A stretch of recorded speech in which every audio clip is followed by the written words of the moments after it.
Welcome to Elizabeth Gaskell's masterful social novel, North and South. Published in 1855, this story captures the dramatic reality of Victorian England, a nation starkly divided between the idyllic, tradition-bound agricultural South and the volatile, rapidly industrializing North. Our journey begins with Margaret Hale, a young woman of deep principle and quiet pride, whose comfortable life in the tranquil southern village of Helstone is shattered when her father abruptly moves the family to the harsh, smoky, factory town of Milton North. In Milton, Margaret is thrown into a world of cotton mills, striking workers, and fierce class division. She struggles to reconcile her southern gentility with the raw, uncompromising energy of the North, especially as she clashes repeatedly with the formidable mill owner, John Thornton. North and South is a moving portrait of a woman finding her place in a changing society, a vivid document of industrial strife, and an enduring story of how understanding can bridge even the widest divides between two proud hearts. We begin with Chapter 1, Haste to the Wedding. Wooed and married Edith. Said Margaret, gently, Edith. But as Margaret half suspected, Edith had fallen asleep. She lay curled up on the sofa in the back drawing room in Holly Street, looking very lovely in her white muslin and blue ribbons. If Titania had ever been dressed in white muslin and blue ribbons and had fallen asleep on a crimson damask sofa in a back drawing room, Edith might have been taken for her. Margaret was struck afresh by her cousin's beauty. They had grown up together from childhood, and all along Edith had been remarked upon by everyone except Margaret for her prettiness. But Margaret had never thought about it until the last few days, when the prospect of soon losing her companion seemed to give force to every sweet quality and charm which Edith possessed. They had been talking about wedding dresses and wedding ceremonies, and Captain Lennox, and what he had told Edith about her future life at Corfu, where his regiment was stationed, and the difficulty of keeping a piano in good tune, a difficulty which Edith seemed to consider as one of the most formidable that could befall her in her married life, and what gowns she should want in the visits to Scotland, which would immediately succeed her marriage. But the whispered tone had latterly become more drowsy. And Margaret, after a pause of a few minutes, found, as she fancied, that in spite of the buzz in the next room, Edith had rolled herself up into a soft ball of muslin and ribbon and silk in curls, and gone off into a peaceful little after-dinner nap. Margaret had been on the point of telling her cousin of some of the plans and visions which she entertained as to her future life in the country parsonage, where her father and mother lived, and where her bright holidays had always been passed, though for the last 10 years her Aunt Shaw's house had been considered as her home. But in default of a listener, she had to brood over the change in her life silently as heretofore. It was a happy brooding, although tinged with regret at being separated for an indefinite time from her gentle aunt and dear cousin. As she thought of the delight of filling the important post of only daughter in Helstone Parsonage, pieces of the conversation out of the next room came upon her ears. Her Aunt Shaw was talking to the 5 or 6 ladies who had been dining there and whose husbands were still in the dining room. They were the familiar acquaintances of the house, neighbors whom Mrs. Shaw called friends because she happened to dine with them more frequently than with any other people, and because if she or Edith wanted anything from them, or they from her, they did not scruple to make a call at each other's houses before luncheon. These ladies and their husbands were invited in their capacity of friends to eat a farewell dinner in honor of Edith's approaching marriage. Edith had rather objected to this arrangement, for Captain Lennox was expected to arrive by a late train this very evening. But, although she was a spoiled child, she was too careless and idle to have a very strong will of her own, and gave way when she found that her mother had absolutely ordered those extra delicacies of the season which are always supposed to be efficacious against immoderate grief at farewell dinners. She contented herself by leaning back in her chair, merely playing with the food on her plate and looking grave and absent, while all around her were enjoying the mose of Mr. Gray, the gentleman who always took the bottom of the table at Mrs. Shaw's dinner parties, and asked Edith to give them some music in the drawing-room. Mr. Gray was particularly agreeable over this farewell dinner, and the gentlemen stayed downstairs longer than usual.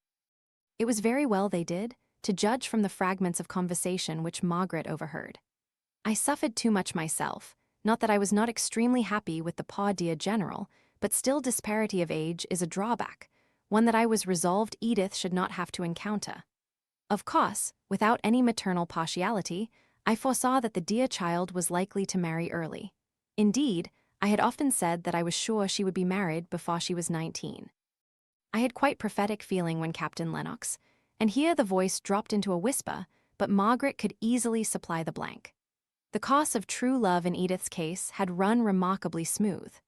Mrs. Shaw had given way to the presentiment, as she expressed it, and had rather urged on the marriage, although it was below the expectations which many of Edith's acquaintances had formed for her, a young and pretty heiress.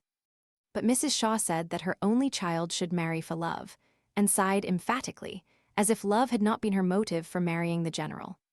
Mrs. Shaw enjoyed the romance of the present engagement rather more than her daughter.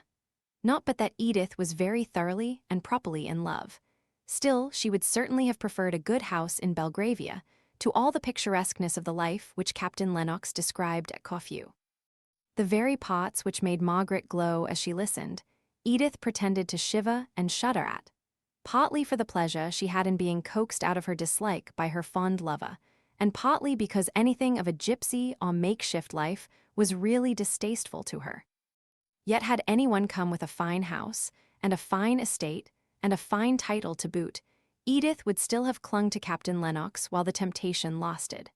When it was over, it is possible she might have had little qualms of ill-concealed regret that Captain Lennox could not have united in his person everything that was desirable.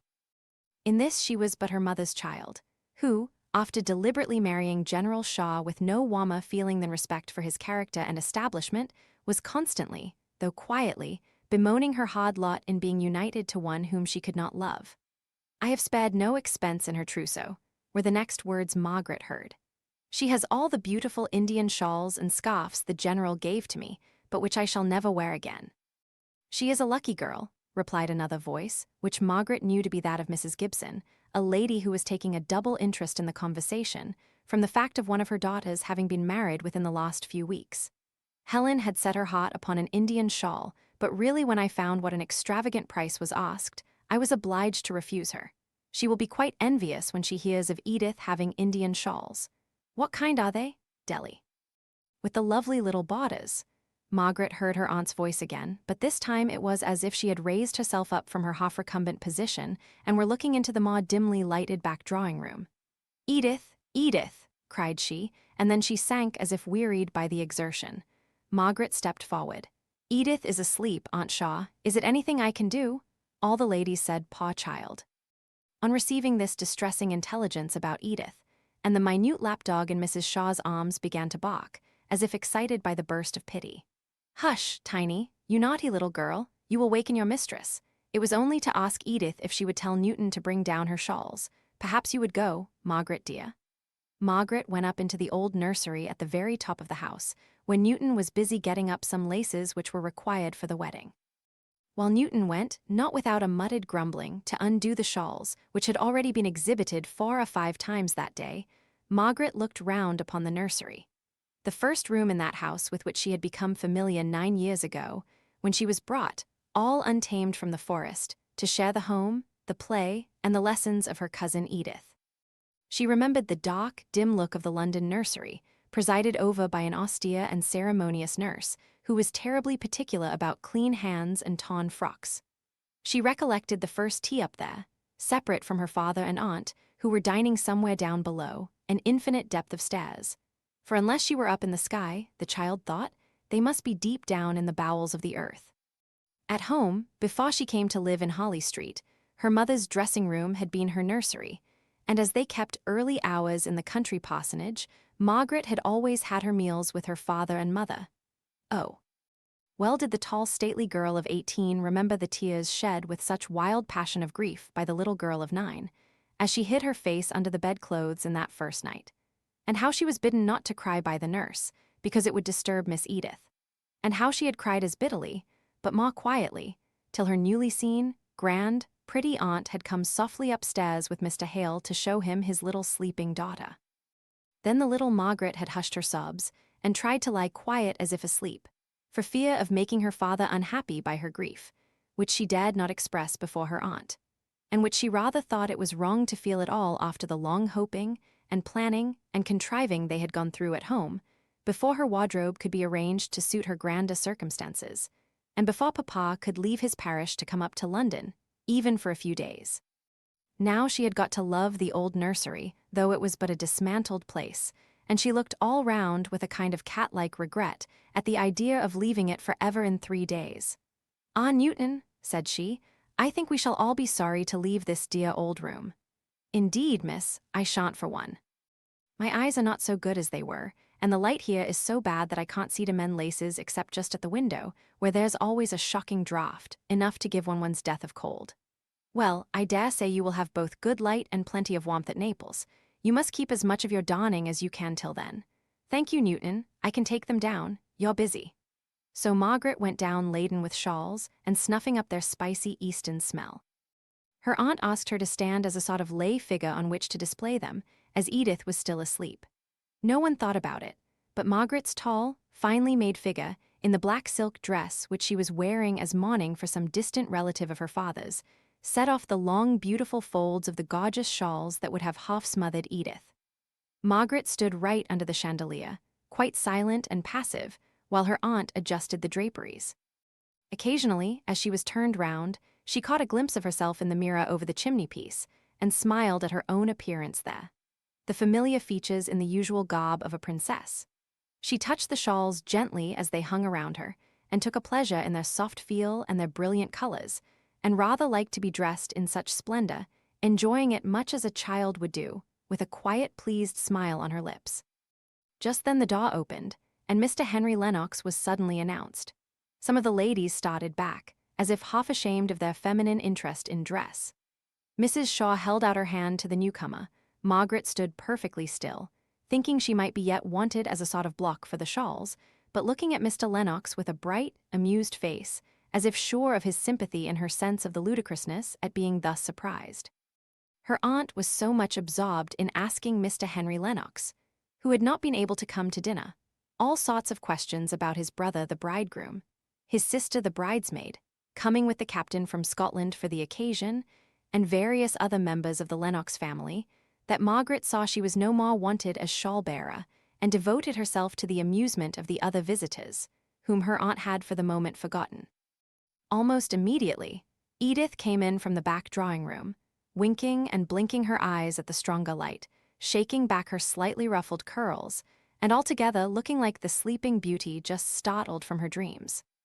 Even in her slumber she had instinctively felt that a Lennox was worth rousing herself for, and she had a multitude of questions to ask about dear Janet, the future, unseen sister-in-law, for whom she professed so much affection, that if Margaret had not been very proud, she might have almost felt jealous of the mushroom rival.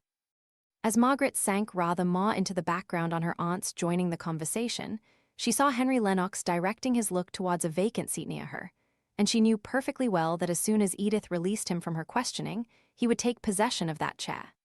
She had not been quite sure, from her aunt's rather confused account of his engagements, whether he would come that night. It was almost a surprise to see him, and now she was sure of a pleasant evening. He liked and disliked pretty nearly the same things that she did.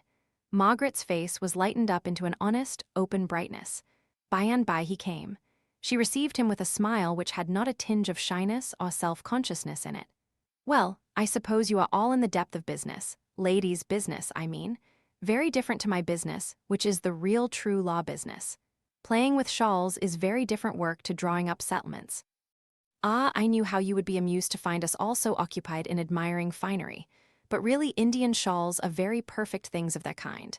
I have no doubt they are. Their prices are very perfect, too, nothing wanting." The gentlemen came dropping in one by one, and the buzz and noise deepened in tone. "This is your last dinner party, is it not? There are no more before Thursday." "No. I think after this evening we shall feel at rest, which I am sure I have not done for many weeks. At least, that kind of rest when the hands have nothing more to do, and all the arrangements are complete for an event which must occupy one's head and heart. I shall be glad to have time to think, and I am sure Edith will. I am not so sure about her, but I can fancy that you will. Whenever I have seen you lately, you have been carried away by a whirlwind of some other person's making." "Yes," said Margaret rather sadly, remembering the never-ending commotion about trifles that had been going on for more than a month past.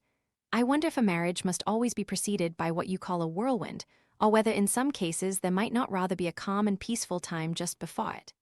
Cinderella's godmother ordering the trousseau, the wedding breakfast, writing the notes of invitation, for instance, said Mr. Lennox, laughing. But are all these quite necessary troubles? Asked Margaret, looking up straight at him for an answer. A sense of indescribable weariness of all the arrangements for a pretty effect, in which Edith had been busied as supreme authority for the last 6 weeks, oppressed her just now, and she really wanted someone to help her to a few pleasant, quiet ideas connected with a marriage. "Oh, of course," he replied with a change to gravity in his tone. "There are forms and ceremonies to be gone through, not so much to satisfy oneself as to stop the world's mouth, without which stoppage there would be very little satisfaction in life.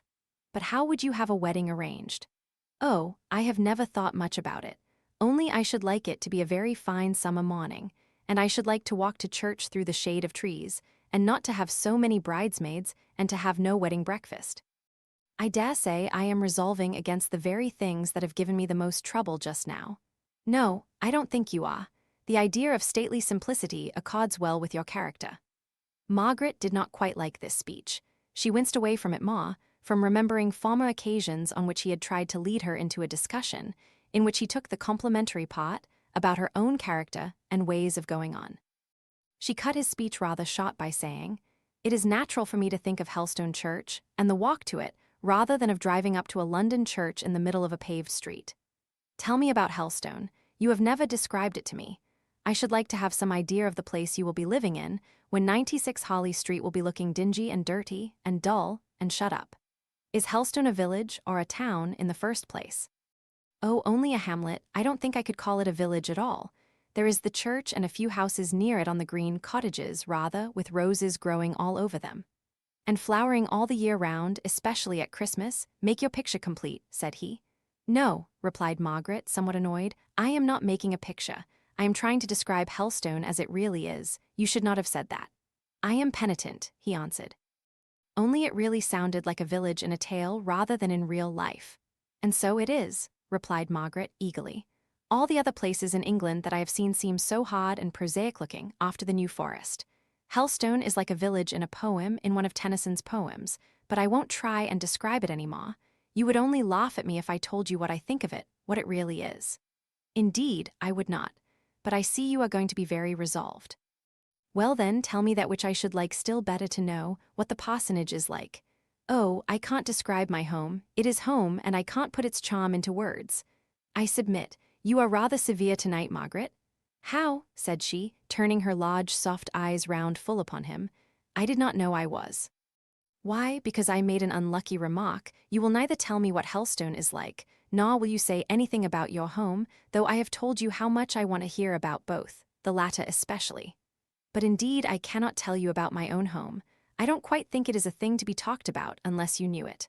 "Well, then," pausing for a moment, "tell me what you do there."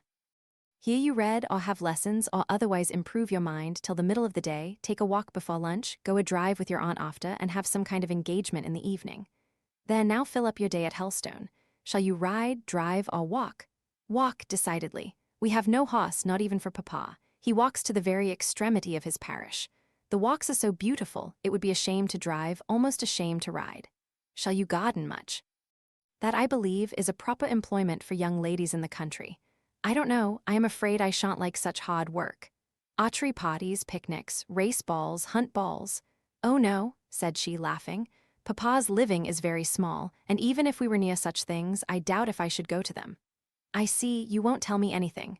You will only tell me that you are not going to do this and that. Before the vacation ends, I think I shall pay you a call and see what you really do employ yourself in."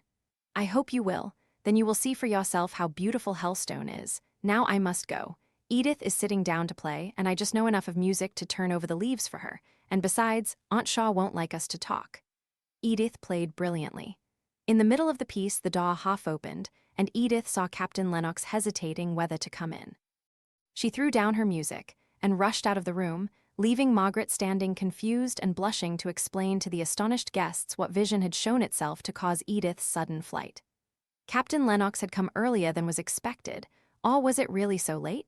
They looked at their watches, were duly shocked, and took their leave.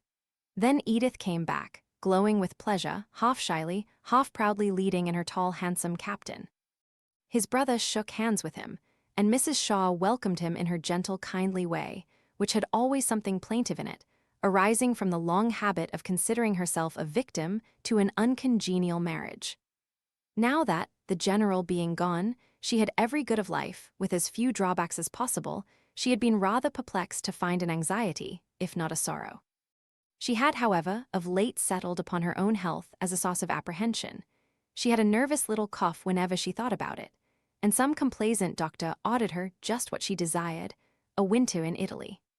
Mrs. Shaw had as strong wishes as most people, but she never liked to do anything from the open and acknowledged motive of her own goodwill and pleasure. She preferred being compelled to gratify herself by some other person's command or desire.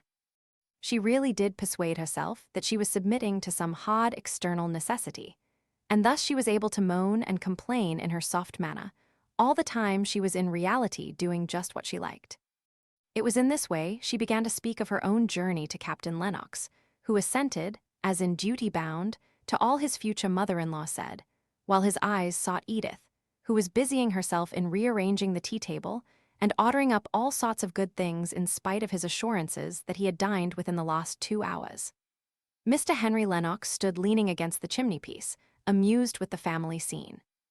He was close by his handsome brother. He was the plain one in a singularly good-looking family, but his face was intelligent, keen, and mobile.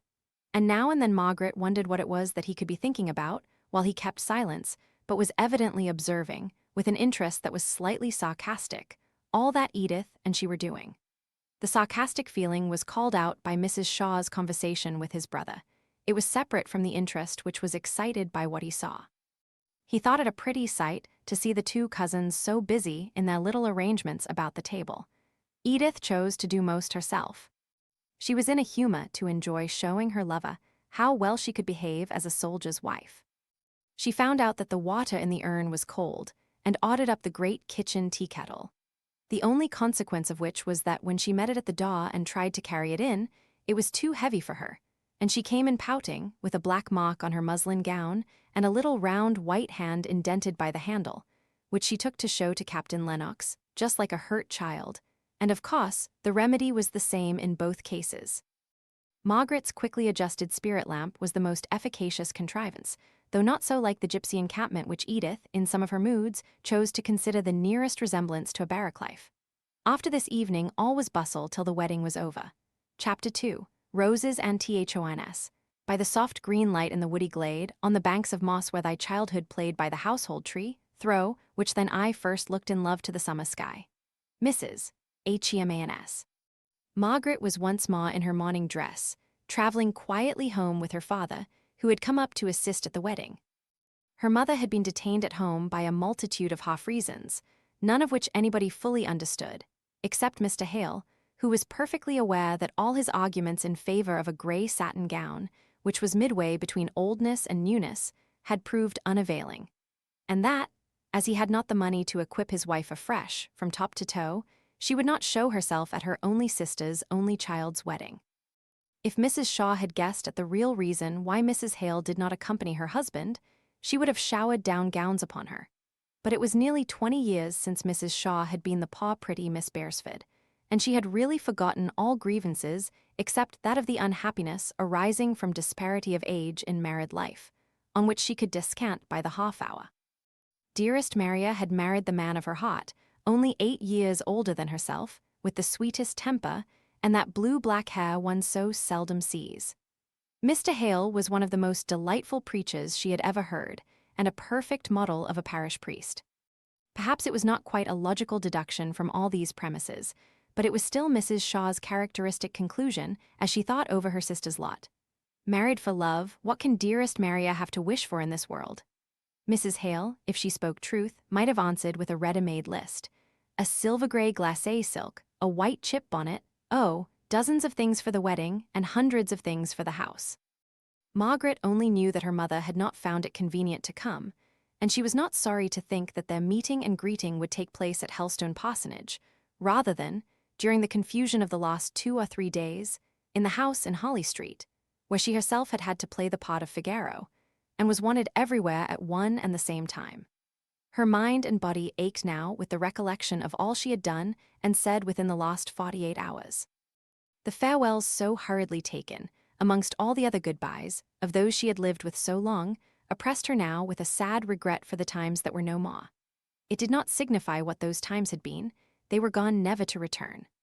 Margaret's heart felt more heavy than she could ever have thought it possible in going to her own dear home, the place and the life she had longed for years, at that time of all times for yearning and longing, just before the sharp senses lose their outlines in sleep. She took her mind away with a wrench from the recollection of the past to the bright, serene contemplation of the hopeful future. Her eyes began to see, not visions of what had been, but the sight actually before her dear father leaning back asleep in the railway carriage. His blue-black hair was gray now and lay thinly over his brows. The bones of his face were plainly to be seen, too plainly for beauty if his features had been less finely cut. As it was, they had a grace if not a comeliness of their own. The face was in repose, but it was rather rest after weariness than the serene calm of the countenance of one who led a placid, contented life. Margaret was painfully struck by the wan, anxious expression, and she went back over the open and avowed circumstances of her father's life, to find the cause for the lines that spoke so plainly of habitual distress and depression. "Poor Frederick," thought she, sighing. "Oh, if Frederick had but been a clergyman instead of going into the Navy and being lost to us all, I wish I knew all about it. I never understood it from Aunt Shaw. I only knew he could not come back to England because of that terrible affair. Poor dear papa, how sad he looks. I am so glad I am going home to be at hand to comfort him and mamma." She was ready with a bright smile, in which there was not a trace of fatigue, to greet her father when he awakened. He smiled back again, but faintly, as if it were an unusual exertion. His face returned into its lines of habitual anxiety. He had a trick of half-opening his mouth as if to speak, which constantly unsettled the form of the lips and gave the face an undecided expression. But he had the same large, soft eyes as his daughter, eyes which moved slowly and almost grandly round in their orbits, and were well veiled by their transparent white eyelids. Margaret was more like him than like her mother. Sometimes people wondered that parents so handsome should have a daughter who was so far regularly beautiful. Not beautiful at all, was occasionally said. Her mouth was wide, no rosebud that could only open just enough to let out a yes and no, and "Aunt, please you, sir." But the wide mouth was one soft curve of rich red lips, and the skin, if not white and fair, was of an ivory smoothness and delicacy. If the look on her face was, in general, too dignified and reserved for one so young, now talking to her father it was bright as the morning, full of dimples and glances that spoke of childish gladness and boundless hope in the future. It was the latter part of July when Margaret returned home. The forest trees were all one dark, full, dusky green, the fern below them caught all the slanting sunbeams, the weather was sultry and broodingly still. Margaret used to tramp along by her father's side, crushing down the fern with a cruel glee as she felt it yield under her light foot and send up the fragrance peculiar to it, out on the broad commons into the warm-scented light, seeing multitudes of wild, free, living creatures reveling in the sunshine and the herbs and flowers it called forth. This life, at least these walks, realized all Margaret's anticipations. She took a pride in her forest. Its people were her people. She made hearty friends with them, learned and delighted in using their peculiar words, took up her freedom amongst them, nursed their babies, talked or read with slow distinctness to their old people, carried dainty messes to their sick, resolved before long to teach at the school where her father went regularly every day as to an appointed task, but she was continually tempted off to go and see some individual friend, man, woman, or child, in some cottage in the green shade of the forest. Her out-of-doors life was perfect. Her indoors life had its drawbacks. With the healthy shame of a child, she blamed herself for her keenness of sight in perceiving that all was not as it should be there. Her mother always so kind and tender towards her, seemed now and then so much discontented with their situation, thought that the bishop strangely neglected his episcopal duties in not giving Mr. Hale a better living, and almost reproached her husband because he could not bring himself to say that he wished to leave the parish and undertake the charge of a lodger. He would sigh aloud as he answered that if he could do what he ought in Little Hellstone, he should be thankful. But every day he was more overpowered. The world became more bewildering. At each repeated urgency of his wife, that he would put himself in the way of seeking some preferment, Margaret saw that her father shrank more and more, and she strove at such times to reconcile her mother to Helstone. Mrs. Hale said that the near neighborhood of so many trees affected her health, and Margaret would try to tempt her forth on to the beautiful, broad, upland, sun-streaked, cloud-shadowed common. For she was sure that her mother had accustomed herself too much to an indoors life, seldom extending her walks beyond the church, the school, and the neighboring cottages. This did good for a time, but when the autumn drew on and the weather became more changeable, her mother's idea of the unhealthiness of the place increased, and she repined even more frequently that her husband, who was more learned than Mr. Hume, a better parish priest than Mr. Hoodsworth, should not have met with the preferment that these two former neighbors of theirs had done. This marring of the peace of home, by long hours of discontent, was what Margaret was unprepared for. She knew, and had rather revelled in the idea, that she should have to give up many luxuries, which had only been troubles and trammels to her freedom in Holly Street. Her keen enjoyment of every sensuous pleasure was balanced finely, if not overbalanced, by her conscious pride in being able to do without them all, if need were. But the cloud never comes in that quarter of the horizon from which we watch for it.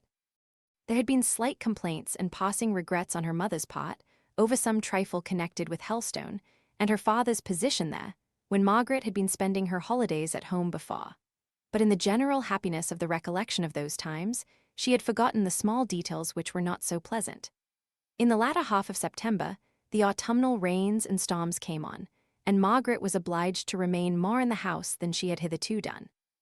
Helstone was at some distance from any neighbors of their own standard of cultivation.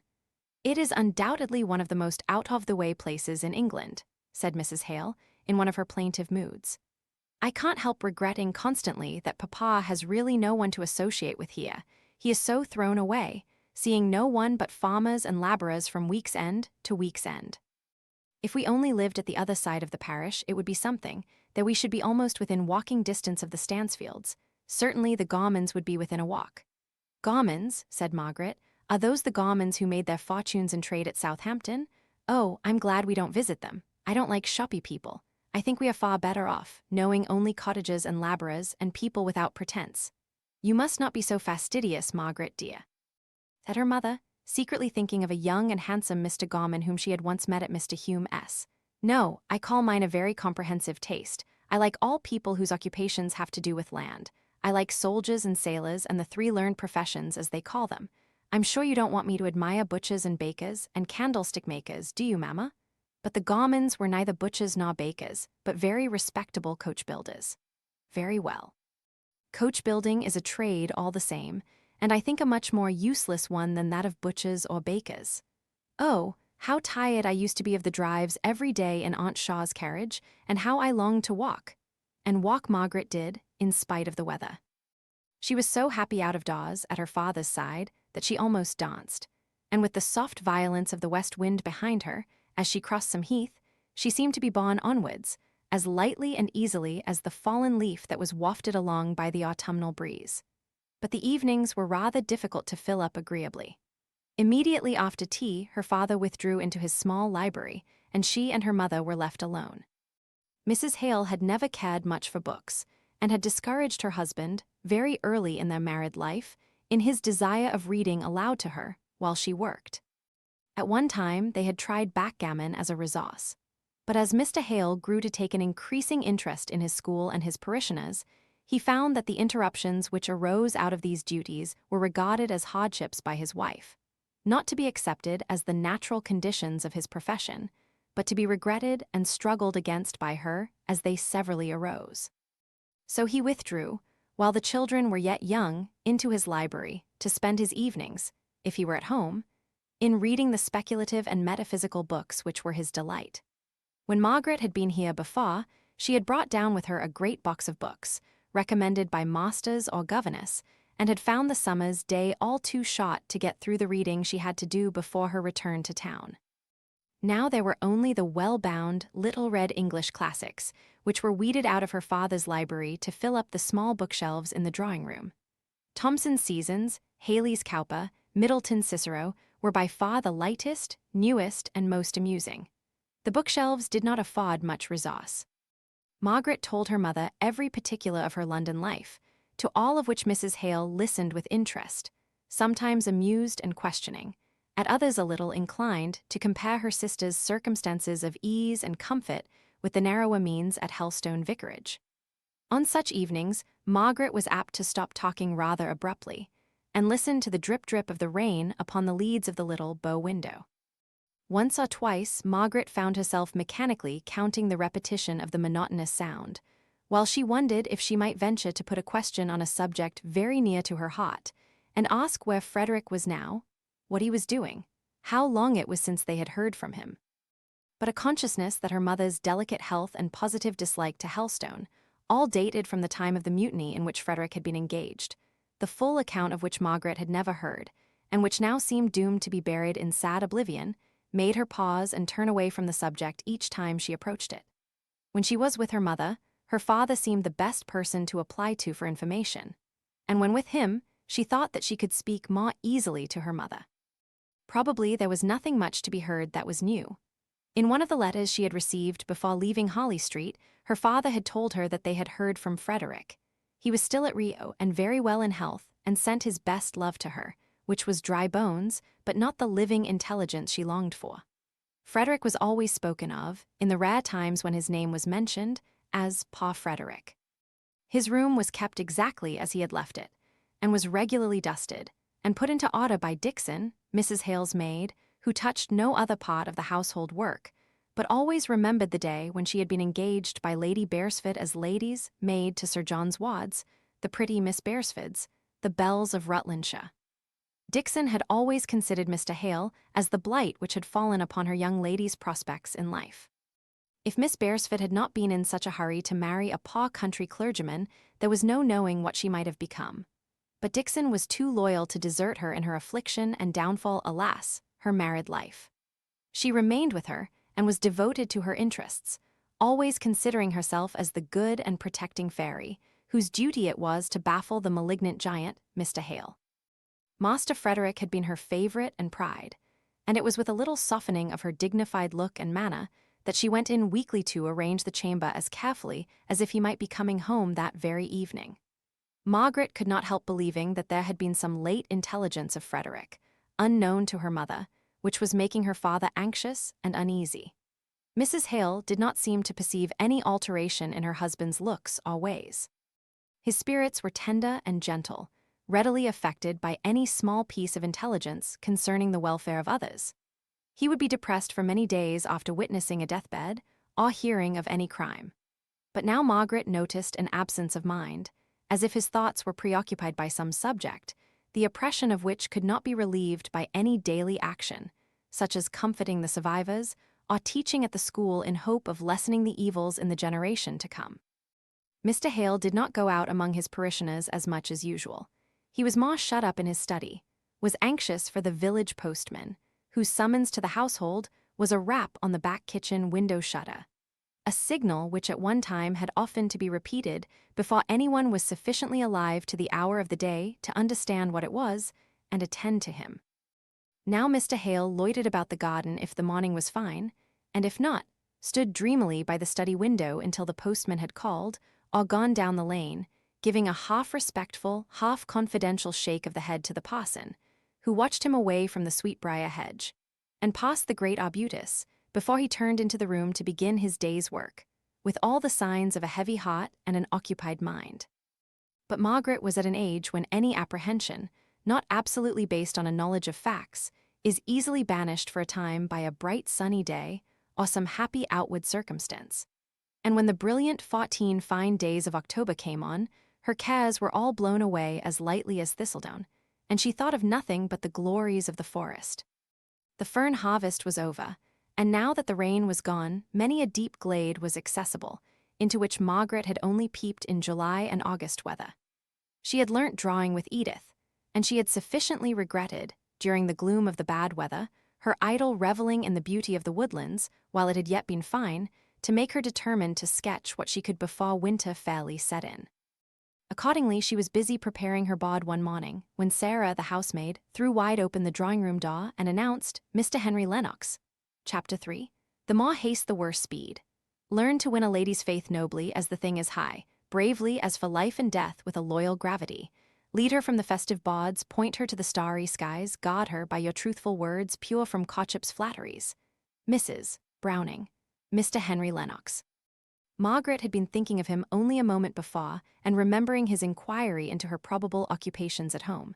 It was Paula du Solil et Elon en voit les rayons, and the brightness of the sun came over Margaret's face as she put down her bod and went forward to shake hands with him.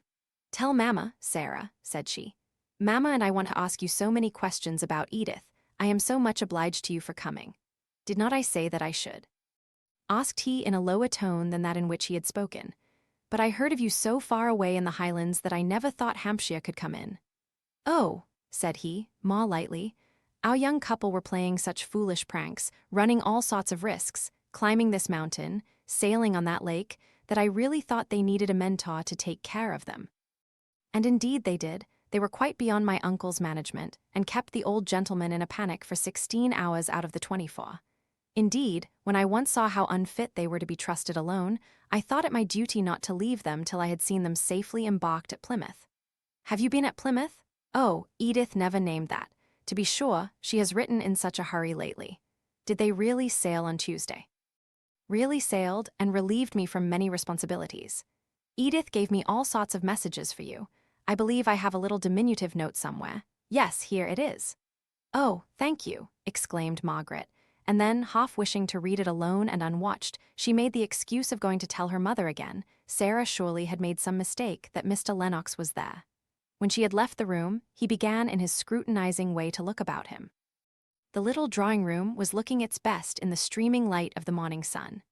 The middle window in the bow was opened, and clustering roses and the scarlet honeysuckle came peeping round the corner. The small lawn was gorgeous with verbenas and geraniums of all bright colors, but the very brightness outside made the colors within seem poor and faded. The carpet was far from new, the chintz had been often washed. The whole apartment was smaller and shabbier than he had expected as background and framework for Margaret, herself so queenly. He took up one of the books lying on the table. It was the Paradise of Dante, in the proper old Italian binding of white vellum and gold. By it lay a dictionary, and some words copied out in Margaret's handwriting. They were a dull list of words, but somehow he liked looking at them. He put them down with a sigh. "The living is evidently as small as she said. It seems strange, for the Beresfords belonged to a good family." Margaret meanwhile had found her mother. It was one of Mrs. Hale's fitful days, when everything was a difficulty and a hardship, and Mr. Lennox's appearance took this shape, although secretly she felt complimented by his thinking it worth while to call. "It is most unfortunate. We are dining early today, and having nothing but cold meat, in order that the servants may get on with their ironing, and yet, of course, we must ask him to dinner, Edith's brother-in-law and all. And your papa is in such low spirits this morning about something, I don't know what. I went into the study just now, and he had his face on the table, covering it with his hands. I told him I was sure Helstone did not agree with him any more than with me, and he suddenly lifted up his head, and begged me not to speak a word more against Helstone. He could not bear it. If there was one place he loved on earth it was Helstone. But I am sure, for all that, it is the damp and relaxing air." Margaret felt as if a thin, cold cloud had come between her and the sun. She had listened patiently, in hopes that it might be some relief to her mother to unburden herself, but now it was time to draw her back to Mr. Lennox. "Papa likes Mr. Lennox. They got on together famously at the wedding breakfast. I dare say his coming will do Papa good, and never mind the dinner, dear mamma. Cold meat will do capitally for a lunch, which is the light in which Mr. Lennox will most likely look upon a 2 o'clock dinner. But what are we to do with him till then? It is only 10:30 now. I'll ask him to go out sketching with me. I know he draws, and that will take him out of your way, mamma. Only do come in now. He will think it so strange if you don't." Mrs. Hale took off her black silk apron and smoothed her face. She looked a very pretty ladylike woman, as she greeted Mr. Lennox with the cordiality due to one who was almost a relation. He evidently expected to be asked to spend the day, and accepted the invitation with a glad readiness that made Mrs. Hale wish she could add something to the cold beef. He was pleased with everything, delighted with Margaret's idea of going out sketching together, would not have Mr. Hale disturbed for the world, with the prospect of so soon meeting him at dinner. Margaret brought out her drawing materials for him to choose from, and after the paper and brushes had been duly selected, the two set out in the merriest spirits in the world. "Now, please, just stop here for a minute or two," said Margaret. "These are the cottages that haunted me so during the rainy fortnight, reproaching me for not having sketched them. Before they tumbled down and were no more seen. Truly, if they are to be sketched, and they are very picturesque, we had better not put it off till next year. But where shall we sit? Oh, you might have come straight from chambers in the Temple, instead of having been 2 months in the Highlands. Look at this beautiful trunk of a tree, which the woodcutters have left just in the right place for the light. I will put my plaid over it, and it will be a regular forest throne. With your feet in that puddle for a regal footstool. Stay, I will move, and then you can come nearer this way. Who lives in these cottages? They were built by squatters 50 or 60 years ago. One is uninhabited. The foresters are going to take it down, as soon as the other is dead, poor old fellow. Look, there he is. I must go and speak to him. He is so deaf you will hear all our secrets." The old man stood bareheaded in the sun, leaning on his stick at the front of his cottage. His stiff features relaxed into a slow smile as Margaret went up and spoke to him. Mr. Lennox hastily introduced the two figures into his sketch and finished up the landscape with a subordinate reference to them, as Margaret perceived when the time came for getting up, putting away water and scraps of paper, and exhibiting to each other their sketches. She laughed and blushed. Mr. Lennox watched her countenance. "Now, I call that treacherous," said she. "I little thought that you were making old Isaac and me into subjects when you told me to ask him the history of these cottages. It was irresistible. You can't know how strong a temptation it was. I hardly dare tell you how much I shall like this sketch." He was not quite sure whether she heard this latter sentence before she went to the brook to wash her palette. She came back rather flushed, but looking perfectly innocent and unconscious. He was glad of it, for the speech had slipped from him unawares, a rare thing in the case of a man who premeditated his actions so much as Henry Lennox. The aspect of home was all right and bright when they reached it. The clouds on her mother's brow had cleared off under the propitious influence of a brace of cop, most opportunely presented by a neighbor. Mr. Hale had returned from his morning's round and was awaiting his visitor just outside the wicket gate that led into the garden. He looked a complete gentleman in his rather threadbare coat and well-worn hat. Margaret was proud of her father. She had always a fresh and tender pride in seeing how favorably he impressed every stranger. Still, her quick eye sought over his face and found there traces of some unusual disturbance, which was only put aside, not cleared away. Mr. Hale asked to look at their sketches.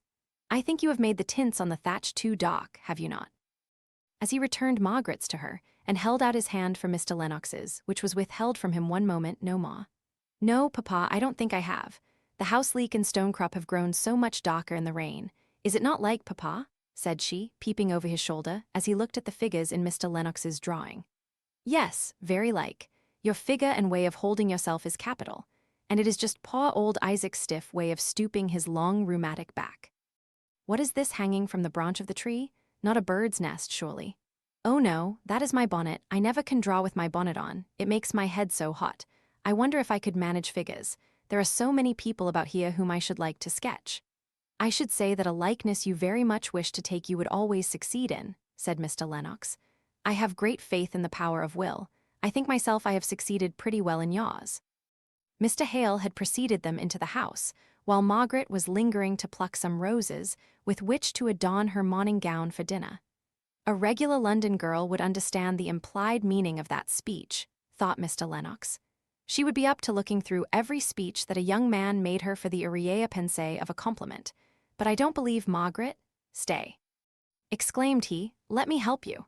And he gathered for her some velvety cramoisy roses that were above her reach, and then dividing the spoil he placed 2 in his buttonhole and sent her in, pleased and happy, to arrange her flowers. The conversation at dinner flowed on quietly and agreeably. There were plenty of questions to be asked on both sides, the latest intelligence which each could give of Mrs. Shaw's movements in Italy to be exchanged. And in the interest of what was said, the unpretending simplicity of the parsonage ways.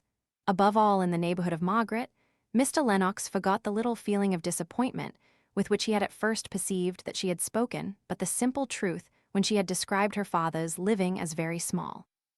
"Margaret, my child, you might have gathered us some pears for our dessert," said Mr. Hale, as the hospitable luxury of a freshly decanted bottle of wine was placed on the table. Mrs. Hale was hurried. It seemed as if desserts were impromptu and unusual things at the parsonage, whereas, if Mr. Hale would only have looked behind him, he would have seen biscuits and marmalade, and what not, all arranged in formal order on the sideboard. But the idea of pears had taken possession of Mr. Hale's mind, and was not to be got rid of. There are a few brown bureaus against the south wall which are worth all foreign fruits and preserves. Run, Margaret, and gather some. I propose that we adjourn into the garden and eat them there, said Mr. Lennox. Nothing is so delicious as to set one's teeth into the crisp, juicy fruit, warm and scented by the sun. The worst is, the wasps are impudent enough to dispute it with one, even at the very crisis and summit of enjoyment. He rose, as if to follow Margaret, who had disappeared through the window. He only awaited Mrs. Hale's permission.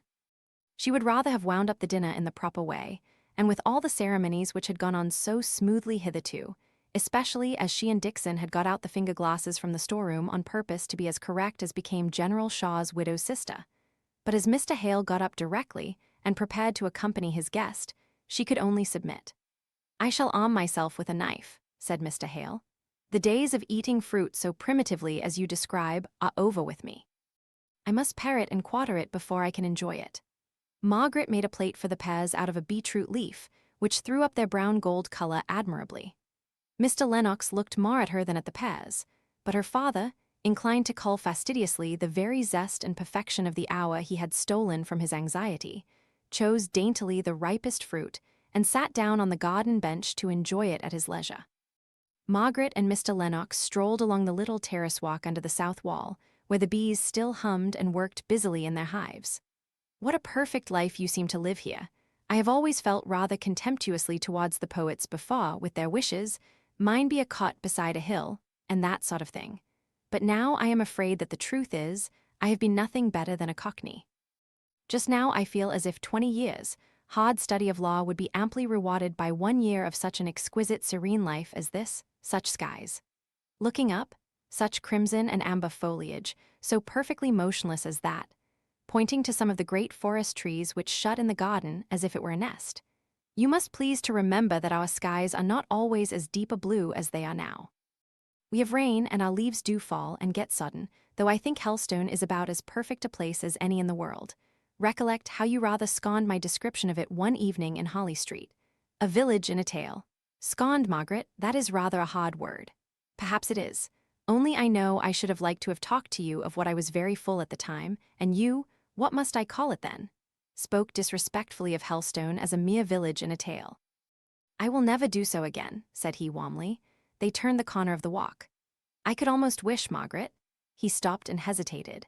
It was so unusual for the fluent lawyer to hesitate that Margaret looked up at him in a little state of questioning wonder, but in an instant, from what about him she could not tell, she wished herself back with her mother, her father, anywhere away from him, for she was sure he was going to say something to which she should not know what to reply. In another moment, the strong pride that was in her came to conquer her sudden agitation, which she hoped he had not perceived. Of course she could answer, and answer the right thing, and it was poor and despicable of her to shrink from hearing any speech, as if she had not power to put an end to it with her high maidenly dignity. "Margaret," said he, taking her by surprise and getting sudden possession of her hand, so that she was forced to stand still and listen, despising herself for the fluttering at her heart all the time. "Margaret, I wish you did not like Helstone so much, did not seem so perfectly calm and happy here. I have been hoping for these 3 months past to find you regretting London and London friends a little, enough to make you listen more kindly," for she was quietly but firmly striving to extricate her hand from his grasp. "To one who has not much to offer, it is true nothing but prospects in the future, but who does love you, Margaret, almost in spite of himself. Margaret, have I startled you too much? Speak." For he saw her lips quivering almost as if she were going to cry. She made a strong effort to be calm. She would not speak till she had succeeded in mastering her voice, and then she said, "I was startled. I did not know that you cared for me in that way. I have always thought of you as a friend, and please, I would rather go on thinking of you so. I don't like to be spoken to as you have been doing. I cannot answer you as you want me to do, and yet I should feel so sorry if I vexed you." "Margaret," said he, looking into her eyes, which met his with their open, straight look, expressive of the utmost good faith and reluctance to give pain, Do you, he was going to say, love anyone else? But it seemed as if this question would be an insult to the pure serenity of those eyes. Forgive me, I have been too abrupt. I am punished. Only let me hope. Give me the comfort of telling me you have never seen anyone whom you could. Again a pause. He could not end his sentence. Margaret reproached herself acutely as the cause of his distress. Ah, if you had but never got this fancy into your head. It was such a pleasure to think of you as a friend. But I may hope, may I not, Margaret, that some time you will think of me as a lover? Not yet, I see, there is no hurry, but some time. She was silent for a minute or two, trying to discover the truth as it was in her own heart. Before replying, then she said, I have never thought of you but as a friend. I like to think of you so, but I am sure I could never think of you as anything else. Pray let us both forget that all this, disagreeable, she was going to say, but stopped short. Conversation has taken place. He paused before he replied. Then, in his habitual coldness of tone, he answered, Of course, as your feelings are so decided, and as this conversation has been so evidently unpleasant to you, it had better not be remembered. That is all very fine in theory, that plan of forgetting whatever is painful, but it will be somewhat difficult for me, at least, to carry it into execution. You are vexed, said she sadly, yet how can I help it? She looked so truly grieved as she said this, that he struggled for a moment with his real disappointment, and then answered more cheerfully, but still with a little hardness in his tone. You should make allowances for the mortification, not only of a lover, Margaret, but of a man not given to romance in general, prudent, worldly, as some people call me, who has been carried out of his usual habits by the force of a passion. Well, we will say no more of that. But in the one outlet which he has formed for the deeper and better feelings of his nature, he meets with rejection and repulse. I shall have to console myself with scorning my own folly. A struggling barrister to think of matrimony? Margaret could not answer this. The whole tone of it annoyed her. It seemed to touch on and call out all the points of difference which had often repelled her in him, while yet he was the pleasantest man, the most sympathizing friend, the person of all others who understood her best in Holly Street. She felt a tinge of contempt mingle itself with her pain at having refused him. Her beautiful lip curled in a slight disdain. It was well that, having made the round of the garden, they came suddenly upon Mr. Hale, whose whereabouts had been quite forgotten by them. He had not yet finished the pear, which he had delicately peeled in one long strip of silver paper thinness, and which he was enjoying in a deliberate manner. It was like the story of the Eastern king, who dipped his head into a basin of water, at the magician's command, and ere he instantly took it out went through the experience of a lifetime. Margaret felt stunned, and unable to recover her self-possession enough to join in the trivial conversation that ensued between her father and Mr. Lennox. She was grave, and little disposed to speak, full of wonder when Mr. Lennox would go, and allow her to relax into thought on the events of the last quarter of an hour. He was almost as anxious to take his departure as she was for him to leave, but a few minutes' light and careless talking, carried on at whatever effort, was a sacrifice which he owed to his mortified vanity or his self-respect. He glanced from time to time at her sad and pensive face. I am not so indifferent to her as she believes, thought he to himself. I do not give up hope. Before a quarter of an hour was over, he had fallen into a way of conversing with quiet sarcasm, speaking of life in London and life in the country, as if he were conscious of his second mocking self and afraid of his own satire. Mr. Hale was puzzled. His visitor was a different man to what he had seen him before at the wedding breakfast and at dinner today. A lighter, cleverer, more worldly man, and, as such, dissonant to Mr. Hale. It was a relief to all three when Mr. Lennox said that he must go directly if he meant to catch the 5 o'clock train. They proceeded to the house to find Mrs. Hale and wish her goodbye.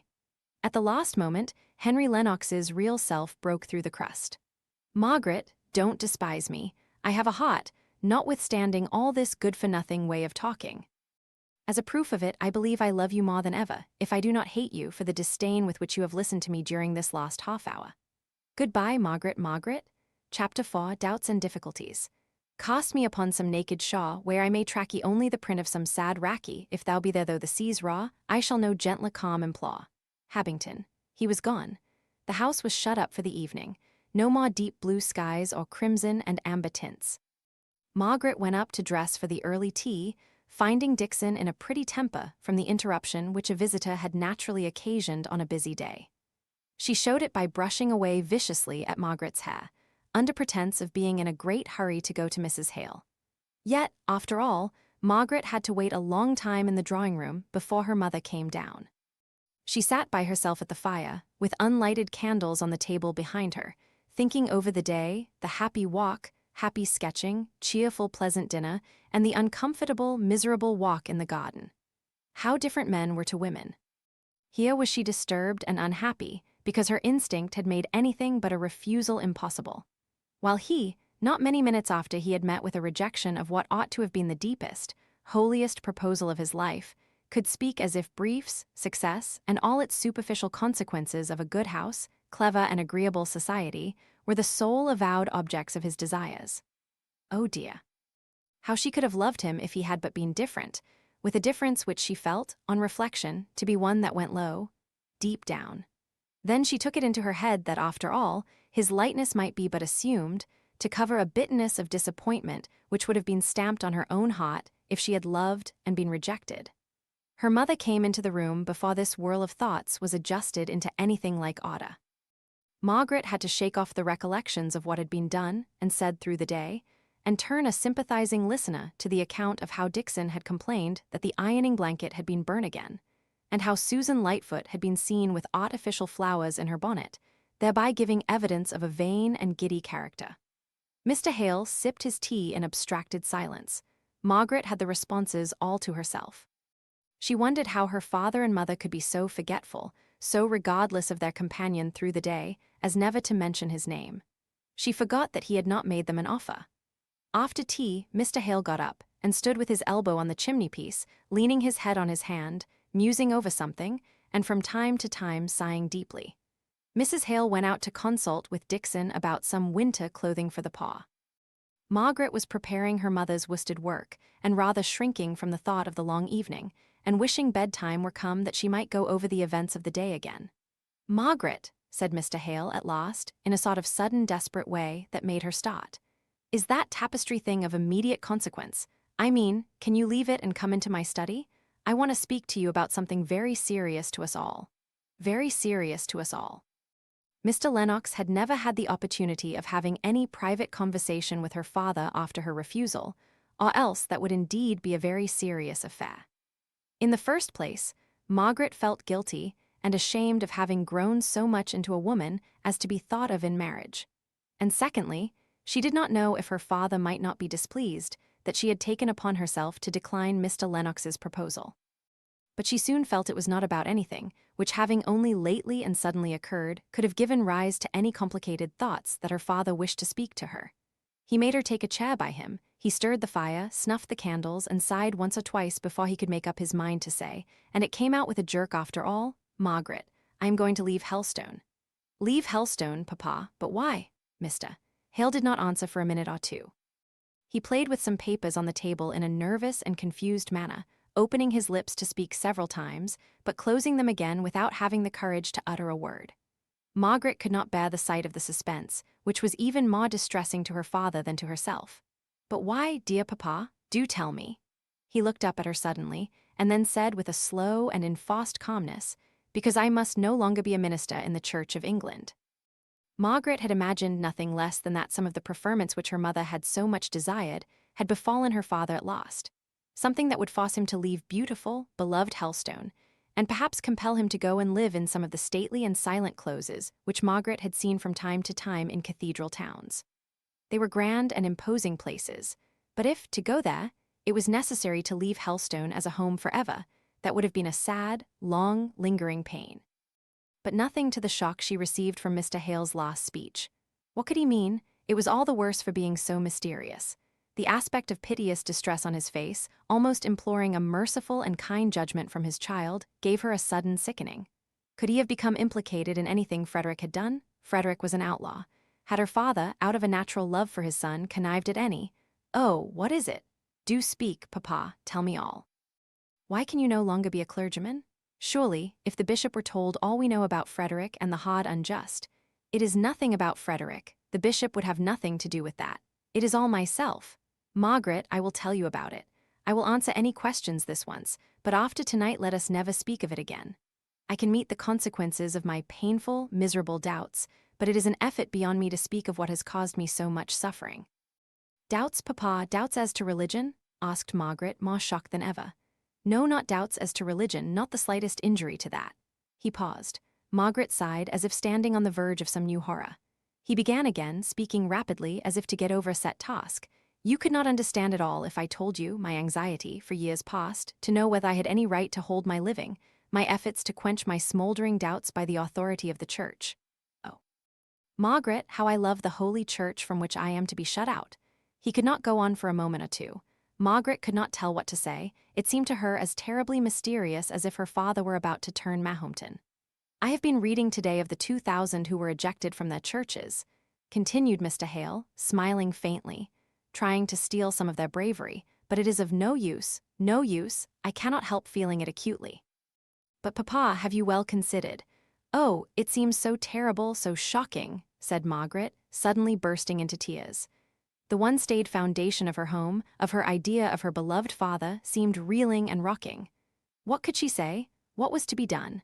The sight of her distress made Mr. Hale nerve himself in order to try and comfort her.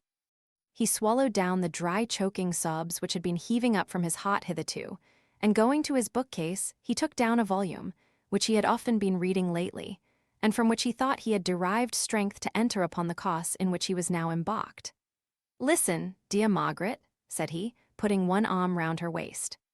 She took his hand in hers and grasped it tight, but she could not lift up her head, nor indeed could she attend to what he read, so great was her internal agitation. "This is the soliloquy of one who was once a clergyman in a country parish, like me. It was written by Mr. Oldfield, minister of Carsington in Derbyshire 160 years ago, or more. His trials are over. He fought the good fight." These last two sentences he spoke low, as if to himself. Then he read aloud. "When thou canst no longer continue in thy work without dishonor to God, discredit to religion, foregoing thy integrity, wounding conscience, spoiling thy peace, and hazarding the loss of thy salvation. In a word, when the conditions upon which thou must continue, if thou wilt continue, in thy employments are sinful, and unwarranted by the word of God, thou mayest, yea, thou must believe that God will turn thy very silence, suspension, deprivation, and laying aside to his glory and the advancement of the gospel's interest. When God will not use thee in one kind, yet he will in another.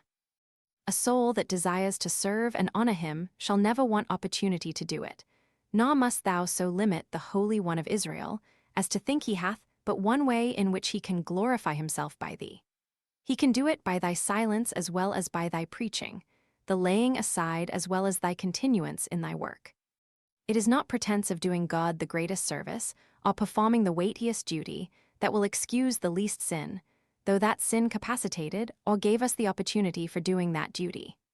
Thou wilt have little thanks, O my soul, if, when thou art charged with corrupting God's worship, falsifying thy vows, thou pretendest a necessity for it in order to a continuance in the ministry." As he read this and glanced at much more which he did not read, he gained resolution for himself, and felt as if he too could be brave and firm in doing what he believed to be right. But as he ceased, he heard Margaret's low convulsive sob, and his courage sank down under the keen sense of suffering. "Margaret, dear," said he, drawing her closer, "think of the early martyrs, think of the thousands who have suffered."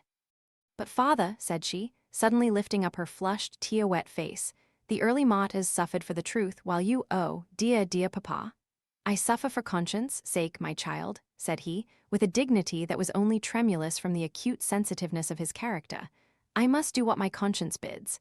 I have borne long with self-reproach that would have roused any mind less topid and cowardly than mine." He shook his head as he went on. "Your poor mother's fond wish, gratified at last in the mocking way in which over-fond wishes are too often fulfilled, Sodom apples as they are, has brought on this crisis, for which I ought to be, and I hope I am thankful. It is not a month since the bishop offered me another living. If I had accepted it, I should have had to make a fresh declaration of conformity to the liturgy at my institution. Margaret, I tried to do it. I tried to content myself with simply refusing the additional preferment and stopping quietly here, strangling my conscience now as I had strained it before. God forgive me." He rose and walked up and down the room, speaking low words of self-reproach and humiliation, of which Margaret was thankful to hear but few. At last he said, "Margaret, I return to the old sad burden. We must leave Helstone." "Yes, I see," But when? I have written to the bishop. I dare say I have told you so, but I forget things just now, said Mr. Hale, collapsing into his depressed manner as soon as he came to talk of hard, matter-of-fact details, informing him of my intention to resign this vicarage. He has been most kind. He has used arguments and expostulations, all in vain, in vain. They are but what I have tried upon myself, without avail. I shall have to take my deed of resignation and wait upon the bishop myself to bid him farewell. That will be a trial. But worse, far worse, will be the parting from my dear people. There is a curate appointed to read prayers, a Mr. Brown. He will come to stay with us tomorrow. Next Sunday I preach my farewell sermon. Was it to be so sudden then? Thought Margaret, and yet perhaps it was as well. Lingering would only add stings to the pain. It was better to be stunned into numbness by hearing of all these arrangements, which seemed to be nearly completed before she had been told. "What does Mamma say?" asked she, with a deep sigh. To her surprise, her father began to walk about again before he answered. At length he stopped and replied, "Margaret, I am a poor coward after all. I cannot bear to give pain. I know so well your mother's married life has not been all she hoped, all she had a right to expect, and this will be such a blow to her that I have never had the heart, the power to tell her. She must be told, though, now," said he, looking wistfully at his daughter. Margaret was almost overpowered with the idea that her mother knew nothing of it all, and yet the affair was so far advanced. "Yes, indeed she must," said Margaret. "Perhaps, after all, she may not— oh yes. She will, she must be shocked, as the force of the blow returned upon herself in trying to realize how another would take it. Where are we to go to?" said she at last, struck with a fresh wonder as to their future plans, if plans indeed her father had. "To Milton, Northern," he answered with a dull indifference, for he had perceived that, although his daughter's love had made her cling to him, and for a moment strive to soothe him with her love, yet the keenness of the pain was as fresh as ever in her mind. "Milton, Northern, the manufacturing town in Berkshire?"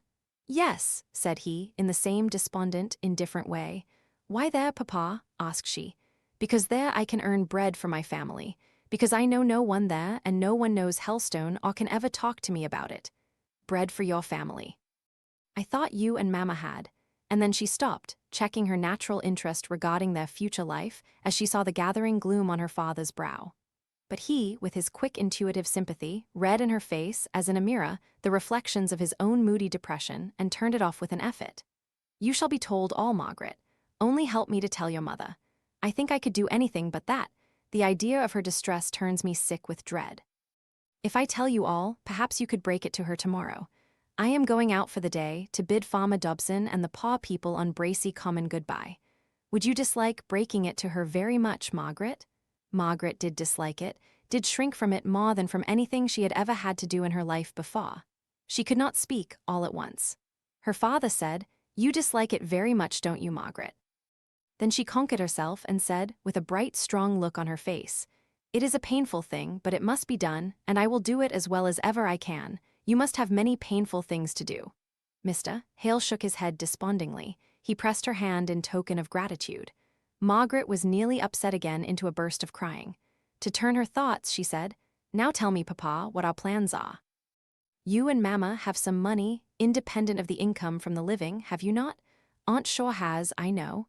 "Yes, I suppose we have about £120 a year of our own. 70 of that has always gone to Frederick since he has been abroad. I don't know if he wants it all," he continued in a hesitating manner. "He must have some pay for serving with the Spanish army." "Frederick must not suffer," said Margaret decidedly. "In a foreign country, so unjustly treated by his own, 100 is left. Could not you and I and Mamma live on 100 a year in some very cheap, very quiet part of England? Oh, I think we could." "No," said Mr. Hale. "That would not answer. I must do something. I must make myself busy to keep off morbid thoughts. Besides, in a country parish I should be so painfully reminded of Helstone and my duties here. I could not bear it, Margaret. And 100 a year would go a very little way, after the necessary wants of housekeeping are met, towards providing your mother with all the comforts she has been accustomed to and ought to have. No, we must go to Milton. That is settled. I can always decide better by myself, and not influenced by those whom I love," said he, as a half apology for having arranged so much before he had told any one of his family of his intentions. "I cannot stand objections. They make me so undecided." Margaret resolved to keep silence. After all, what did it signify where they went, compared to the one terrible change? Mr. Hale continued, A few months ago, when my misery of doubt became more than I could bear without speaking, I wrote to Mr. Bell. You remember Mr. Bell, Margaret? No, I never saw him, I think, but I know who he is. Frederick's godfather, your old tutor at Oxford, don't you mean? Yes. He is a fellow of Plymouth College there. He is a native of Milton, North, I believe. At any rate, he has property there, which has very much increased in value since Milton has become such a large manufacturing town. Well, I had reason to suspect, to imagine. I had better say nothing about it, however. But I felt sure of sympathy from Mr. Bell. I don't know that he gave me much strength. He has lived an easy life in his college all his days, but he has been as kind as can be. And it is owing to him we are going to Milton. How? Said Margaret. Why, he has tenants and houses and mills there, so though he dislikes the place too bustling for one of his habits, he is obliged to keep up some sort of connection, and he tells me that he hears there is a good opening for a private tutor there. A private tutor, said Margaret, looking scornful. What in the world do manufacturers want with the classics, or literature, or the accomplishments of a gentleman? Oh, said her father, some of them really seem to be fine fellows, conscious of their own deficiencies, which is more than many a man at Oxford is. Some want resolutely to learn, though they have come to man's estate. Some want their children to be better instructed than they themselves have been. At any rate, there is an opening, as I have said, for a private tutor. Mr. Bell has recommended me to a Mr. Thornton, a tenant of his, and a very intelligent man, as far as I can judge from his letters. And in Milton, Margaret, I shall find a busy life, if not a happy one, and people and scenes so different that I shall never be reminded of Helstone. There was the secret motive, as Margaret knew from her own feelings. It would be different. Discordant as it was, with almost a detestation for all she had ever heard of the north of England, the manufacturers, the people, the wild and bleak country, there was this one recommendation: it would be different to Helstone, and could never remind them of that beloved place. When do we go? Asked Margaret after a short silence. I do not know exactly. I wanted to talk it over with you. You see, your mother knows nothing about it yet, but I think in a fortnight, after my deed of resignation is sent in, I shall have no right to remain. Margaret was almost stunned. In a fortnight? No, not exactly to a day. Nothing is fixed, said her father with anxious hesitation as he noticed the filmy sorrow that came over her eyes and the sudden change in her complexion. But she recovered herself immediately. Yes, Papa, it had better be fixed soon and decidedly, as you say. Only Mamma to know nothing about it.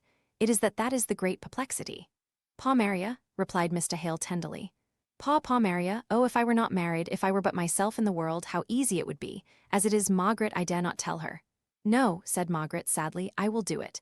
Give me till tomorrow evening to choose my time. Oh, Papa, cried she with sudden passionate entreaty, tell me it is a nightmare, a horrid dream, not the real waking truth. You cannot mean that you are really going to leave the church, to give up Helstone, to be forever separate from me, from Mamma, led away by some delusion, some temptation.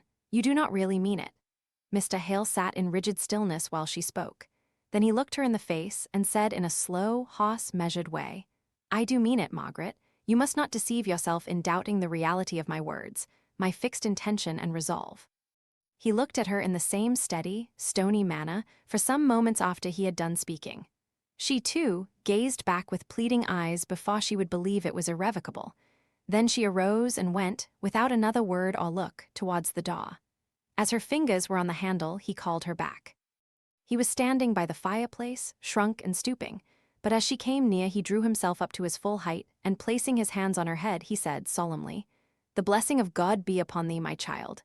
And may he restore you to his church, responded she, out of the fullness of her heart. The next moment she feared lest this answer to his blessing might be irreverent, wrong, might hurt him as coming from his daughter, and she threw her arms round his neck. He held her to him for a minute or two. She heard him murmur to himself, The martyrs and confessors had even more pain to bear, I will not shrink. They were startled by hearing Mrs. Hale inquiring for her daughter. They started asunder in the full consciousness of all that was before them. Mr. Hale hurriedly said, Go, Margaret, go, I shall be out all tomorrow. Before night you will have told your mother. Yes, she replied, and she returned to the drawing-room in a stunned and dizzy state. Chapter 5. Decision. I ask thee for a thoughtful love, through constant watching wise, to meet the glad with joyful smiles, and to wipe the weeping eyes, and a heart at leisure from itself to soothe and sympathize. Anon. Margaret made a good listener to all her mother's little plans for adding some small comforts to the lot of the poorest parishioners. She could not help listening, though each new project was a stab to her heart. By the time the frost had set in, they should be far away from Helstone. Old Simon's rheumatism might be bad and his eyesight worse. There would be no one to go and read to him and comfort him with little porringes of broth and good red flannel, or if there was, it would be a stranger, and the old man would watch in vain for her. Mary Domville's little crippled boy would crawl in vain to the door and look for her coming through the forest. These poor friends would never understand why she had forsaken them, and there were many others besides.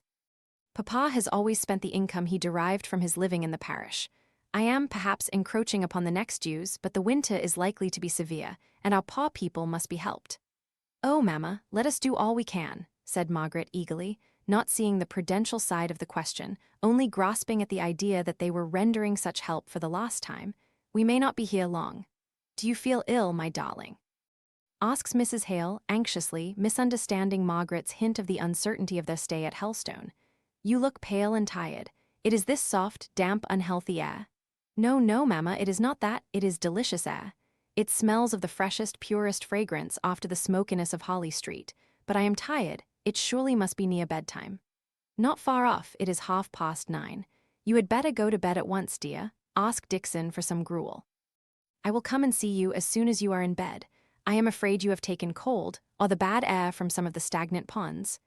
Oh, mamma, said Margaret, faintly smiling as she kissed her mother, I am quite well. Don't alarm yourself about me. I am only tired.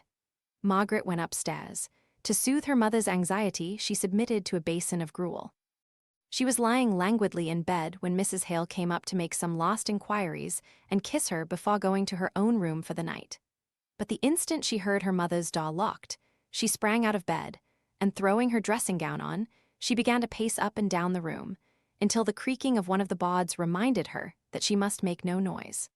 She went and curled herself upon the window seat in the small, deeply recessed window. That morning when she had looked out, her heart had danced at seeing the bright clear lights on the church tower, which foretold a fine and sunny day. This evening, 16 hours at most had passed by. She sat down, too full of sorrow to cry, but with a cold, dull pain which seemed to have pressed the youth and buoyancy out of her heart, never to return. Mr. Henry Lennox's visit, his offer, was like a dream, a thing beside her actual life. The hard reality was that her father had so admitted tempting doubts into his mind as to become a schismatic, an outcast. All the changes consequent upon this grouped themselves around that one great blighting fact. She looked out upon the dark gray lines of the church towers, square and straight in the center of the view, cutting against the deep blue transparent depths beyond into which she gazed, and felt that she might gaze forever, seeing at every moment some farther distance, and yet no sign of God. It seemed to her at the moment as if the earth was more utterly desolate than if girt in by an iron dome, behind which there might be the ineffaceable peace and glory of the Almighty. Those never-ending depths of space, in their still serenity, were more mocking to her than any material bounds could be, shutting in the cries of earth's sufferers, which now might ascend into that infinite splendor of vastness and be lost forever, before they reached his throne. In this mood her father came in unheard. The moonlight was strong enough to let him see his daughter in her unusual place and attitude. He came to her and touched her shoulder before she was aware that he was there. Margaret, I heard you were up. I could not help coming in to ask you to pray with me, to say the Lord's Prayer. That will do good to both of us. Mr. Hale and Margaret knelt by the window seat. He looking up, she bowed down in humble shame. God was there, close around them, hearing her father's whispered words. Her father might be a heretic, but had not she, in her despairing doubts not 5 minutes before, shown herself a far more utter skeptic? She spoke not a word, but stole to bed after her father had left her, like a child ashamed of its fault. If the world was full of perplexing problems, she would trust, and only ask to see the one step needful for the hour. Mr. Lennox, his visit, his proposal, the remembrance of which had been so rudely pushed aside by the subsequent events of the day, haunted her dreams that night. He was climbing up some tree of fabulous height to reach the branch whereon was slung her bonnet. He was falling, and she was struggling to save him, but held back by some invisible, powerful hand. He was dead. And yet, with a shifting of the scene, she was once more in the Holly Street drawing-room, talking to him as of old, and still with a consciousness all the time that she had seen him killed by that terrible fall. Miserable, unresting night. Ill preparation for the coming day. She awoke with a start, unrefreshed, and conscious of some reality worse even than her feverish dreams. It all came back upon her, not merely the sorrow, but the terrible discord in the sorrow. Where, to what distance apart, had her father wandered, led by doubts which were to her temptations of the evil one? She longed to ask, and yet would not have heard for all the world. The fine, crisp morning made her mother feel particularly well and happy at breakfast time. She talked on, planning village kindness, unheeding the silence of her husband and the monosyllabic answers of Margaret. Before the things were cleared away, Mr. Hale got up. He leaned one hand on the table, as if to support himself. "I shall not be home till evening. I am going to Bracy Common and will ask Farmer Dobson to give me something for dinner. I shall be back to tea at 7. He did not look at either of them, but Margaret knew what he meant. By 7 the announcement must be made to her mother. Mr. Hale would have delayed making it, but Margaret was of different stuff. She could not bear the impending weight on her mind all day long. Better get the worst over, the day would be too short to comfort her mother. But while she stood by the window, thinking how to begin and waiting for the servant to have left the room, her mother had gone upstairs to put on her things to go to the school. She came down ready equipped, in a brisker mood than usual. "Mother, come round the garden with me this morning. Just one turn," said Margaret, putting her arm round Mrs. Hale's waist. They passed through the open window. Mrs. Hale spoke, said something Margaret could not tell what. Her eye caught on a bee entering a deep-belled flower. When that bee flew forth with his spoil she would begin, that should be the sign. Out he came. "Mamma, Papa's going to leave Helstone," she blurted forth. "He's going to leave the church and live in Milton North." There were the 3 hard facts hardly spoken. "What makes you say so?" asked Mrs. Hale in a surprised, incredulous voice. "Who has been telling you such nonsense?" "Papa himself," said Margaret, longing to say something gentle and consoling, but literally not knowing how. They were close to a garden bench. Mrs. Hale sat down and began to cry. "I don't understand you," she said. "Either you have made some great mistake, or I don't quite understand you." "No, Mother, I have made no mistake. Papa has written to the bishop, saying that he has such doubts that he cannot conscientiously remain a priest of the Church of England, and that he must give up Helstone. He has also consulted Mr. Bell, Frederick's godfather, you know, Mamma, and it is arranged that we go to live at Milton North." Mrs. Hale looked up in Margaret's face all the time she was speaking these words. The shadow on her countenance told that she, at least, believed in the truth of what she said. "I don't think it can be true," said Mrs. Hale, at length. "He would surely have told me before it came to this." It came strongly upon Margaret's mind that her mother ought to have been told, that whatever her faults of discontent and repining might have been, it was an error in her father to have left her to learn his change of opinion, and his approaching change of life from her bet-informed child. Margaret sat down by her mother and took her unresisting head on her breast, bending her own soft cheeks down caressingly to touch her face. "Dear, darling Mamma, we were so afraid of giving you pain. Papa felt so acutely, you know you are not strong, and there must have been such terrible suspense to go through." "When did he tell you, Margaret?" "Yesterday, only yesterday," replied Margaret, detecting the jealousy which prompted the inquiry. Poor Papa, trying to divert her mother's thoughts into compassionate sympathy for all her father had gone through. Mrs. Hale raised her head. "What does he mean by having doubts?" she asked. "Surely, he does not mean that he thinks differently, that he knows better than the church." Margaret shook her head, and the tears came into her eyes as her mother touched the bare nerve of her own regret. "Can't the bishop set him right?" asked Mrs. Hale half impatiently. "I'm afraid not," said Margaret. "But I did not ask. I could not bear to hear what he might answer. It is all settled at any rate. He is going to leave Helstone in a fortnight. I am not sure if he did not say he had sent in his deed of resignation." "In a fortnight?" exclaimed Mrs. Hale. "I do think this is very strange, not at all right." "I call it very unfeeling," said she, beginning to take relief in tears. "He has doubts, you say, and gives up his living, and all without consulting me. I dare say, if he had told me his doubts at the first, I could have nipped them in the bud." Mistaken as Margaret felt her father's conduct to have been, she could not bear to hear it blamed by her mother. She knew that his very reserve had originated in a tenderness for her, which might be cowardly, but was not unfeeling.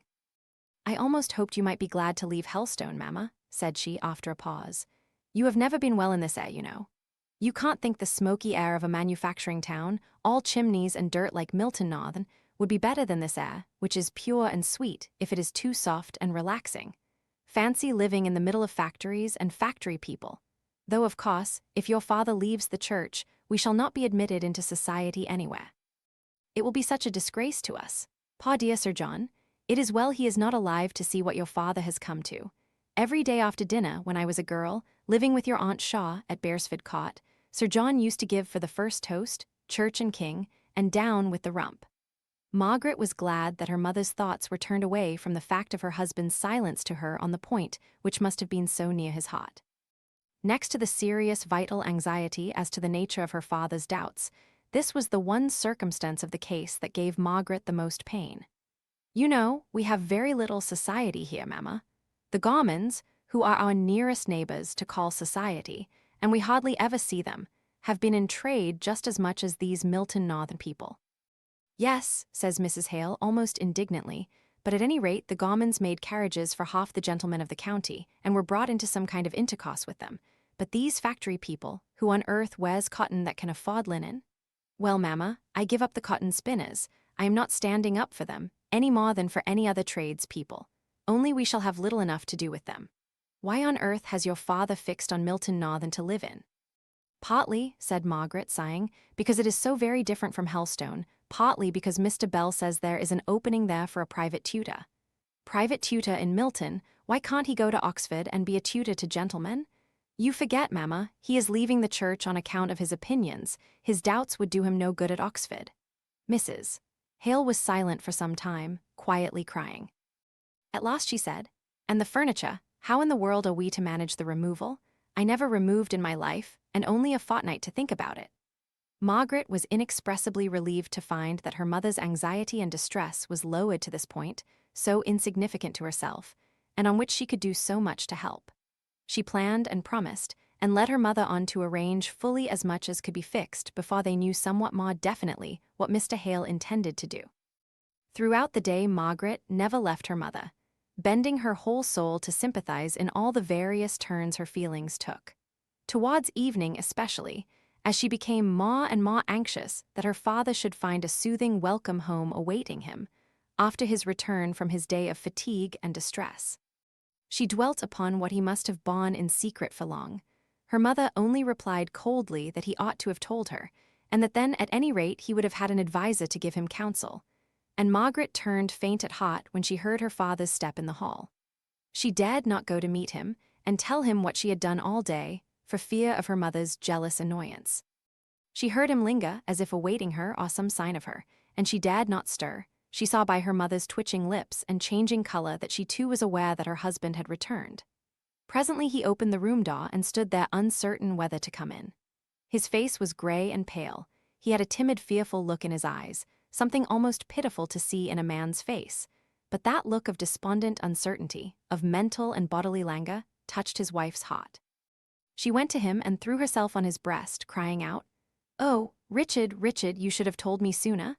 And then, in tears, Margaret left her, as she rushed upstairs to throw herself on her bed and hide her face in the pillows to stifle the hysteric sobs that would force their way out at last, after the rigid self-control of the whole day. How long she lay thus she could not tell. She heard no noise, though the housemaid came in to arrange the room. The affrighted girl stole out again on tiptoe, and went and told Mrs. Dixon that Miss Hale was crying as if her heart would break. She was sure she would make herself deadly ill if she went on at that rate. In consequence of this, Margaret felt herself touched and started up into a sitting posture. She saw the accustomed room, the figure of Dixon in shadow, as the latter stood holding a candle a little behind her, for fear of the effect on Miss Hale's startled eyes, swollen and blinded as they were. "Oh, Dixon, I did not hear you come into the room," said Margaret, resuming her trembling self-restraint. "Is it very late?" continued she, lifting herself languidly off the bed, yet letting her feet touch the ground without fairly standing down, as she shaded her wet ruffled hair off her face and tried to look as though nothing were the matter, as if she had been asleep. "I can hardly tell what time it is," replied Dixon in an aggrieved tone of voice. "Since your mamma told me this terrible news when I dressed her for tea, I've lost all count of time. I'm sure I don't know what is to become of us all. When Charlotte told me just now you were sobbing, Miss Hale, I thought, no wonder, poor thing. And master thinking of turning dissenter at his time of life, when, if it is not to be said he's done well in the church, he's not done badly after all. I had a cousin, miss, who turned Methodist preacher after he was 50 years of age and a tailor all his life. But then he had never been able to make a pair of trousers to fit, for as long as he had been in the trade, so it was no wonder. but for master. As I said to Mrs., what would Pa Sir John have said? He never liked your marrying Mr. Hale, but if he could have known it would have come to this, he would have sworn worse oaths than ever, if that was possible. Dixon had been so much accustomed to comment upon Mr. Hale's proceedings to her mistress, who listened to her, or not as she was in the humor, that she never noticed Margaret's flashing eye and dilating nostril. To hear her father talked of in this way by a servant to her face. "Dixon," she said, in the low tone she always used when much excited, which had a sound in it as of some distant turmoil or threatening storm breaking far away. "Dixon, you forget to whom you are speaking." She stood upright and firm on her feet now, confronting the waiting maid and fixing her with her steady, discerning eye. "I am Mr. Hale's daughter. Go, you have made a strange mistake, and one that I am sure your own good feeling will make you sorry for when you think about it." Dixon hung irresolutely about the room for a minute or two. Margaret repeated, "You may leave me, Dixon. I wish you to go." Dixon did not know whether to resent these decided words or to cry. Either course would have suited her mistress. But as she said to herself, "Miss Margaret has a touch of the old gentleman about her, as well as Pa Master Frederick.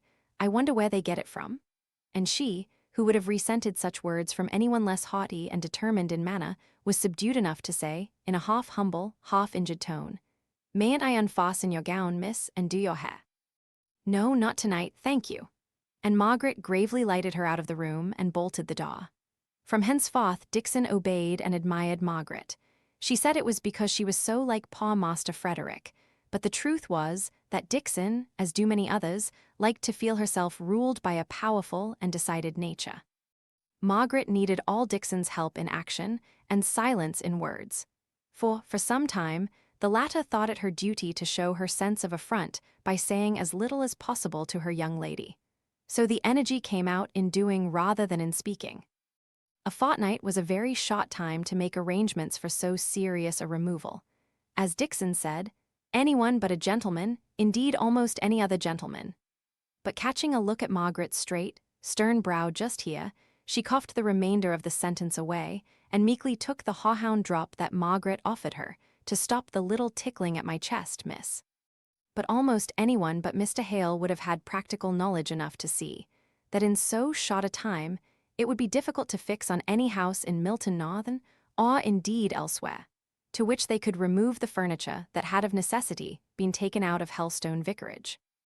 Mrs. Hale, overpowered by all the troubles and necessities for immediate household decisions that seemed to come upon her at once, became really ill, and Margaret almost felt it as a relief when her mother fairly took to her bed and left the management of affairs to her. Dixon, true to her post of bodyguard, attended most faithfully to her mistress, and only emerged from Mrs. Hale's bedroom to shake her head and murmur to herself in a manner which Margaret did not choose to hear. For the one thing clear and straight before her was the necessity for leaving Helstone. Mr. Hale's successor in the living was appointed, and at any rate, after her father's decision, there must be no lingering now, for his sake, as well as from every other consideration. For he came home every evening more and more depressed after the necessary leave-taking which he had resolved to have with every individual parishioner. Margaret, inexperienced as she was in all the necessary matter-of-fact business to be got through, did not know to whom to apply for advice. The cook and Charlotte worked away with willing arms and stout hearts at all the moving and packing, and as far as that went, Margaret's admirable sense enabled her to see what was best and to direct how it should be done. But where were they to go to? In a week they must be gone. Straight to Milton, or where? So many arrangements depended on this precision that Margaret resolved to ask her father one evening, in spite of his evident fatigue and low spirits. He answered, "My dear, I have really had too much to think about to settle this. What does your mother say? What does she wish? Pa Maria?" He met with an echo even louder than his sigh. Dixon had just come into the room for another cup of tea for Mrs. Hale, and catching Mr. Hale's last words and protected by his presence from Margaret's upbraiding eyes, made bold to say, "My pa mistress." "You don't think her worse today?" said Mr. Hale, turning hastily. "I am sure I can't say, sir. It's not for me to judge. The illness seems so much more on the mind than on the body." Mr. Hale looked infinitely distressed. "You had better take Mamma her tea while it is hot, Dixon," said Margaret, in a tone of quiet authority.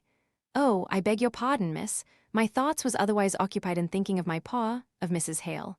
"Papa," said Margaret, "it is this suspense that is bad for you both." Of course, Mamma must feel your change of opinions. We can't help that, she continued softly. But now the cause is clear, at least to a certain point. And I think, Papa, that I could get Mamma to help me in planning if you could tell me what to plan for. She has never expressed any wish in any way and only thinks of what can't be helped. Are we to go straight to Milton? Have you taken a house there? No, he replied. I suppose we must go into lodgings and look about for a house. And pack up the furniture so that it can be left at the railway station till we have met with one? I suppose so. Do what you think best. Only remember, we shall have much less money to spend. They had never had much superfluity, as Margaret knew. She felt that it was a great weight suddenly thrown upon her shoulders. 4 months ago, all the decisions she needed to make were what dress she would wear for dinner, and to help Edith to draw out the lists of who should take down whom in the dinner parties at home. Nor was the household in which she lived one that called for much decision. Except in the one grand case of Captain Lennox's offer, everything went on with the regularity of clockwork. Once a year, there was a long discussion between her aunt and Edith as to whether they should go to the Isle of Wight, abroad, or to Scotland. But at such times, Margaret herself was secure of drifting, without any exertion of her own, into the quiet harbor of home. Now, since that day when Mr. Lennox came and startled her into a decision, every day brought some question, momentous to her, and to those whom she loved, to be settled. Her father went up after tea to sit with his wife. Margaret remained alone in the drawing-room. Suddenly she took a candle and went into her father's study for a great atlas, and lugging it back into the drawing-room, she began to paw over the map of England.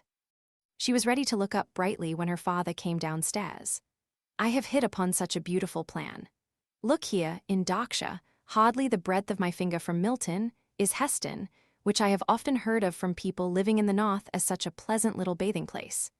Now, don't you think we could get Mamma there with Dixon, while you and I go and look at houses and get one all ready for her in Milton? She would get a breath of sea air to set her up for the winter and be spared all the fatigue, and Dixon would enjoy taking care of her. Is Dixon to go with us? Asked Mr. Hale in a kind of helpless dismay. Oh, yes, said Margaret. Dixon quite intends it, and I don't know what Mamma would do without her. But we shall have to put up with a very different way of living, I am afraid. Everything is so much dearer in a town. I doubt if Dixon can make herself comfortable. To tell you the truth, Margaret, I sometimes feel as if that woman gave herself airs. To be sure she does, Papa, replied Margaret, and if she has to put up with a different style of living, we shall have to put up with her airs, which will be worse. But she really loves us all and would be miserable to leave us, I am sure, especially in this change. So, for Mamma's sake and for the sake of her faithfulness, I do think she must go. Very well, my dear, go on. I am resigned. How far is Heston from Milton? The breadth of one of your fingers does not give me a very clear idea of distance. Well then, I suppose it is 30 miles, that is not much. Not in distance, but in, never mind. If you really think it will do your mother good, let it be fixed so. This was a great step. Now Margaret could work and act and plan in good earnest. And now Mrs. Hale could rouse herself from her languor and forget her real suffering in thinking of the pleasure and the delight of going to the seaside. Her only regret was that Mr. Hale could not be with her all the fortnight she was to be there, as he had been for a whole fortnight once, when they were engaged, and she was staying with Sir John and Lady Beresford at Torquay. Chapter 6. Farewell. Unwatched the garden bough shall sway, the tender blossom flutter down, unloved that beech will gather brown, the maple burn itself away. Unloved, the sunflower, shining fair, ray round with flames her disk of seed, and many a rose carnation feed with summer spice the humming air. Till from the garden and the wild a fresh association blow, and year by year the landscape grow familiar to the stranger's child. As year by year the labourer tills his wonted glebe, or lops the glades. And year by year our memory fades from all the circle of the hills. Tennyson. The last day came, the house was full of packing cases, which were being carted off at the front door to the nearest railway station. Even the pretty lawn at the side of the house was made unsightly and untidy by the straw that had been wafted upon it through the open door and windows. The rooms had a strange echoing sound in them, and the light came harshly and strongly in through the uncurtained windows, seeming already unfamiliar and strange. Mrs. Hale's dressing-room was left untouched to the last, and there she and Dixon were packing up clothes, and interrupting each other every now and then to exclaim at, and turn over with fond regard, some forgotten treasure, in the shape of some relic of the children while they were yet little. They did not make much progress with their work. Downstairs, Margaret stood calm and collected, ready to counsel or advise the men who had been called in to help the cook and Charlotte. These two last, crying between whiles, wondered how the young lady could keep up so this last day, and settled it between them that she was not likely to care much for Helstone, having been so long in London. There she stood, very pale and quiet, with her large grave eyes observing everything, up to every present circumstance however small. They could not understand how her heart was aching all the time, with a heavy pressure that no sighs could lift off or relieve, and how constant exertion for her perceptive faculties was the only way to keep herself from crying out with pain. Moreover, if she gave way, who was to act? Her father was examining papers, books, registers, what not in the vestry with the clock, and when he came in there were his own books to pack up, which no one but himself could do to his satisfaction. Besides, was Margaret one to give way before strange men, or even household friends like the cook and Charlotte? Not she. But at last the four packers went into the kitchen to their tea, and Margaret moved stiffly and slowly away from the place in the hall where she had been standing so long, out through the bare echoing drawing-room, into the twilight of an early November evening. There was a filmy veil of soft dull mist obscuring, but not hiding, all objects, giving them a lilac hue, for the sun had not yet fully set. A robin was singing, perhaps, Margaret thought, the very robin that her father had so often talked of as his winter pet, and for which he had made, with his own hands, a kind of robin house by his study window. The leaves were more gorgeous than ever. The first touch of frost would lay them all low on the ground. Already one or two kept constantly floating down, amber and golden in the low slanting sun rays. Margaret went along the walk under the pear tree wall. She had never been along it since she paced it at Henry Lennox's side. Here, at this bed of time, he began to speak of what she must not think of now. Her eyes were on that late-blowing rose as she was trying to answer, and she had caught the idea of the vivid beauty of the feathery leaves of the carrots in the very middle of his last sentence. Only a fortnight ago, and all so changed. Where was he now? In London, going through the old round, dining with the old Harley Street set, or with gayer young friends of his own. Even now, while she walked sadly through that damp and drear garden in the dusk, with everything falling and fading, and turning to decay around her, he might be gladly putting away his law books after a day of satisfactory toil, and freshening himself up, as he had told her he often did, by a run in the Temple Gardens, taking in the while the grand inarticulate mighty roar of tens of thousands of busy men, nigh at hand, but not seen and catching ever at his quick turns. Glimpses of the lights of the city coming up out of the depths of the river. He had often spoken to Margaret of these hasty walks, snatched in the intervals between study and dinner. At his best times and in his best moods had he spoken of them, and the thought of them had struck upon her fancy. Here there was no sound. The robin had gone away into the vast stillness of night. Now and then a cottage door in the distance was opened and shut, as if to admit the tired labourer to his home, but that sounded very far away. A stealthy, creeping, cranching sound among the crisp fallen leaves of the forest, beyond the garden, seemed almost close at hand. Margaret knew it was some poacher. Sitting up in her bedroom this past autumn, with the light of her candle extinguished and purely reveling in the solemn beauty of the heavens and the earth, she had many a time seen the light, noiseless leap of the poachers over the garden fence, their quick tramp across the dewy, moonlit lawn, their disappearance in the black still shadow beyond. The wild, adventurous freedom of their life had taken her fancy.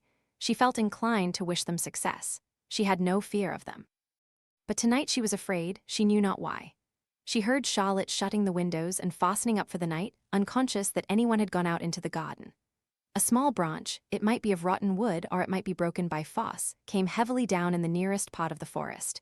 Margaret ran, swift as Camilla, down to the window and rapped at it with a hurried tremulousness which startled Charlotte within. "Let me in, let me in, it is only me, Charlotte." Her heart did not still its fluttering till she was safe in the drawing-room, with the windows fastened and bolted, and the familiar walls hemming her round and shutting her in. She had sate down upon a packing-case. Cheerless, chill was the dreary and dismantled room, no fire nor other light but Charlotte's long unsnuffed candle. Charlotte looked at Margaret with surprise, and Margaret, feeling it rather than seeing it, rose up. "I was afraid you were shutting me out altogether, Charlotte," said she, half smiling. "And then you would never have heard me in the kitchen, and the doors into the lane and churchyard are locked long ago. Oh, miss, I should have been sure to have missed you soon. The men would have wanted you to tell them how to go on, and I have put tea in master's study, as being the most comfortable room, so to speak. Thank you, Charlotte. You are a kind girl. I shall be sorry to leave you. You must try and write to me if I can ever give you any little help or good advice. I shall always be glad to get a letter from Helstone, you know. I shall be sure and send you my address when I know it. The study was all ready for tea. There was a good blazing fire and unlighted candles on the table. Margaret sat down on the rug, partly to warm herself, for the dampness of the evening hung about her dress, and over-fatigue had made her chilly. She kept herself balanced by clasping her hands together round her knees. Her head dropped a little towards her chest. The attitude was one of despondency, whatever her frame of mind might be. But when she heard her father's step on the gravel outside, she started up, and hastily shaking her heavy black hair back, and wiping a few tears away that had come on her cheeks she knew not how, she went out to open the door for him. He showed far more depression than she did. She could hardly get him to talk, although she tried to speak on subjects that would interest him, at the cost of an effort every time which she thought would be her last. "Have you been a very long walk today?" asked she, on seeing his refusal to touch food of any kind. "As far as Fodham Beeches. I went to see Widow Maltby. She is sadly grieved at not having wished you good-bye. She says little Susan has kept watch down the lane for days past." "Nay, Margaret, what is the matter, dear?" The thought of the little child watching for her, and continually disappointed, from no forgetfulness on her part, but from sheer inability to leave home, was the last drop in poor Margaret's cup, and she was sobbing away as if her heart would break. Mr. Hale was distressingly perplexed. He rose and walked nervously up and down the room. Margaret tried to check herself, but would not speak until she could do so with firmness. She heard him talking, as if to himself. "I cannot bear it. I cannot bear to see the sufferings of others. I think I could go through my own with patience. Oh, is there no going back?" "No, father," said Margaret, looking straight at him, and speaking low and steadily. "It is bad to believe you in error. It would be infinitely worse to have known you a hypocrite." She dropped her voice at the last few words, as if entertaining the idea of hypocrisy for a moment in connection with her father savored of irreverence. "Besides," she went on, "it is only that I am tired tonight. Don't think that I am suffering from what you have done, dear papa. We can't either of us talk about it tonight, I believe," said she, finding that tears and sobs would come in spite of herself. "I had better go and take Mamma up this cup of tea. She had hers very early, when I was too busy to go to her, and I am sure she will be glad of another now." Railroad time inexorably wrenched them away from lovely, beloved Helstone the next morning. They were gone. They had seen the last of the long, low parsonage home, half covered with china roses and pyracanthus, more homelike than ever in the morning sun that glittered on its windows, each belonging to some well-loved room. Almost before they had settled themselves into the car, sent from Southampton to fetch them to the station, they were gone away to return no more. A sting at Margaret's heart made her strive to look out to catch the last glimpse of the old church tower at the turn where she knew it might be seen above a wave of the forest trees.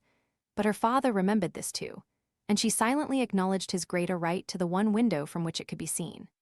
She leant back and shut her eyes, and the tears welled forth, and hung glittering for an instant on the shadowing eyelashes before rolling slowly down her cheeks, and dropping, unheeded, on her dress. They were to stop in London all night at some quiet hotel. Poor Mrs. Hale had cried in her way nearly all day long, and Dixon showed her sorrow by extreme crossness and a continual irritable attempt to keep her petticoats from even touching the unconscious Mr. Hale, whom she regarded as the origin of all this suffering.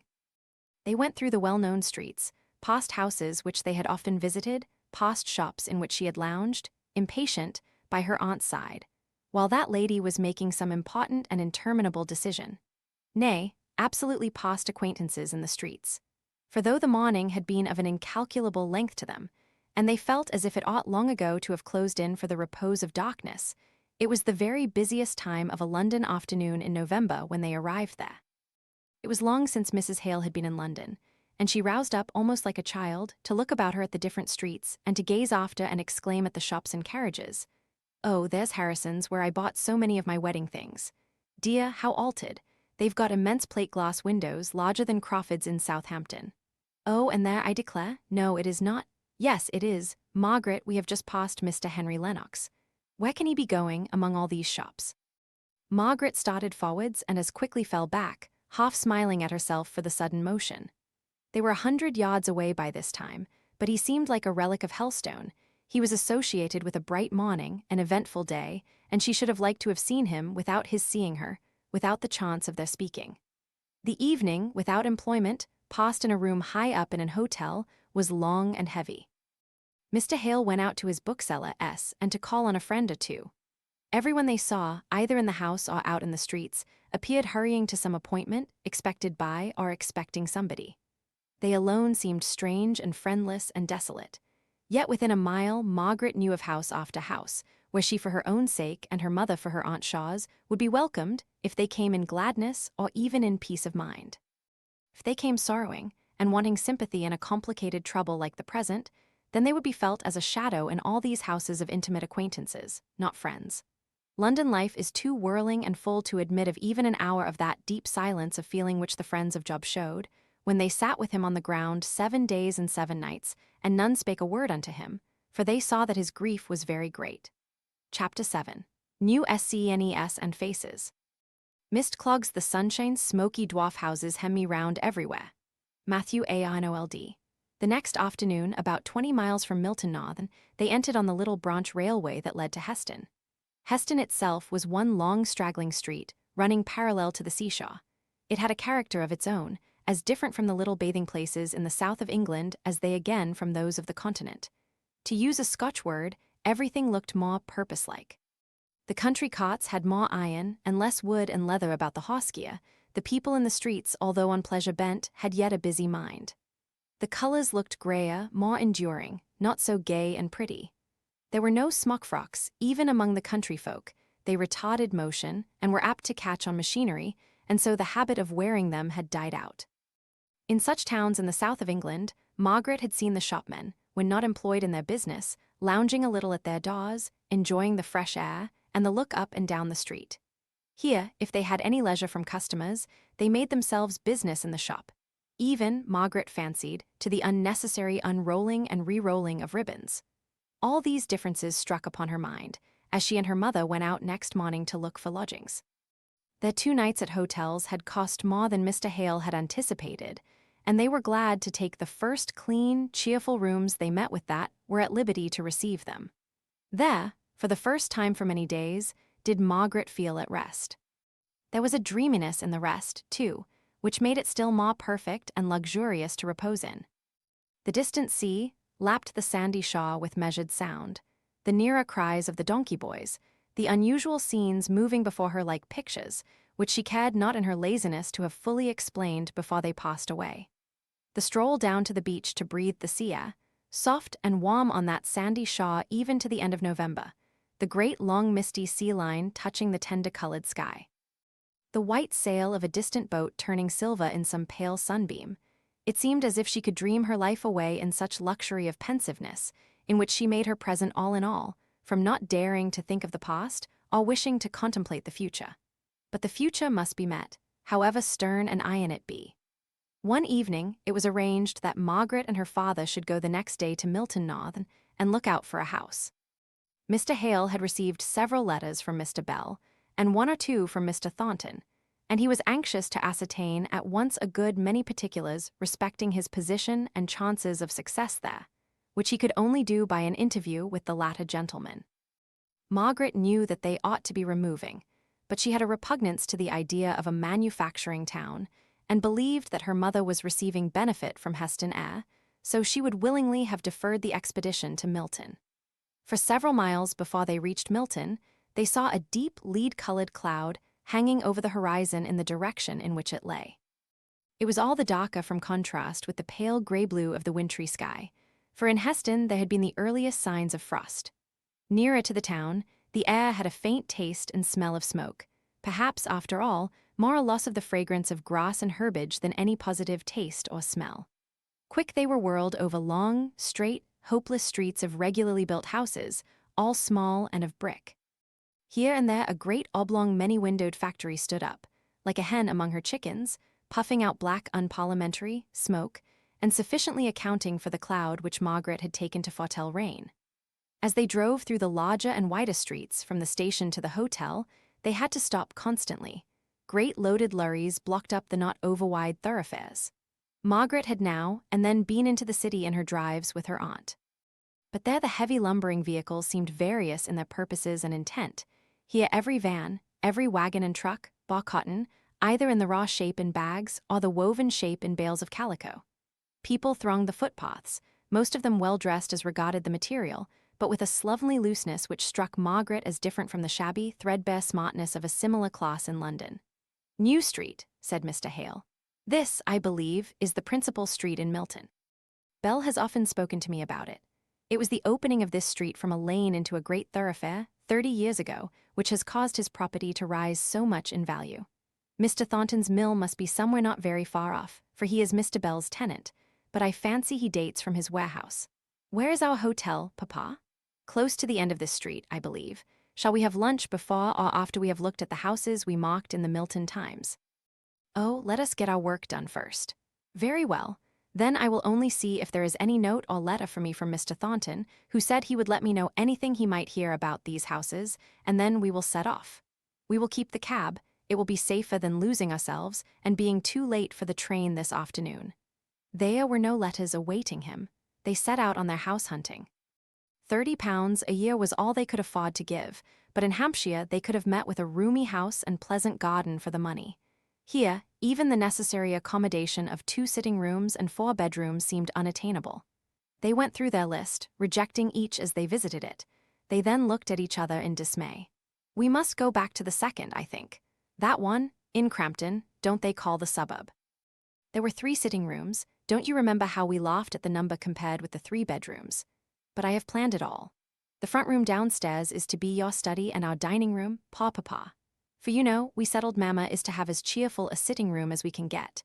And that front room upstairs, with the atrocious blue and pink paper and heavy cornice, had really a pretty view over the plain, with a great bend of river, or canal, or whatever it is, down below.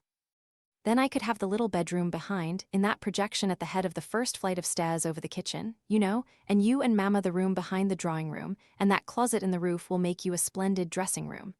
But Dixon and the girl we ought to have to help. Oh, wait a minute. I am overpowered by the discovery of my own genius for management. Dixon is to have, let me see, I had it once, the back sitting room. I think she will like that. She grumbles so much about the stairs at Heston, and the girl is to have that sloping attic over your room and Mamma's. Won't that do? I dare say it will. But the papers, what taste? And the overloading such a house with color and such heavy cornices. Never mind, Papa. Surely you can charm the landlord into repapering 1 or 2 of the rooms, the drawing room and your bedroom, for Mamma will come most in contact with them, and your bookshelves will hide a great deal of that gaudy pattern in the dining room.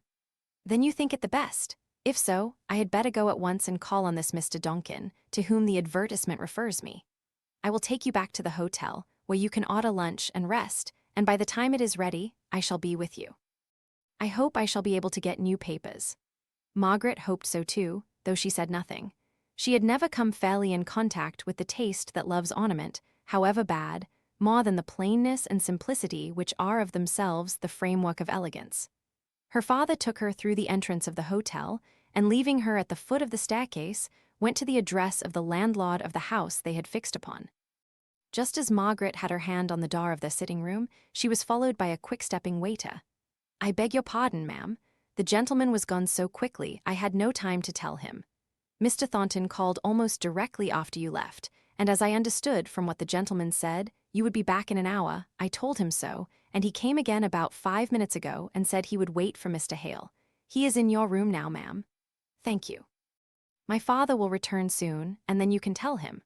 Margaret opened the door and went in with the straight, fearless, dignified presence habitual to her. She felt no awkwardness. She had too much the habits of society for that. Here was a person come on business to her father, and, as he was one who had shown himself obliging, she was disposed to treat him with a full measure of civility. Mr. Thornton was a good deal more surprised and discomfited than she. Instead of a quiet, middle-aged clergyman, a young lady came forward with frank dignity. A young lady of a different type to most of those he was in the habit of seeing. Her dress was very plain. A close straw bonnet of the best material and shape, trimmed with white ribbon, a large Indian shawl, which hung about her in long heavy folds, and which she wore as an empress wears her drapery. He did not understand who she was, as he caught the simple, straight, unabashed look, which showed that his being there was of no concern to the beautiful countenance, and called up no flush of surprise to the pale ivory of the complexion. He had heard that Mr. Hale had a daughter, but he had imagined that she was a little girl. "Mr. Thornton, I believe," said Margaret, after a half-instant's pause, during which his unready words would not come. "Will you sit down? My father brought me to the door not a minute ago, but unfortunately he was not told that you were here, and he has gone away on some business. But he will come back almost directly. I am sorry you have had the trouble of calling twice." Mr. Thornton was in habits of authority himself, but she seemed to assume some kind of rule over him at once. He had been getting impatient at the loss of his time on a market day, the moment before she appeared, yet now he calmly took a seat at her bidding. "Do you know where it is that Mr. Hale has gone to? Perhaps I might be able to find him." "He has gone to a Mr. Donkin in Canute Street. He is the landlord of the house my father wishes to take in Crampton." Mr. Thornton knew the house. He had seen the advertisement, and been to look at it, in compliance with a request of Mr. Bell, that he would assist Mr. Hale to the best of his power, and also instigated by his own interest in the case of a clergyman who had given up his living under circumstances such as those of Mr. Hale. Mr. Thornton had thought that the house in Crampton was really just the thing. But now that he saw Margaret, with her superb ways of moving and looking, he began to feel ashamed of having imagined that it would do very well for the Hales, in spite of a certain vulgarity in it which had struck him at the time of his looking it over. Margaret could not help her looks, but the short curled upper lip, the round, massive upturned chin, the manner of carrying her head, her movements, full of a soft feminine defiance, always gave strangers the impression of haughtiness. She was tired now and would much rather have remained silent and taken the rest her father had planned for her. But of course she owed to herself to be a gentlewoman and to speak courteously from time to this stranger. Not overbrushed, nor overpolished, it must be confessed, after his rough encounter with Milton streets and crowds. She wished that he would go, as he had once spoken of doing, instead of sitting there, answering with curt sentences all the remarks she made. She had taken off her shawl and hung it over the back of her chair. She sat facing him and facing the light. Her full beauty met his eye, her round, white flexile throat rising out of the full, yet lithe figure, her lips moving so slightly as she spoke, not breaking the cold, serene look of her face with any variation from the one lovely haughty curve. Her eyes, with their soft gloom, meeting his with quiet maiden freedom. He almost said to himself that he did not like her, before their conversation ended. He tried so to compensate himself for the modified feeling that while he looked upon her with an admiration he could not repress, she looked at him with proud indifference, taking him, he thought, for what, in his irritation, he told himself he was, a great rough fellow, with not a grace or a refinement about him. Her quiet coldness of demeanor he interpreted into contemptuousness, and resented it in his heart to the pitch of almost inclining him to get up and go away, and have nothing more to do with these Hales and their superciliousness. Just as Margaret had exhausted her last subject of conversation, and yet conversation that could hardly be called which consisted of so few and such short speeches. Her father came in, and with his pleasant, gentlemanly courteousness of apology, reinstated his name and family in Mr. Thornton's good opinion. Mr. Hale and his visitor had a good deal to say respecting their mutual friend, Mr. Bell, and Margaret, glad that her part of entertaining the visitor was over, went to the window to try and make herself more familiar with the strange aspect of the street. She got so much absorbed in watching what was going on outside that she hardly heard her father when he spoke to her, and he had to repeat what he said. "Margaret, the landlord will persist in admiring that hideous paper, and I am afraid we must let it remain." "Oh dear, I am sorry," she replied, and began to turn over in her mind the possibility of hiding part of it, at least, by some of her sketches, but gave up the idea at last, as likely only to make bad worse. Her father, meanwhile, with his kindly country hospitality, was pressing Mr. Thornton to stay to luncheon with them. It would have been very inconvenient to him to do so, yet he felt that he should have yielded, if Margaret by word or look had seconded her father's invitation. He was glad she did not, and yet he was irritated at her for not doing so.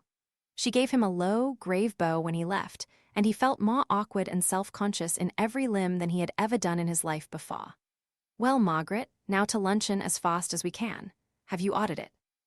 "No, Papa, that man was here when I came home, and I have never had an opportunity. Then we must take anything we can get. He must have been waiting a long time, I'm afraid. It seemed exceedingly long to me. I was just at the last gasp when you came in. He never went on with any subject, but gave little, short, abrupt answers. Very much to the point, though, I should think. He is a clear-headed fellow. He said, did you hear? That Crampton is on gravelly soil and by far the most healthy suburb in the neighborhood of Milton. When they returned to Heston, there was the day's account to be given to Mrs. Hale, who was full of questions, which they answered in the intervals of tea drinking. And what is your correspondent, Mr. Thornton, like? Ask Margaret, said her husband. She and he had a long attempt at conversation while I was away speaking to the landlord. Oh. I hardly know what he is like, said Margaret lazily, too tired to tax her powers of description much. And then rousing herself, she said, he is a tall, broad-shouldered man about how old, Papa? I should guess about 30. About 30, with a face that is neither exactly plain nor yet handsome, nothing remarkable, not quite a gentleman, but that was hardly to be expected.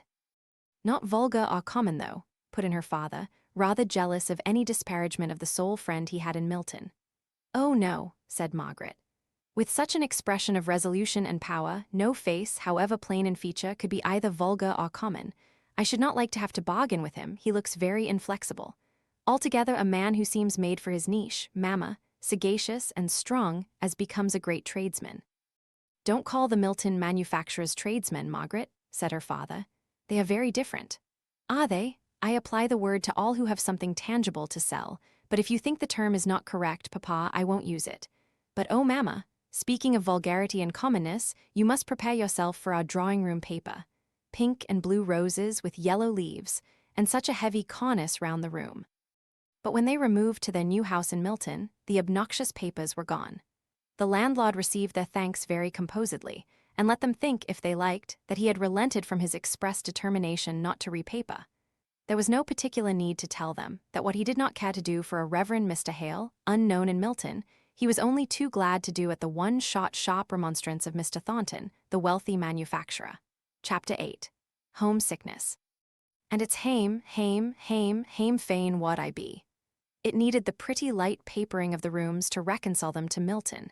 It needed ma that could not be had. The thick yellow November fogs had come on, and the view of the plain in the valley, made by the sweeping bend of the river, was all shut out when Mrs. Hale arrived at her new home. Margaret and Dixon had been at work 2 days, unpacking and arranging, but everything inside the house still looked in disorder, and outside a thick fog crept up to the very windows and was driven into every open door in choking white wreaths of unwholesome mist. Oh, Margaret, are we to live here?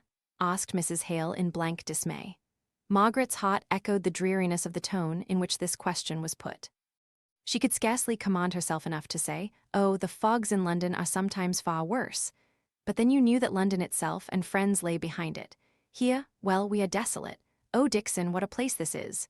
Indeed, ma'am, I'm sure it will be your death before long, and then I know who'll stay. Miss Hale, that's far too heavy for you to lift. Not at all, thank you, Dixon, replied Margaret coldly. The best thing we can do for Mamma is to get her room quite ready for her to go to bed, while I go and bring her a cup of coffee. Mr. Hale was equally out of spirits, and equally came upon Margaret for sympathy. Margaret, I do believe this is an unhealthy place. Only suppose that your mother's health or yours should suffer. I wish I had gone into some country place in Wales. This is really terrible, said he, going up to the window. There was no comfort to be given. They were settled in Milton, and must endure smoke and fogs for a season. Indeed, all other life seemed shut out from them by as thick a fog of circumstance. Only the day before, Mr. Hale had been reckoning up with dismay how much their removal and fortnight at Heston had cost, and he found it had absorbed nearly all his little stock of ready money. No, here they were, and here they must remain. At night, when Margaret realized this, she felt inclined to sit down in a stupor of despair. The heavy, smoky air hung about her bedroom, which occupied the long, narrow projection at the back of the house. The window, placed at the side of the oblong, looked at the blank wall of a similar projection, not above 10 feet distant. It loomed through the fog like a great barrier to hope. Inside the room, everything was in confusion. All their efforts had been directed to make her mother's room comfortable. Margaret sat down on a box, the direction card upon which struck her as having been written at Helstone, beautiful, beloved Helstone. She lost herself in dismal thought. But at last, she determined to take her mind away from the present, and suddenly remembered that she had a letter from Edith which she had only half read in the bustle of the morning. It was to tell of their arrival at Corfu, their voyage along the Mediterranean, their music, and dancing on board ship, the gay new life opening upon her, her house with its trellised balcony and its views over white cliffs and deep blue sea. Edith wrote fluently and well, if not graphically. She could not only seize the salient and characteristic points of a scene, but she could enumerate enough of indiscriminate particular for Margaret to make it out for herself. Captain Lennox and another lately married officer shared a villa, high up on the beautiful precipitous rocks overhanging the sea. The days, late as it was in the year, seemed spent in boating or land picnics. All out of doors, pleasure-seeking and glad, Edith's life seemed like the deep vault of blue sky above her, free, utterly free from fleck or cloud. Her husband had to attend drill, and she, the most musical officer's wife there, had to copy the new and popular tunes out of the most recent English music, for the benefit of the bandmaster. Those seemed their most severe and arduous duties. She expressed an affectionate hope that if the regiment stopped another year at Corfu, Margaret might come out and pay her a long visit. She asked Margaret if she remembered the day 12-month on which she, Edith, wrote how it rained all day long in Holly Street, and how she would not put on her new gown to go to a stupid dinner and get it all wet and splashed in going to the carriage, and how at that very dinner they had first met Captain Lennox. Yes, Margaret remembered it well. Edith and Mrs. Shaw had gone to dinner. Margaret had joined the party in the evening. The recollection of the plentiful luxury of all arrangements, the stately handsomeness of the furniture, the size of the house, the peaceful, untroubled ease of the visitors, all came vividly before her, in strange contrast to the present time. The smooth sea of that old life closed up, without a mark left to tell where they had all been. The habitual dinners, the calls, the dancing evenings were all going on forever, though her Aunt Shaw and Edith were no longer there, and she, of course, was even less missed. She doubted if any one of that old set ever thought of her, except Henry Lennox. He too, she knew, would strive to forget her, because of the pain she had caused him. She had heard him often boast of his power of putting any disagreeable thought far away from him. Then she penetrated farther into what might have been. If she had cared for him as a lover and had accepted him, and this change in her father's opinions and consequent station had taken place, she could not doubt but that it would have been impatiently received by Mr. Lennox. It was a bitter mortification to her in one sense, but she could bear it patiently because she knew her father's purity of purpose, and that strengthened her to endure his errors, grave and serious though in her estimation they were. But the fact of the world esteeming her father degraded, in its rough wholesale judgment, would have oppressed and irritated Mr. Lennox. As she realized what might have been, she grew to be thankful for what was. They were at the lowest now. They could not be worse. Edith's astonishment and her Aunt Shaw's dismay would have to be met bravely when their letters came. So Margaret rose up and began slowly to undress herself, feeling the full luxury of acting leisurely, late as it was, after all the past hurry of the day. She fell asleep, hoping for some brightness, either internal or external. But if she had known how long it would be before the brightness came, her heart would have sunk low down. The time of the year was most unpropitious to health as well as to spirits. Her mother caught a severe cold, and Dixon herself was evidently not well, although Margaret could not insult her more than by trying to save her or by taking any care of her. They could hear of no girl to assist her. All were at work in the factories. At least, those who applied were well scolded by Dixon for thinking that such as they could ever be trusted to work in a gentleman's house. So they had to keep a charwoman in almost constant employ. Margaret longed to send for Charlotte, but besides the objection of her being a better servant than they now could afford to keep, the distance was too great. Mr. Hale met with several pupils, recommended to him by Mr. Bell or by the more immediate influence of Mr. Thornton. They were mostly of the age when many boys would be still at school, but according to the prevalent and apparently well-founded notions of Milton, to make a lad into a good tradesman he must be caught young, and acclimated to the life of the mill or office or warehouse. If he were sent to even the Scotch universities, he came back unsettled for commercial pursuits. How much more so if he went to Oxford or Cambridge, where he could not be entered till he was 18. So most of the manufacturers placed their sons in situations at from 14 or 15 years of age, unsparingly cutting away all offshoots in the direction of literature or high mental cultivation, in hopes of throwing the whole strength and vigor of the plant into commerce. Still, there were some wiser parents, and some who had sense enough to perceive their own deficiencies and strive to remedy them. Nay, there were a few no longer youths, but men in the prime of life, who had the stern wisdom to acknowledge their own ignorance and to learn late what they should have learnt early. Mr. Thornton was perhaps the oldest of Mr. Hale's pupils. He was certainly the favorite. Mr. Hale got into the habit of quoting his opinions so frequently, and with such regard, that it became a little domestic joke to wonder what time, during the hour appointed for instruction, could be given to absolute learning. So much of it appeared to have been spent in conversation. Margaret rather encouraged this light, merry way of viewing her father's acquaintance with Mr. Thornton, because she felt that her mother was inclined to look upon this new friendship of her husband, with jealous eyes. As long as his time had been solely occupied with his books and his parishioners, as at Helstone, she had appeared to care little whether she saw much of him or not. But now that he looked eagerly forward to each renewal of his intercourse with Mr. Thornton, she seemed hurt and annoyed, as if he were slighting her companionship for the first time. Mr. Hale's overpraise had the usual effect of overpraise upon his auditors. They were a little inclined to rebel against Aristides being always called the just. After a quiet life in a country parsonage for more than 20 years, there was something dazzling to Mr. Hale in the energy which conquered immense difficulties with ease. The power of the machinery of Milton, the power of the men of Milton, impressed him with a sense of grandeur, which he yielded to without caring to inquire into the details of its exercise. But Margaret went less abroad, among machinery and men, saw less of power in its public effect, and, as it happened, she was thrown with one or two of those who, in all measures affecting masses of people, must be acute sufferers for the good of many.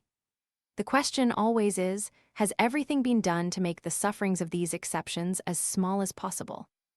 Or, in the triumph of the crowded procession, have the helpless been trampled on, instead of being gently lifted aside out of the roadway of the conqueror, whom they have no power to accompany on his march?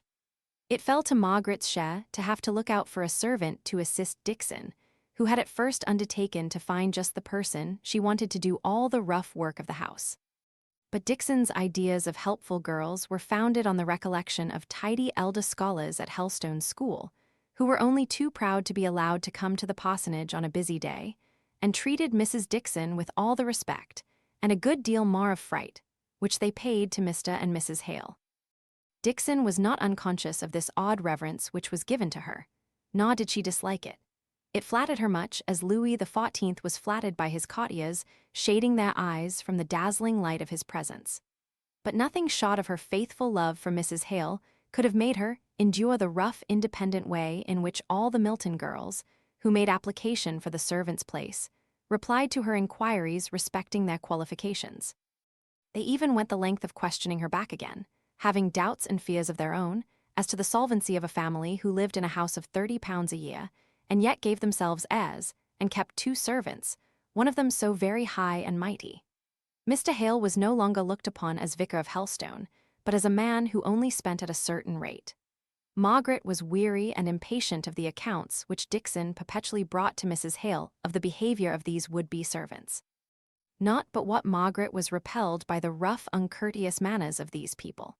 Not but what she shrunk with fastidious pride from their hail-fellow accost, and severely resented their unconcealed curiosity as to the means and position of any family who lived in Milton, and yet were not engaged in trade of some kind. But the more Margaret felt impertinence, the more likely she was to be silent on the subject. And, at any rate, if she took upon herself to make inquiry for a servant, she could spare her mother the recital of all her disappointments and fancied or real insults. Margaret accordingly went up and down to butchers and grocers, seeking for a nonpareil of a girl, and lowering her hopes and expectations every week, as she found the difficulty of meeting with anyone in a manufacturing town who did not prefer the better wages and greater independence of working in a mill. It was something of a trial to Margaret to go out by herself in this busy, bustling place. Mrs. Shaw's ideas of propriety and her own helpless dependence on others had always made her insist that a footman should accompany Edith and Margaret if they went beyond Holly Street or the immediate neighborhood.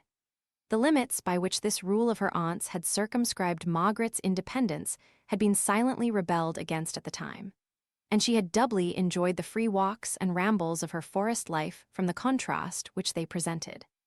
She went along there with a boundless, fearless step that occasionally broke out into a run if she were in a hurry, and occasionally was stilled into perfect repose as she stood listening to, or watching any of the wild creatures who sang in the leafy cots, or glanced out with their keen bright eyes from the low brushwood or tangled firs.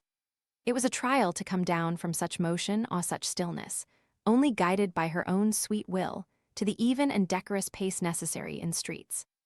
But she could have laughed at herself for minding this change if it had not been accompanied by what was a more serious annoyance.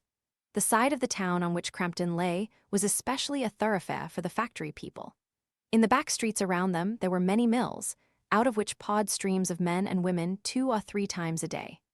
Until Margaret had learnt the times of their ingress and egress, she was very unfortunate in constantly falling in with them. They came rushing along, with bold, fearless faces and loud laughs and jests, particularly aimed at all those who appeared to be above them in rank or station. The tones of their unrestrained voices and their callousness of all common rules of street politeness frightened Margaret a little at first. The girls, with their rough but not unfriendly freedom, would comment on her dress, even touch her shawl or gown to ascertain the exact material. Nay, once or twice, she was asked questions relative to some article which they particularly admired. There was such a simple reliance on her womanly sympathy with their love of dress, and on her kindliness, that she gladly replied to these inquiries as soon as she understood them, and half smiled back at their remarks. She did not mind meeting any number of girls, loud-spoken and boisterous though they might be. But she alternately dreaded and fired up against the workmen, who commented not on her dress, but on her looks, in the same open, fearless manner. She, who had hitherto felt that even the most refined remark on her personal appearance was an impertinence, had to endure undisguised admiration from these outspoken men. But the very outspokenness mocked their innocence of any intention to hurt her delicacy, as she would have perceived if she had been less frightened by the disorderly tumult. Out of her fright came a flash of indignation which made her face scarlet, and her dark eyes gather flame as she heard some of their speeches.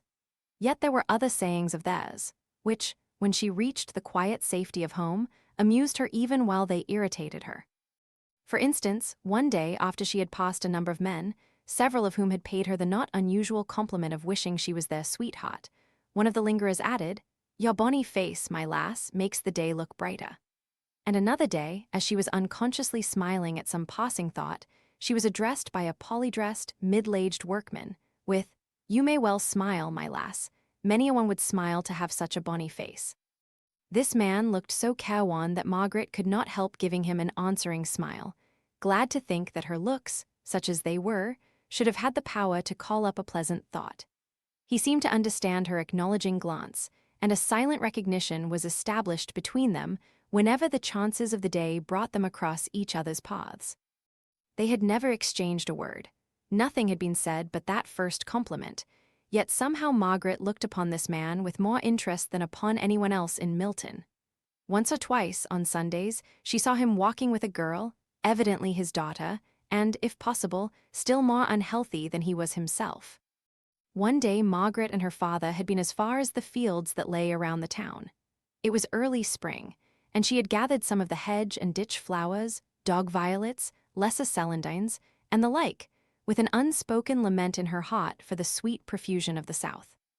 Her father had left her to go into Milton upon some business, and on the road home she met her humble friends. The girl looked wistfully at the flowers, and acting on a sudden impulse, Margaret offered them to her. Her pale blue eyes lightened up as she took them, and her father spoke for her. "Thank yo, Miss Bessie'll think a deal o' them flowers, that who will, and I shall think a deal o' yaw kindness. Yo are not of this country, I reckon?" "No," said Margaret, half sighing. "I come from the south, from Hampshire," she continued, a little afraid of wounding his consciousness of ignorance if she used a name which he did not understand. "That's beyond London, I reckon, and I come fro Burnley ways and 40 miles to th north. And yet, yo see, north and south has both met and made kind o' friends in this big smoky place." Margaret had slackened her pace to a walk alongside of the man and his daughter, whose steps were regulated by the feebleness of the latter. She now spoke to the girl, and there was a sound of tender pity in the tone of her voice as she did so that went right to the heart of the father. "I'm afraid you are not very strong." "No," said the girl, "naw never will be." "Spring is coming," said Margaret, as if to suggest pleasant, hopeful thoughts. "Spring naw summer will do me good," said the girl quietly. Margaret looked up at the man, almost expecting some contradiction from him, or at least some remark that would modify his daughter's utter hopelessness.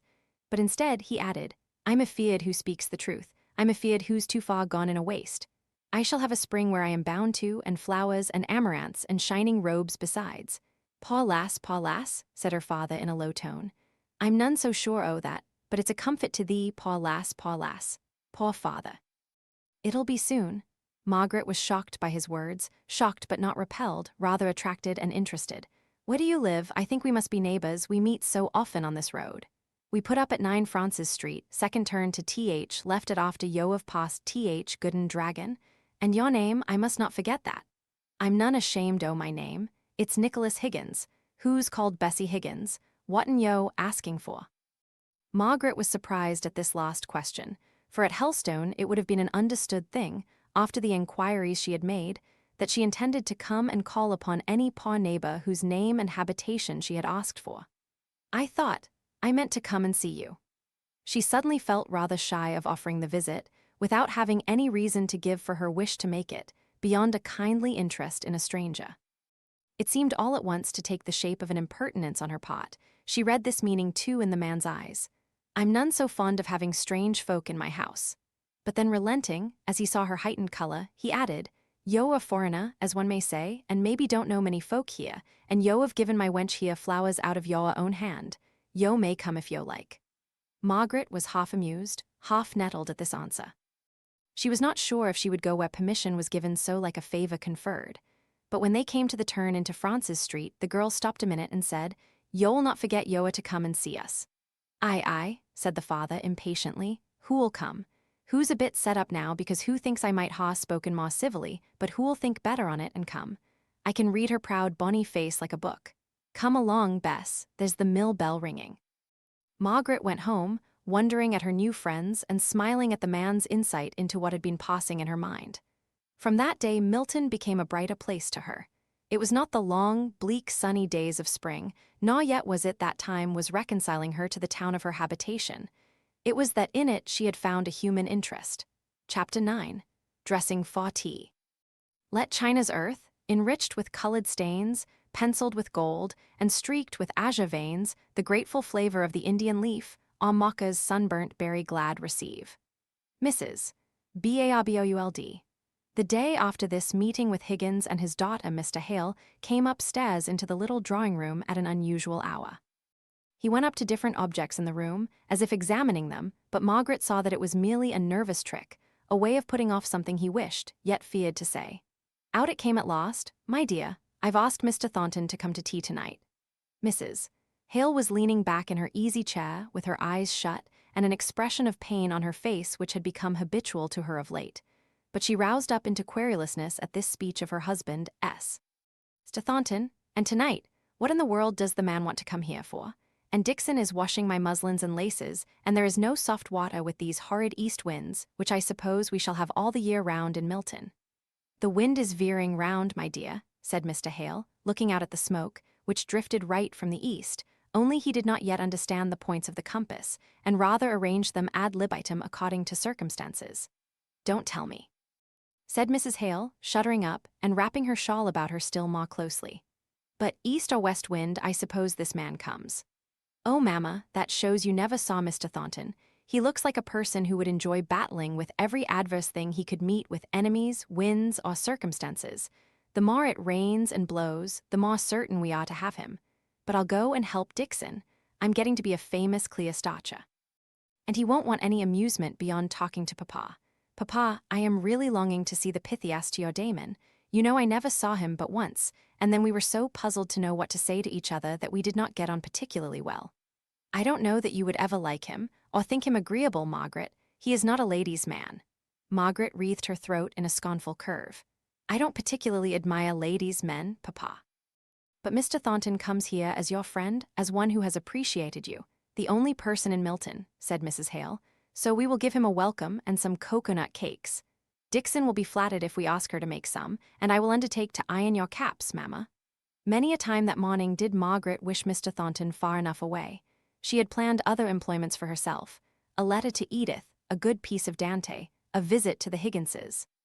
But instead, she ironed away, listening to Dixon's complaints, and only hoping that by an excess of sympathy she might prevent her from carrying the recital of her sorrows to Mrs. Hale. Every now and then, Margaret had to remind herself of her father's regard for Mr. Thornton, to subdue the irritation of weariness that was stealing over her, and bringing on one of the bad headaches to which she had lately become liable. She could hardly speak when she sat down at last, and told her mother that she was no longer Peggy the laundry maid, but Margaret Hale the lady. She meant this speech for a little joke, and was vexed enough with her busy tongue when she found her mother taking it seriously. Yes.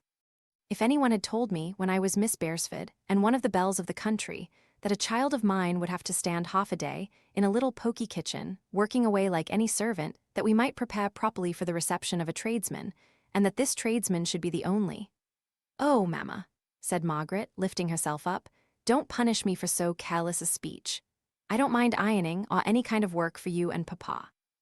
I am myself a born and bred lady through it all, even though it comes to scouring a floor or washing dishes.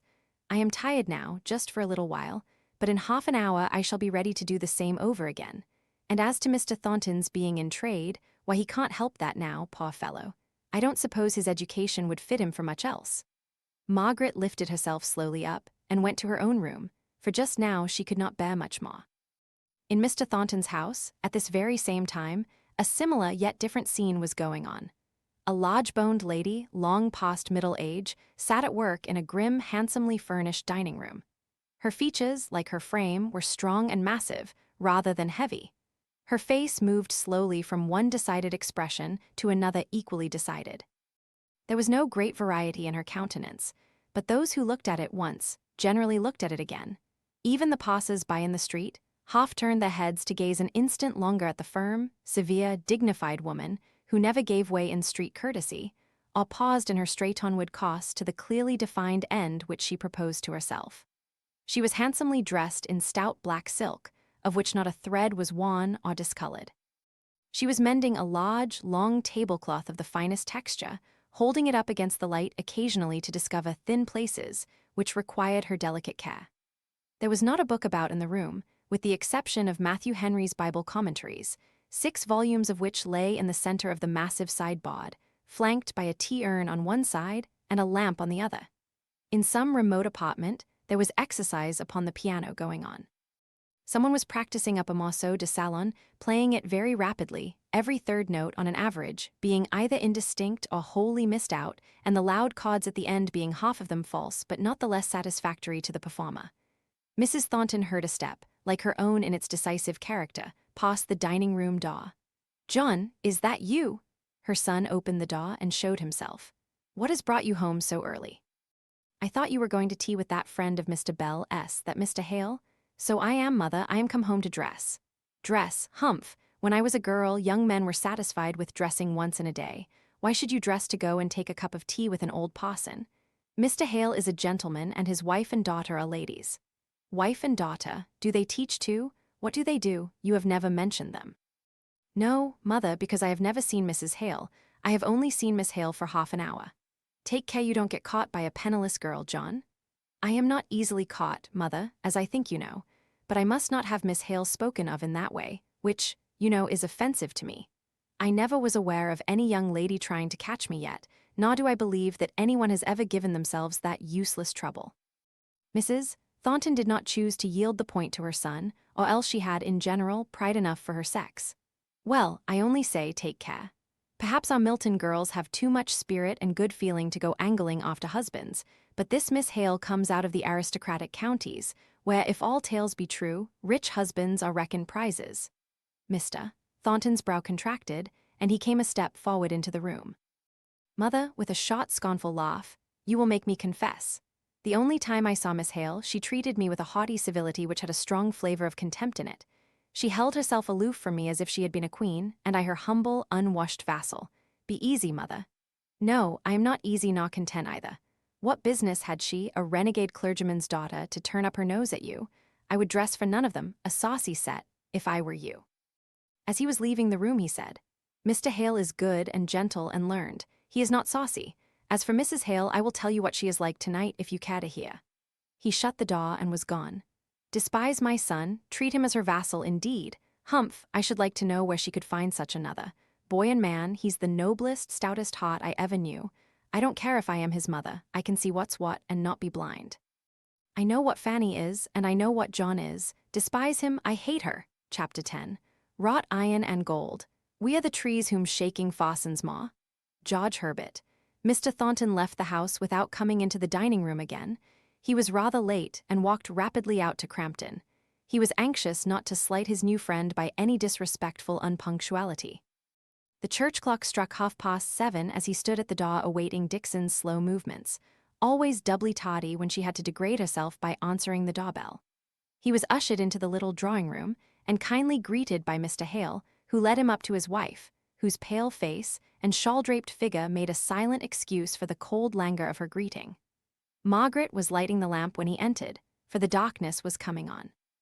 The lamp threw a pretty light into the center of the dusky room, from which, with country habits, they did not exclude the night skies and the outer darkness of air. Somehow, that room contrasted itself with the one he had lately left. Handsome, ponderous, with no sign of female habitation, except in the one spot where his mother sate, and no convenience for any other employment than eating and drinking. To be sure, it was a dining room. His mother preferred to sit in it, and her will was a household law. But the drawing-room was not like this. It was 20 times as fine, not 1/4 as comfortable. Here were no mirrors, not even a scrap of glass to reflect the light and answer the same purpose as water in a landscape. No gilding, a warm, sober breadth of coloring, well relieved by the dear old Helstone chintz curtains and chair covers. An open davenpot stood in the window opposite the door. In the other there was a stand, with a tall white china vase, from which drooped wreaths of English ivy, pale green birch, and copper-colored beech leaves. Pretty baskets of work stood about in different places, and books, not cared for on account of their binding solely, lay on one table, as if recently put down. Behind the door was another table decked out for tea, with a white tablecloth on which flourished the coconut cakes, and a basket piled with oranges and ruddy American apples, heaped on leaves. It appeared to Mr. Thornton that all these graceful cares were habitual to the family, and especially of a piece with Margaret. She stood by the tea-table in a light-colored muslin gown, which had a good deal of pink about it. She looked as if she was not attending to the conversation, but solely busy with the teacups, among which her round ivory hands moved with pretty, noiseless daintiness. She had a bracelet on one taper arm, which would fall down over her round wrist. Mr. Thornton watched the replacing of this troublesome ornament with far more attention than he listened to her father. It seemed as if it fascinated him to see her push it up impatiently until it tightened her soft flesh, and then to mock the loosening, the fall. He could almost have exclaimed, "There it goes again." There was so little left to be done after he arrived at the preparation for tea that he was almost sorry the obligation of eating and drinking came so soon to prevent him watching Margaret. She handed him his cup of tea with the proud air of an unwilling slave, but her eye caught the moment when he was ready for another cup, and he almost longed to ask her to do for him what he saw her compelled to do for her father, who took her little finger and thumb in his masculine hand and made them serve as sugar-tongues.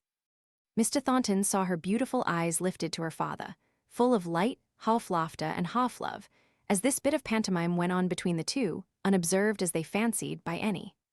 Margaret's head still ached, as the paleness of her complexion and her silence might have testified, but she was resolved to throw herself into the breach if there was any long untoward pause, rather than that her father's friend, pupil, and guest should have cause to think himself in any way neglected.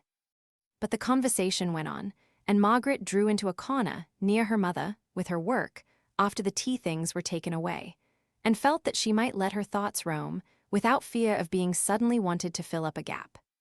Mr. Thornton and Mr. Hale were both absorbed in the continuation of some object which had been started at their last meeting. Margaret was recalled to a sense of the present by some trivial, low-spoken remark of her mother S., and on suddenly looking up from her work, her eye was caught by the difference of outward appearance between her father and Mr. Thornton, as betokening such distinctly opposite natures. Her father was of slight figure, which made him appear taller than he really was, when not contrasted, as at this time, with the tall, massive frame of another. The lines in her father's face were soft and waving, with a frequent undulating kind of trembling movement passing over them, showing every fluctuating emotion.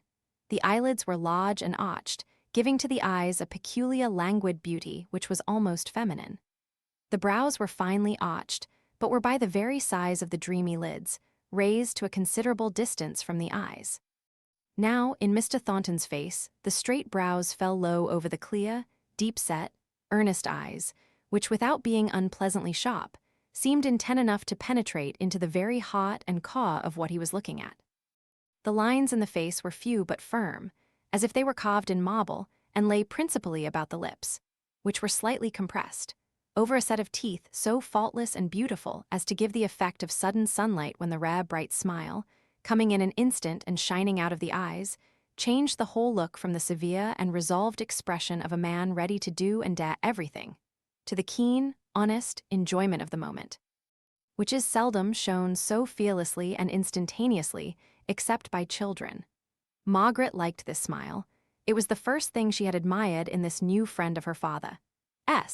And the opposition of character, shown in all these details of appearance she had just been noticing, seemed to explain the attraction they evidently felt towards each other.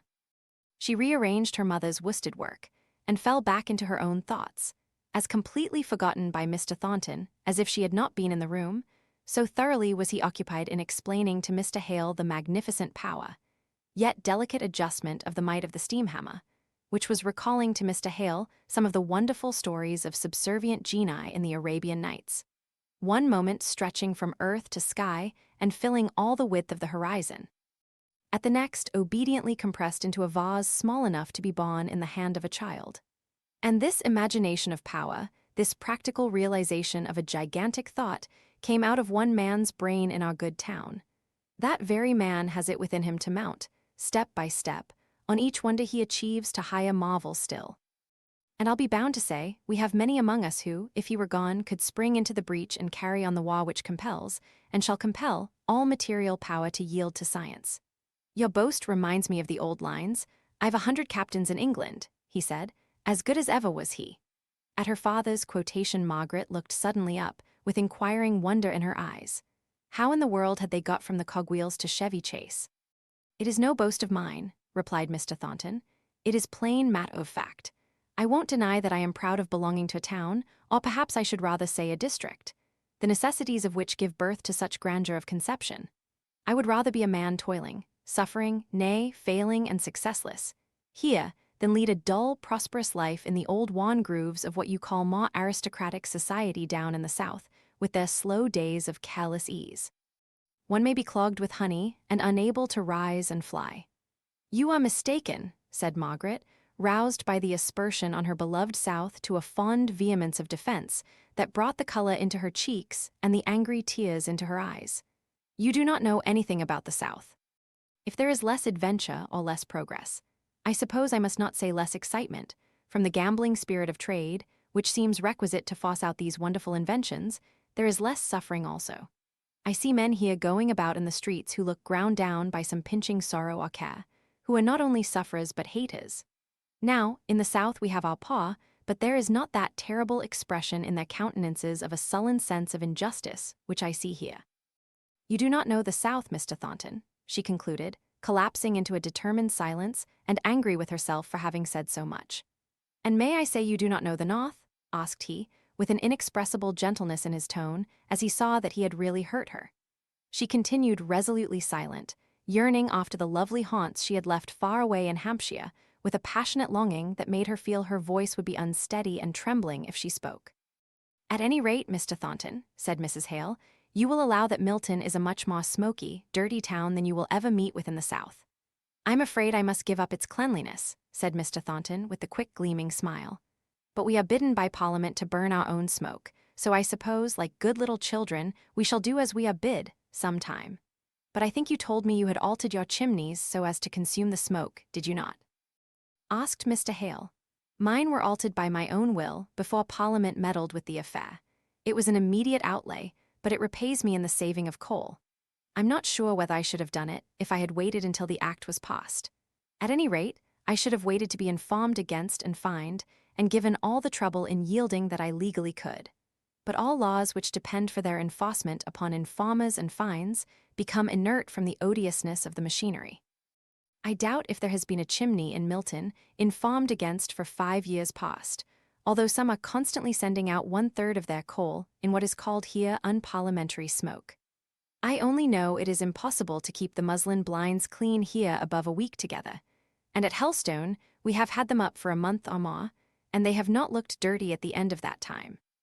And as for hands, Margaret, how many times did you say you had washed your hands this morning before 12 o'clock? 3 times, was it not? Yes, mamma. You seem to have a strong objection to Acts of Parliament and all legislation affecting your mode of management down here at Milton, said Mr. Hale. Yes, I have, and many others have as well, and with justice, I think. The whole machinery, I don't mean the wood and iron machinery now, of the cotton trade is so new that it is no wonder if it does not work well in every part all at once. 70 years ago what was it, and now what it is not. Raw, crude materials came together. Men of the same level, as regarded education and station, took suddenly the different position of masters and men, owing to the motherwit, as regarded opportunities and probabilities, which distinguished some, and made them far-seeing as to what great future lay concealed in that rude model of Sir Richard Arkwright. The rapid development of what might be called a new trade gave those early masters enormous power of wealth and command. I don't mean merely over the workmen, I mean over purchases, over the whole world's market. Why, I may give you, as an instance, an advertisement inserted not 50 years ago in a Milton paper, that so-and-so, one of the 6 calico printers of the time, would close his warehouse at noon each day. Therefore, that all purchases must come before that hour. Fancy a man dictating in this manner the time when he would sell and when he would not sell. Now, I believe, if a good customer chose to come at midnight, I should get up and stand hat in hand to receive his orders. Margaret's lip curled, but somehow she was compelled to listen. She could no longer abstract herself in her own thoughts. I only name such things to show what almost unlimited power the manufacturers had about the beginning of this century. The men were rendered dizzy by it. Because a man was successful in his ventures, there was no reason that in all other things his mind should be well balanced. On the contrary, his sense of justice and his simplicity were often utterly smothered under the glut of wealth that came down upon him, and they tell strange tales of the wild extravagance of living indulged in on gala days by those early cotton lords. There can be no doubt, too, of the tyranny they exercised over their work-people. You know the proverb, Mr. Hale, set a beggar on horseback, and he'll ride to the devil. Well, some of these early manufacturers did ride to the devil in a magnificent style, crushing human bone and flesh under their horses' hoofs without remorse. But by and by came a reaction. There were more factories, more masters, more men were wanted. The power of masters and men became more evenly balanced, and now the battle is pretty fairly waged between us. We will hardly submit to the decision of an umpire, much less to the interference of a meddler with only a smattering of the knowledge of the real facts of the case, even though that meddler be called the High Court of Parliament. Is there necessity for calling it a battle between the two classes? Asked Mr. Hale. I know, from your using the term, it is one which gives a true idea of the real state of things to your mind. It is true, and I believe it to be as much a necessity as that prudent wisdom and good conduct are always opposed to, and doing battle with ignorance and improvidence. It is one of the great beauties of our system that a working man may raise himself into the power and position of a master by his own exertions and behavior. That, in fact, everyone who rules himself to decency and sobriety of conduct, and attention to his duties, comes over to our ranks. It may not be always as a master, but as an overlooker, a cashier, a bookkeeper, a clerk, one on the side of authority and order. You consider all who are unsuccessful in raising themselves in the world, from whatever cause, as your enemies then, if I understand you rightly, said Margaret, in a clear, cold voice. As their own enemies, certainly, said he, quickly, not a little piqued by the haughty disapproval her form of expression and tone of speaking implied. But in a moment, his straightforward honesty made him feel that his words were but a paw and quibbling answer to what she had said, and be she as scornful as she liked, it was a duty he owed to himself to explain, as truly as he could, what he did mean. Yet it was very difficult to separate her interpretation and keep it distinct from his meaning. He could best have illustrated what he wanted to say by telling them something of his own life, but was it not too personal a subject to speak about to strangers? Still, it was the simple, straightforward way of explaining his meaning. So, putting aside the touch of shyness that brought a momentary flush of color into his dark cheek, he said, "I am not speaking without book. 16 years ago, my father died under very miserable circumstances. I was taken from school and had to become a man as well as I could in a few days. I had such a mother as few are blessed with, a woman of strong power and firm resolve. We went into a small country town where living was cheaper than in Milton and where I got employment in a draper's shop, a capital place, by the way, for obtaining a knowledge of goods. Week by week, our income came to 15 shillings, out of which 3 people had to be kept. My mother managed so that I put by 3 out of these 15 shillings regularly. This made the beginning. This taught me self-denial. Now that I am able to afford my mother such comforts as her age, rather than her own wish, requires, I thank her silently on each occasion for the early training she gave me. Now when I feel that in my own case it is no good luck, nor merit, nor talent, but simply the habits of life which taught me to despise indulgences not thoroughly earned. Indeed, never to think twice about them. I believe that this suffering, which Miss Hale says is impressed on the countenances of the people of Milton, is but the natural punishment of dishonestly enjoyed pleasure at some former period of their lives. I do not look on self-indulgent, sensual people as worthy of my hatred. I simply look upon them with contempt for their pawness of character. But you have the rudiments of a good education, remarked Mr. Hale.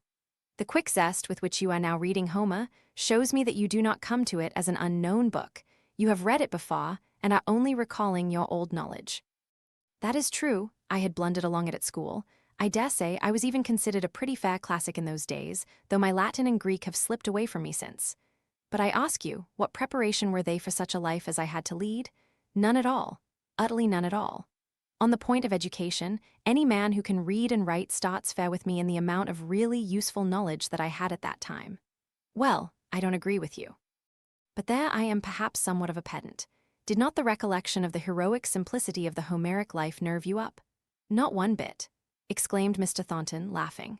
I was too busy to think about any dead people, with the living pressing alongside of me, neck to neck, in the struggle for bread.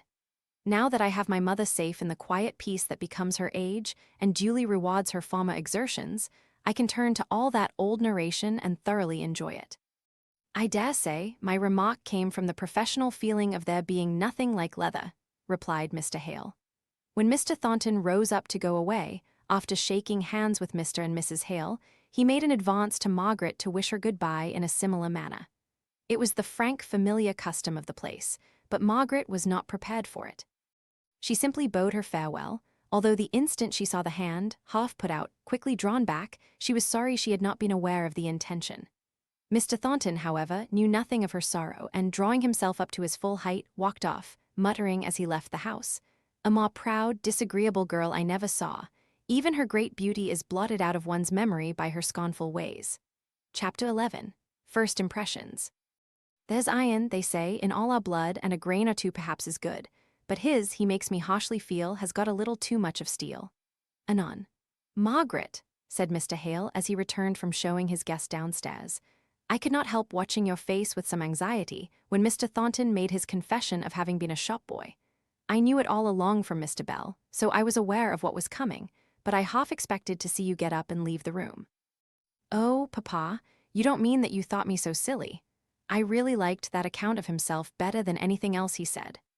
Everything else revolted me from its hardness. But he spoke about himself so simply, with so little of the pretense that makes the vulgarity of shop people, and with such tender respect for his mother, that I was less likely to leave the room then than when he was boasting about Milton, as if there was not such another place in the world. Or quietly professing to despise people for careless, wasteful improvidence, without ever seeming to think it his duty to try to make them different, to give them anything of the training which his mother gave him, and to which he evidently owes his position, whatever that may be. No. His statement of having been a shop boy was the thing I liked best of all. "I am surprised at you, Margaret," said her mother. "You who were always accusing people of being shoppy at Helstone. I don't think, Mr. Hale, you have done quite right in introducing such a person to us without telling us what he had been. I really was very much afraid of showing him how much shocked I was at some parts of what he said. His father dying in miserable circumstances. Why, it might have been in the workhouse." "I am not sure it was not worse than being in the workhouse," replied her husband. "I heard a good deal of his previous life from Mr. Bell before we came here, and as he has told you a part, I will fill up what he left out. His father speculated wildly, failed, and then killed himself because he could not bear the disgrace. All his former friends shrunk from the disclosures that had to be made of his dishonest gambling, wild, hopeless struggles made with other people's money to regain his own moderate portion of wealth. No one came forward to help the mother and this boy.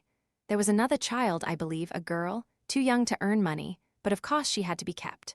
At least, no friend came forward immediately, and Mrs. Thornton is not one, I fancy, to wait till tardy kindness comes to find her out. So they left Milton. I knew he had gone into a shop, and that his earnings, with some fragment of property secured to his mother, had been made to keep them for a long time. Mr. Bell said they absolutely lived upon water porridge for years. How, he did not know. But long after the creditors had given up hope of any payment of old Mr. Thornton's debts, if, indeed, they ever had hoped at all about it, after his suicide, this young man returned to Milton and went quietly round to each creditor, paying him the first installment of the money owing to him. No noise, no gathering together of creditors. It was done very silently and quietly, but all was paid at last, helped on materially by the circumstance of one of the creditors, a crabbed old fellow, Mr. Bell says, taking in Mr. Thornton as a kind of partner. "That really is fine," said Margaret. "What a pity such a nature should be tainted by his position as a Milton manufacturer." "How tainted?" asked her father. "Oh, papa, by that testing everything by the standard of wealth." When he spoke of the mechanical powers, he evidently looked upon them only as new ways of extending trade and making money. And the poor men around him, they were poor because they were vicious, out of the pale of his sympathies because they had not his iron nature and the capabilities that it gives him for being rich. Not vicious, he never said that. Improvident and self-indulgent were his words. Margaret was collecting her mother's working materials and preparing to go to bed. Just as she was leaving the room, she hesitated. She was inclined to make an acknowledgment which she thought would please her father, but which to be full and true must include a little annoyance. However, out it came. "Papa, I do think Mr. Thornton a very remarkable man, but personally I don't like him at all." "And I do," said her father, laughing.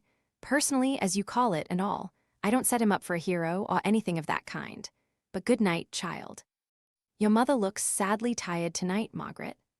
Margaret had noticed her mother's jaded appearance with anxiety for some time past, and this remark of her father's sent her up to bed with a dim fear lying like a weight on her heart. The life in Milton was so different from what Mrs. Hale had been accustomed to live in Helstone, in and out perpetually into the fresh and open air. The air itself was so different, deprived of all revivifying principle as it seemed to be here. The domestic worries pressed so very closely, and in so new and sordid a form, upon all the women in the family, that there was good reason to fear that her mother's health might be becoming seriously affected. There were several other signs of something wrong about Mrs. Hale.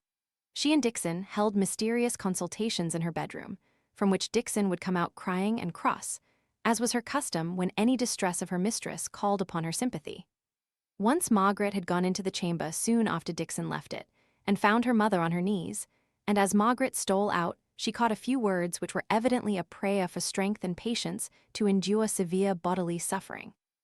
Margaret yearned to reunite the bond of intimate confidence which had been broken by her long residence at her Aunt Shaw's, and strove by gentle caresses and softened words to creep into the warmest place in her mother's heart.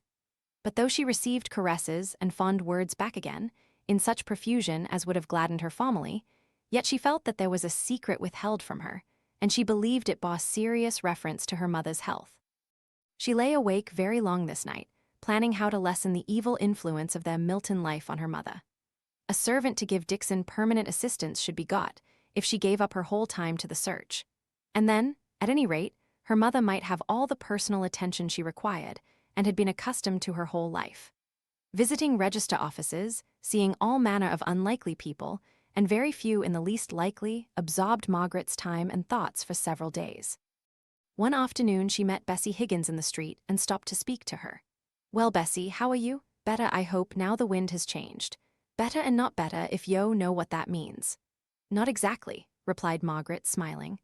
"I'm better in not being torn to pieces by coughing o' nights, but I'm weary and tired o' Milton, and longing to get away to the land o' Beulah, and when I think I'm farther and farther off, my heart sinks, and I'm no better, I'm worse." Margaret turned round to walk alongside of the girl in her feeble progress homeward, but for a minute or two she did not speak. At last she said in a low voice, "Bessie, do you wish to die?" For she shrank from death herself, with all the clinging to life so natural to the young and healthy. Bessie was silent in her turn for a minute or two.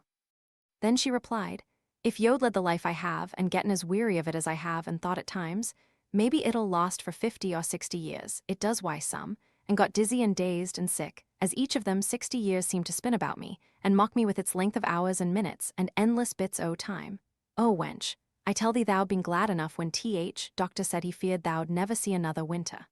Why, Bessie, what kind of a life has yours been?" "Not worse than many others, I reckon. Only I fretted against it, and they didn't. But what was it? You know, I'm a stranger here, so perhaps I'm not so quick at understanding what you mean as if I'd lived all my life at Milton. If yo'd ha come to our house when yo said yo would, I could maybe ha told you. But father says yo'd just like rest on 'em. It's out o, sight out o, mind why you. I don't know who the rest are, and I've been very busy, and to tell the truth, I had forgotten my promise. Yo offered it, we asked none of it. I had forgotten what I said for the time," continued Margaret quietly. "I should have thought of it again when I was less busy. May I go with you now?" Bessie gave a quick glance at Margaret's face to see if the wish expressed was really felt. The sharpness in her eye turned to a wistful longing as she met Margaret's soft and friendly gaze. "I ha none so many to care for me, if yo care yo may come." So they walked on together in silence. As they turned up into a small cot out of a squalid street, Bessie said, "You'll not be daunted if father's at home and speaks a bit gruffish at first. He took a mind to ye, yo, see, and he thought a deal o' your coming to see us, and just because he liked yo, he was vexed and put about. Don't fear, Bessie." But Nicholas was not at home when they entered. A great slatternly girl, not so old as Bessie, but taller and stronger, was busy at the washtub, knocking about the furniture in a rough, capable way, but altogether making so much noise that Margaret shrunk, out of sympathy with poor Bessie, who had sat down on the first chair, as if completely tired out with her walk. Margaret asked the sister for a cup of water, and while she ran to fetch it, knocking down the fire irons, and tumbling over a chair in her way, she unloosed Bessie's bonnet strings to relieve her catching breath. "Do you think such life as this is worth caring for?" gasped Bessie at last. Margaret did not speak, but held the water to her lips. Bessie took a long and feverish draught, and then fell back and shut her eyes. Margaret heard her murmur to herself, "They shall hunger no more, neither thirst any more, neither shall the sun light on them, nor any heat." Margaret bent over and said, "Bessie, don't be impatient with your life, whatever it is or may have been. Remember who gave it you and made it what it is." She was startled by hearing Nicholas speak behind her. He had come in without her noticing him. "Now, I'll not have my wench preached to. She's bad enough as it is with her dreams and her methody fancies, and her visions of cities with gooden gates and precious stones. But if it amuses her, I let it abe, but I'm none going to have more stuff pawed into her."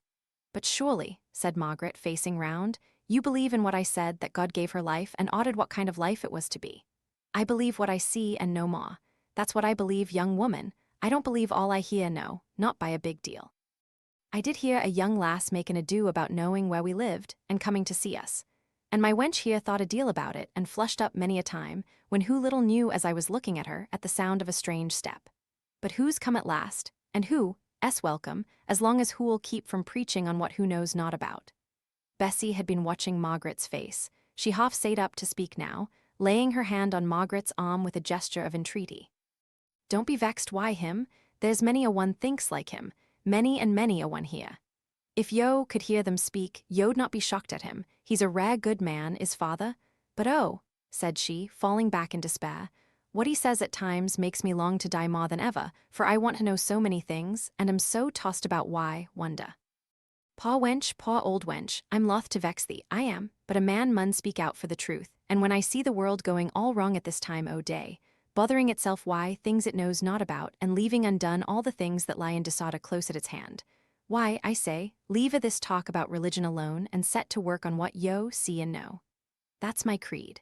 It's simple and not far to fetch, nor hard to work. But the girl only pleaded the more with Margaret. Don't think hardly on him, he's a good man, he is. I sometimes think I shall be moped why sorrow even in the city of God if father is not there. The feverish color came into her cheek, and the feverish flame into her eye. But you will be there, father, you shall. Oh, my heart! She put her hand to it and became ghastly pale. Margaret held her in her arms and put the weary head to rest upon her bosom. She lifted the thin, soft hair from off the temples and bathed them with water. Nicholas understood all her signs for different articles with the quickness of love, and even the round-eyed sister moved with laborious gentleness at Margaret's hush. Presently the spasm that foreshadowed death had passed away, and Bessie roused herself and said, I'll go to bed, it's best place, but, catching at Margaret's gown, you'll come again, I know yo will, but just say it. I will come again tomorrow, said Margaret. Bessie leant back against her father, who prepared to carry her upstairs, but as Margaret rose to go, he struggled to say something. I could wish there were a God, if it were only to ask him to bless thee. Margaret went away very sad and thoughtful. She was late for tea at home.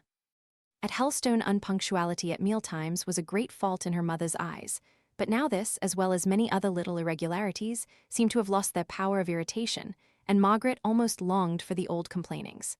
Have you met with a servant, dear? No, mamma, that Anne Buckley would never have done.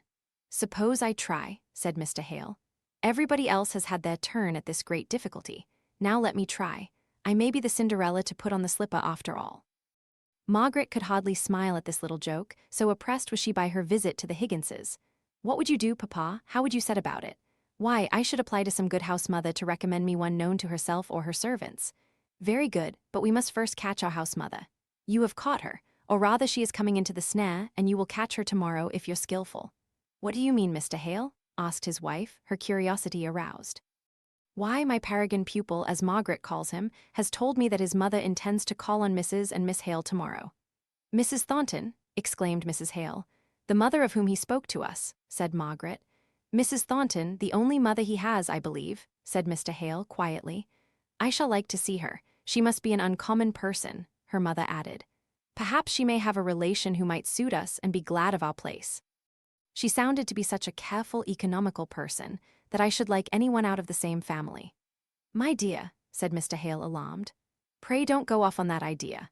I fancy Mrs. Thornton is as haughty and proud in her way as our little Margaret here is in hers, and that she completely ignores that old time of trial and poverty and economy of which he speaks so openly.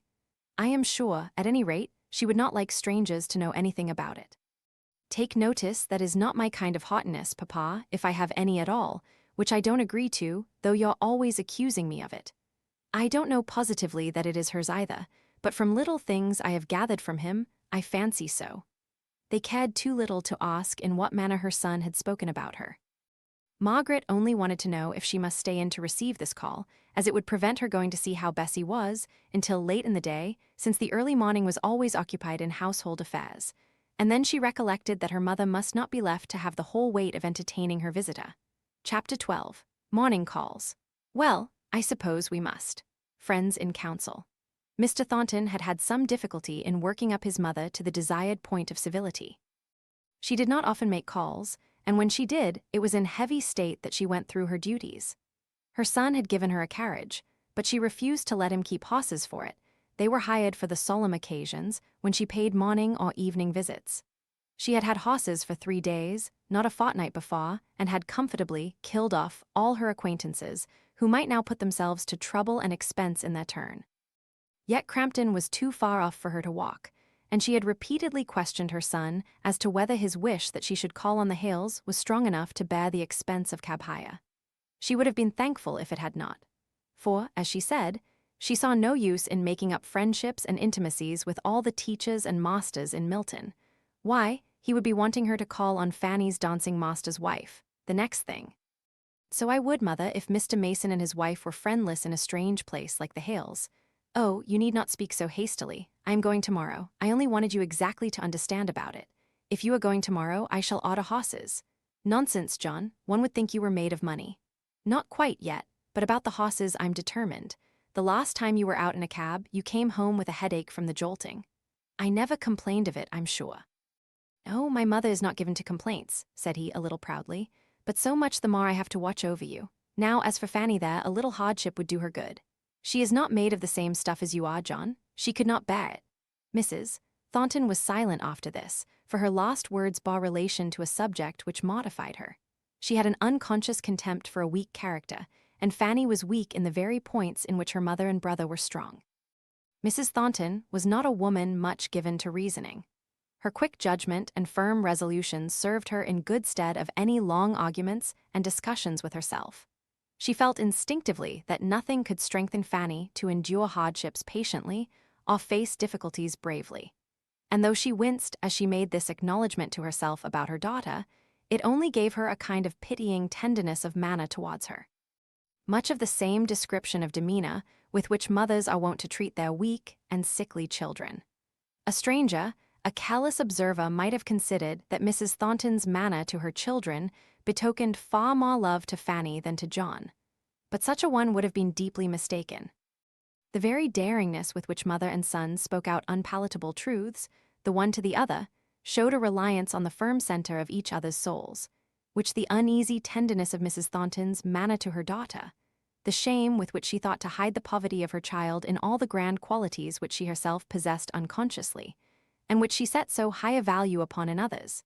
This shame, I say, betrayed the want of a secure resting place for her affection.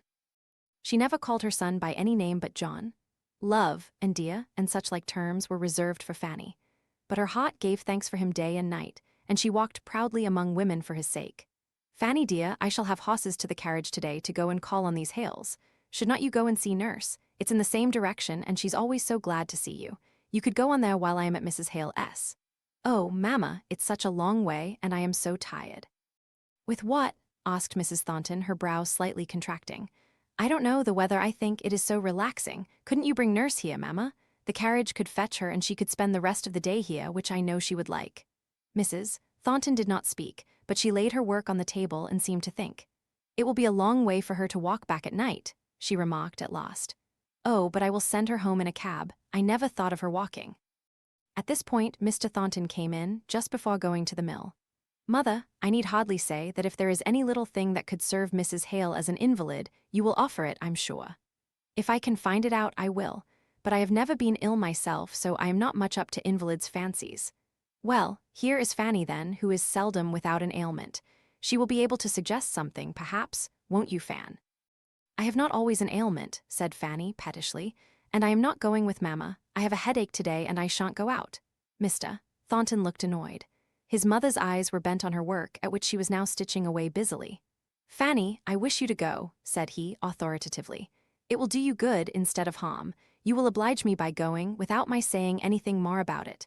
He went abruptly out of the room after saying this. If he had stayed a minute longer, Fanny would have cried at his tone of command, even when he used the words, "You will oblige me." As it was, she grumbled, "John always speaks as if I fancied I was ill, and I am sure I never do fancy any such thing. Who are these Hales that he makes such a fuss about? Fanny, don't speak so of your brother. He has good reasons of some kind or other, or he would not wish us to go. Make haste and put your things on." But the little altercation between her son and her daughter did not incline Mrs. Thornton more favorably towards these Hales. Her jealous heart repeated her daughter's question, "Who are they that he is so anxious we should pay them all this attention?" It came up like a burden to a song, long after Fanny had forgotten all about it in the pleasant excitement of seeing the effect of a new bonnet in the looking-glass. Mrs. Thornton was shy. It was only of late years that she had had leisure enough in her life to go into society, and as society she did not enjoy it. As dinner-giving, and as criticizing other people's dinners, she took satisfaction in it. But this going to make acquaintance with strangers was a very different thing. She was ill at ease, and looked more than usually stern and forbidding as she entered the Hales' little drawing-room. Margaret was busy embroidering a small piece of cambric for some little article of dress for Edith's expected baby. Flimsy, useless work, as Mrs. Thornton observed to herself. She liked Mrs. Hale's double knitting far better, that was sensible of its kind. The room altogether was full of knickknacks, which must take a long time to dust, and time to people of limited income was money. She made all these reflections as she was talking in her stately way to Mrs. Hale, and uttering all the stereotyped commonplaces that most people can find to say with their senses blindfolded. Mrs. Hale was making rather more exertion in her answers, captivated by some real old lace which Mrs. Thornton wore. Lace, as she afterwards observed to Dixon, of that old English point which has not been made for this 70 years and which cannot be bought. It must have been an heirloom and shows that she had ancestors. So the owner of the ancestral lace became worthy of something more than the languid exertion to be agreeable to a visitor, by which Mrs. Hale's efforts at conversation would have been otherwise bounded. And presently, Margaret, racking her brain to talk to Fanny, heard her mother and Mrs. Thornton plunge into the interminable subject of servants. "I suppose you are not musical," said Fanny, "as I see no piano." "I am fond of hearing good music. I cannot play well myself, and Papa and Mamma don't care much about it, so we sold our old piano when we came here. I wonder how you can exist without one. It almost seems to me a necessary of life. 15 shillings a week and 3 saved out of them," thought Margaret to herself, but she must have been very young. She probably has forgotten her own personal experience, but she must know of those days. Margaret's manner had an extra tinge of coldness in it when she next spoke. "You have good concerts here, I believe." "Oh, yes, delicious. Too crowded, that is the worst. The directors admit so indiscriminately. But one is sure to hear the newest music there. I always have a large order to give to Johnson's the day after a concert." "Do you like new music simply for its newness, then?" "Oh, one knows it is the fashion in London, or else the singers would not bring it down here." "You have been in London, of course." "Yes," said Margaret, "I have lived there for several years." "Oh, London and the Alhambra are the 2 places I long to see. London and the Alhambra. Yes, ever since I read the tales of the Alhambra. Don't you know them?" "I don't think I do, but surely it is a very easy journey to London." "Yes, but somehow," said Fanny, lowering her voice, "Mamma has never been to London herself and can't understand my longing. She is very proud of Milton, dirty, smoky place as I feel it to be. I believe she admires it the more for those very qualities. If it has been Mrs. Thornton's home for some years, I can well understand her loving it," said Margaret in her clear, bell-like voice. "What are you saying about me, Miss Hale? May I inquire?" Margaret had not the words ready for an answer to this question, which took her a little by surprise, so Miss Thornton replied, "Oh, Mamma, we are only trying to account for your being so fond of Milton." "Thank you," said Mrs. Thornton. "I do not feel that my very natural liking for the place where I was born and brought up, and which has since been my residence for some years, requires any accounting for." Margaret was vexed. As Fanny had put it, it did seem as if they had been impertinently discussing Mrs. Thornton's feelings, but she also rose up against that lady's manner of showing that she was offended. "Mrs. Thornton went on after a moment's pause, "Do you know anything of Milton, Miss Hale? Have you seen any of our factories, our magnificent warehouses?" "No," said Margaret. "I have not seen anything of that description as yet." Then she felt that, by concealing her utter indifference to all such places, she was hardly speaking with truth, so she went on, "I dare say Papa would have taken me before now if I had cared. But I really do not find much pleasure in going over manufactories." "They are very curious places," said Mrs. Hale, "but there is so much noise and dirt always. I remember once going in a lilac silk to see candles made, and my gown was utterly ruined." "Very probably," said Mrs. Thornton in a short, displeased manner. "I merely thought that as strangers newly come to reside in a town which has risen to eminence in the country, from the character and progress of its peculiar business, you might have cared to visit some of the places where it is carried on. Places unique in the kingdom, I am informed.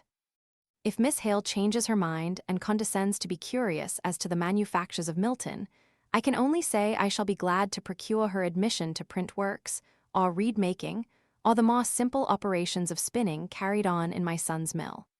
Every improvement of machinery is, I believe, to be seen there, in its highest perfection." "I am so glad you don't like mills and manufactories and all those kind of things," said Fanny in a half-whisper as she rose to accompany her mother, who was taking leave of Mrs. Hale with rustling dignity. "I think I should like to know all about them if I were you," replied Margaret quietly. "Fanny," said her mother as they drove away, "we will be civil to these Hales, but don't form one of your hasty friendships with the daughter. She will do you no good, I see. The mother looks very ill and seems a nice, quiet kind of person." "I don't want to form any friendship with Miss Hale, Mamma," said Fanny, pouting. "I thought I was doing my duty by talking to her and trying to amuse her. Well, at any rate John must be satisfied now." Chapter 13. Soft breeze in a sultry place. That doubt and trouble, fear and pain and anguish all are shadows vain, that death itself shall not remain, that weary deserts we may tread, a dreary labyrinth may thread. Through dark ways underground be led, yet if we will one guide obey, the dreariest path, the darkest way shall issue out in heavenly day, and we on divers shores now cast, shall meet our perilous voyage past, all in our Father's house at last. Ah, see trench. Margaret flew upstairs as soon as their visitors were gone, and put on her bonnet and shawl, to run and inquire how Betsy Higgins was, and sit with her as long as she could before dinner. As she went along the crowded narrow streets, she felt how much of interest they had gained by the simple fact of her having learnt to care for a dweller in them. Mary Higgins, the slatternly younger sister, had endeavoured as well as she could to tidy up the house for the expected visit. There had been rough stoning done in the middle of the floor, while the flags under the chairs and table and round the walls retained their dark, unwashed appearance. Although the day was hot, there burnt a large fire in the grate, making the whole place feel like an oven. Margaret did not understand that the lavishness of coals was a sign of hospitable welcome to her on Mary's part, and thought that perhaps the oppressive heat was necessary for Bessie. Bessie herself lay on a squab or shot sofa placed under the window. She was very much more feeble than on the previous day, and tired with raising herself at every step to look out and see if it was Margaret coming. And now that Margaret was there, and had taken a chair by her, Bessie lay back silent, and content to look at Margaret's face and touch her articles of dress, with a childish admiration of their fineness of texture. I never knew why folk in the Bible cared for soft raiment afore. But it must be nice to go dressed as yo do. It's different fro common. Most fine folk tire my eyes out why their colours, but somehow yaws rest me. Where did ye get this frock? In London, said Margaret, much amused. London? Have yo been in London? Yes, I lived there for some years, but my home was in a forest in the country. Tell me about it, said Bessie. I like to hear speak of the country and trees and such like things. She leant back and shut her eyes and crossed her hands over her breast, lying at perfect rest, as if to receive all the ideas Margaret could suggest. Margaret had never spoken of Helstone since she left it, except just naming the place incidentally. She saw it in dreams more vivid than life, and as she fell away to slumber at nights, her memory wandered in all its pleasant places. But her heart was open to this girl. Oh, Bessie, I love the home we have left so dearly. I wish you could see it. I cannot tell you half its beauty. There are great trees standing all about it, with their branches stretching long and level, and making a deep shade of rest even at noonday. And yet, though every leaf may seem still, there is a continual rushing sound of movement all around, not close at hand. Then sometimes the turf is as soft and fine as velvet, and sometimes quite lush with the perpetual moisture of a little, hidden, tinkling brook near at hand. And then in other parts there are billowy ferns, whole stretches of fern, some in the green shadow, some with long streaks of golden sunlight lying on them just like the sea. I have never seen the sea, murmured Bessie. But go on. Then here and there are wide commons, high up as if above the very tops of the trees.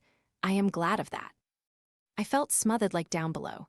When I have gone for an out, I've always wanted to get high up and see far away, and take a deep breath fullness in that air. I get smothered enough in Milton, and I think the sound yo speak of among the trees, going on forever and ever, would send me dazed. It's that made my head ache so in the mill. Now on these commons, I reckon, there is but little noise. No, said Margaret, nothing but here and there a lock high in the air. Sometimes I used to hear a farmer speaking sharp and loud to his servants, but it was so far away that it only reminded me pleasantly that other people were hard at work in some distant place, while I just sat on the heather and did nothing. I used to think once that if I could have a day of doing nothing, to rest me, a day in some quiet place like that yo speak on, it would maybe set me up. But now I've had many days idleness, and I'm just as weary them as I was my work. Sometimes I'm so tired out I think I cannot enjoy heaven without a piece of rest first. I'm rather afeard going straight there without getting a good sleep in the grave to set me up. Don't be afraid, Bessie, said Margaret, laying her hand on the girl's hand. God can give you more perfect rest than even idleness on earth, or the dead sleep of the grave can do. Bessie moved uneasily, then she said, I wish Father would not speak to me as he does. He means well, as I telled yo yesterday and tell yo again and again. But yo, see, though I don't believe him a bit by day, yet by night, when I'm in a fever, half asleep and half awake, it comes back upon me. Oh, so bad. And I think, if this should be end of all, and if all I've been born for is just to work my heart and my life away, and to sicken I this dree place, why the mill noises in my ears forever, until I could scream out for them to stop, and let me have a little peace o' quiet? And why the fluff filling my lungs, until I thirst to death for one long deep breath o'? The clear air yo speak on, and my mother gone, and I never able to tell her again how I loved her. And oh, all my troubles, I think if this life is end, and there's no God to wipe away all tears from all eyes, yo wench yo, said she, sitting up and clutching violently, almost fiercely, at Margaret's hand, I could go mad and kill yo, I could. She fell back completely worn out with her passion. Margaret knelt down by her. Bessie, we have a Father in heaven. I know it, moaned she, turning her head uneasily from side to side. I'm very wicked. I've spoken very wickedly. Oh, don't be frightened by me and never come again. I would not harm a hair of your head. And, opening her eyes and looking earnestly at Margaret, I believe perhaps more than yo do what's to come. I read the book o' Revelations until I know it off by heart, and I never doubt when I'm waking, and in my senses, of all the glory I'm to come to. Don't let us talk of what fancies come into your head when you are feverish. I would rather hear something about what you used to do when you were well. I think I was well when Mother died, but I have never been rightly strong somewhere about that time. I began to work in a cotting room soon after, and the fluff got into my lungs and poisoned me. Fluff, said Margaret inquiringly. Fluff, repeated Bessie. Little bits as fly off fro the cotton when they're carding it and fill the air till it looks all fine white dust. They say it winds rounds the lungs and tightens them up. Anyhow, there's many a one as works in a cotting room that falls into a waste, coughing and spitting blood because they're just poisoned by the fluff. But can't it be helped? Asked Margaret. I dunno. Some folk have a great wheel at one end o' their cotting rooms to make a draught and carry off dust. But that wheel costs a deal of money, 500 or 600 pounds, maybe, and brings in no profit. So it's but a few of masters as will put 'em up. And I've heard tell o' men who didn't like working in places where there was a wheel, because they said as how it made 'em hungry, at after they'd been long used to swallowing fluff to go without it, and that their wages ought to be raised if they were to work in such places. So between masters and men wheels fall through. I know I wish there'd been a wheel in our place, though. Did not your father know about it? Asked Margaret. Yes, and he was sorry. But our factory were a good one on the whole, and a steady likely set o' people. And father was afeard of letting me go to a strange place, for though yo would not think it now, many a one then used to call me a gradely lass enough. And I did not like to be reckoned nesh and soft, and Mary's schooling were to be kept up, mother said, and father he were always liking to buy books, and go to lectures o' one kind and another, all which took money, so I just worked on till I shall ne'er get the whir out o' my ears or the fluff out o' my throat this world. That's all. How old are you? Asked Margaret. 19 come July, and I too am 19. She thought more sorrowfully than Bessie did of the contrast between them. She could not speak for a moment or two for the emotion she was trying to keep down. About Mary, said Bessie. I wanted to ask yo to be a friend to her.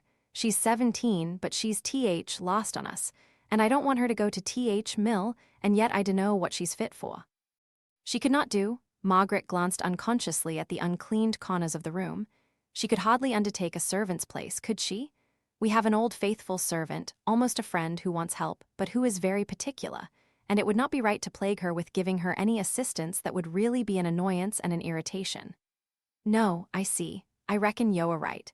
Our Mary's a good wench, but who has she had to teach her what to do about a house? No mother, and me at the mill till I was good for nothing, but scolding her for doing badly what I didn't know how to do a bit. But I wish she could ha lived yo, for all that. But even though she may not be exactly fitted to come and live with us as a servant, and I don't know about that, I will always try to be a friend to her for your sake, Bessie. And now I must go.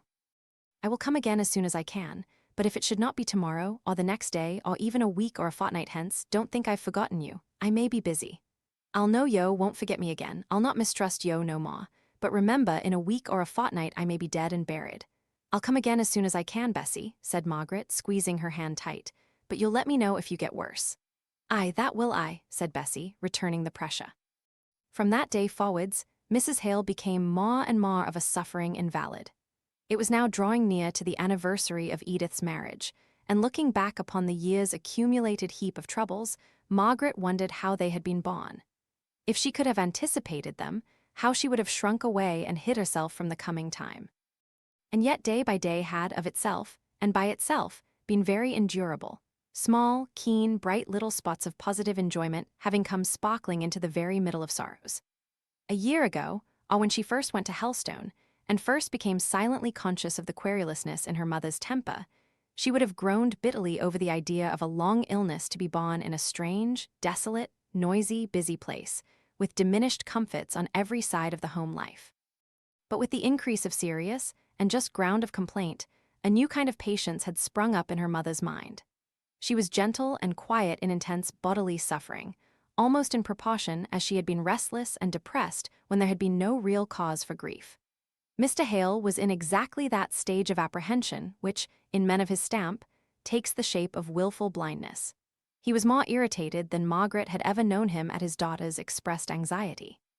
"Indeed, Margaret, you are growing fanciful. God knows I should be the first to take the alarm if your mother were really ill. We always saw when she had her headaches at Helstone, even without her telling us. She looks quite pale and white when she is ill, and now she has a bright healthy color in her cheeks, just as she used to have when I first knew her." "But papa," said Margaret with hesitation, "do you know I think that is the flush of pain." "Nonsense, Margaret. I tell you, you are too fanciful. You are the person not well, I think. Send for the doctor tomorrow for yourself, and then if it will make your mind easier, he can see your mother." "Thank you, dear papa. It will make me happier indeed." And she went up to him to kiss him, but he pushed her away, gently enough, but still as if she had suggested unpleasant ideas, which he should be glad to get rid of as readily as he could of her presence. He walked uneasily up and down the room. "Pa Maria," said he, half soliloquizing, "I wish one could do right without sacrificing others. I shall hate this town and myself too if she— Pray, Margaret, does your mother often talk to you of the old places? Of Helstone, I mean." "No, papa," said Margaret sadly. "Then, you see, she can't be fretting after them, eh? It has always been a comfort to me to think that your mother was so simple and open that I knew every little grievance she had. She never would conceal anything seriously affecting her health from me. Would she, Margaret? I am quite sure she would not, so don't let me hear of these foolish, morbid ideas. Come, give me a kiss and run off to bed." But she heard him pacing about, raccooning, as she and Edith used to call it, long after her slow and languid undressing was finished, long after as she began to listen as she lay in bed. Chapter 14. The Meeting. "I was used to sleep at nights as sweetly as a child. Now if the wind blew rough, it made me start, and think of my poor boy tossing about upon the roaring seas. And then I seemed to feel that it was hard to take him from me for such a little fault." Southey. It was a comfort to Margaret about this time to find that her mother drew more tenderly and intimately towards her than she had ever done since the days of her childhood. She took her to her heart as a confidential friend, the post Margaret had always longed to fill, and had envied Dixon for being preferred to. Margaret took pains to respond to every call made upon her for sympathy, and they were many, even when they bore relation to trifles which she would no more have noticed or regarded herself than the elephant would perceive the little pin at his feet, which yet he lifts carefully up at the bidding of his keeper. All unconsciously Margaret drew near to a reward. One evening, Mr. Hale being absent, her mother began to talk to her about her brother Frederick, the very subject on which Margaret had longed to ask questions, and almost the only one on which her timidity overcame her natural openness. The more she wanted to hear about him, the less likely she was to speak. "Oh, Margaret, it was so windy last night. It came howling down the chimney in our room. I could not sleep. I never can when there is such a terrible wind. I got into a wakeful habit when Pa Frederick was at sea, and now, even if I don't waken all at once, I dream of him in some stormy sea, with great, clear, glass-green walls of waves on either side his ship, but far higher than her very masts, curling over her with that cruel, terrible white foam, like some gigantic crested serpent. It is an old dream, but it always comes back on windy nights, till I am thankful to waken, sitting straight and stiff up in bed with my Tara. Pa Frederick, he is on land now, so wind can do him no harm, though I did think it might shake down some of those tall chimneys. Where is Frederick now, Mamma? Our letters are directed to the care of Messrs. Barber at Cadiz. I know, but where is he himself? I can't remember the name of the place, but he is not called Hale. You must remember that, Margaret. Notice the FD in every corner of the letters. He has taken the name of Dickinson. I wanted him to have been called Beresford, to which he had a kind of right, but your father thought he had better not. He might be recognized, you know, if he were called by my name." "Mamma," said Margaret, I was at Aunt Shaw's when it all happened, and I suppose I was not old enough to be told plainly about it. But I should like to know now, if I may, if it does not give you too much pain to speak about it." "Pain? No," replied Mrs. Hale, her cheek flushing. "Yet it is pain to think that perhaps I may never see my darling boy again. Or else he did right, Margaret. They may say what they like, but I have his own letters to show, and I'll believe him, though he is my son, sooner than any court-martial on earth. Go to my little Japan cabinet, dear, and in the second left-hand drawer you will find a packet of letters." Margaret went. There were the yellow, sea-stained letters, with the peculiar fragrance which ocean letters have. Margaret carried them back to her mother, who untied the silken string with trembling fingers, and, examining their dates, she gave them to Margaret to read, making her hurried, anxious remarks on their contents, almost before her daughter could have understood what they were. "You see, Margaret, how from the very first he disliked Captain Reed.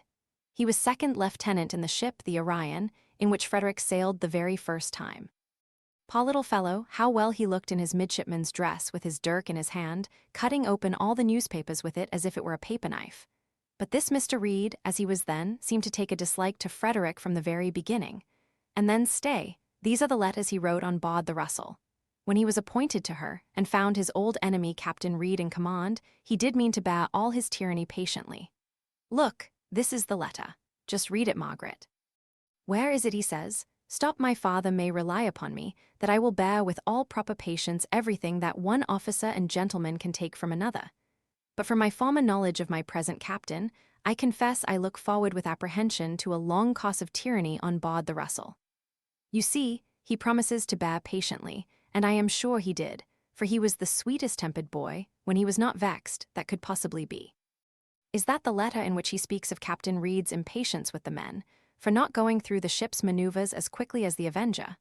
You see, he says that they had many new hands on board the Russell, while the Avenger had been nearly 3 years on the station, with nothing to do but to keep slavers off, and work her men, till they ran up and down the rigging like rats or monkeys. Margaret slowly read the letter, half illegible through the fading of the ink. It might be, it probably was, a statement of Captain Reed's imperiousness in trifles, very much exaggerated by the narrator, who had written it while fresh and warm from the scene of altercation. Some sailors being aloft in the main topsail rigging, the captain had ordered them to race down, threatening the hindmost with the cat-o'-nine tails. He who was the farthest on the spar, feeling the impossibility of passing his companions, and yet passionately dreading the disgrace of the flogging, threw himself desperately down to catch a rope considerably lower, failed, and fell senseless on the deck. He only survived for a few hours afterwards, and the indignation of the ship's crew was at boiling point when young Hale wrote. But we did not receive this letter till long after we heard of the mutiny. Poor Fred. I dare say it was a comfort to him to write it, even though he could not have known how to send it, poor fellow. And then we saw a report in the papers, that's to say, long before Fred's letter reached us, of an atrocious mutiny having broken out on board the Russell, and that the mutineers had remained in possession of the ship, which had gone off, it was supposed to be a pirate, and that Captain Reed was sent adrift in a boat with some men, officers or something, whose names were all given, for they were picked up by a West Indian steamer. Oh, Margaret. How your father and I turned sick over that list when there was no name of Frederick Hale. We thought it must be some mistake, for poor Fred was such a fine fellow, only perhaps rather too passionate, and we hoped that the name of Carr, which was in the list, was a misprint for that of Hale. Newspapers are so careless.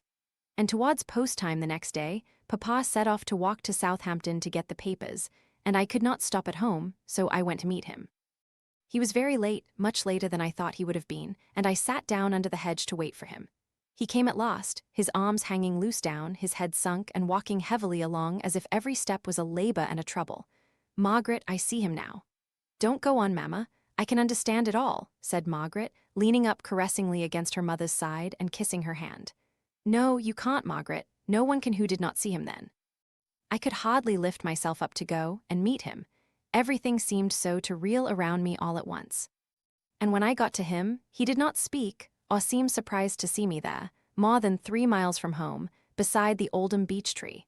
But he put my arm in his and kept stroking my hand, as if he wanted to soothe me to be very quiet under some great heavy blow. And when I trembled so all over that I could not speak, he took me in his arms and stooped down his head on mine, and began to shake and to cry in a strange muffled, groaning voice, till I, for very fright, stood quite still, and only begging him to tell me what he had heard. And then, with his hand jerking, as if someone else moved it against his will, he gave me a wicked newspaper to read, calling off Frederick a traitor of the blackest dye, a base, ungrateful disgrace to his profession. Oh, I cannot tell what bad words they did not use. I took the paper in my hands as soon as I had read it. I tore it up to little bits. I tore it. Oh, I believe, Margaret, I tore it with my teeth. I did not cry. I could not. My cheeks were as hot as fire, and my very eyes burnt in my head. I saw your father looking grave at me. I said it was a lie, and so it was. Months after, this letter came, and you see what provocation Frederick had. It was not for himself or his own injuries he rebelled, but he would speak his mind to Captain Reed, and so it went on from bad to worse, and you see, most of the sailors stuck by Frederick. I think, Margaret, she continued after a pause in a weak, trembling, exhausted voice, I am glad of it. I am prouder of Frederick standing up against injustice than if he had been simply a good officer. I am sure I am, said Margaret in a firm, decided tone. Loyalty and obedience to wisdom and justice are fine, but it is still finer to defy arbitrary power, unjustly and cruelly used, not on behalf of ourselves, but on behalf of others more helpless. For all that, I wish I could see Frederick once more, just once. He was my first baby, Margaret. Mrs. Hale spoke wistfully, and almost as if apologizing for the yearning, craving wish, as though it were a depreciation of her remaining child. But such an idea never crossed Margaret's mind. She was thinking how her mother's desire could be fulfilled. It is 6 or 7 years ago. Would they still prosecute him, Mother? If he came and stood his trial, what would be the punishment? Surely, he might bring evidence of his great provocation. It would do no good, replied Mrs. Hale. Some of the sailors who accompanied Frederick were taken, and there was a court-martial held on them on board the Amisha. I believed all they said in their defense, poor fellows, because it just agreed with Frederick's story, but it was of no use. And for the first time during the conversation, Mrs. Hale began to cry, yet something possessed Margaret to force the information she foresaw, yet dreaded, from her mother. What happened to them, Mamma? Asked she. They were hung at the yardarm, said Mrs. Hale solemnly. And the worst was that the court, in condemning them to death, said they had suffered themselves to be led astray from their duty by their superior officers. They were silent for a long time. And Frederick was in South America for several years, was he not? Yes, and now he is in Spain, at Cadiz or somewhere near it. If he comes to England, he will be hung. I shall never see his face again, for if he comes to England, he will be hung. There was no comfort to be given. Mrs. Hale turned her face to the wall and lay perfectly still in her mother's despair. Nothing could be said to console her. She took her hand out of Margaret's with a little impatient movement, as if she would fain be left alone with the recollection of her son. When Mr. Hale came in, Margaret went out, oppressed with gloom and seeing no promise of brightness on any side of the horizon. Chapter 15, Masters and Men. Thought fights with thought, out springs a spark of truth from the collision of the sword and shield. W.S.L.A.N.D.O.A. Margaret, said her father the next day, we must return Mrs. Thornton's call. Your mother is not very well and thinks she cannot walk so far, but you and I will go this afternoon. As they went, Mr. Hale began about his wife's health, with a kind of veiled anxiety, which Margaret was glad to see awakened at last. Did you consult the doctor, Margaret? Did you send for him? No, Papa, you spoke of his coming to see me. Now I was well. But if I only knew of some good doctor, I would go this afternoon and ask him to come, for I am sure Mamma is seriously indisposed. She put the truth thus plainly and strongly because her father had so completely shut his mind against the idea when she had last named her fears. But now the case was changed. He answered in a despondent tone, Do you think she has any hidden complaint? Do you think she is really very ill? Has Dixon said anything? Oh, Margaret, I am haunted by the fear that our coming to Milton has killed her. My poor Maria. Oh, Papa, don't imagine such things, said Margaret, shocked. She is not well, that is all. Many a one is not well for a time, and with good advice gets better and stronger than ever. But has Dixon said anything about her? No. You know Dixon enjoys making a mystery out of trifles, and she has been a little mysterious about Mamma's health, which has alarmed me rather, that is all. Without any reason, I dare say. You know, Papa, you said the other day I was getting fanciful. I hope and trust you are, but don't think of what I said then. I like you to be fanciful about your mother's health. Don't be afraid of telling me your fancies. I like to hear them, though I dare say I spoke as if I was annoyed. But we will ask Mrs. Thornton if she can tell us of a good doctor. We won't throw away our money on any but some one first-rate. Stay, we turn up this street. The street did not look as if it could contain any house large enough for Mrs. Thornton's habitation. Her son's presence never gave any impression as to the kind of house he lived in, but unconsciously, Margaret had imagined that tall, massive, handsomely dressed Mrs. Thornton must live in a house of the same character as herself. Now Marlborough Street consisted of long rows of small houses with a blank wall here and there. At least that was all they could see from the point at which they entered it. "He told me he lived in Marlborough Street, I'm sure," said Mr. Hale, with a much perplexed air. "Perhaps it is one of the economies he still practices, to live in a very small house. But here are plenty of people about, let me ask." She accordingly inquired of a passerby, and was informed that Mr. Thornton lived close to the mill, and had the factory lodge door pointed out to her, at the end of the long dead wall they had noticed. The lodge door was like a common garden door. On one side of it were great closed gates for the ingress and egress of lorries and wagons. The lodge-keeper admitted them into a great oblong yard, on one side of which were offices for the transaction of business. On the opposite, an immense many-windowed mill, whence proceeded the continual clank of machinery and the long groaning roar of the steam engine, enough to deafen those who lived within the enclosure. Opposite to the wall, along which the street ran, on one of the narrow sides of the oblong, was a handsome stone-coped house, blackened, to be sure, by the smoke, but with paint, windows, and steps kept scrupulously clean. It was evidently a house which had been built some 50 or 60 years. The stone facings, the long, narrow windows, and the number of them, the flights of steps up to the front door, ascending from either side and guarded by railing, all witness to its age. Margaret only wondered why people who could afford to live in so good a house and keep it in such perfect order did not prefer a much smaller dwelling in the country or even some suburb, not in the continual whirl and din of the factory. Her unaccustomed ears could hardly catch her father's voice as they stood on the steps awaiting the opening of the door. The yard, too, with the great doors in the dead wall as a boundary, was but a dismal lookout for the sitting rooms of the house, as Margaret found when they had mounted the old-fashioned stairs and been ushered into the drawing-room, the 3 windows of which went over the front door and the room on the right-hand side of the entrance. There was no one in the drawing-room.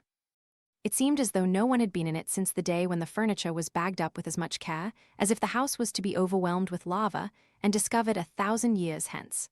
The walls were pink and gold. The pattern on the carpet represented bunches of flowers on a light ground, but it was carefully covered up in the center by a linen drugget, glazed and colorless. The window curtains were lace. Each chair and sofa had its own particular veil of netting or knitting. Great alabaster groups occupied every flat surface, safe from dust under their glass shades. In the middle of the room, right under the bagged-up chandelier, was a large circular table, with smartly bound books arranged at regular intervals round the circumference of its polished surface, like gaily colored spokes of a wheel. Everything reflected light, nothing absorbed it. The whole room had a painfully spotted, spangled, speckled look about it, which impressed Margaret so unpleasantly that she was hardly conscious of the peculiar cleanliness required to keep everything so white and pure in such an atmosphere, or of the trouble that must be willingly expended to secure that effect of icy, snowy discomfort. Wherever she looked there was evidence of care and labor, but not care and labor to procure ease, to help on habits of tranquil home employment, solely to ornament and then to preserve ornament from dirt or destruction. They had leisure to observe and to speak to each other in low voices before Mrs. Thornton appeared.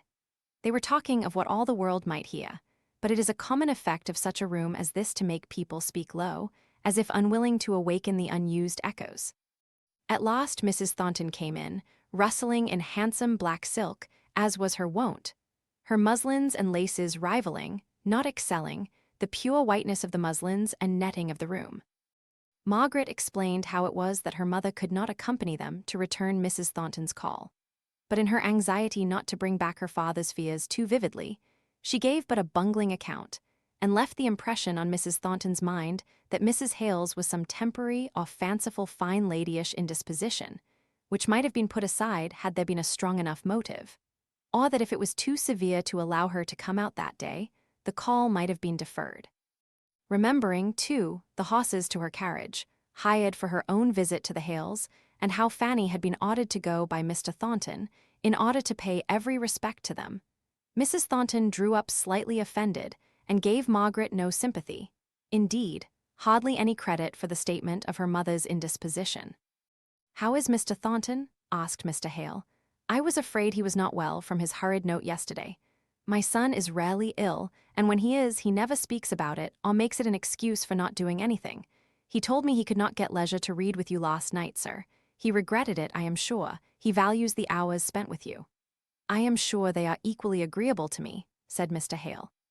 "It makes me feel young again to see his enjoyment and appreciation of all that is fine in classical literature. I have no doubt that classics are very desirable for people who have leisure, but I confess it was against my judgment that my son renewed his study of them. The time and place in which he lives seem to me to require all his energy and attention. Classics may do very well for men who loiter away their lives in the country or in colleges, but Milton men ought to have their thoughts and powers absorbed in the work of today. At least, that is my opinion." This last clause she gave out with the pride that apes humility.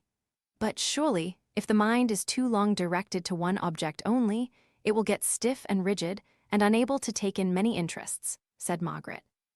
"I do not quite understand what you mean by a mind getting stiff and rigid. Nor do I admire those whirligig characters that are full of this thing today, to be utterly forgetful of it in their new interest tomorrow. Having many interests does not suit the life of a Milton manufacturer. It is all ought to be enough for him to have one great desire, and to bring all the purposes of his life to bear on the fulfillment of that." "And that is?" asked Mr. Hale. Her sallow cheek flushed, and her eye lightened as she answered, "To hold and maintain a high, honorable place among the merchants of his country, the men of his town. Such a place my son has earned for himself. Go where you will, I don't say in England only, but in Europe, the name of John Thornton of Milton is known and respected amongst all men of business. Of course, it is unknown in the fashionable circles," she continued scornfully. "Idle gentlemen and ladies are not likely to know much of a Milton manufacturer, unless he gets into Parliament or marries a lord's daughter." Both Mr. Hale and Margaret had an uneasy, ludicrous consciousness that they had never heard of this great name, until Mr. Bell had written them word that Mr. Thornton would be a good friend to have in Milton. The proud mother's world was not their world of Harley Street gentilities on the one hand, or country clergymen and Hampshire squires on the other. Margaret's face, in spite of all her endeavors to keep it simply listening in its expression, told the sensitive Mrs. Thornton this feeling of hers. "You think you never heard of this wonderful son of mine, Miss Hale. You think I'm an old woman whose ideas are hounded by Milton, and whose own crow is the whitest ever seen." "No," said Margaret, with some spirit. "It may be true that I was thinking I had hardly heard Mr. Thornton's name before I came to Milton. But since I have come here, I have heard enough to make me respect and admire him, and to feel how much justice and truth there is in what you have said of him." "Who spoke to you of him?" asked Mrs. Thornton, a little mollified, yet jealous lest anyone else's words should not have done him full justice. Margaret hesitated before she replied. She did not like this authoritative questioning. Mr. Hale came in, as he thought, to the rescue. "It was what Mr. Thornton said himself that made us know the kind of man he was. Was it not, Margaret?" Mrs. Thornton drew herself up and said, "My son is not the one to tell of his own doings. May I again ask you, Miss Hale, from whose account you formed your favorable opinion of him? A mother is curious and greedy of commendation of her children, you know." Margaret replied, "It was as much from what Mr. Thornton withheld of that which we had been told of his previous life by Mr. Bell. It was more that than what he said that made us all feel what reason you have to be proud of him. Mr. Bell, what can he know of John? He, living a lazy life in a drowsy college. But I'm obliged to you, Miss Hale. Many a missy young lady would have shrunk from giving an old woman the pleasure of hearing that her son was well spoken of." "Why?" asked Margaret, looking straight at Mrs. Thornton, in bewilderment. "Why? Because I suppose they might have consciences that told them how surely they were making the old mother into an advocate for them, in case they had any plans on the son's heart."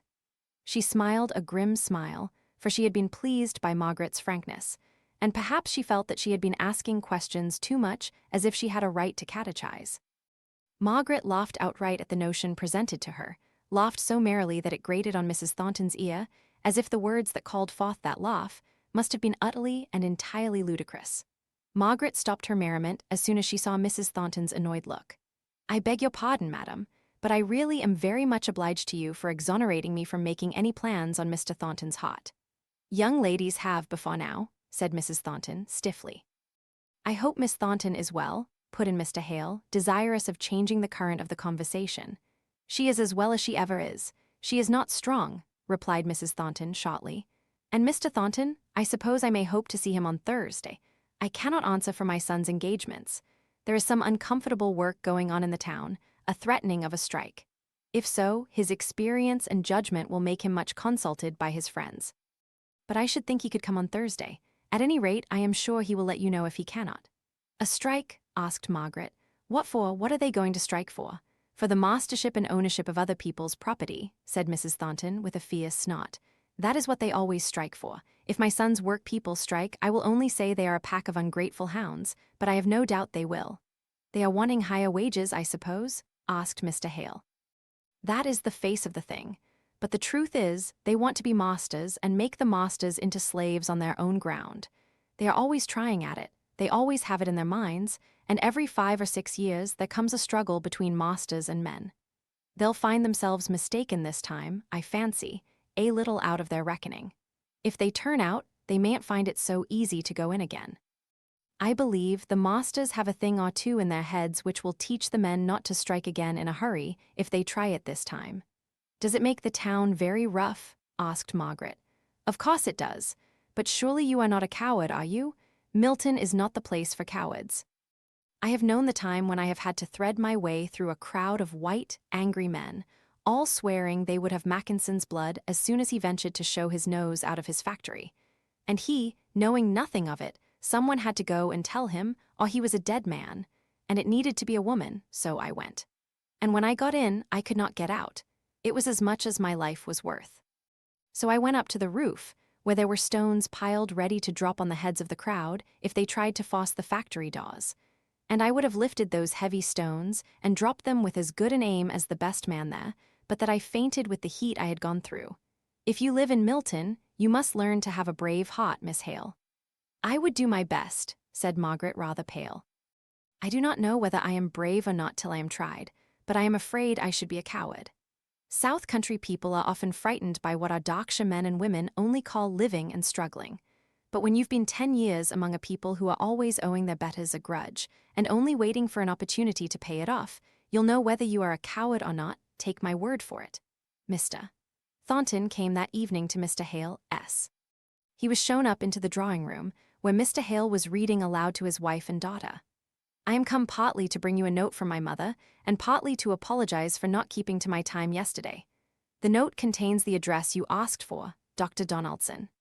Thank you, said Margaret, hastily, holding out her hand to take the note, for she did not wish her mother to hear that they had been making any inquiry about a doctor.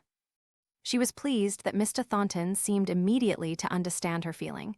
He gave her the note without another word of explanation. Mr. Hale began to talk about the strike. Mr. Thornton's face assumed a likeness to his mother's worst expression, which immediately repelled the watching Margaret. Yes, the fools will have a strike. Let them. It suits us well enough. But we gave them a chance. They think trade is flourishing as it was last year. We see the storm on the horizon and draw in our sails, but because we don't explain our reasons, they won't believe we are acting reasonably. We must give them line and letter for the way we choose to spend or save our money. Henderson tried a dodge with his men, out at Ashley, and failed. He rather wanted a strike. It would have suited his book well enough. So when the men came to ask for the 5%, they are claiming he told him he'd think about it and give them his answer on the payday, knowing all the while what his answer would be, of course, but thinking he'd strengthen their conceit of their own way. However, they were too deep for him and heard something about the bad prospects of trade. So in they came on the Friday and drew back their claim, and now he's obliged to go on working. But we Milton masters have today sent in our decision. We won't advance a penny. We tell them we may have to lower wages, but can't afford to raise. So here we stand, waiting for their next attack. And what will that be? Asked Mr. Hale. I conjecture a simultaneous strike. You will see Milton without smoke in a few days, I imagine, Miss Hale. But why? Asked she. Could you not explain what good reason you had for expecting a bad trade? I don't know whether I use the right words, but you will understand what I mean. Do you give your servants reasons for your expenditure, or your economy in the use of your own money? We, the owners of capital, have a right to choose what we will do with it. A human right, said Margaret, very low. I beg your pardon, I did not hear what you said. I would rather not repeat it, said she. It related to a feeling which I do not think you would share. Won't you try me?" Pleaded he, his thoughts suddenly bent upon learning what she had said. She was displeased with his pertinacity, but did not choose to affix too much importance to her words. "I said you had a human right. I meant that there seemed no reason but religious ones why you should not do what you like with your own. I know we differ in our religious opinions, but don't you give me credit for having some, though not the same as yours." He was speaking in a subdued voice, as if to her alone. She did not wish to be so exclusively addressed. She replied out in her usual tone, "I do not think that I have any occasion to consider your special religious opinions in the affair. All I meant to say is that there is no human law to prevent the employers from utterly wasting or throwing away all their money, if they choose, but that there are passages in the Bible which would rather imply, to me at least, that they neglected their duties as stewards if they did so. However, I know so little about strikes and rate of wages, and capital and labor that I had better not talk to a political economist like you." "Nay, the more reason," said he eagerly. "I shall only be too glad to explain to you all that may seem anomalous or mysterious to a stranger, especially at a time like this, when our doings are sure to be canvassed by every scribbler who can hold a pen." "Thank you," she answered, coldly. "Of course, I shall apply to my father in the first instance for any information he can give me, if I get puzzled with living here amongst this strange society." "You think it strange. Why?" "I don't know. I suppose because, on the very face of it, I see two classes dependent on each other in every possible way, yet each evidently regarding the interests of the other as opposed to their own. I never lived in a place before where there were two sets of people always running each other down." "Who have you heard running the masters down? I don't ask who you have heard abusing the men, for I see you persist in misunderstanding what I said the other day. But who have you heard abusing the masters?" Margaret reddened, then smiled as she said, "I am not fond of being catechized. I refuse to answer your question. Besides, it has nothing to do with the fact. You must take my word for it, that I have heard some people, it may be, only some one of the work people speak as though it were the interest of the employers to keep them from acquiring money, that it would make them too independent if they had a sum in the savings bank."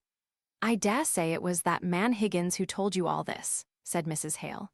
Mr. Thornton did not appear to hear what Margaret evidently did not wish him to know, but he caught it nevertheless. "I heard, moreover, that it was considered to the advantage of the masters to have ignorant workmen, not hedge lawyers, as Captain Lennox used to call those men in his company who questioned and would know the reason for every order." This latter part of her sentence she addressed rather to her father than to Mr. Thornton. "Who is Captain Lennox?" asked Mr. Thornton of himself, with a strange kind of displeasure that prevented him for the moment from replying to her. Her father took up the conversation. "You never were fond of schools, Margaret, or you would have seen and known before this how much is being done for education in Milton." "No," she said, with sudden meekness. "I know I do not care enough about schools, but the knowledge and the ignorance of which I was speaking did not relate to reading and writing, the teaching or information one can give to a child. I am sure that what was meant was ignorance of the wisdom that shall guide men and women. I hardly know what that is, but he, that is my informant, spoke as if the masters would like their hands to be merely tall, large children, living in the present moment, with a blind, unreasoning kind of obedience. In short, Miss Hale, it is very evident that your informant found a pretty ready listener to all the slander he chose to utter against the masters," said Mr. Thornton, in an offended tone. Margaret did not reply. She was displeased at the personal character Mr. Thornton affixed to what she had said. Mr. Hale spoke next. "I must confess that, although I have not become so intimately acquainted with any workmen as Margaret has, I am very much struck by the antagonism between the employer and the employed on the very surface of things. I even gather this impression from what you yourself have from time to time said."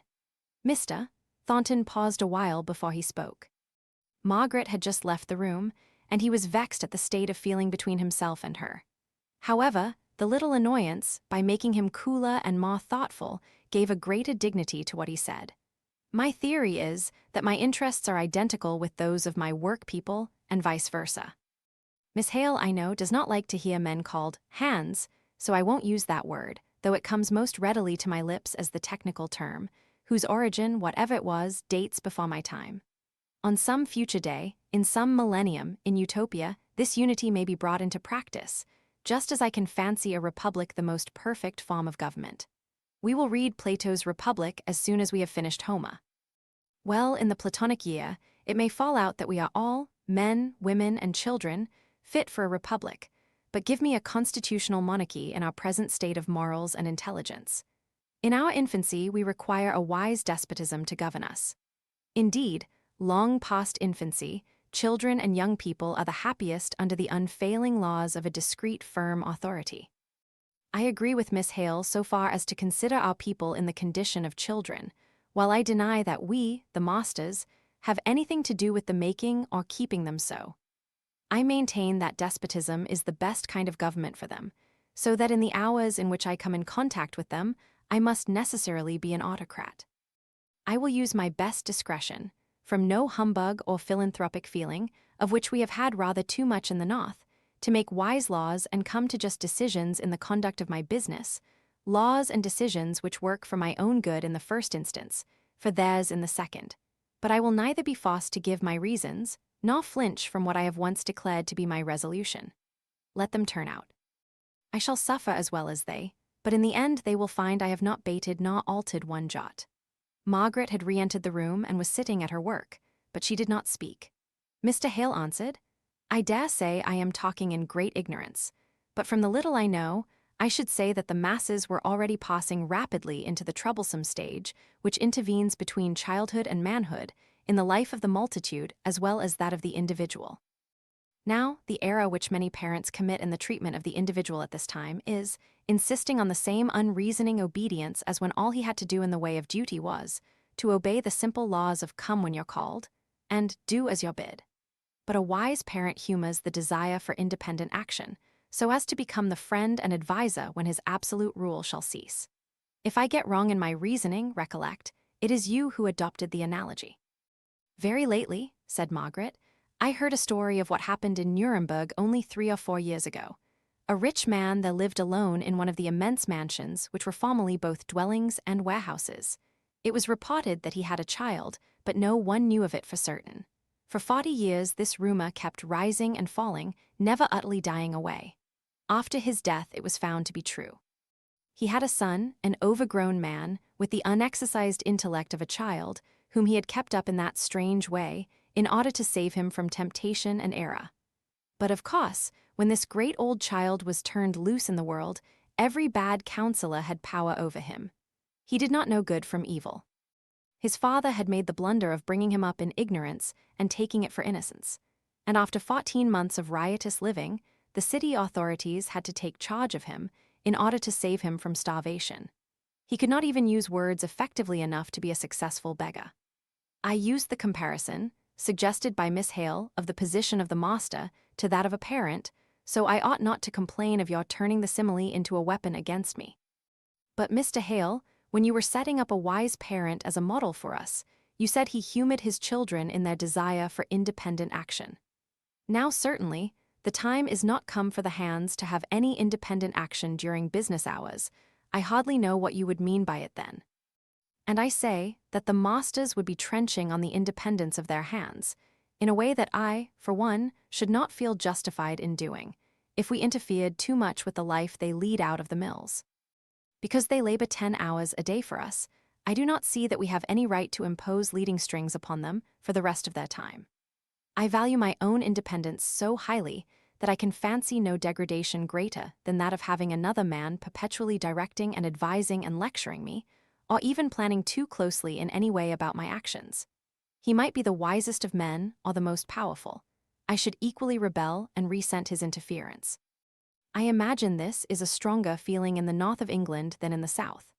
I beg your pardon, but is not that because there has been none of the equality of friendship between the adviser and advised classes, because every man has had to stand in an unchristian and isolated position, apart from and jealous of his brother man, constantly afraid of his rights being trenched upon?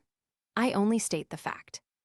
I am sorry to say I have an appointment at 8 o'clock, and I must just take facts as I find them tonight without trying to account for them, which indeed would make no difference in determining how to act as things stand. The facts must be granted. But, said Margaret in a low voice, it seems to me that it makes all the difference in the world. Her father made a sign to her to be silent and allow Mr. Thornton to finish what he had to say. He was already standing up and preparing to go. You must grant me this one point. Given a strong feeling of independence in every Daksha man, have I any right to obtrude my views, of the manner in which he shall act, upon another, hating it as I should do most vehemently myself, merely because he has labor to sell and I capital to buy? Not in the least, said Margaret, determined to say just this one thing. Not in the least because of your labor and capital positions, whatever they are, but because you are a man, dealing with a set of men over whom you have, whether you reject the use of it or not, immense power, just because your lives and your welfare are so constantly and intimately interwoven. God has made us so that we must be mutually dependent. We may ignore our own dependence, or refuse to acknowledge that others depend upon us in more respects than the payment of weekly wages, but the thing must be, nevertheless. Neither you nor any other master can help yourselves. The most proudly independent man depends on those around him for their insensible influence on his character, his life. And the most isolated of all your Daksha egos has dependents clinging to him on all sides. He cannot shake them off, any more than the great rock he resembles can shake off. Pray don't go into similes, Margaret. You have let us off once already, said her father, smiling, yet uneasy at the thought that they were detaining Mr. Thornton against his will, which was a mistake. For he rather liked it, as long as Margaret would talk, although what she said only irritated him. Just tell me, Miss Hale, are you yourself ever influenced? No, that is not a fair way of putting it. But if you are ever conscious of being influenced by others, and not by circumstances, have those others been working directly or indirectly? Have they been laboring to exhort, to enjoin, to act rightly for the sake of example, or have they been simple, true men, taking up their duty and doing it unflinchingly, without a thought of how their actions were to make this man industrious, that man saving? Why, if I were a workman, I should be 20 times more impressed by the knowledge that my master was honest, punctual, quick, resolute in all his doings, and hands are keener spies even than valets, than by any amount of interference, however kindly meant, with my ways of going on out of work hours. I do not choose to think too closely on what I am myself, but I believe I rely on the straightforward honesty of my hands and the open nature of their opposition, in contradistinction to the way in which the turnout will be managed in some mills, just because they know I scorn to take a single dishonorable advantage, or do an underhand thing myself. It goes farther than a whole course of lectures on honesty is the best policy, life diluted into words. No, no. What the master is, that will the men be, without overmuch taking thought on his part. That is a great admission, said Margaret, laughing. When I see men violent and obstinate in pursuit of their rights, I may safely infer that the master is the same, that he is a little ignorant of that spirit which suffereth long, and is kind, and seeketh not her own. You are just like all strangers who don't understand the working of our system, Miss Hale, said he, hastily. You suppose that our men are puppets of dough, ready to be molded into any amiable form we please. You forget we have only to do with them for less than a third of their lives, and you seem not to perceive that the duties of a manufacturer are far larger and wider than those merely of an employer of labor.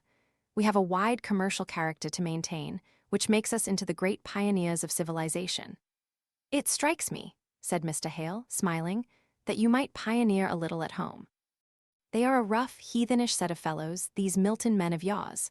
They are that, replied Mr. Thornton. Rosewater surgery won't do for them. Cromwell would have made a capital Milona, Miss Hale. I wish we had him to put down this strike for us. Cromwell is no hero of mine, she said, coldly, but I am trying to reconcile your admiration of despotism with your respect for other men's independence of character. He reddened at her tone. I choose to be the unquestioned and irresponsible master of my hands during the hours they labor for me. But those hours past, our relation ceases, and then comes in the same respect for their independence that I myself exact. He did not speak again for a minute, he was too much vexed, but he shook it off, and bade Mr. and Mrs. Hale good night. Then, drawing near to Margaret, he said in a lower voice, I spoke hastily to you once this evening, and I am afraid, rather rudely. But you know I am but an uncouth Milton manufacturer. Will you forgive me? Certainly, said she, smiling up in his face, the expression of which was somewhat anxious and oppressed, and hardly cleared away as he met her sweet sunny countenance, out of which all the north wind effect of their discussion had entirely vanished. But she did not put out her hand to him, and again he felt the omission and set it down to pride. Chapter 16. The Shadow of Death. Trust in that veiled hand, which leads none by the path that he would go, and always be for change prepared, for the world's law is ebb and flow. From the Arabic. The next afternoon, Dr. Donaldson came to pay his first visit to Mrs. Hale. The mystery that Margaret hoped their late habits of intimacy had broken through was resumed. She was excluded from the room, while Dixon was admitted. Margaret was not a ready lover, but where she loved passionately, and with no small degree of jealousy. She went into her mother's bedroom, just behind the drawing room, and paced it up and down while awaiting the doctor's coming out. Every now and then she stopped to listen. She fancied she heard a moan.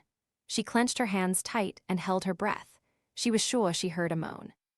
Then all was still for a few minutes, Ma, and then there was the moving of chairs, the raised voices, all the little disturbances of leave-taking.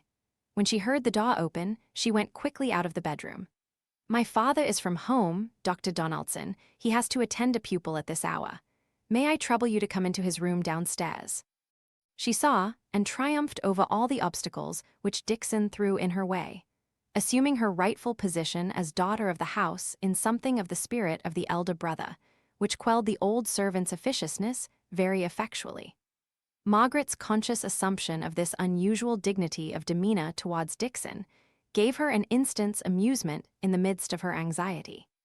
She knew from the surprised expression on Dixon's face how ridiculously grand she herself must be looking, and the idea carried her downstairs into the room. It gave her that length of oblivion from the keen sharpness of the recollection of the actual business in hand. Now, that came back and seemed to take away her breath. It was a moment or two before she could utter a word. But she spoke with an air of command as she asked, "What is the matter with Mamma?" "You will oblige me by telling the simple truth." Then, seeing a slight hesitation on the doctor's part, she added, "I am the only child she has, here, I mean. My father is not sufficiently alarmed, I fear, and therefore if there is any serious apprehension, it must be broken to him gently. I can do this. I can nurse my mother. Pray, speak, sir. To see your face and not be able to read it gives me a worse dread than I trust any words of yours will justify. My dear young lady, your mother seems to have a most attentive and efficient servant who is more like her friend. I am her daughter, sir. But when I tell you she expressly desired that you might not be told, I am not good or patient enough to submit to the prohibition. Besides, I am sure you are too wise, too experienced to have promised to keep the secret." "Well," said he, half smiling, though sadly enough, "there you are right. I did not promise. In fact, I fear the secret will be known soon enough without my revealing it." He paused. Margaret then went very white and compressed her lips a little more. Otherwise not a feature moved. With the quick insight into character, without which no medical man can rise to the eminence of Dr. Donaldson, he saw that she would exact the full truth, that she would know if one iota was withheld, and that the withholding would be torture more acute than the knowledge of it. He spoke 2 short sentences in a low voice, watching her all the time, for the pupils of her eyes dilated into a black horror, and the whiteness of her complexion became livid. He ceased speaking. He waited for that look to go off, for her gasping breath to come. Then she said, "I thank you most truly, sir, for your confidence. That dread has haunted me for many weeks. It is a true, real agony. My poor mother." Her lips now began to quiver, and he let her have the relief of tears, sure of her power of self-control to check them. A few tears, those were all she shed, before she recollected the many questions she longed to ask. "Will there be much suffering?" He shook his head. "That we cannot tell. It depends on constitution, on 1,000 things, but the late discoveries of medical science have given us large power of alleviation." "My father," said Margaret, trembling all over. "I do not know, Mr. Hale. I mean, it is difficult to give advice. But I should say, bear on, with the knowledge you have forced me to give you so abruptly, till the fact which I could not withhold has become in some degree familiar to you, so that you may without too great an effort be able to give what comfort you can to your father. Before then, my visits, which of course I shall repeat from time to time, although I fear I can do nothing but alleviate, 1,000 little circumstances will have occurred to awaken his alarm, to deepen it, so that he will be all the better prepared. Nay, my dear young lady, nay, my dear, I saw Mr. Thornton, and I honor your father for the sacrifice he has made, however mistaken I may believe him to be. Well, this once, if it will please you, my dear. Only remember, when I come again, I come as a friend, and you must learn to look upon me as such, because seeing each other, getting to know each other at such times as these, is worth years of morning calls." Margaret could not speak for crying, but she wrung his hand at parting. "That's what I call a fine girl," thought Dr. Donaldson when he was seated in his carriage and had time to examine his ringed hand, which had slightly suffered from her pressure. Who would have thought that little hand could have given such a squeeze? But the bones were well put together, and that gives immense power. What a queen she is, with her head thrown back at first to force me into speaking the truth, and then bent so eagerly forward to listen. Poor thing. I must see she does not overstrain herself, though it's astonishing how much these thoroughbred creatures can do and suffer. That girl's game to the backbone. Another, who had gone that deadly color, could never have come round without either fainting or hysterics. But she wouldn't do either, not she, and the very force of her will brought her round. Such a girl as that would win my heart if I were 30 years younger. It's too late now. Ah, here we are at the Arches. So out he jumped, with thought, wisdom, experience, sympathy, and ready to attend to any of the calls made upon them by this family, just as if there were none other in the world.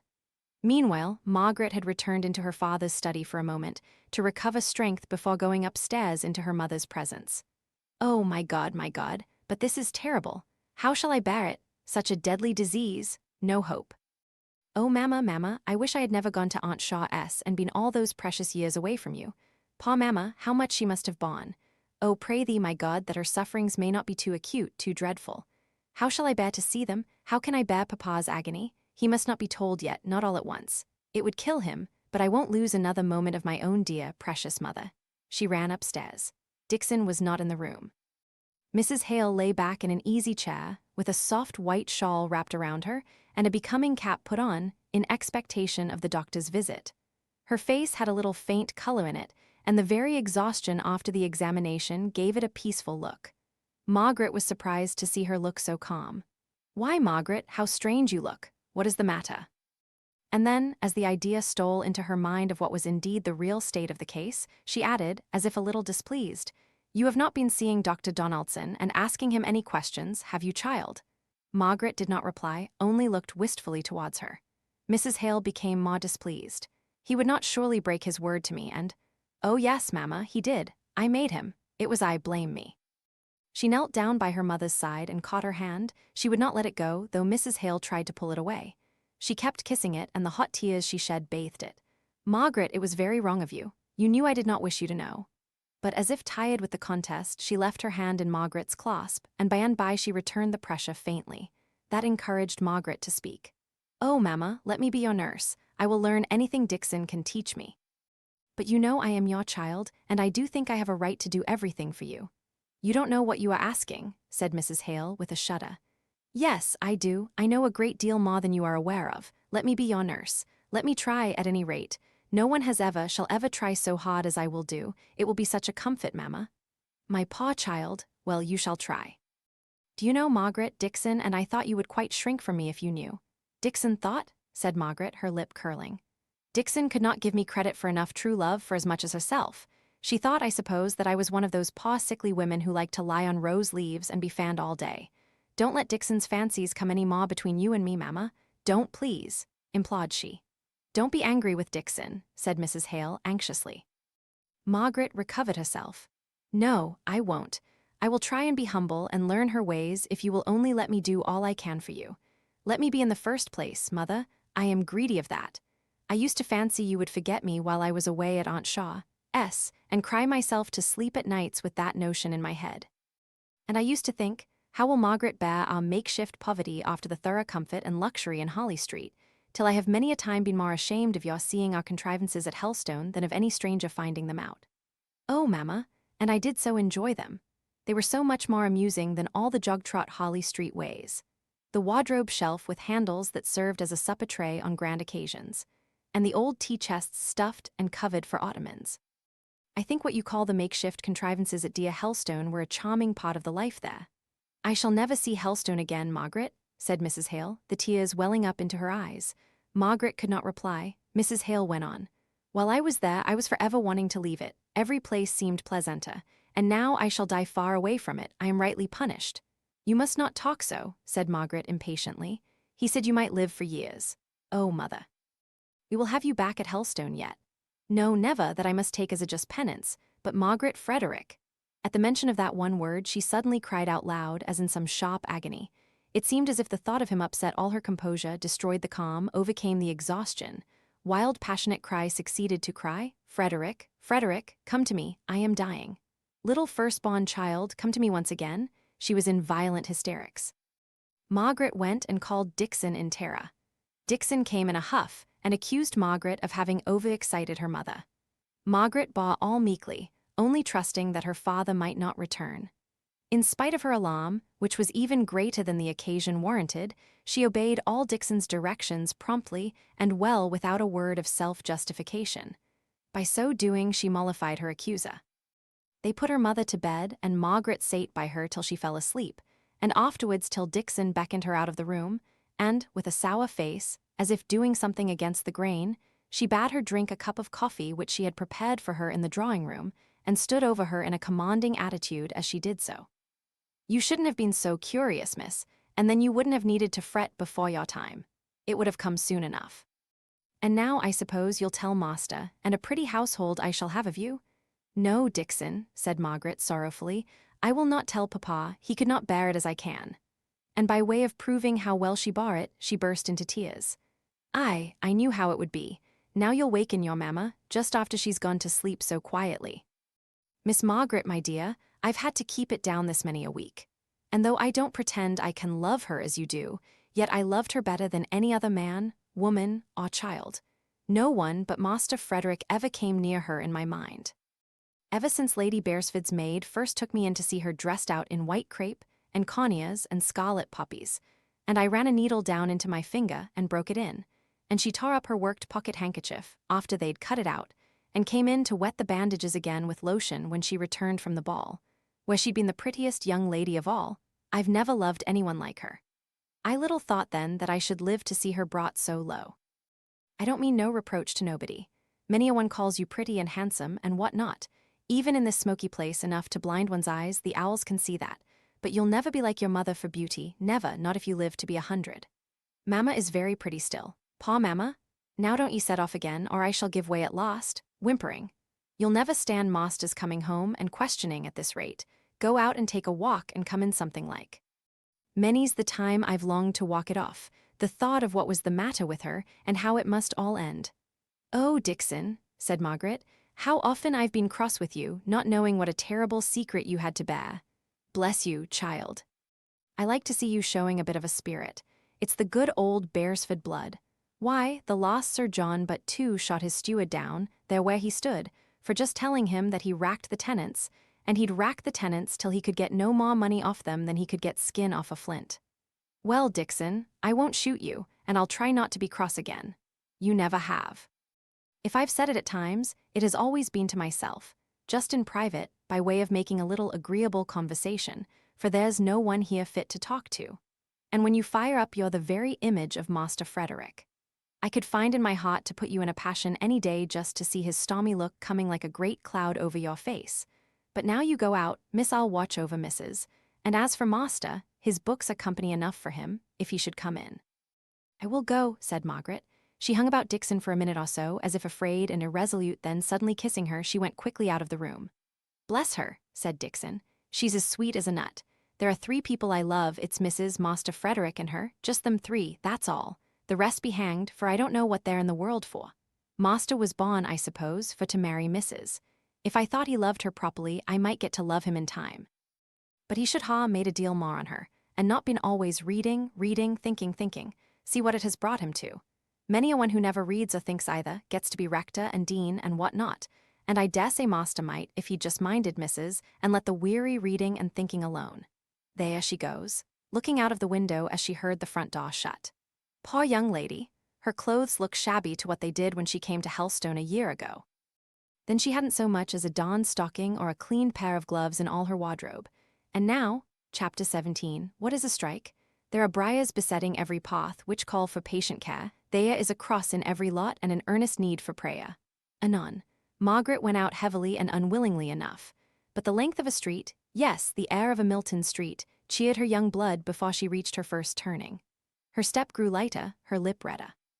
She began to take notice, instead of having her thoughts turned so exclusively inward. She saw unusual loiterers in the streets, men with their hands in their pockets sauntering along, loud laughing and loud-spoken girls clustered together, apparently excited to high spirits and a boisterous independence of temper and behavior. The more ill-looking of the men, the discreditable minority, hung about on the steps of the beer houses and gin shops, smoking and commenting pretty freely on every passerby. Margaret disliked the prospect of the long walk through these streets before she came to the fields which she had planned to reach. Instead, she would go and see Bessie Higgins. It would not be so refreshing as a quiet country walk, but still it would perhaps be doing the kinder thing. Nicholas Higgins was sitting by the fire smoking as she went in. Bessie was rocking herself on the other side. Nicholas took the pipe out of his mouth and, standing up, pushed his chair towards Margaret. He leaned against the chimney-piece in a lounging attitude while she asked Bessie how she was. Who's rather down ith mouth in regard to spirits, but who's better in health? Who doesn't like this strike? Who's a deal too much set on peace and quietness at any price? This is third strike I've seen, said she, sighing, as if that was answer and explanation enough. Well, third time pays for all. See if we don't dang masters this time. See if they don't come and beg us to come back at our own price. That's all. We've missed it afore time, I grant yo, but this time when laid our plans desperate deep. Why do you strike? Asked Margaret. Striking is leaving off work till you get your own rate of wages, is it not? You must not wonder at my ignorance. Where I come from I never heard of a strike. I wish I were there, said Bessie, wearily. But it's not for me to get sick and tired o' strikes. This is the last I'll see. Before it's ended I shall be in the great city, the holy Jerusalem.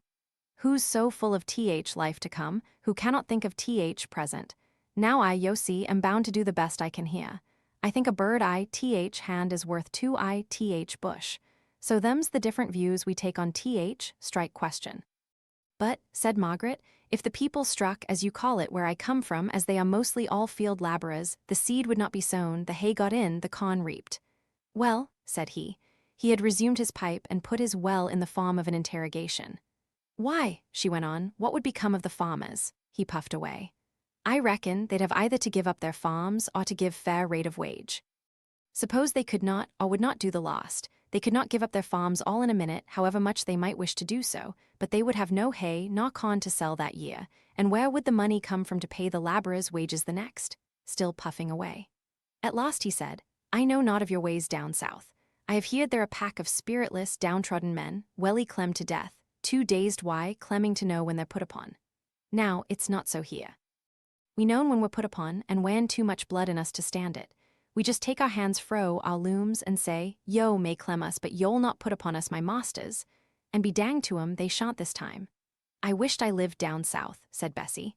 There's a deal to bear there, said Margaret. There are sorrows to bear everywhere. There is very hard bodily labor to be gone through, with very little food to give strength. But it's out of doors, said Bessie. And away from the endless noise and sickening heat. It's sometimes in heavy rain and sometimes in bitter cold. A young person can stand it, but an old man gets racked with rheumatism and bent and withered before his time, yet he must just work on the same or else go to the workhouse. I thought yo were so taken why the ways of the south country. So I am, said Margaret, smiling a little as she found herself thus caught. I only mean, Bessie, there's good and bad in everything in this world, and as you felt the bad up here, I thought it was but fair you should know the bad down there. And yo say they never strike down there? Asked Nicholas abruptly. No, said Margaret, I think they have too much sense. And I think, replied he, dashing the ashes out of his pipe with so much vehemence that it broke, it's not that they've too much sense, but that they've too little spirit. Oh, father. Said Bessie, what have ye gained by striking? Just think of that first strike when mother died, how we all had to clem you the worst of all, and yet many a one went in every week at the same wage, till all were gone in that there was work for, and some went beggars all their lives at after. Aye, said he, that their strike was badly managed. Folk got into management of it, as were either fools or not true men. Yo'll see, it'll be different this time. But all this time you've not told me what you're striking for, said Margaret again. Why, yo see, there's 5 or 6 masters who have set themselves again, paying the wages they've been paying these 2 years past, and flourishing upon, and getting richer upon. And now they come to us and say we're to take less. And we won't. We'll just clem them to death first, and see who'll work for 'em then. They'll have killed the goose that laid 'em the golden eggs, I reckon. And so you plan dying in order to be revenged upon them? No, said he, I do not. I just look forward to the chance of dying at my post sooner than yield. That's what folk call fine and honorable in a soldier, and why not in a paw weaver chap? But, said Margaret, a soldier dies in the cause of the nation, in the cause of others. He laughed grimly. My lass, said he, yo a but a young wench, but don't yo think I can keep 3 people, that's Bessie and Mary and me, on 16 shillings a week. Dun yo think it's for mysel I'm striking work at this time. It is just as much in the cause of others as yon soldier. Only appin, the cause he dies for is just that of somebody he never clapped eyes on, nor heerd on all his bond days, while I take up John Boucher's cause as lives next door but one, why a sickly wife and 8 childer, none on 'em factory age. And I don't take up his cause only, though he's a paw good for naught, as can only manage 2 looms at a time, but I take up cause o justice. Why are we to have less wage now, I ask, than 2 year ago? Don't ask me, said Margaret. I am very ignorant. Ask some of your masters. Surely they will give you a reason for it. It is not merely an arbitrary decision of theirs come to without reason. Yo are just a foreigner and nothing more, said he contemptuously. Much yo know about it. Ask masters, they'd tell us to mind our own business and they'd mind theirs. Our business being, yo understand, to take the baited wage and be thankful, and their business to bait us down to clemming point to swell their profits. That's what it is. But, said Margaret, determined not to give way, although she saw she was irritating him, the state of trade may be such as not to enable them to give you the same remuneration. State o' trade, that's just a piece o' master's humbug. It's rate o' wages I was talking of. Masters keep state o' trade in their own hands, and just walk it forward like a black bugaboo, to frighten naughty children with into being good.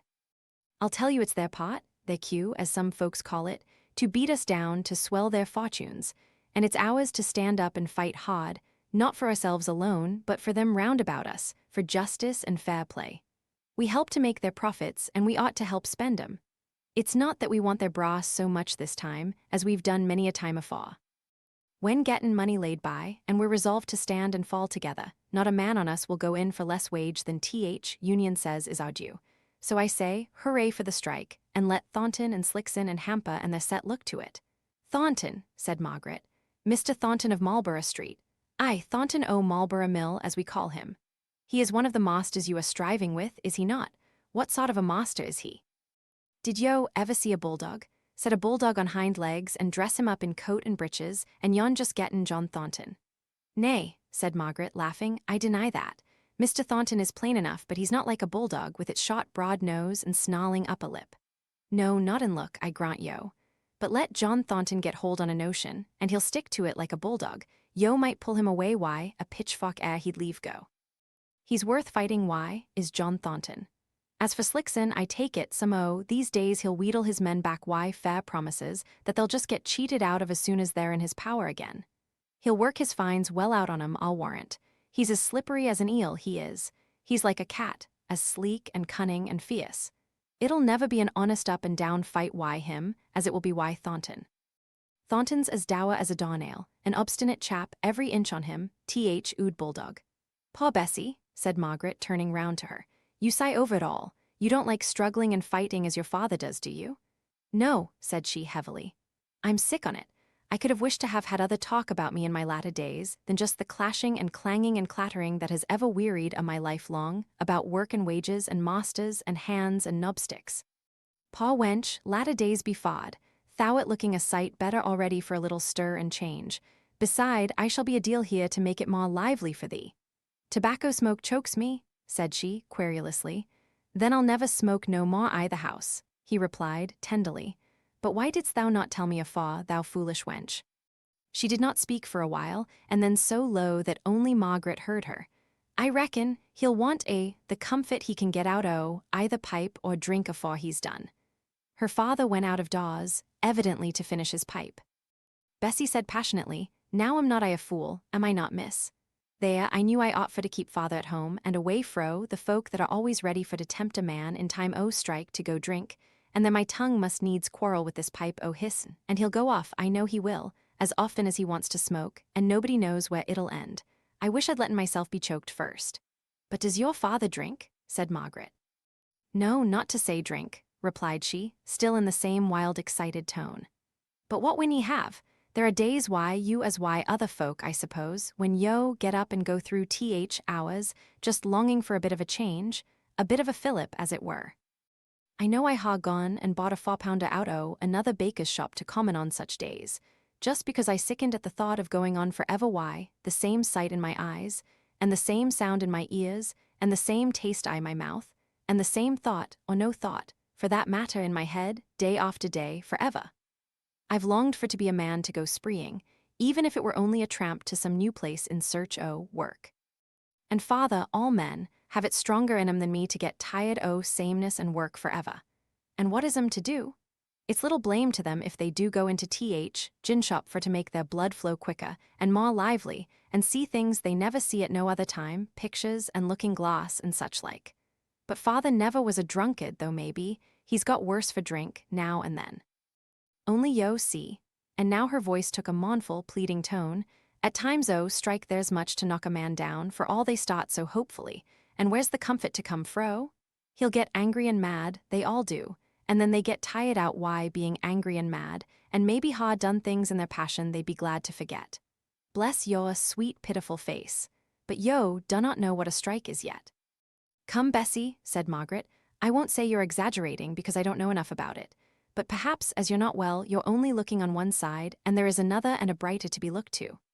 It's all well enough for yo to say so, who have lived in pleasant green places all your life long, and never known want or care, or wickedness either, for that matter. Take care, said Margaret, her cheek flushing and her eye lightening, how you judge Bessie. I shall go home to my mother, who is so ill, Bessie, that there's no outlet but death for her out of prison of her great suffering. And yet I must speak cheerfully to my father, who has no notion of her real state, and to whom the knowledge must come gradually. The only one who could sympathize with me and help me, whose presence could comfort my mother more than any other earthly thing, is falsely accused, would run the risk of death if he came to see his dying mother. This I tell you, only you, Bessie, you must not mention it. No other person in Milton, hardly any other person in England knows. Have I not care? Do I not know anxiety, though I go about well-dressed and have food enough? Oh, Bessie, God is just, and our lots are well portioned out by him, although none but he knows the bitterness of our souls. I ask your pardon, replied Bessie humbly. Sometimes, when I've thought my life, and the little pleasure I've had in it, I've believed that maybe I was one of those doomed to die by the falling of a star from heaven. And the name of the star is called wormwood, and the third part of the waters became wormwood, and men died of the waters, because they were made bitter. One can bear pain and sorrow better if one thinks it has been prophesied long before for one. Somehow, then it seems as if my pain was needed for the fulfillment, otherways it seems all sent for nothing. Nay, Bessie, think, said Margaret. God does not willingly inflict. Don't dwell so much on the prophecies, but read the clearer parts of the Bible. I dare say it would be wiser, but where would I hear such grand words of promise? Hear tell anything so far different fro this dreary world, and this town above as in Revelations? Many's the time one have repeated the verses in the 7th chapter to myself, just for the sound. It's as good as an organ, and as different from every day, too. No, I cannot give up Revelations. It gives me more comfort than any other book the Bible. Let me come and read you some of my favorite chapters. Aye, said she greedily, come, father will maybe hear yo. He's deeved why my talking, he says it's all not to do with the things today, and that's his business. Where is your sister? Gone fusty and cutting. I were loth to let her go, but somehow we must live, and union can't afford us much. Now I must go. You have done me good, Bessie. I done you good. Yes, I came here very sad, and rather too apt to think my own cause for grief was the only one in the world. And now I hear how you have had to bear for years, and that makes me stronger. Bless yo, I thought the good doing was on the side of gentlefolk. I shall get proud if I think I can do good to yo. You won't do it if you think about it, but you'll only puzzle yourself if you do, that's one comfort. You're not like no one I ever seed. I dunno what to make of yo. Nor I of myself. Goodbye, Bessie stilled her rocking to gaze after her. I wonder if there are many folk like her down south. She's like a breath of country air somehow. She freshens me up above a bit. Who'd have thought that face, as bright and as strong as the angel I dream of, could have known the sorrow she speaks on? I wonder how she'll sin. All on us must sin. I think a deal on her, for sure. But father does the like, I see, and Mary even. It's not often who stirred up to notice much. Chapter 18. Likes and dislikes. My heart revolts within me, and two voices make themselves audible within my bosom. Wallenstein. On Margaret's return home she found 2 letters on the table. One was a note for her mother, the other, which had come by the post, was evidently from her Aunt Shaw, covered with foreign postmarks, thin, silvery, and rustling. She took up the other and was examining it when her father came in suddenly. "So your mother is tired and gone to bed early. I'm afraid such a thundery day was not the best in the world for the doctor to see her. What did he say? Dixon tells me he spoke to you about her." Margaret hesitated. Her father's looks became more grave and anxious. "He does not think her seriously ill?" "Not at present. She needs care, he says. He was very kind, and he said he would call again and see how his medicines worked." "Only care? He did not recommend change of air? He did not say this smoky town was doing her any harm, did he, Margaret?" "No, not a word," she replied gravely. "He was anxious, I think." "Doctors have that anxious manner. It's professional," said he. Margaret saw in her father's nervous ways that the first impression of possible danger was made upon his mind, in spite of all his making light of what she told him. He could not forget the subject, could not pass from it to other things. He kept recurring to it through the evening, with an unwillingness to receive even the slightest unfavorable idea, which made Margaret inexpressibly sad. "This letter is from Aunt Shaw, Papa. She has got to Naples and finds it too hot, so she has taken apartments at Sorrento, but I don't think she likes Italy. He did not say anything about diet, did he? It was to be nourishing and digestible. Mamma's appetite is pretty good, I think." "Yes, and that makes it all the more strange he should have thought of speaking about diet. I asked him, Papa." Another pause. Then Margaret went on. "Aunt Shaw says she has sent me some coral ornaments, Papa, but," added Margaret, half smiling, "she's afraid the Milton dissenters won't appreciate them. She has got all her ideas of dissenters from the Quakers, has she not? If ever you hear or notice that your mother wishes for anything, be sure you let me know. I am so afraid she does not tell me always what she would like. Pray, see after that girl Mrs. Thornton named. If we had a good, efficient house servant, Dixon could be constantly with her, and I'd answer for it we'd soon set her up amongst us, if care will do it. She's been very much tired of late, with the hot weather and the difficulty of getting a servant. A little rest will put her quite to rights, eh, Margaret?" "I hope so," said Margaret, but so sadly that her father took notice of it. He pinched her cheek. "Come, if you look so pale as this, I must rouge you up a little. Take care of yourself, child, or you'll be wanting the doctor next." But he could not settle to anything that evening. He was continually going backwards and forwards on laborious tiptoe to see if his wife was still asleep. Margaret's heart ached at his restlessness, his trying to stifle and strangle the hideous fear that was looming out of the dark places of his heart. He came back at last, somewhat comforted. "She's awake now, Margaret. She quite smiled as she saw me standing by her. Just her old smile, and she says she feels refreshed and ready for tea. Where's the note for her? She wants to see it. I'll read it to her while you make tea." The note proved to be a formal invitation from Mrs. Thornton to Mr., Mrs., and Miss Hale to dinner on the 21st instant.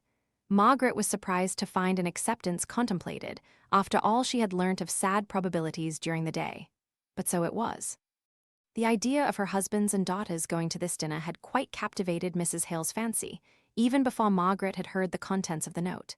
It was an event to diversify the monotony of the invalid's life, and she clung to the idea of their going with even fretful pertinacity when Margaret objected.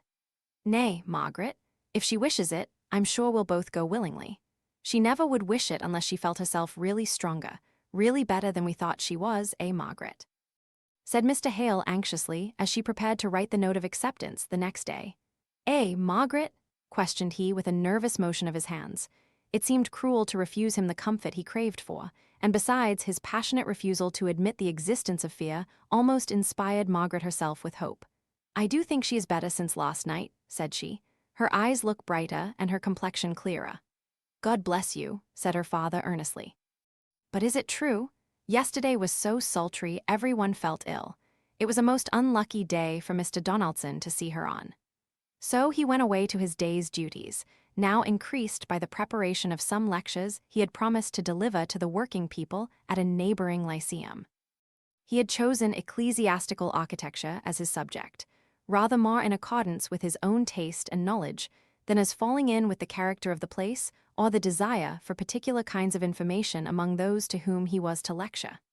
And the institution itself, being in debt, was only too glad to get a gratis cost from an educated and accomplished man like Mr. Hale, let the subject be what it might. "Well, Mother," asked Mr. Thornton that night, "who have accepted your invitations for the 21st? Fanny, where are the notes? The Slicksons accept, Collingbrookes accept, Stephenses accept, Browns decline. Hale's father and daughter come, mother too great and invalid, Macpherson's come, and Mr. Horsfall and Mr. Young. I was thinking of asking the Potters, as the Browns can't come. Very good. Do you know, I'm really afraid Mrs. Hale is very far from well, from what Dr. Donaldson says.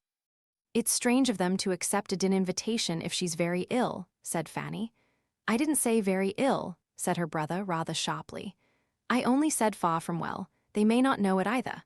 And then he suddenly remembered that, from what Dr. Donaldson had told him, Margaret, at any rate, must be aware of the exact state of the case. Very probably they are quite aware of what you said yesterday, John, of the great advantage it would be to them, to Mr. Hale, I mean, to be introduced to such people as the Stephenses and the Collingbrookes. I'm sure that motive would not influence them. No, I think I understand how it is. John, said Fanny, laughing in her little, weak, nervous way, how you profess to understand these Hales, and how you never will allow that we can know anything about them. Are they really so very different to most people one meets with? She did not mean to vex him, but if she had intended it, she could not have done it more thoroughly. He chafed in silence, however, not deigning to reply to her question. They do not seem to me out of the common way, said Mrs. Thornton. He appears a worthy kind of man enough, rather too simple for trade, so it's perhaps as well he should have been a clergyman first, and now a teacher. She's a bit of a fine lady, with her invalidism, and as for the girl, she's the only one who puzzles me when I think about her, which I don't often do. She seems to have a great notion of giving herself airs, and I can't make out why. I could almost fancy she thinks herself too good for her company at times, and yet they're not rich, from all I can hear they never have been. And she's not accomplished, Mamma. She can't play. Go on, Fanny. What else does she want to bring her up to your standard? Nay, John, said his mother, that speech of Fanny's did no harm. I myself heard Miss Hale say she could not play. If you would let us alone, we could perhaps like her and see her merits. I'm sure I never could, murmured Fanny, protected by her mother. Mr. Thornton heard, but did not care to reply. He was walking up and down the dining room, wishing that his mother would order candles, and allow him to set to work at either reading or writing, and so put a stop to the conversation. But he never thought of interfering in any of the small domestic regulations that Mrs. Thornton observed, in habitual remembrance of her old economies. Mother, said he, stopping and bravely speaking out the truth, I wish you would like Miss Hale. Why? Asked she, startled by his earnest, yet tender manner. You're never thinking of marrying her? A girl without a penny. She would never have me, said he, with a short laugh. No, I don't think she would, answered his mother. She laughed in my face when I praised her for speaking out something Mr. Bell had said in your favor. I liked the girl for doing so frankly, for it made me sure she had no thought of you, and the next minute she vexed me so by seeming to think. Well, never mind. Only you're right in saying she's too good an opinion of herself to think of you. The saucy jade, I should like to know where she'd find a better. Well, as I'm just as much convinced of the truth of what you have been saying as you can be, and as I have no thought or expectation of ever asking her to be my wife, you'll believe me for the future that I'm quite disinterested in speaking about her. I foresee trouble for that girl, perhaps one of motherly care, and I only wish you to be ready to be a friend to her, in case she needs one. Now, Fanny, said he, I trust you have delicacy enough to understand that it is as great an injury to Miss Hale as to me. In fact, she would think it a greater, to suppose that I have any reason, more than I now give, for begging you and my mother to show her every kindly attention. I cannot forgive her pride, said his mother. I will befriend her if there is need for your asking, John. I would befriend Jezebel herself if you asked me. But this girl who turns up her nose at us all, who turns up her nose at you. Nay, mother, I have never yet put myself, and I mean never to put myself, within reach of her contempt. Contempt, indeed, one of Mrs. Thornton's expressive snots. Don't go on speaking of Miss Hale, John, if I've to be kind to her. When I'm with her, I don't know if I like or dislike her most, but when I think of her and hear you talk of her, I hate her. I can see she's given herself airs to you as well as if you told me out. And if she has, said he, and then he paused for a moment, then went on, I'm not a lad to be cowed by a proud look from a woman or to care for her misunderstanding me and my position. I can laugh at it, to be sure, and at her too, with her fine notions and haughty tosses. I only wonder why you talk so much about her then, said Fanny. I'm sure I'm tired enough of the subject. Well, said her brother with a shade of bitterness, suppose we find some more agreeable subject. What do you say to a strike by way of something pleasant to talk about? Have the hands actually turned out? Asked Mrs. Thornton with vivid interest. Hampa's men are actually out. Mine are working out their week, through fear of being prosecuted for breach of contract. I'd have had every one of them up and punished for it that left his work before his time was out. The law expenses would have been more than the hands themselves were worth. A set of ungrateful knots, said his mother. To be sure, but I'd have shown them how to keep my word and how I mean them to keep theirs. They know me by this time. Slickson's men are off, pretty certain he won't spend money in getting them punished. We're in for a turnout, mother. I hope there are not many orders in hand. Of course there are, they know that well enough, but they don't quite understand all, though they think they do. What do you mean, John? Candles had been brought, and Fanny had taken up her interminable piece of worsted work over which she was yawning, throwing herself back in her chair from time to gaze at vacancy and think of nothing at her ease. Why, said he, the Americans are getting their yarns so into the general market that our only chance is producing them at a lower rate. If we can't, we may shut up shop at once, and hands and masters alike go on tramp. Yet these fools go back to the prices paid 3 years ago, nay, some of their leaders quote Dickinson's price now, though they know as well as we do that, what with fines pressed out of their wages, as no honorable man would extort them, the real rate of wage paid at Dickinson's is less than at ours. Upon my word, mother, I wish the old combination laws were in force. It is too bad to find out that fools, ignorant, wayward men like these, just by uniting their silly heads, are to rule over the fortunes of those who bring all the wisdom that knowledge and experience, and often painful thought and anxiety, can give. The next thing will be, indeed, we've all but come to it now, that we shall have to go and stand hat in hand, and humbly ask the secretary of the Spinners' Union to be so kind as to furnish us with labor at their own price. That's what they want, they who haven't the sense to see that, if we don't get a fair share of the profits to compensate us for our wear and tear here in England, we can move off to some other country. And that, what with home and foreign competition, we are none of us likely to make above a fair share, and may be thankful enough if we can get that in an average number of years. Can't you get hands from Ireland? I wouldn't keep these fellows a day. I'd teach them that I was master and could employ what servants I liked. Yes, to be sure, I can and will too if they go on long. It will be trouble and expense, and I fear there will be some danger, but I will do it rather than give in.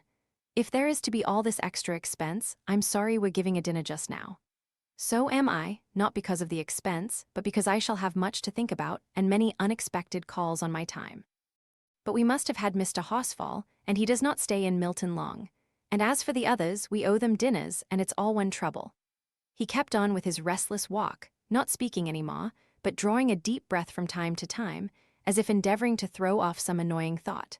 Fanny asked her mother numerous small questions, all having nothing to do with the subject, which a wiser person would have perceived was occupying her attention. Consequently, she received many short answers. She was not sorry when, at 10 o'clock, the servants filed in to prayers.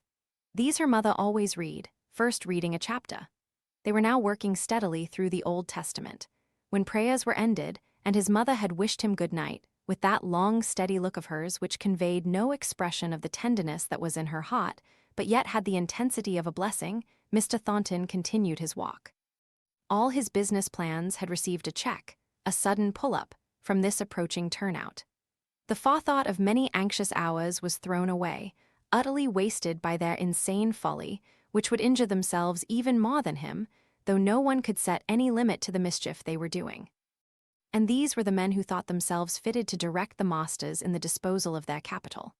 Hamper had said, only this very day, that if he were ruined by the strike, he would start life again, comforted by the conviction that those who had brought it on were in a worse predicament than he himself, for he had head as well as hands, while they had only hands, and if they drove away their market, they could not follow it, nor turn to anything else. But this thought was no consolation to Mr. Thornton. It might be that revenge gave him no pleasure. It might be that he valued the position he had earned with the sweat of his brow, so much that he keenly felt its being endangered by the ignorance or folly of others, so keenly that he had no thoughts to spare for what would be the consequences of their conduct to themselves.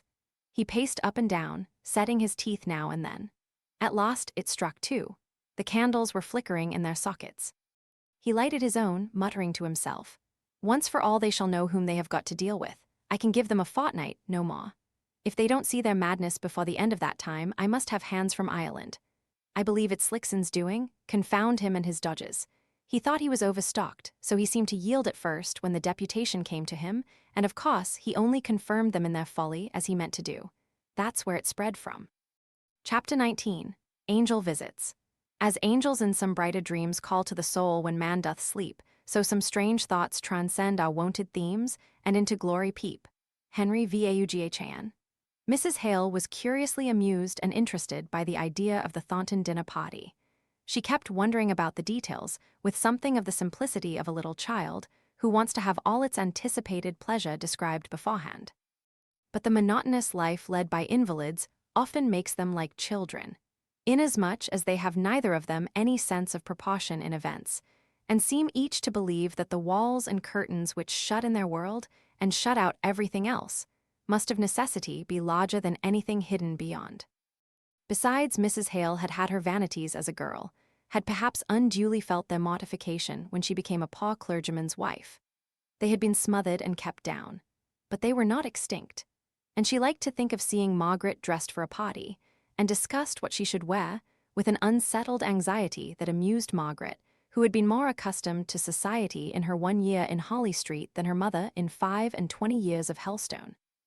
"Then you think you shall wear your white silk? Are you sure it will fit? It's nearly a year since Edith was married."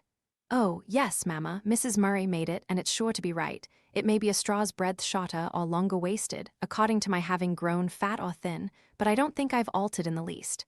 Hadn't you better let Dixon see it? It may have gone yellow with lying by." "If you like, mamma." "But if the worst comes to the worst, I've a very nice pink gauze which Aunt Shaw gave me, only 2 or 3 months before Edith was married. That can't have gone yellow." "No, but it may have faded." "Well, then I've a green silk. I feel more as if it was the embarrassment of riches." "I wish I knew what you ought to wear," said Mrs. Hale nervously. Margaret's manner changed instantly. "Shall I go and put them on one after another, mamma, and then you could see which you liked best?" "But yes, perhaps that will be best." So off Margaret went. She was very much inclined to play some pranks when she was dressed up at such an unusual hour, to make her rich white silk balloon out into a cheese, to retreat backwards from her mother as if she were the queen. But when she found that these freaks of hers were regarded as interruptions to the serious business, and as such annoyed her mother, she became grave and sedate. What had possessed the world, her world, to fidget so about her dress, she could not understand. But that very afternoon, on naming her engagement to Bessie Higgins, apropos of the servant that Mrs. Thornton had promised to inquire about, Bessie quite roused up at the intelligence. "Dear, and are you going to dine at Thornton's at Marlborough Mills?" "Yes, Bessie. Why are you so surprised?" "Oh, I dunno." "But they visit a first folk in Milton. And you don't think we're quite the first folk in Milton, eh, Bessie?"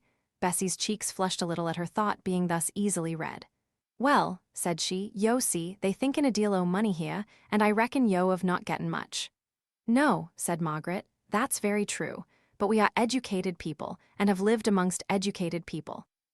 Is there anything so wonderful in our being asked out to dinner by a man who owns himself inferior to my father by coming to him to be instructed? I don't mean to blame Mr. Thornton. Few drapers, assistants, as he was once, could have made themselves what he is. But can yo give dinners back in yo a small house? Thornton's house is 3 times as big." "Well, I think we could manage to give Mr. Thornton a dinner back, as you call it. Perhaps not in such a large room, nor with so many people, but I don't think we've thought about it at all in that way." "I never thought yo'd be dining with Thorntons," repeated Bessie. "Why, the Mayor Hissel dines there, and the members of Parliament and all. I think I could support the honor of meeting the Mayor of Milton. But them ladies dress so grand," said Bessie, with an anxious look at Margaret's print gown, which her Milton eyes appraised at 7 pence a yard. Margaret's face dimpled up into a merry laugh. "Thank you, Bessie, for thinking so kindly about my looking nice among all the smart people, but I've plenty of grand gowns. A week ago, I should have said they were far too grand for anything I should ever want here. But as I'm to dine at Mr. Thornton's, and perhaps to meet the Mayor, I shall put on my very best gown, you may be sure." "What win yo wear?" asked Bessie, somewhat relieved. "White silk," said Margaret. "A gown I had for a cousin's wedding a year ago." "That'll do," said Bessie, falling back in her chair. "I should be loth to have yo looked down upon." "Oh, I'll be fine enough if that will save me from being looked down upon in Milton." "I wish I could see you dressed up," said Bessie. "I reckon yo are not what folk would call pretty. Yo have not red and white enough for that. But done yo know I had dreamt of yo, long afore ever I seed yo." "Nonsense, Bessie." "Aye, but I did." "Your very face, looking your clear steadfast eyes out darkness, your hair blown off from your brow, and going out like rays round your forehead, which was just as smooth and straight as it is now. and yo always came to give me strength, which I seemed to gather out your deep comforting eyes, and yo was dressed in shining raiment, just as yo are going to be dressed. So yo see it was yo. Nay, Bessie, said Margaret gently, it was but a dream. And why might na I dream a dream in my affliction as well as others? Did not many a one eye the Bible? Aye, and see visions too. Why, even my father thinks a deal o' dreams. I tell yo again, I saw yo as plainly, coming swiftly towards me, why yaw hair blown back why, the very swiftness o' the motion, just like the way it grows, a little standing off like, and the white shining dress on yo of gettin' to wear. Let me come and see yo in it. I want to see yo and touch yo as in very deed yo were in my dream. My dear Bessie, it is quite a fancy of yours. Fancy or no fancy, yo have come as I knew yo would when I saw your movement in my dream, and when yo are here about me, I reckon I feel easier in my mind and comforted, just as a fire comforts one on a dree day. Yo said it were on th 21st. Please God, I'll come and see yo. Oh, Bessie. You may come and welcome, but don't talk so, it really makes me sorry, it does indeed. Then I'll keep it to mysel if I bite my tongue out, not but what it's true for all that. Margaret was silent. At last she said, let us talk about it sometimes if you think it true, but not now. Tell me, has your father turned out? Aye, said Bessie heavily, in a manner very different from that she had spoken in but a minute or two before. He and many another, all Hampa's men, and many a one besides. Women are as bad as men in their savageness this time. Food is high, and they mun have food for their childa, I reckon.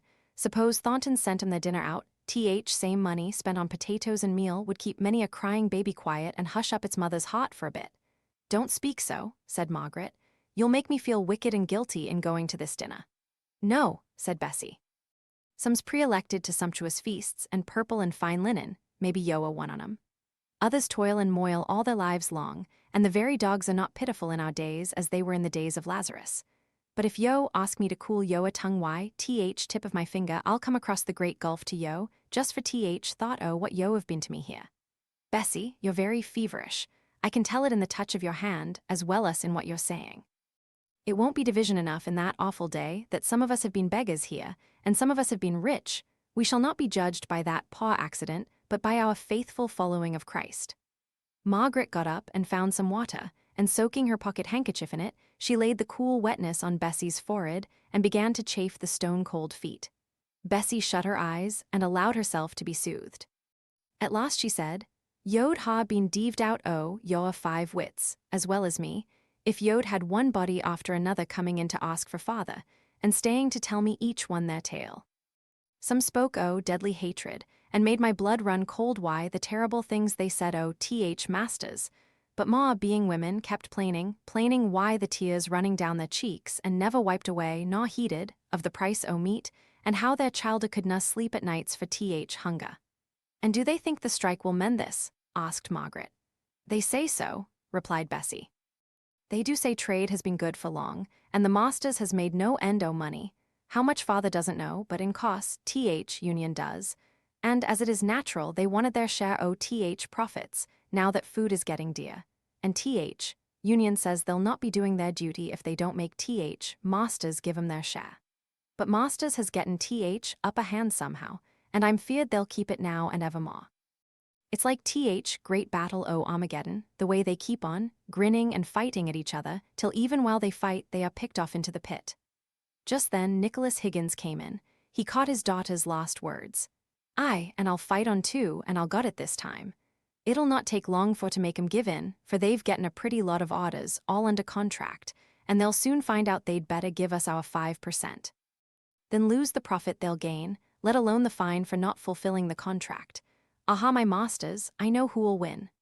Margaret fancied from his manner that he must have been drinking, not so much from what he said, as from the excited way in which he spoke, and she was rather confirmed in this idea by the evident anxiety Bessie showed to hasten her departure. Bessie said to her, the 21st, that's Thursday week.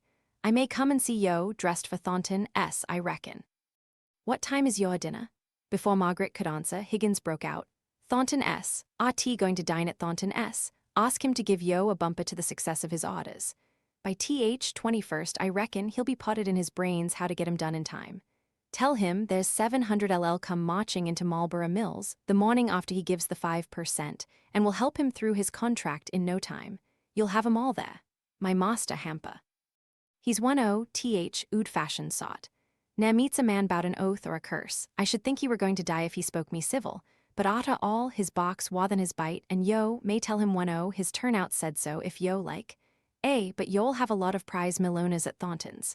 I should like to get speech o' them, when they're a bit inclined to sit still after dinner and could no run for the life on 'em. I'd tell 'em my mind. I'd speak up again hard way they're driving on us. Goodbye, said Margaret hastily. Goodbye, Bessie. I shall look to see you on the 21st if you're well enough. The medicines and treatment which Dr. Donaldson had ordered for Mrs. Hale did her so much good at first that not only she herself, but Margaret, began to hope that he might have been mistaken and that she could recover permanently. As for Mr. Hale, although he had never had an idea of the serious nature of their apprehensions, he triumphed over their fears with an evident relief, which proved how much his glimpse into the nature of them had affected him. Only Dixon croaked forever into Margaret's ear. However, Margaret defied the raven and would hope. They needed this gleam of brightness indoors, for out of doors, even to their uninstructed eyes, there was a gloomy, brooding appearance of discontent. Mr. Hale had his own acquaintances among the working men, and was depressed with their earnestly told tales of suffering and long endurance. They would have scorned to speak of what they had to bear to anyone who might, from his position, have understood it without their words. But here was this man, from a distant county, who was perplexed by the workings of a system into the midst of which he was thrown, and each was eager to make him a judge, and to bring witness of his own causes for irritation. Then Mr. Hale brought all his budget of grievances and laid it before Mr. Thornton, for him, with his experience as a master, to arrange them and explain their origin, which he always did on sound economical principles, showing that, as trade was conducted, there must always be a waxing and waning of commercial prosperity, and that in the waning a certain number of masters, as well as of men, must go down into ruin, and be no more seen among the ranks of the happy and prosperous. He spoke as if this consequence were so entirely logical that neither employers nor employed had any right to complain if it became their fate. The employer to turn aside from the race he could no longer run, with a bitter sense of incompetency and failure, wounded in the struggle, trampled down by his fellows in their haste to get rich, slighted where he was once honored, humbly asking for, instead of bestowing, employment with a lordly hand. Of course, speaking so of the fate that, as a master, might be his own in the fluctuations of commerce, he was not likely to have more sympathy with that of the workmen, who were passed by in the swift, merciless improvement or alteration, who would fain lie down and quietly die out of the world that needed them not, but felt as they could never rest in their grave for the clinging cries of the beloved and helpless they would leave behind, who envied the power of the wild bird that can feed her young with her very heart's blood. Margaret's whole soul rose up against him while he reasoned in this way, as if commerce were everything and humanity nothing. She could hardly thank him for the individual kindness, which brought him that very evening to offer her, for the delicacy which made him understand that he must offer her privately every convenience for illness that his own wealth or his mother's foresight had caused them to accumulate in their household, and which, as he learnt from Dr. Donaldson, Mrs. Hale might possibly require. His presence, after the way he had spoken, his bringing before her the doom, which she was vainly trying to persuade herself might yet be averted from her mother, all conspired to set Margaret's teeth on edge as she looked at him and listened to him. What business had he to be the only person, except Dr. Donaldson and Dixon, admitted to the awful secret, which she held shut up in the most dark and sacred recess of her heart, not daring to look at it unless she invoked heavenly strength to bear the sight, that some day soon she should cry aloud for her mother, and no answer would come out of the blank, dumb darkness? Yet he knew all. She saw it in his pitying eyes. She heard it in his grave and tremulous voice. How reconcile those eyes, that voice, with the hard, reasoning, dry, merciless way in which he laid down axioms of trade, and serenely followed them out to their full consequences? The discord jarred upon her inexpressibly, the more because of the gathering woe of which she heard from Bessie. To be sure, Nicholas Higgins, the father, spoke differently. He had been appointed a committee man, and said that he knew secrets of which the exoteric knew nothing.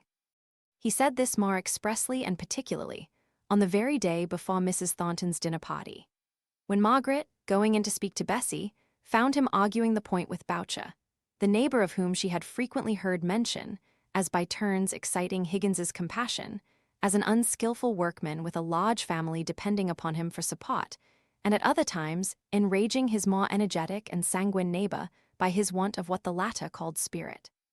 It was very evident that Higgins was in a passion when Margaret entered. Boucher stood, with both hands on the rather high mantelpiece, swaying himself a little on the support which his arms, thus placed, gave him, and looking wildly into the fire, with a kind of despair that irritated Higgins, even while it went to his heart. Bessie was rocking herself violently backwards and forwards, as was her wont, Margaret knew by this time, when she was agitated. Her sister Mary was tying on her bonnet in great clumsy bows, as suited her great clumsy fingers, to go to her fustian cutting, blubbering out loud the while, and evidently longing to be away from a scene that distressed her. Margaret came in upon the scene. She stood for a moment at the door, then, her finger on her lips, she stole to a seat on the squab near Bessie. Nicholas saw her come in and greeted her with a gruff, but not unfriendly nod. Mary hurried out of the house, catching gladly at the open door, and crying aloud when she got away from her father's presence. It was only John Boucher that took no notice whatever who came in and who went out. It's no use, Higgins, who cannot live long a this'n, who's just sinking away, not for one meat hersel, but because who cannot stand sight the little one's clemming. Ay, clemming. 5 shilling a week may do well enough for thee, why, but 2 mouths to fill, and one on 'em a wench who can well earn her own meat, but it's clemming to us. And I tell thee plain, if who dies, as I'm feared who will afar we've getten 5%, I'll fling the money back master's face, and say, be dommed to yo, be dommed to whole cruel world yo, that could na leave me best wife that ever bore childer to a man. And look thee lad, I'll hate thee, and whole pack union. I and chase yo through heaven why my hatred, I will, lad, I will, if yo a leading me astray this Thou saidst, Nicholas, on Wednesday sennight, and it's now Tuesday second week, that afore a fortnight we'd the masters coming a-begging to us to take back our work, at our own way, and time's nearly up, and there's our lil Jack lying abed, too weak to cry, but just every now and then sobbing up his heart for one food, our lil Jack, I tell thee, lad. Who never looked up sin he were born, and who loves him as if he were her very life, as he is, for I reckon he'll cost me that precious price, our lil Jack, who wakened me each morn putting his sweet little lips to my great rough foo face, seeking a smooth place to kiss, and he lies clemming. Here the deep sobs choked the poor man, and Nicholas looked up, with eyes brimful of tears, to Margaret before he could gain courage to speak. Hoot up, man. Thy lil Jack shall na clem. I gotten brass, and will go buy the chap a sup o' milk and a good 4-pounder this very minute. What's mine's thine, sure enough, thou'sty I want.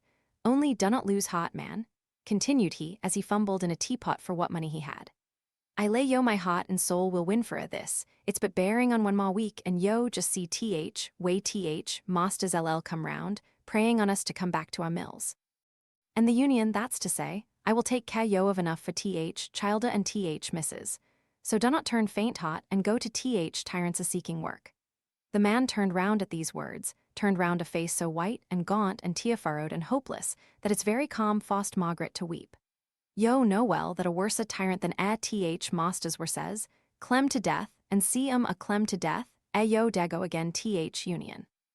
Yo know it well, Nicholas, for a yo a one on Yo may be kind hearts, each separate, but once banded together, yo have no more pity for a man than a wild, hunger-maddened wolf. Nicholas had his hand on the lock of the door. He stopped and turned round on Boucher, close following. So help me God, man alive, if I think not I'm doing best for thee and for all on us. If I'm going wrong when I think I'm going right, it's their sin, who left me where I am, in my ignorance. I thought till my brains ached, believe me, John, I have. And I say again, there's no help for us but having faith union. They'll win the day, see if they do not. Not one word had Margaret or Bessie spoken. They had hardly uttered the sighing that the eyes of each called to the other to bring up from the depths of her heart. At last Bessie said, I never thought to hear father call on God again. But yo heard him say, so help me God. Yes, said Margaret. Let me bring you what money I can spare. Let me bring you a little food for that poor man's children. Don't let them know it comes from anyone but your father. It will be but little. Bessie lay back without taking any notice of what Margaret said. She did not cry, she only quivered up her breath. My heart's drained dry o' tears, she said. Boucher's been in these days past, a-telling me of his fears and his troubles. He's but a weak kind of chap, I know, but he's a man for that. And though I've been angry many a time afore now, why him and his wife, as knew no more nor him how to manage, yet yo, see, all folks isn't wise, yet God lets 'em live. Aye, and gives 'em someone to love and be loved by just as good as Solomon.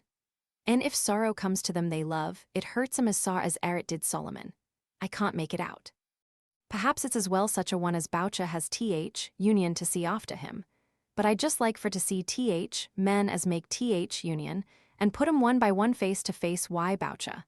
I reckon, if they heard him, they'd tell him, if I cotched 'em one by one, he might go back and get what he could for his work, even if it weren't so much as they oughted.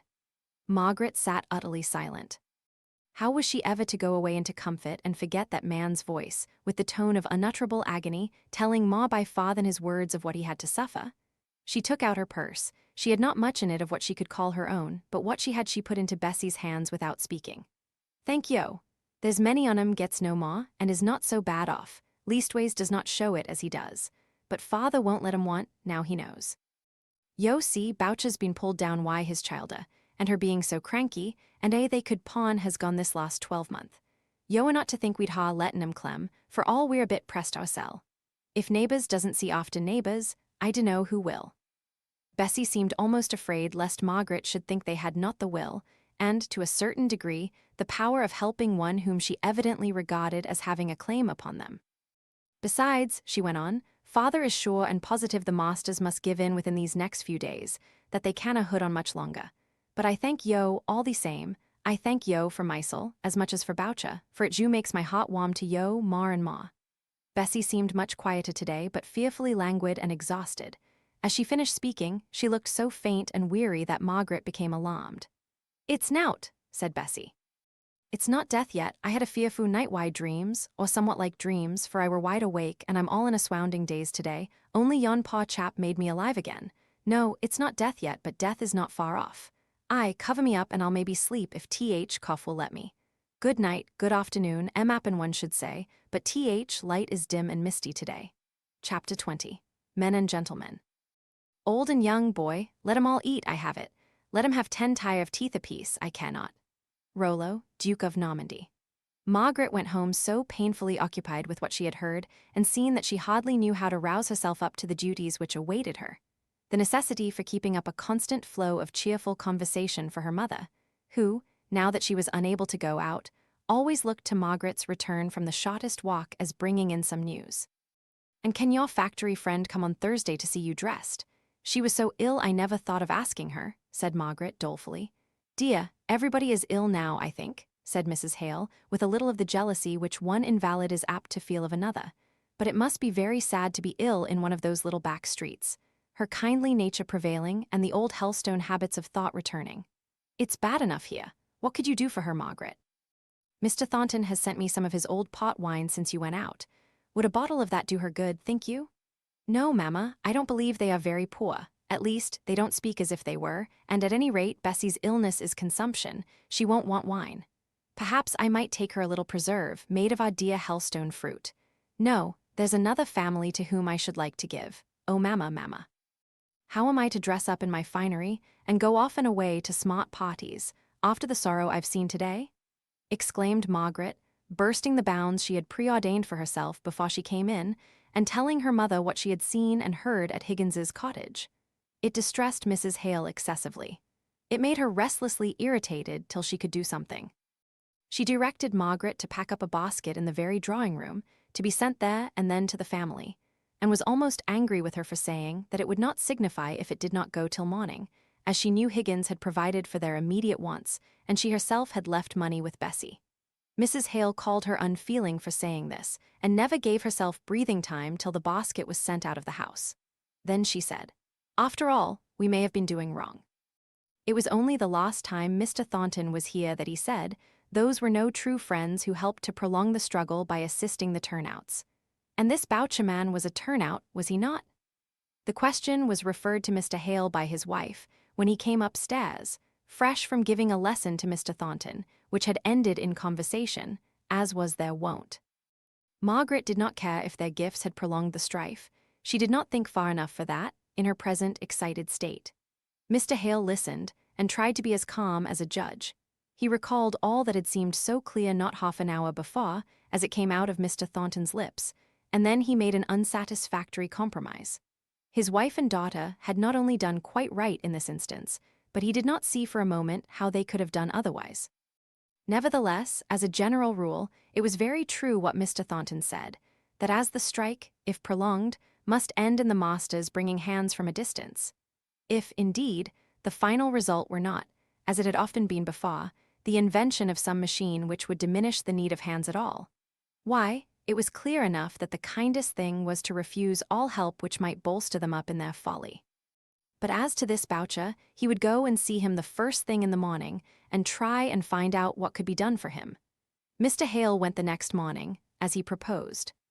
He did not find Boucher at home, but he had a long talk with his wife, promised to ask for an infirmary order for her, and, seeing the plenty provided by Mrs. Hale and somewhat lavishly used by the children, who were masters downstairs in their father's absence, he came back with a more consoling and cheerful account than Margaret had dared to hope for. Indeed, what she had said the night before had prepared her father for so much worse a state of things that, by a reaction of his imagination, he described all as better than it really was. "But I will go again and see the man himself," said Mr. Hale. "I hardly know as yet how to compare one of these houses with our Helstone cottages. I see furniture here which our labourers would never have thought of buying, and food commonly used which they would consider luxuries. Yet for these very families there seems no other resource now that their weekly wages are stopped, but the pawnshop. One had need to learn a different standard, up here in Milton. Bessie, too, was rather better this day. Still she was so weak that she seemed to have entirely forgotten her wish to see Margaret dressed, if indeed that had not been the feverish desire of a half-delirious state. Margaret could not help comparing this strange dressing of hers, to go where she did not care to be, her heart heavy with various anxieties, with the old, merry, girlish toilettes that she and Edith had performed scarcely more than a year ago. Her only pleasure now in decking herself out was in thinking that her mother would take delight in seeing her dressed. She blushed when Dixon, throwing the drawing-room door open, made an appeal for admiration. "Miss Hale looks well, ma'am, doesn't she? Mrs. Shaw's coral couldn't have come in better. It just gives the right touch of color, ma'am. Otherwise, Miss Margaret, you would have been too pale." Margaret's black hair was too thick to be plaited. It needed rather to be twisted round, and have its fine silkiness compressed into massive coils that encircled her head like a crown, and then were gathered into a large spiral knot behind. She kept its weight together by two large coral pins, like small arrows for length.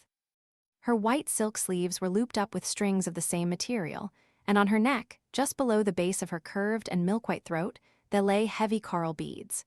"Oh, Margaret, how I should like to be going with you to one of the old Barrington assemblies, taking you as Lady Beresford used to take me." Margaret kissed her mother for this little burst of maternal vanity, but she could hardly smile at it, she felt so much out of spirits. "I would rather stay at home with you, much rather, mamma." "Nonsense, darling, be sure you notice the dinner well. I shall like to hear how they manage these things in Milton. Particularly the second course, dear. Look what they have instead of game." Mrs. Hale would have been more than interested. She would have been astonished if she had seen the sumptuousness of the dinner table and its appointments. Margaret, with her London cultivated taste, felt the number of delicacies to be oppressive. One half of the quantity would have been enough, and the effect tighter and more elegant. But it was one of Mrs. Thornton's rigorous laws of hospitality that of each separate dainty enough should be provided for all the guests to partake, if they felt inclined. Callous to abstemiousness in her daily habits, it was part of her pride to set a feast before such of her guests as cared for it. Her son shared this feeling. He had never known, though he might have imagined, and had the capability to relish, any kind of society but that which depended on an exchange of superb meals. And even now, though he was denying himself the personal expenditure of an unnecessary sixpence, and had more than once regretted that the invitations for this dinner had been sent out, still, as it was to be, he was glad to see the old magnificence of preparation. Margaret and her father were the first to arrive. Mr. Hale was anxiously punctual to the time specified.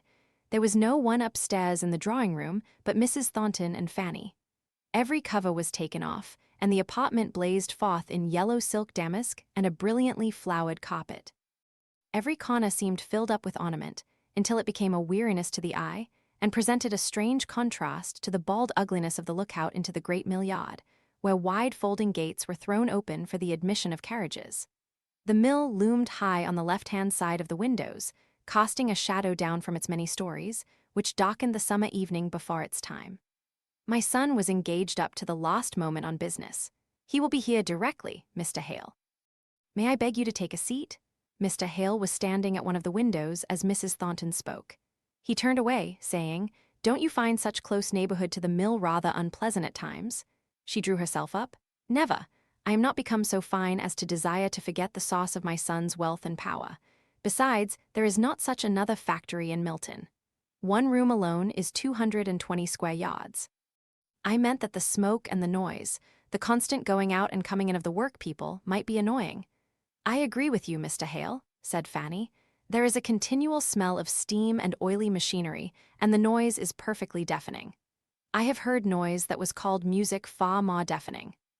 The engine room is at the street end of the factory. We hardly hear it, except in summer weather when all the windows are open. And as for the continual murmur of the work people, it disturbs me no more than the humming of a hive of bees. If I think of it at all, I connect it with my son, and feel how all belongs to him, and that his is the head that directs it. Just now there are no sounds to come from the mill. The hands have been ungrateful enough to turn out, as perhaps you have heard. But the very business of which I spoke when you entered had reference to the steps he is going to take to make them learn their place." The expression on her face, always stern, deepened into dark anger as she said this. Nor did it clear away when Mr. Thornton entered the room, for she saw in an instant the weight of care and anxiety which he could not shake off, although his guests received from him a greeting that appeared both cheerful and cordial. He shook hands with Margaret. He knew it was the first time their hands had met, though she was perfectly unconscious of the fact. He inquired after Mrs. Hale, and heard Mr. Hale's sanguine, hopeful account, and, glancing to Margaret, to understand how far she agreed with her father, he saw that no dissenting shadow crossed her face. And as he looked with this intention, he was struck anew with her great beauty. He had never seen her in such dress before, and yet now it appeared that such elegance of attire was so befitting her noble figure and lofty serenity of countenance that she ought to go always thus apparelled. She was talking to Fanny, about what he could not hear, but he saw his sister's restless way of continually arranging some part of her gown, her wondering eyes, now glancing here, now there, but without any purpose in her observation. And he contrasted them uneasily with the large, soft eyes that looked forth steadily at one object, as if from out their light beamed some gentle influence of repose. The curving lines of the red lips, just parted in the interest of listening to what her companion said, the head a little bent forwards, so as to make a long sweeping line from the summit, where the light caught on the glossy raven hair, to the smooth ivory tip of the shoulder. The round white arms and taper hands laid lightly across each other, but perfectly motionless in their pretty attitude. Mr. Thornton sighed as he took in all this with one of his sudden comprehensive glances. And then he turned his back to the young ladies and threw himself, with an effort, but with all his heart and soul, into a conversation with Mr. Hale. More people came, more and more. Fanny left Margaret's side and helped her mother to receive her guests. Mr. Thornton felt that in this influx no one was speaking to Margaret and was restless under this apparent neglect. But he never went near her himself. He did not look at her. Only he knew what she was doing, or not doing, better than he knew the movements of anyone else in the room. Margaret was so unconscious of herself and so much amused by watching other people that she never thought whether she was left unnoticed or not. Somebody took her down to dinner. She did not catch the name, nor did he seem much inclined to talk to her. There was a very animated conversation going on among the gentlemen. The ladies, for the most part, were silent, employing themselves in taking notes of the dinner and criticizing each other's dresses. Margaret caught the clue to the general conversation, grew interested, and listened attentively. Mr. Horsfall, the stranger, whose visit to the town was the original germ of the party, was asking questions relative to the trade and manufactures of the place, and the rest of the gentlemen, all Milton men, were giving him answers and explanations. Some dispute arose, which was warmly contested. It was referred to Mr. Thornton, who had hardly spoken before, but who now gave an opinion, the grounds of which were so clearly stated that even the opponents yielded. Margaret's attention was thus called to her host. His whole manner, as master of the house and entertainer of his friends, was so straightforward, yet simple and modest, as to be thoroughly dignified. Margaret thought she had never seen him to so much advantage. When he had come to their house, there had been always something, either of over-eagerness or of that kind of vexed annoyance which seemed ready to presuppose that he was unjustly judged, and yet felt too proud to try and make himself better understood. But now, among his fellows, there was no uncertainty as to his position. He was regarded by them as a man of great force of character, of power in many ways. There was no need to struggle for their respect. He had it, and he knew it, and the security of this gave a fine grand quietness to his voice and ways which Margaret had missed before. He was not in the habit of talking to ladies, and what he did say was a little formal. To Margaret herself he hardly spoke at all. She was surprised to think how much she enjoyed this dinner. She knew enough now to understand many local interests, nay, even some of the technical words employed by the eager milliners. She silently took a very decided part in the question they were discussing. At any rate, they talked in desperate earnest, not in the used-up style that wearied her so in the old London parties. She wondered that, with all this dwelling on the manufacturers and trade of the place, no allusion was made to the strike then pending. She did not yet know how coolly such things were taken by the masters, as having only one possible end. To be sure, the men were cutting their own throats, as they had done many a time before. But if they would be fools and put themselves into the hands of a rascally set of paid delegates, they must take the consequence. One or two thought Thornton looked out of spirits, and of course he must lose by this turnout. But it was an accident that might happen to themselves any day, and Thornton was as good to manage a strike as anyone, for he was as iron a chap as any in Milton. The hands had mistaken their man in trying that dodge on him, and they chuckled inwardly at the idea of the workmen's discomfiture and defeat in their attempt to alter one iota of what Thornton had decreed. It was rather dull for Margaret after dinner. She was glad when the gentlemen came, not merely because she caught her father's eye to brighten her sleepiness up, but because she could listen to something larger and grander than the petty interests which the ladies had been talking about. She liked the exultation in the sense of power which these Milton men had. It might be rather rampant in its display, and savor of boasting, but still they seemed to defy the old limits of possibility, in a kind of fine intoxication caused by the recollection of what had been achieved, and what yet should be. If in her cooler moments she might not approve of the spirit in all things, still there was much to admire in their forgetfulness of themselves and the present, in their anticipated triumphs over all inanimate matter at some future time which none of them would live to see. She was rather startled when Mr. Thornton spoke to her close at her elbow. "I could see you were on our side in our discussion at dinner, were you not, Miss Hale?" "Certainly, but then I know so little about it. I was surprised, however, to find from what Mr. Horsfall said that there were others who thought in so diametrically opposite a manner as the Mr. Morrison he spoke about. He cannot be a gentleman, is he? I am not quite the person to decide on another's gentlemanliness, Miss Hale. I mean, I don't quite understand your application of the word, but I should say that this Morrison is no true man. I don't know who he is, I merely judge him from Mr. Horsfall's account. I suspect my gentleman includes your true man, and a great deal more you would imply. I differ from you. A man is to me a higher and a completer being than a gentleman." "What do you mean?" asked Margaret. "We must understand the words differently." "I take it that gentleman is a term that only describes a person in his relation to others, but when we speak of him as a man, we consider him not merely with regard to his fellow men, but in relation to himself, to life, to time, to eternity. A castaway lonely as Robinson Crusoe, a prisoner immured in a dungeon for life, nay, even a saint in Patmos, has his endurance, his strength, his faith best described by being spoken of as a man. I am rather weary of this word, gentlemanly, which seems to me to be often inappropriately used, and often, too, with such exaggerated distortion of meaning, while the full simplicity of the noun man and the adjective manly are acknowledged, that I am induced to class it with the cant of the day." Margaret thought a moment, but before she could speak her slow conviction, he was called away by some of the eager manufacturers, whose speeches she could not hear, though she could guess at their import by the short, clear answers Mr. Thornton gave, which came steady and firm as the boom of a distant minute gun. They were evidently talking of the turnout, and suggesting what course had best be pursued. She heard Mr. Thornton say, "That has been done." Then came a hurried murmur, in which 2 or 3 joined. "All those arrangements have been made." Some doubts were implied, some difficulties named by Mr. Slickson, who took hold of Mr. Thornton's arm, the better to impress his words. Mr. Thornton moved slightly away, lifted his eyebrows a very little, and then replied, "I take the risk. You need not join in it unless you choose." Still, some more fears were urged. "I'm not afraid of anything so dastardly as incendiarism. We are open enemies, and I can protect myself from any violence that I apprehend. And I will assuredly protect all others who come to me for work.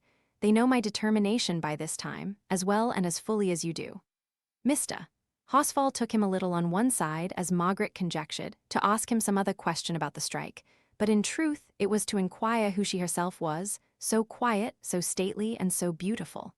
"A Milton lady," asked he as the name was given. "No, from the south of England, Hampshire, I believe," was the cold, indifferent answer. Mrs. Slickson was catechizing Fanny on the same subject. "Who is that fine, distinguished-looking girl? A sister of Mr. Hosfall, S." "Oh dear, no, that is Mr. Hale, her father, talking now to Mr. Stevens. He gives lessons, that is to say, he reads with young men. My brother John goes to him twice a week, and so he begged Mamma to ask them here, in hopes of getting him known. I believe we have some of their prospectuses, if you would like to have one. Mr. Thornton, does he really find time to read with a tutor, in the midst of all his business, and this abominable strike in hand as well?" Fanny was not sure, from Mrs. Slickson's manner, whether she ought to be proud or ashamed of her brother's conduct, and like all people who try and take other people's ought for the rule of their feelings, she was inclined to blush for any singularity of action. Her shame was interrupted by the dispersion of the guests. Chapter 21, The Dark Night. On earth is known to none the smile that is not sister to a tear. Eliot. Margaret and her father walked home. The night was fine, the streets clean, and with her pretty white silk, like Leesy Lindsay's gown o' green satin in the ballad, kilted up to her knee, she was off with her father, ready to dance along with the excitement of the cool, fresh night air. I rather think Thornton is not quite easy in his mind about this strike. He seemed very anxious tonight. I should wonder if he were not, but he spoke with his usual coolness to the others when they suggested different things just before we came away. So he did after dinner as well. It would take a good deal to stir him from his cool manner of speaking, but his face strikes me as anxious. I should be, if I were he. He must know of the growing anger and hardly smothered hatred of his workpeople, who all looked upon him as what the Bible calls a hard man, not so much unjust as unfeeling, clear in judgment, standing upon his rights, as no human being ought to stand, considering what we and all our petty rights are in the sight of the Almighty. I am glad you think he looks anxious.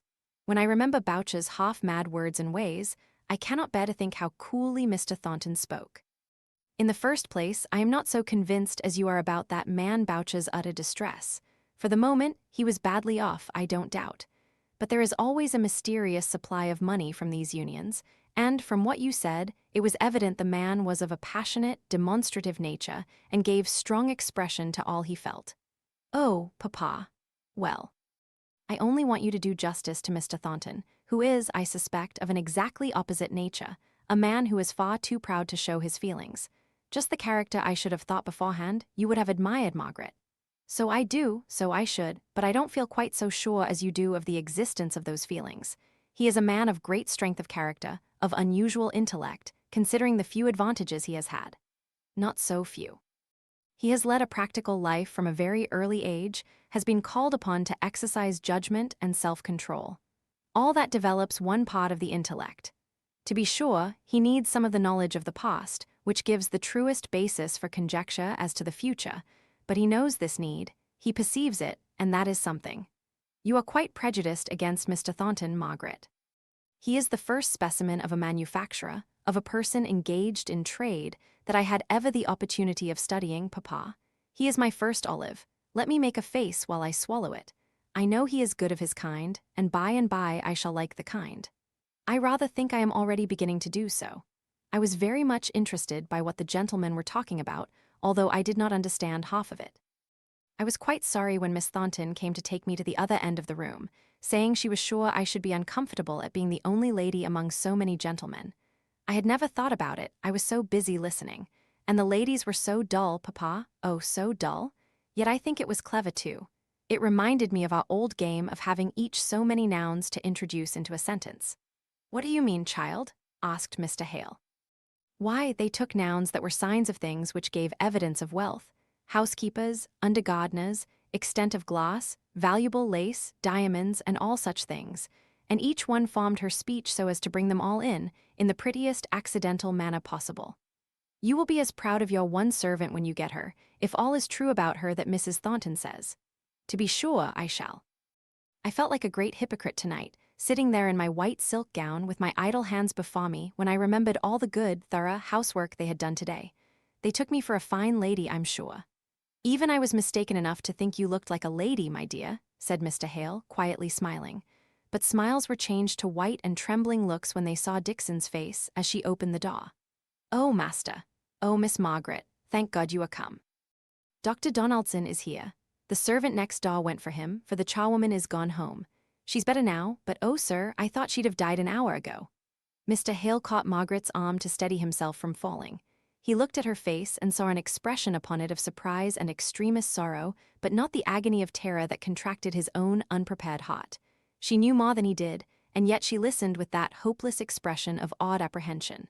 Oh, I should not have left her, wicked daughter that I am, moaned forth Margaret, as she supported her trembling father's hasty steps upstairs. Dr. Donaldson met them on the landing. She is better now, he whispered. The opiate has taken effect. The spasms were very bad, no wonder they frightened your maid, but she'll rally this time. This time, let me go to her. Half an hour ago Mr. Hale was a middle-aged man. Now his sight was dim, his senses wavering, his walk tottering, as if he were 70 years of age. Dr. Donaldson took his arm and led him into the bedroom. Margaret followed close. There lay her mother with an unmistakable look on her face. She might be better now. She was sleeping, but death had signed her for his own, and it was clear that ere long he would return to take possession. Mr. Hale looked at her for some time without a word. Then he began to shake all over, and turning away from Dr. Donaldson's anxious care, he groped to find the door. He could not see it, although several candles, brought in the sudden affright, were burning and flaring there. He staggered into the drawing-room and felt about for a chair. Dr. Donaldson wheeled one to him and placed him in it. He felt his pulse. Speak to him, Miss Hale, we must rouse him. Papa, said Margaret, with a crying voice that was wild with pain. Papa. Speak to me, the speculation came again into his eyes, and he made a great effort. Margaret, did you know of this? Oh, it was cruel of you. No, sir, it was not cruel, replied Dr. Donaldson with quick decision. Miss Hale acted under my directions. There may have been a mistake, but it was not cruel. Your wife will be a different creature tomorrow, I trust. She has had spasms, as I anticipated, though I did not tell Miss Hale of my apprehensions. She has taken the opiate I brought with me. She will have a good long sleep, and tomorrow that look which has alarmed you so much will have passed away. But not the disease, Doctor. Donaldson glanced at Margaret. Her bent head, her face raised with no appeal for a temporary reprieve, showed that quick observer of human nature that she thought it better that the whole truth should be told. Not the disease. We cannot touch the disease with all our vaunted skill. We can only delay its progress, alleviate the pain it causes. Be a man, sir, a Christian, have faith in the immortality of the soul, which no pain, no mortal disease can assail or touch. But all the reply he got was in the choked words, You have never been married, Dr. Donaldson, you don't know what it is, and in the deep, manly sobs, which went through the stillness of the night like heavy pulses of agony. Margaret knelt by him, caressing him with tearful caresses. No one, not even Dr. Donaldson, knew how the time went by. Mr. Hale was the first to dare to speak of the necessities of the present moment. What must we do? Asked he. Tell us both. Margaret is my staff, my right hand. Doctor. Donaldson gave his clear, sensible directions. No fear for tonight, nay, even peace for tomorrow and for many days yet, but no enduring hope of recovery. He advised Mr. Hale to go to bed and leave only one to watch the slumber, which he hoped would be undisturbed. He promised to come again early in the morning, and with a warm and kindly shake of the hand, he left them. They spoke but few words. They were too much exhausted by their terror to do more than decide upon the immediate course of action. Mr. Hale was resolved to sit up through the night, and all that Margaret could do was to prevail upon him to rest on the drawing-room sofa. Dixon stoutly and bluntly refused to go to bed, and as for Margaret, it was simply impossible that she should leave her mother, let all the doctors in the world speak of husbanding resources, and one watcher only being required. So Dixon sat and stared and winked and drooped, and picked herself up again with a jerk, and finally gave up the battle and fairly snored. Margaret had taken off her gown and tossed it aside with a sort of impatient disgust and put on her dressing gown. She felt as if she never could sleep again, as if her whole senses were acutely vital and all endued with double keenness, for the purpose of watching. Every sight and sound, nay, even every thought, touched some nerve to the very quick. For more than 2 hours, she heard her father's restless movements in the next room. He came perpetually to the door of her mother's chamber, pausing there to listen, till she, not hearing his close unseen presence, went and opened it to tell him how all went on, in reply to the questions his baked lips could hardly form. At last he, too, fell asleep, and all the house was still. Margaret sat behind the curtain thinking. Far away in time, far away in space, seemed all the interests of past days. Not more than 36 hours ago, she cared for Bessie Higgins and her father, and her heart was wrung for Boucher. Now, that was all like a dreaming memory of some former life. Everything that had passed out of doors seemed dissevered from her mother, and therefore unreal. Even Harley Street appeared more distinct. There she remembered, as if it were yesterday, how she had pleased herself with tracing out her mother's features in her Aunt Shaw's face, and how letters had come, making her dwell on the thoughts of home with all the longing of love. Hellstone itself was in the dim past. The dull gray days of the preceding winter and spring, so uneventless and monotonous, seemed more associated with what she cared for now above all price. She would fain have caught at the skirts of that departing time and prayed it to return and give her back what she had too little valued while it was yet in her possession. What a vain show life seemed. How unsubstantial and flickering and flitting.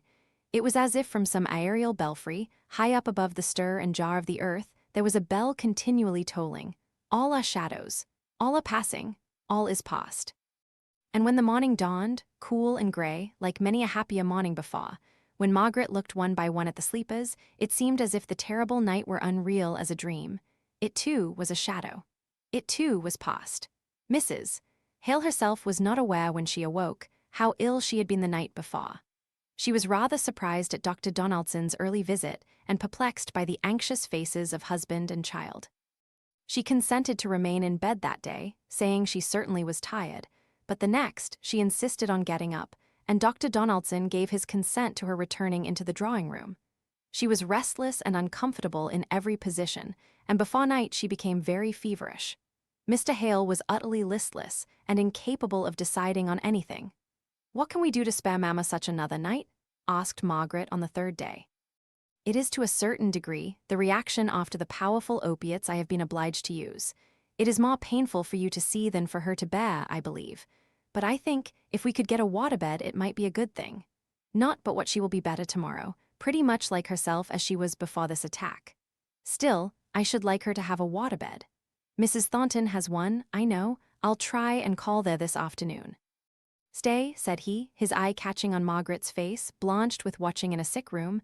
"I'm not sure whether I can go. I've a long round to take. It would do you no harm to have a brisk walk to Marlborough Street and ask Mrs. Thornton if she can spare it." "Certainly," said Margaret. "I could go while Mamma is asleep this afternoon. I'm sure Mrs. Thornton would lend it to us." Dr. Donaldson's experience told him rightly. Mrs. Hale seemed to shake off the consequences of her attack, and looked brighter and better this afternoon than Margaret had ever hoped to see her again. Her daughter left her off to dinner, sitting in her easy chair, with her hand lying in her husband's, who looked more wan and suffering than she by far. Still, he could smile now, rather slowly, rather faintly, it is true, but a day or two before, Margaret never thought to see him smile again. It was about 2 miles from their house in Crampton Crescent to Marlborough Street. It was too hot to walk very quickly. An August sun beat straight down into the street at 3 o'clock in the afternoon. Margaret went along, without noticing anything very different from usual in the first mile and a half of her journey.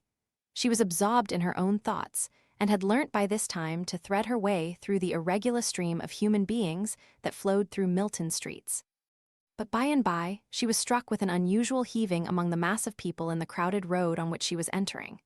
They did not appear to be moving on, so much as talking and listening, and buzzing with excitement without much stirring from the spot where they might happen to be. Still, as they made way for her, and wrapped up in the purpose of her errand, and the necessities that suggested it, she was less quick of observation than she might have been if her mind had been at ease. She had got into Marlborough Street before the full conviction forced itself upon her that there was a restless, oppressive sense of irritation abroad among the people, a thunderous atmosphere, morally as well as physically, around her. From every narrow lane opening out on Marlborough Street came up a low, distant roar, as of myriads of fierce, indignant voices. The inhabitants of each poor, squalid dwelling were gathered round the doors and windows, if indeed they were not actually standing in the middle of the narrow ways, all with looks intent towards one point. Marlborough Street itself was the focus of all those human eyes that betrayed intensest interest of various kinds, some fierce with anger, some lowering with relentless threats, some dilated with fear, awe-imploring entreaty. And as Margaret reached the small side entrance by the folding doors in the great dead wall of Marlborough Mill Yard and waited the potter's answer to the bell, she looked round and heard the first long far-off roll of the tempest, saw the first slow-surging wave of the dark crowd come, with its threatening crest, tumble over, and retreat at the far end of the street, which a moment ago seemed so full of repressed noise, but which now was ominously still. All these circumstances forced themselves on Margaret's notice, but did not sink down into her preoccupied heart. She did not know what they meant, what was their deep significance, while she did know, did feel the keen sharp pressure of the knife that was soon to stab her through and through by leaving her motherless. She was trying to realize that, in order that when it came, she might be ready to comfort her father. The potter opened the door cautiously, not nearly wide enough to admit her. "It's you, is it, ma'am?" said he, drawing a long breath and widening the entrance but still not opening it fully. Margaret went in. He hastily bolted it behind her. "Folk are all coming up here, I reckon?" asked he. "I don't know. Something unusual seemed going on, but this street is quite empty, I think." She went across the yard and put up the steps to the house door. There was no near sound, no steam engine at work with beat and pant, no click of machinery, no mingling and clashing of many sharp voices, but far away the ominous gathering raw, deep clamoring. Chapter 22. A Blow and Its Consequences. But work grew scarce, while bread grew dear and wages lessened too, for Irish hods were bidders here our half-paid work to do. Con law rhymes. Margaret was shown into the drawing-room. It had returned into its normal state of bag and covering.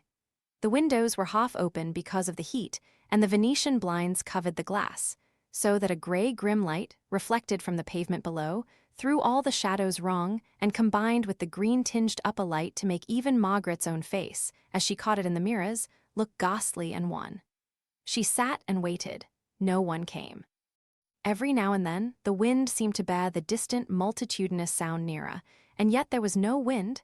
It died away into profound stillness between whiles. Fanny came in at last. "Mamma will come directly, Miss Hale. She desired me to apologize to you as it is. Perhaps you know my brother has imported hands from Ireland, and it has irritated the Milton people excessively, as if he hadn't a right to get labor where he could. And the stupid wretches here wouldn't work for him, and now they've frightened these poor Irish starvelings so with their threats that we daren't let them out. You may see them huddled in that top room in the mill, and they're to sleep there, to keep them safe from those brutes, who will neither work or let them work. And Mamma is seeing about their food, and John is speaking to them, for some of the women are crying to go back. Ah, here's Mamma, Mrs. Thornton came in with a look of black sternness on her face, which made Margaret feel she had arrived at a bad time to trouble her with her request. However, it was only in compliance with Mrs. Thornton's expressed desire that she would ask for whatever they might want in the progress of her mother's illness. Mrs. Thornton's brow contracted, and her mouth grew set, while Margaret spoke with gentle modesty of her mother's restlessness and Dr. Donaldson's wish that she should have the relief of a waterbed. She ceased. Mrs. Thornton did not reply immediately. Then she started up and exclaimed, "They're at the gates. Call John, Fanny, call him in from the mill. They're at the gates. They'll batter them in. Call John, I say." And simultaneously, the gathering tramp, to which she had been listening instead of heeding Margaret's words, was heard just right outside the wall, and an increasing din of angry voices raged behind the wooden barrier, which shook as if the unseen maddened crowd made battering rams of their bodies, and retreated a short space only to come with more united steady impetus against it, till their great beats made the strong gates quiver, like reeds before the wind. The women gathered round the windows, fascinated to look on the scene which terrified them. Mrs. Thornton, the women servants, Margaret, all were there. Fanny had returned, screaming upstairs as if pursued at every step, and had thrown herself in hysterical sobbing on the sofa. Mrs. Thornton watched for her son, who was still in the mill. He came out, looked up at them, the pale cluster of faces, and smiled good courage to them before he locked the factory door. Then he called to one of the women to come down and undo his own door, which Fanny had fastened behind her in her mad flight. Mrs. Thornton herself went, and the sound of his well-known and commanding voice seemed to have been like the taste of blood to the infuriated multitude outside. Hitherto they had been voiceless, wordless, needing all their breath for their hard-labored efforts to break down the gates. But now, hearing him speak inside, they set up such a fierce, unearthly groan that even Mrs. Thornton was white with fear as she preceded him into the room. He came in a little flushed, but his eyes gleamed as in answer to the trumpet call of danger, and with a proud look of defiance on his face that made him a noble, if not a handsome man. Margaret had always dreaded lest her courage should fail her in any emergency, and she should be proved to be, what she dreaded lest she was, a coward. But now, in this real great time of reasonable fear and nearness of terror, she forgot herself and felt only an intense sympathy, intense to painfulness in the interests of the moment. Mr. Thornton came frankly forwards. "I'm sorry, Miss Hale, you have visited us at this unfortunate moment when, I fear, you may be involved in whatever risk we have to bear. Mother, hadn't you better go into the back rooms? I'm not sure whether they may not have made their way from Pinner's Lane into the stable yard, but if not, you will be safer there than here. Go, Jane," continued he, addressing the upper servant, and she went, followed by the others. "I stop here," said his mother. "Where you are, there I stay." And indeed, retreat into the back rooms was of no avail. The crowd had surrounded the outbuildings at the rear and were sending forth their awful threatening roar behind. The servants retreated into the garrets with many a cry and shriek. Mr. Thornton smiled scornfully as he heard them. He glanced at Margaret, standing all by herself at the window nearest the factory. Her eyes glittered, her color was deepened on cheek and lip. As if she felt his look, she turned to him and asked a question that had been for some time in her mind. "Where are the poor impoverished workpeople? In the factory there?" "Yes. I left them cowed up in a small room at the head of a back flight of stairs, bidding them run all risks and escape down there if they heard any attack made on the mill doors. But it is not them, it is me they want." "When can the soldiers be here?" asked his mother, in a low but not unsteady voice. He took out his watch with the same steady composure with which he did everything. He made some little calculation. Supposing Williams got straight off when I told him, and hadn't to dodge about amongst them, it must be 20 minutes yet. 20 minutes, said his mother, for the first time showing her terror in the tones of her voice. "Shut down the windows instantly, mother," exclaimed he. "The gates won't bear such another shock. Shut down that window, Miss Hale." Margaret shut down her window, and then went to assist Mrs. Thornton's trembling fingers. From some cause or other, there was a pause of several minutes in the unseen street. Mrs. Thornton looked with wild anxiety at her son's countenance, as if to gain the interpretation of the sudden stillness from him. His face was set into rigid lines of contemptuous defiance. Neither hope nor fear could be read there. Fanny raised herself up. "Are they gone?" asked she, in a whisper. "Gone," replied he. "Listen." She did listen. They all could hear the one great straining breath, the creak of wood slowly yielding, the wrench of iron, the mighty fall of the ponderous gates. Fanny stood up tottering, made a step or two towards her mother, and fell forwards into her arms in a fainting fit. Mrs. Thornton lifted her up with a strength that was as much that of the will as of the body, and carried her away. "Thank God," said Mr. Thornton, as he watched her out. "Had you not better go upstairs, Miss Hale?" Margaret's lips formed a no, but he could not hear her speak, for the tramp of innumerable steps right under the very wall of the house, and the fierce growl of low, deep, angry voices that had a ferocious murmur of satisfaction in them, more dreadful than their baffled cries not many minutes before. "Never mind," said he, thinking to encourage her. "I am very sorry that you should have been entrapped into all this alarm, but it cannot last long now. A few minutes more, and the soldiers will be here." "Oh, God!" cried Margaret suddenly. "There is Boucher. I know his face, though he is livid with rage. He is fighting to get to the front. Look, look." "Who is Boucher?" asked Mr. Thornton coolly, and coming close to the window to discover the man in whom Margaret took such an interest. As soon as they saw Mr. Thornton, they set up a yell. To call it not human is nothing. It was as the demoniac desire of some terrible wild beast for the food that is withheld from his ravening. Even he drew back for a moment, dismayed at the intensity of hatred he had provoked. "Let them yell," said he. "In 5 minutes more. I only hope my poor Irishmen are not terrified out of their wits by such a fiend-like noise. Keep up your courage for 5 minutes, Miss Hale." "Don't be afraid for me," she said hastily. "But what in 5 minutes? Can you do nothing to soothe these poor creatures? It is awful to see them. The soldiers will be here directly, and that will bring them to reason. To reason, said Margaret quickly. What kind of reason? The only reason that does with men that make themselves into wild beasts. By heaven, they've turned to the Mildaw. Mr. Thornton, said Margaret, shaking all over with her passion, go down this instant if you are not a coward. Go down and face them like a man. Save these poor strangers whom you have decayed here. Speak to your workmen as if they were human beings. Speak to them kindly. Don't let the soldiers come in and cut down poor creatures who are driven mad. I see one there who is. If you have any courage or noble quality in you, go out and speak to them man to man. He turned and looked at her while she spoke. A dark cloud came over his face while he listened. He set his teeth as he heard her words. I will go. Perhaps I may ask you to accompany me downstairs and bar the door behind me. My mother and sister will need that protection. Oh, Mr. Thornton, I do not know, I may be wrong only. But he was gone. He was downstairs in the hall. He had unbarred the front door. All she could do was to follow him quickly and fasten it behind him and clamber up the stairs again with a sick heart and a dizzy head. Again she took her place by the farthest window. He was on the steps below. She saw that by the direction of 1,000 angry eyes, but she could neither see nor hear anything save the savage satisfaction of the rolling angry murmur. See through the window wide open. Many in the crowd were mere boys, cruel and thoughtless, cruel because they were thoughtless. Some were men, gaunt as wolves and mad for prey. She knew how it was. They were like Boucher, with starving children at home, relying on ultimate success in their efforts to get higher wages, and enraged beyond measure at discovering that Irishmen were to be brought in to rob their little ones of bread. Margaret knew it all. She read it in Boucher's face, forlornly desperate and livid with rage.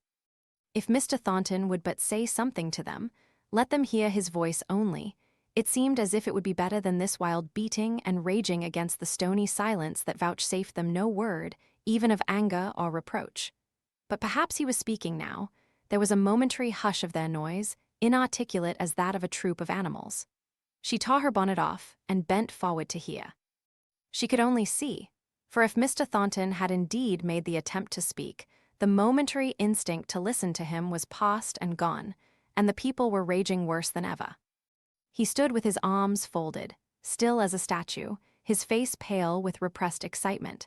They were trying to intimidate him, to make him flinch. Each was urging the other on to some immediate act of personal violence. Margaret felt intuitively that in an instant all would be uproar.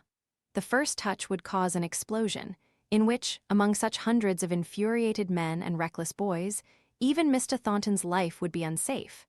That in another instant the stormy passions would have passed their bounds and swept away all barriers of reason or apprehension of consequence. Even while she looked, she saw lads in the background stooping to take off the heavy wooden clogs, the readiest missile they could find. She saw it was the spark to the gunpowder, and with a cry which no one heard, she rushed out of the room downstairs. She had lifted the great iron bar of the door with an imperious force, had thrown the door open wide, and was there, in face of that angry sea of men, her eyes smiting them with flaming arrows of reproach. The clogs were arrested in the hands that held them. The countenances, so fell not a moment before, now looked irresolute and as if asking what this meant. For she stood between them and their enemy. She could not speak, but held out her arms towards them till she could recover breath. Oh, do not use violence. He is one man, and you are many. But her words died away, for there was no tone in her voice. It was but a hoarse whisper. Mr. Thornton stood a little on one side. He had moved away from behind her, as if jealous of anything that should come between him and danger. Go, said she once more, and now her voice was like a cry. The soldiers are sent for a coming. Go peaceably. Go away. You shall have relief from your complaints, whatever they are. Shall them Irish blackguards be packed back again? Asked one from out the crowd, with fierce threatening in his voice. Never for your bidding, exclaimed Mr. Thornton. And instantly the storm broke. The hootings rose and filled the air, but Margaret did not hear them. Her eye was on the group of lads who had armed themselves with their clogs some time before. She saw their gesture, she knew its meaning, she read their aim. Another moment, and Mr. Thornton might be smitten down, he whom she had urged and goaded to come to this perilous place. She only thought how she could save him. She threw her arms around him, she made her body into a shield from the fierce people beyond. Still, with his arms folded, he shook her off. Go away, said he in his deep voice. This is no place for you. "It is," said she. "You did not see what I saw." If she thought her sex would be a protection, if with shrinking eyes she had turned away from the terrible anger of these men, in any hope that ere she looked again they would have paused and reflected and slunk away and vanished, she was wrong. Their reckless passion had carried them too far to stop, at least had carried some of them too far, for it is always the savage lads, with their love of cruel excitement, who head the riot, reckless to what bloodshed it may lead. A clog whizzed through the air. Margaret's fascinated eyes watched its progress. It missed its aim, and she turned sick with affright but changed not her position, only hid her face on Mr. Thornton's arm. Then she turned and spoke again. "For God's sake, do not damage your cause by this violence. You do not know what you are doing." She strove to make her words distinct. A sharp pebble flew by her, grazing forehead and cheek, and drawing a blinding sheet of light before her eyes. She lay like one dead on Mr. Thornton's shoulder. Then he unfolded his arms and held her encircled in one for an instant. "You do well," said he. "You come to oust the innocent stranger. You fall you hundreds on one man, and when a woman comes before you to ask you for your own sakes to be reasonable creatures, your cowardly wrath falls upon her. You do well." They were silent while he spoke. They were watching, open-eyed and open-mouthed, the thread of dark-red blood which wakened them up from their trance of passion. Those nearest the gate stole out ashamed. There was a movement through all the crowd, a retreating movement. Only one voice called out, "Stone was meant for thee, but thou wert sheltered behind a woman." Mr. Thornton quivered with rage. The blood flowing had made Margaret conscious, dimly, vaguely conscious. He placed her gently on the doorstep, her head leaning against the frame. "Can you rest there?" he asked. But without waiting for her answer, he went slowly down the steps right into the middle of the crowd. "Now kill me, if it is your brutal will. There is no woman to shield me here. You may beat me to death. You will never move me from what I have determined upon, not you." He stood amongst them with his arms folded, in precisely the same attitude as he had been in on the steps. But the retrograde movement towards the gate had begun, as unreasoningly, perhaps as blindly, as the simultaneous anger. Or perhaps the idea of the approach of the soldiers and the sight of that pale, upturned face with closed eyes, still and sad as marble, though the tears welled out of the long entanglement of eyelashes and dropped down. And heavier, slower plash than even tears, came the drip of blood from her wound. Even the most desperate, Boucher himself, drew back, faltered away, scowled, and finally went off, muttering curses on the master, who stood in his unchanging attitude, looking off to their retreat with defiant eyes. The moment that retreat had changed into a flight, as it was sure from its very character to do, he darted up the steps to Margaret. She tried to rise without his help. "It is nothing," she said, with a sickly smile. "The skin is grazed, and I was stunned at the moment." "Oh, I am so thankful they are gone," and she cried without restraint. He could not sympathize with her. His anger had not abated. It was rising the more as his sense of immediate danger was passing away. The distant clank of the soldiers was heard, just 5 minutes too late to make this vanished mob feel the power of authority and order. He hoped they would see the troops and be quelled by the thought of their narrow escape. While these thoughts crossed his mind, Margaret clung to the doorpost to steady herself, but a film came over her eyes. He was only just in time to catch her. "Mother, mother," cried he, "come down, they are gone, and Miss Hale is hurt." He bore her into the dining room and laid her on the sofa there, laid her down softly, and looking on her pure white face, the sense of what she was to him came upon him so keenly that he spoke it out in his pain. "Oh, my Margaret, my Margaret. No one can tell what you are to me. Dead cold as you lie there, you are the only woman I ever loved. Oh, Margaret, Margaret." Inarticulately as he spoke, kneeling by her, and rather moaning than saying the words, he started up, ashamed of himself, as his mother came in. She saw nothing but her son a little paler, a little sterner than usual. "Miss Hale is hurt, mother. A stone has grazed her temple. She has lost a good deal of blood, I'm afraid." "She looks very seriously hurt. I could almost fancy her dead," said Mrs. Thornton, a good deal alarmed. "It is only a fainting fit. She has spoken to me since." But all the blood in his body seemed to rush inwards to his heart as he spoke, and he absolutely trembled. "Go and call Jane. She can find me the things I want. And do you go to your Irish people, who are crying and shouting as if they were mad with fright." He went. He went away as if weights were tied to every limb that bore him from her. He called Jane, he called his sister. She should have all womanly care, all gentle tendance. But every pulse beat in him as he remembered how she had come down and placed herself in foremost danger. Could it be to save him? At the time, he had pushed her aside and spoken gruffly. He had seen nothing but the unnecessary danger she had placed herself in. He went to his Irish people, with every nerve in his body thrilling at the thought of her, and found it difficult to understand enough of what they were saying to soothe and comfort away their fears. There, they declared, they would not stop. They claimed to be sent back. And so he had to think and talk and reason. Mrs. Thornton bathed Margaret's temples with eau de cologne. As the spirit touched the wound, which till then neither Mrs. Thornton nor Jane had perceived, Margaret opened her eyes, but it was evident she did not know where she was, nor who they were. The dark circles deepened, the lips quivered and contracted, and she became insensible once more. "She has had a terrible blow," said Mrs. Thornton. "Is there anyone who will go for a doctor?" "Not me, ma'am, if you please," said Jane, shrinking back. "Them rabble may be all about. I don't think the cut is so deep, ma'am, as it looks." "I will not run the chance. She was hurt in our house. If you are a coward, Jane, I am not. I will go." "Pray, ma'am, let me send one of the police. There's ever so many come up, and soldiers too. And yet you're afraid to go." "I will not have their time taken up with our errands. They'll have enough to do to catch some of the mob. You will not be afraid to stop in this house," she asked contemptuously, "and go on bathing Miss Hale's forehead, shall you? I shall not be 10 minutes away." "Couldn't Hannah go, ma'am?" "Why Hannah? Why any but you?" "No, Jane, if you don't go, I do." Mrs. Thornton went first to the room in which she had left Fanny stretched on the bed. She started up as her mother entered. "Oh, mamma, how you terrified me. I thought you were a man that had got into the house." "Nonsense. The men are all gone away. There are soldiers all round the place, seeking for their work now it is too late. Miss Hale is lying on the dining-room sofa badly hurt. I am going for the doctor." "Oh, don't, mamma, they'll murder you." She clung to her mother's gown. Mrs. Thornton wrenched it away with no gentle hand. "Find me someone else to go, but that girl must not bleed to death." "Bleed? Oh, how horrid. How has she got hurt?" "I don't know. I have no time to ask. Go down to her, Fanny, and do try to make yourself of use. Jane is with her, and I trust it looks worse than it is. Jane has refused to leave the house, cowardly woman, and I won't put myself in the way of any more refusals from my servants, so I am going myself."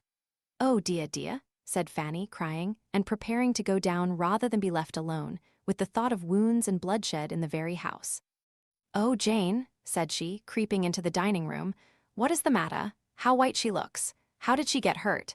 Did they throw stones into the drawing-room?" Margaret did indeed look white and wan, although her senses were beginning to return to her. But the sickly daze of the swoon made her still miserably faint.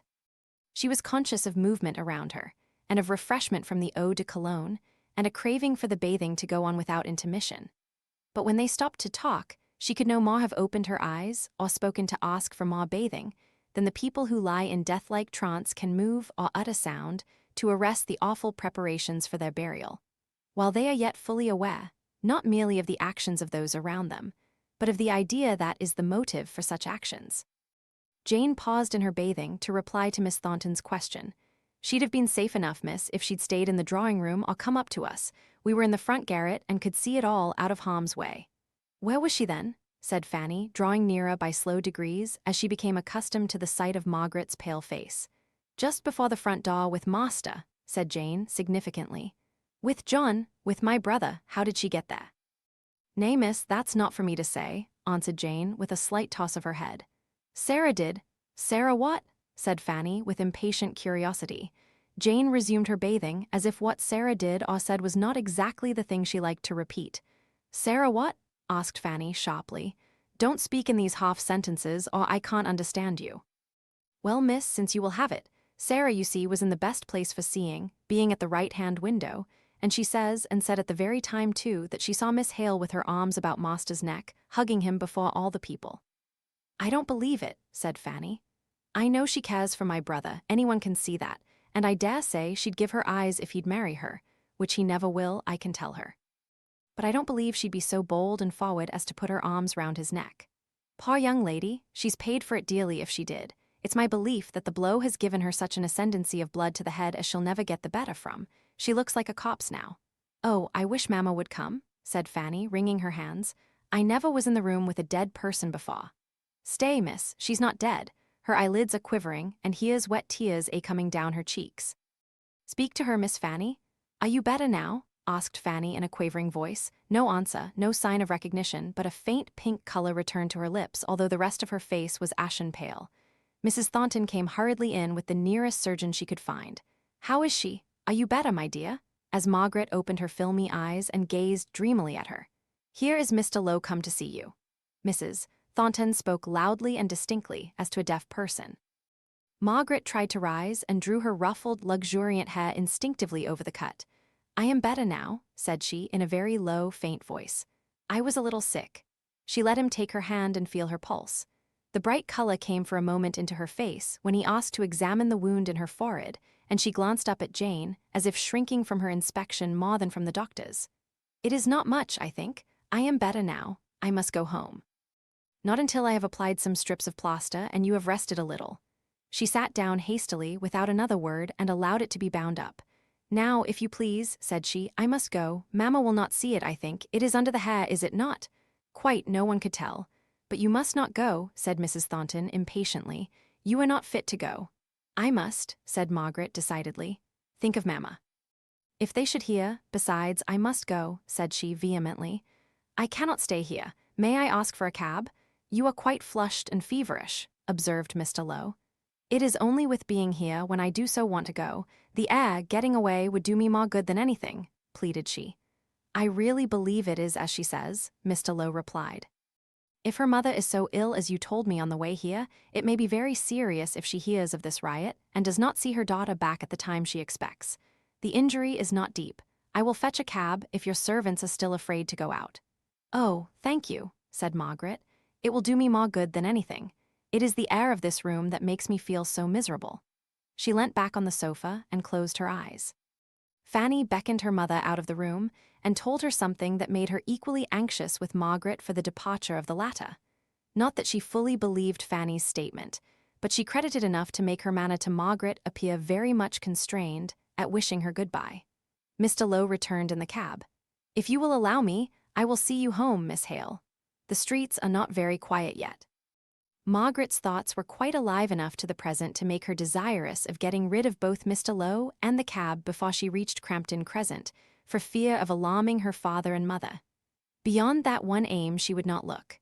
That ugly dream of insolent words spoken about herself could never be forgotten, but could be put aside till she was stronger, for she was very weak, and her mind sought for some present fact to steady itself upon and keep it from utterly losing consciousness in another hideous, sickly swoon. Chapter 23. Mistakes. Which when his mother saw she in her mind was troubled saw, he wist well what to ween. Spencer. Margaret had not been gone 5 minutes when Mr. Thornton came in, his face all aglow. "I could not come sooner, the superintendent would. Where is she?" He looked round the dining room and then almost fiercely at his mother, who was quietly rearranging the disturbed furniture and did not instantly reply. "Where is Miss Hale?" asked he again. "Gone home," said she rather shortly. "Gone home? Yes, she was a great deal better. Indeed, I don't believe it was so very much of a hurt, only some people faint at the least thing." "I am sorry she has gone home," said he, walking uneasily about. "She could not have been fit for it. She said she was, and Mr. Lowe said she was. I went for him myself." "Thank you, mother." He stopped and partly held out his hand to give her a grateful shake, but she did not notice the movement. "What have you done with your Irish people?"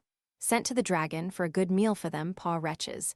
And then, luckily, I caught Father Grady, and I've asked him in to speak to them and dissuade them from going off in a body." "How did Miss Hale go home? I'm sure she could not walk." "She had a cab. Everything was done properly, even to the paying.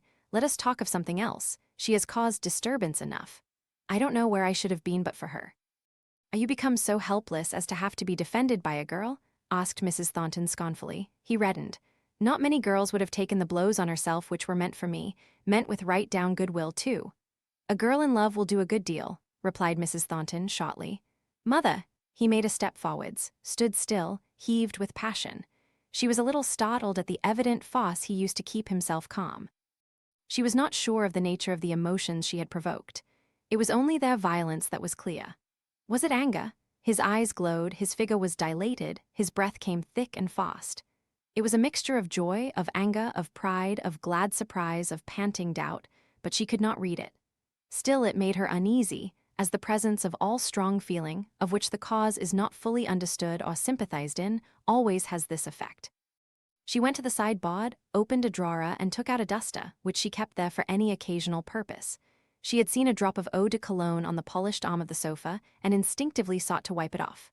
But she kept her back turned to her son much longer than was necessary, and when she spoke, her voice seemed unusual and constrained. "You have taken some steps about the rioters, I suppose. You don't apprehend any more violence, do you? Where were the police?" "Never at hand when they're wanted. On the contrary, I saw 3 or 4 of them when the gates gave way, struggling and beating about in fine fashion, and Ma came running up just when the yard was clearing. I might have given some of the fellows in charge then, if I had had my wits about me. But there will be no difficulty, plenty of people can identify them. But won't they come back tonight? I'm going to see about a sufficient guard for the premises. I have appointed to meet Captain Hanbury in half an hour at the station. You must have some tea first." "Tea? Yes, I suppose I must. It's 6:30, and I may be out for some time. Don't sit up for me, Mother. You expect me to go to bed before I have seen you safe, do you? Well, perhaps not." He hesitated for a moment. "But if I've time, I shall go round by Crampton, after I've arranged with the police and seen Hamper and Clarkson." Their eyes met. They looked at each other intently for a minute. Then she asked, "Why are you going round by Crampton?" "To ask after Miss Hale." "I will send. Williams must take the waterbed she came to ask for. He shall inquire how she is. I must go myself. Not merely to ask how Miss Hale is. No, not merely for that. I want to thank her for the way in which she stood between me and the mob." "What made you go down at all? It was putting your head into the lion's mouth." He glanced sharply at her, saw that she did not know what had passed between him and Margaret in the drawing-room, and replied by another question. "Shall you be afraid to be left without me until I can get some of the police? Or had we better send Williams for them now, and they could be here by the time we have done tea? There's no time to be lost. I must be off in a quarter of an hour." Mrs. Thornton left the room. Her servants wondered at her directions, usually so sharply cut and decided, now confused and uncertain. Mr. Thornton remained in the dining room, trying to think of the business he had to do at the police office, and in reality thinking of Margaret. Everything seemed dim and vague behind, besides the touch of her arms round his neck, the soft clinging which made the dark color come and go in his cheek as he thought of it. The tea would have been very silent but for Fanny's perpetual description of her own feelings, how she had been alarmed, and then thought they were gone, and then felt sick and faint and trembling in every limb. "There, that's enough," said her brother, rising from the table. "The reality was enough for me." He was going to leave the room when his mother stopped him with her hand upon his arm. "You will come back here before you go to the Hales," said she, in a low, anxious voice. "I know what I know," said Fanny to herself. "Why, will it be too late to disturb them? John, come back to me for this one evening. It will be late for Mrs. Hale, but that is not it. Tomorrow you will come back tonight, John." She had seldom pleaded with her son at all. She was too proud for that, but she had never pleaded in vain. "I will return straight here after I have done my business. You will be sure to inquire after them, after her." Mrs. Thornton was by no means a talkative companion to Fanny, nor yet a good listener while her son was absent.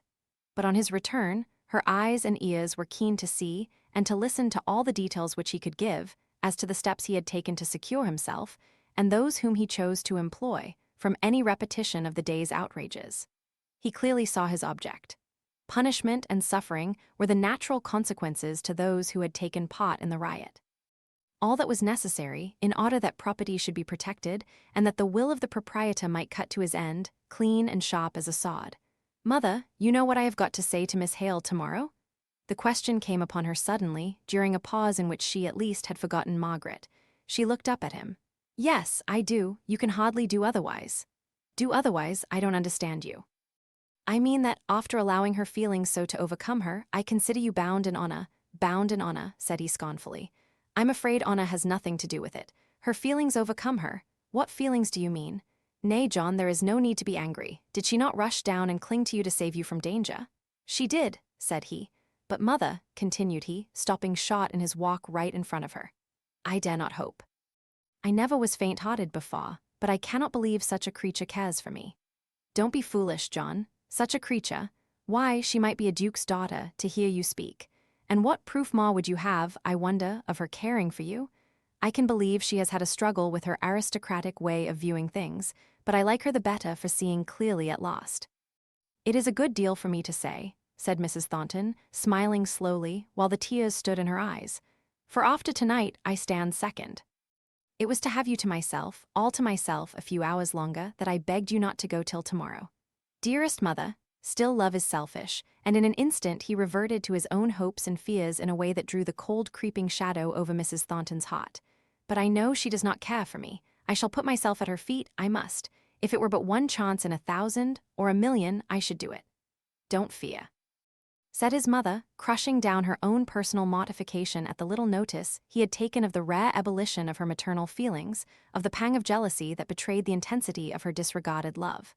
"Don't be afraid," she said coldly. "As far as love may go, she may be worthy of you. It must have taken a good deal to overcome her pride. Don't be afraid, John," said she, kissing him as she wished him good night, and she went slowly and majestically out of the room. But when she got into her own, she locked the door and sate down to cry unwonted tears.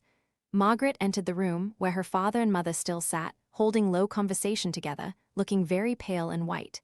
She came close up to them before she could trust herself to speak. "Mrs. Thornton will send the waterbed, Mamma. Dear, how tired you look. Is it very hot, Margaret?" "Very hot, and the streets are rather rough with the strike." Margaret's color came back vivid and bright as ever, but it faded away instantly. "Here has been a message from Bessie Higgins, asking you to go to her," said Mrs. Hale, "but I'm sure you look too tired." "Yes," said Margaret, "I am tired, I cannot go." She was very silent and trembling while she made tea. She was thankful to see her father so much occupied with her mother as not to notice her looks. Even after her mother went to bed, he was not content to be absent from her, but undertook to read her to sleep. Margaret was alone. "Now I will think of it, now I will remember it all. I could not before, I dared not." She sat still in her chair, her hands clasped on her knees, her lips compressed, her eyes fixed as one who sees a vision. She drew a deep breath. "I who hate scenes, I who have despised people for showing emotion, who have thought them wanting in self-control, I went down and must needs throw myself into the melee like a romantic fool. Did I do any good? They would have gone away without me, I dare say." But this was overleaping the rational conclusion, as in an instant her well-poised judgment felt. "No, perhaps they would not. I did some good. But what possessed me to defend that man as if he were a helpless child? Ah," said she, clenching her hands together, "it is no wonder those people thought I was in love with him, after disgracing myself in that way. I in love, and with him too." Her pale cheeks suddenly became one flame of fire, and she covered her face with her hands. When she took them away, her palms were wet with scalding tears. "Oh, how low I am fallen that they should say that of me. I could not have been so brave for anyone else, just because he was so utterly indifferent to me, if indeed I do not positively dislike him. It made me the more anxious that there should be fair play on each side, and I could see what fair play was. It was not fair," said she vehemently, "that he should stand there, sheltered, awaiting the soldiers, who might catch those poor maddened creatures as in a trap, without an effort on his part to bring them to reason. And it was worse than unfair for them to set on him as they threatened. I would do it again, let who will say what they like of me. If I saved one blow, one cruel, angry action that might otherwise have been committed, I did a woman's work. Let them insult my maiden pride as they will, I walk pure before God."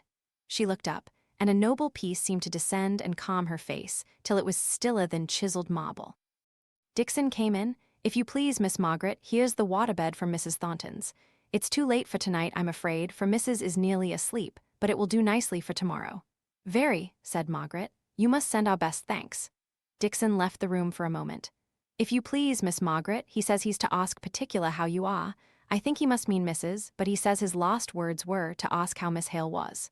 "Me," said Margaret, drawing herself up. "I am quite well. Tell him I am perfectly well."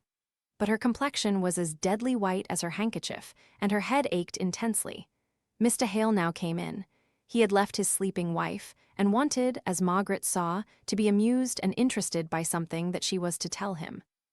With sweet patience did she bear her pain, without a word of complaint, and rummaged up numberless small subjects for conversation, all except the riot, and that she never named once. It turned her sick to think of it. "Good night, Margaret. I have every chance of a good night myself, and you are looking very pale with your watching. I shall call Dixon if your mother needs anything. Do you go to bed and sleep like a top, for I'm sure you need it, poor child. Good night, Papa." She let her color go, the false smile fade away, the eyes grow dull with heavy pain. She released her strong will from its laborious task. Till morning she might feel ill and weary. She lay down and never stirred. To move hand or foot, or even so much as one finger, would have been beyond the powers of either volition or motion. She was so tired, so stunned, that she thought she never slept at all. Her feverish thoughts passed and repassed the boundary between sleeping and waking, and kept their own miserable identity. She could not be alone, prostrate, powerless as she was. A cloud of faces looked up at her, giving her no idea of fierce, vivid anger or of personal danger, but a deep sense of shame that she should thus be the object of universal regard. A sense of shame so acute that it seemed as if she would fain have burrowed into the earth to hide herself, and yet she could not escape out of that unwinking glare of many eyes. Chapter 24. Mistakes cleared up. Your beauty was the first that won the place and scoured the walls of my undaunted heart, which, captive now, pines in a cative case, unkindly met with rigor for desert.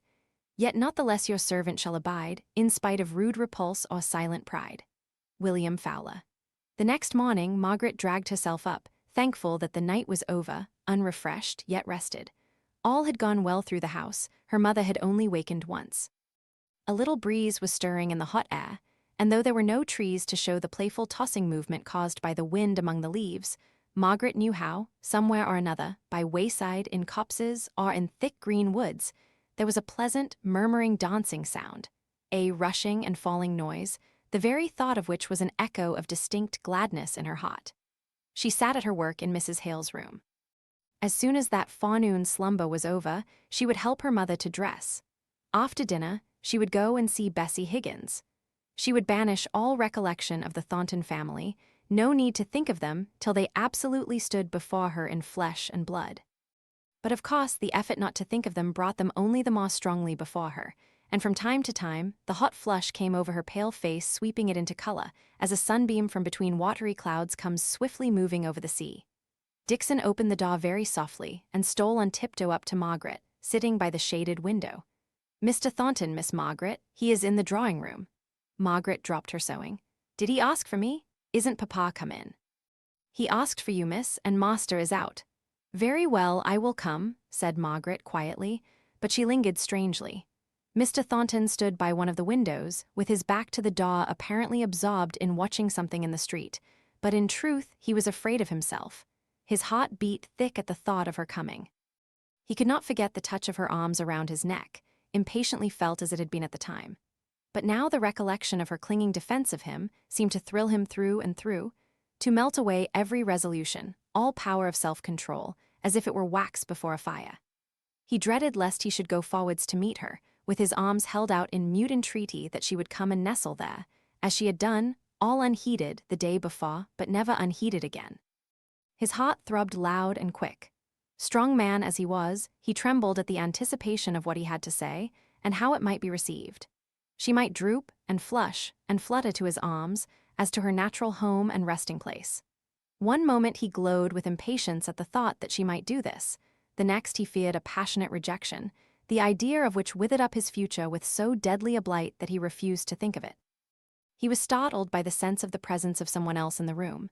He turned round. She had come in so gently that he had never heard her. The street noises had been more distinct to his inattentive ear than her slow movements in her soft muslin gown. She stood by the table, not offering to sit down. Her eyelids were dropped half over her eyes, her teeth were shut, not compressed, her lips were just parted over them, allowing the white line to be seen between their curve. Her slow, deep breathings dilated her chin and beautiful nostrils. It was the only motion visible on her countenance. The fine-grained skin, the oval cheek, the rich outline of her mouth, its corners deep set in dimples, were all wan and pale today, the loss of their usual natural healthy color being made more evident by the heavy shadow of the dark hair, brought down upon her temples to hide all sign of the blow she had received. Her head, for all its drooping eyes, was thrown a little back in the old proud attitude. Her long arms hung motionless by her sides. Altogether she looked like some prisoner, falsely accused of a crime that she loathed and despised, and from which she was too indignant to justify herself. Mr. Thornton made a hasty step or two forwards, recovered himself, and went with quiet firmness to the door, which she had left open, and shut it. Then he came back and stood opposite to her for a moment, receiving the general impression of her beautiful presence before he dared to disturb it, perhaps to repel it, by what he had to say. "Miss Hale, I was very ungrateful yesterday. You had nothing to be grateful for," said she, raising her eyes and looking full and straight at him. "You mean, I suppose, that you believe you ought to thank me for what I did." In spite of herself, in defiance of her anger, the thick blushes came all over her face and burnt into her very eyes, which fell not nevertheless from their grave and steady look. It was only a natural instinct. Any woman would have done just the same. We all feel the sanctity of our sex as a high privilege when we see danger. I ought rather, said she hastily, to apologize to you for having said thoughtless words which sent you down into the danger. It was not your words, it was the truth they conveyed, pungently as it was expressed. But you shall not drive me off upon that and so escape the expression of my deep gratitude, He was on the verge now. He would not speak in the haste of his hot passion. He would weigh each word. He would, and his will was triumphant. He stopped in mid-career. I do not try to escape from anything, said she.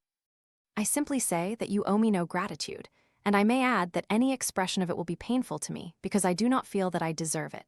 Still, if it will relieve you from even a fancied obligation, speak on. I do not want to be relieved from any obligation, said he, goaded by her calm manner. Fancied or not fancied, I question not myself to know which. I choose to believe that I owe my very life to you. I smile, and think it an exaggeration if you will. I believe it because it adds a value to that life to think, oh, Miss Hale, continued he, lowering his voice to such a tender intensity of passion that she shivered and trembled before him, to think circumstances so wrought that whenever I exult in existence henceforward, I may say to myself, all this gladness in life, all honest pride in doing my work in the world, all this keen sense of being, I owe to her. And it doubles the gladness, it makes the pride glow, it sharpens the sense of existence till I hardly know if it is pain or pleasure to think that I owe it to one. Nay, you shall hear, said he, stepping forward with stern determination, to one whom I love as I do not believe man ever loved woman before. He held her hand tight in his. He panted as he listened for what should come. He threw the hand away with indignation as he heard her icy tone, for icy it was though the words came faltering out as if she knew not where to find them. Your way of speaking shocks me. It is blasphemous. I cannot help it if that is my first feeling. It might not be so, I dare say, if I understood the kind of feeling you describe. I do not want to vex you, and besides we must speak gently, for Mamma is asleep, but your whole manner offends me. How? Exclaimed he. Offends you? I am indeed most unfortunate. Yes, said she with recovered dignity. I do feel offended, and I think justly. You seem to fancy that my conduct of yesterday, again the deep carnation blush, but this time with eyes kindling with indignation rather than shame, was a personal act between you and me, and that you may come and thank me for it, instead of perceiving, as a gentleman would, yes. A gentleman, she repeated, in allusion to their former conversation about that word, that any woman worthy of the name of woman would come forward to shield, with her reverenced helplessness, a man in danger from the violence of numbers. And the gentleman thus rescued is forbidden the relief of thanks, he broke in contemptuously. I am a man.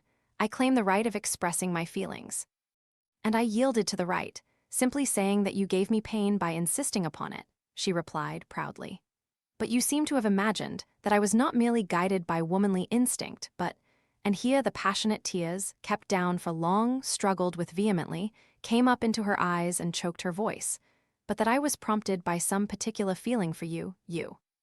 Why, there was not a man, not a poor desperate man in all that crowd, for whom I had not more sympathy, for whom I should not have done what little I could more heartily. You may speak on, Miss Hale. I am aware of these misplaced sympathies of yours. I now believe that it was only your innate sense of oppression. Yes, I, though a master, may be oppressed. That made you act so nobly as you did. I know you despise me. Allow me to say, it is because you do not understand me. I do not care to understand, she replied, taking hold of the table to steady herself, for she thought him cruel as indeed he was, and she was weak with her indignation. No, I see you do not. You are unfair and unjust. Margaret compressed her lips. She would not speak in answer to such accusations, but for all that, for all his savage words, he could have thrown himself at her feet and kissed the hem of her garment. She did not speak, she did not move. The tears of wounded pride fell hot and fast. He waited a while, longing for her to say something, even a taunt to which he might reply, but she was silent. He took up his hat. One word, Ma. You look as if you thought it tainted you to be loved by me. You cannot avoid it. Nay, I, if I would, cannot cleanse you from it, but I would not if I could. I have never loved any woman before. My life has been too busy, my thoughts too much absorbed with other things. Now I love and will love. But do not be afraid of too much expression on my part. I am not afraid, she replied, lifting herself straight up. No one yet has ever dared to be impertinent to me, and no one ever shall. But Mr. Thornton, you have been very kind to my father, said she, changing her whole tone and bearing to a most womanly softness. Don't let us go on making each other angry. Pray don't. He took no notice of her words. He occupied himself in smoothing the nap of his hat with his coat sleeve for half a minute or so, and then, rejecting her offered hand and making as if he did not see her grave look of regret, he turned abruptly away and left the room. Margaret caught one glance at his face before he went. When he was gone, she thought she had seen the gleam of washed tears in his eyes, and that turned her proud dislike into something different and kinder, if nearly as painful, self-reproach for having caused such mortification to anyone. But how could I help it? Asked she of herself. I never liked him. I was civil, but I took no trouble to conceal my indifference. Indeed, I never thought about myself or him, so my manners must have shown the truth. All that yested, he might mistake. But that is his fault, not mine. I would do it again if need were, though it does lead me into all this shame and trouble. Chapter 25. Foedick. Revenge may have her own, roused discipline aloud proclaims their cause, and injured navies urge their broken laws. Byron. Margaret began to wonder whether all offers were as unexpected beforehand, as distressing at the time of their occurrence as the two she had had. An involuntary comparison between Mr. Lennox and Mr. Thornton arose in her mind. She had been sorry that an expression of any other feeling than friendship had been lured out by circumstances from Henry Lennox. That regret was the predominant feeling on the first occasion of her receiving a proposal. She had not felt so stunned, so impressed as she did now, when echoes of Mr. Thornton's voice yet lingered about the room. In Lennox's case, he seemed for a moment to have slid over the boundary between friendship and love, and the instant afterwards to regret it nearly as much as she did, although for different reasons. In Mr. Thornton's case, as far as Margaret knew, there was no intervening stage of friendship. Their intercourse had been one continued series of opposition. Their opinions clashed, and indeed she had never perceived that he had cared for her opinions as belonging to her, the individual. As far as they defied his rock-like power of character, his passion strength, he seemed to throw them off from him with contempt until she felt the weariness of the exertion of making useless protests. And now he had come, in this strange, wild, passionate way, to make known his love. For, although at first it had struck her that his offer was forced and goaded out of him by sharp compassion for the exposure she had made of herself, which he, like others, might misunderstand, yet, even before he left the room, and certainly not 5 minutes after, the clear conviction dawned upon her, shined bright upon her that he did love her, that he had loved her, that he would love her. And she shrank and shuddered as under the fascination of some great power, repugnant to her whole previous life. She crept away and hid from his idea. But it was of no use. To parody a line out of Fairfax's Tasse, his strong idea wandered through her thought. She disliked him the more for having mastered her in a will. How dared he say that he would love her still, even though she shook him off with contempt? She wished she had spoken more, stronger. Sharp, decisive speeches came thronging into her mind, now that it was too late to utter them. The deep impression made by the interview was like that of a horror in a dream, that will not leave the room although we waken up and rub our eyes and force a stiff, rigid smile upon our lips. It is there, cowering and gibbering with fixed, ghastly eyes in some corner of the chamber, listening to hear whether we dare to breathe of its presence to anyone. And we dare not, poor cowards that we are. And so she shuddered away from the threat of his enduring love. What did he mean? Had she not the power to daunt him? She would see. It was more daring than became a man to threaten her so. Did he ground it upon the miserable yesterday? If need were, she would do the same tomorrow, by a crippled beggar, willingly and gladly. But by him, she would do it just as bravely in spite of his deductions and the cold slime of woman's impertinence. She did it because it was right and simple and true to save where she could save, even to try to save. Fi si que dois, advien que pora. Hitherto she had not stirred from where he had left her. No outward circumstances had roused her out of the trance of thought in which she had been plunged by his lost words, and by the look of his deep, intent, passionate eyes, as their flames had made her own fall before them. She went to the window and threw it open to dispel the oppression which hung around her. Then she went and opened the door, with a sort of impetuous wish to shake off the recollection of the past hour, in the company of others, or in active exertion. But all was profoundly hushed in the noonday stillness of a house, where an invalid catches the unrefreshing sleep that is denied to the night hours. Margaret would not be alone. What should she do? Go and see Bessie Higgins, of course, thought she, as the recollection of the message sent the night before flashed into her mind. And away she went. When she got there, she found Bessie lying on the settle, moved close to the fire, though the day was sultry and oppressive. She was laid down quite flat, as if resting languidly after some paroxysm of pain. Margaret felt sure she ought to have the greater freedom of breathing which a more sitting posture would procure, and without a word she raised her up and so arranged the pillows that Bessie was more at ease, though very languid.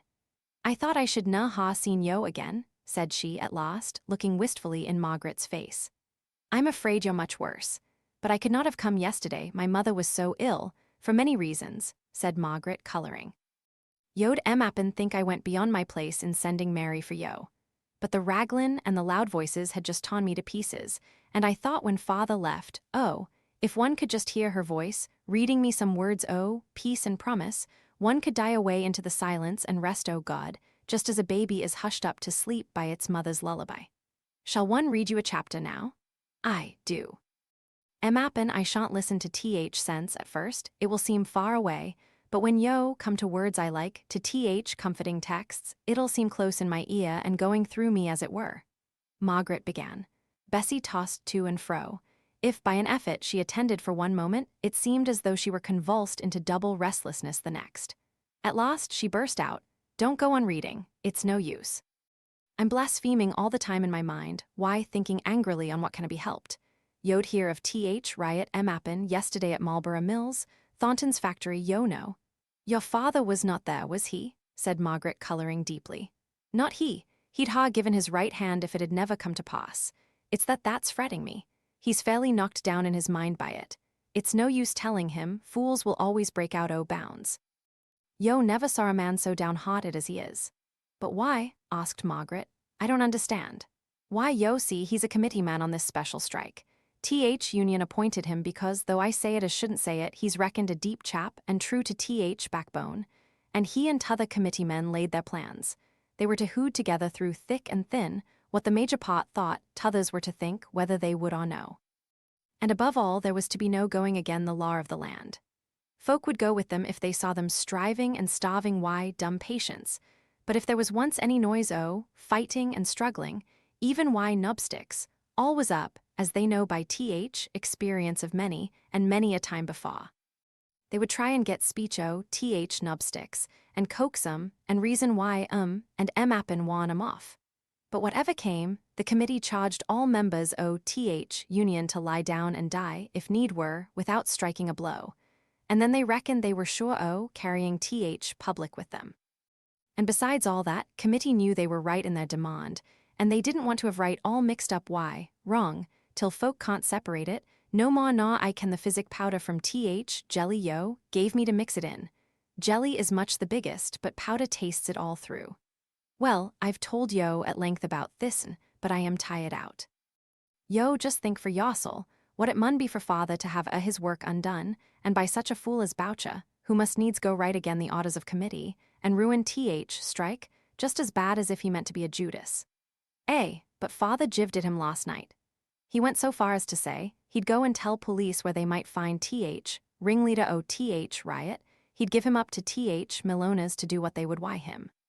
He'd show the world that real leaders the strike were not such as Boucher, but steady thoughtful men, good hands and good citizens who were friendly to law and judgment and would uphold order, who only wanted their right wage and wouldn't work even though they starved till they got 'em, but who would ne'er injure property or life. For, dropping her voice, they do say that Boucher threw a stone at Thornton's sister that welly killed her. "That's not true," said Margaret. "It was not Boucher that threw the stone," she went first red, then white. "Yo'd be there then, were yo?" asked Bessie languidly, for indeed she had spoken with many pauses as if speech was unusually difficult to her. "Yes, never mind, go on. Only it was not Boucher that threw the stone, but what did he answer to your father? He did na speak words. He were all in such a tremble spent passion, I could na bear to look at him. I heard his breath coming quick, and at one time I thought he were sobbing. But when father said he'd give him up to police, he gave a great cry, and struck father on face his closed fist, and he off like lightning. Father were stunned the blow at first, for all Boucher were weak passion and clemming. He sat down a bit and put his hand afore his eyes, and then made for daw. I dunno where I got strength, but I threw mysel settle and clung to him. Father, said I, thou'll never go peach on that clemmed man. I'll never leave go on thee till thou say'st thou wunnot. Do not be a fool, says he. Words come readier than deeds to most men. I never thought o' telling police on him, though by G, he deserves it, and I should na ha minded if someone else had done the dirty work and got him clapped up. But now he has struck in me, I could do it less nor ever, for it would be getting other men to take up my quarrel. But if ever he gets well o'er this clemming and is in good condition, he and I'll have an up and down fight, purring and I'll see what I can do for him. And so father shook me off, for indeed I was low and faint enough, and his face was all clay white, where it weren't bloody, and turned me sick to look at. And I know not if I slept or waked, or were in a dead swoon till Mary come in, and I telled her to fetch yo to me. And now do not talk to me, but just read out chapter. I'm easier in my mind for having spit it out, but I want some thoughts of the world that's far away to take the weary taste of it out of my mouth. Read me not a sermon chapter, but a story chapter. They've pictures in them, which one see when my eyes are shut. Read about the new heavens and the new earth, and I'll forget this. Margaret read in her soft low voice. Though Bessie's eyes were shut, she was listening for some time, for the moisture of tears gathered heavy on her eyelashes. At last she slept, with many starts and muttered pleadings.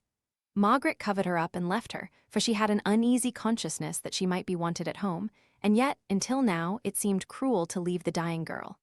Mrs. Hale was in the drawing-room on her daughter's return. It was one of her better days, and she was full of praises of the waterbed. It had been more like the beds at Sir John Beresford's than anything she had slept on since. She did not know how it was, but people seemed to have lost the art of making the same kind of beds as they used to do in her youth. One would think it was easy enough. There was the same kind of feathers to be had, and yet somehow, till this last night, she did not know when she had had a good sound resting sleep. Mr. Hale suggested that something of the merits of the feather beds of former days might be attributed to the activity of youth, which gave a relish to rest, but this idea was not kindly received by his wife. No, indeed, Mr. Hale, it was those beds at Sir John's. Now, Margaret, you're young enough and go about in the day. Are the beds comfortable? I appeal to you. Do they give you a feeling of perfect repose when you lie down upon them? Or rather, don't you toss about and try in vain to find an easy position and wake in the morning as tired as when you went to bed?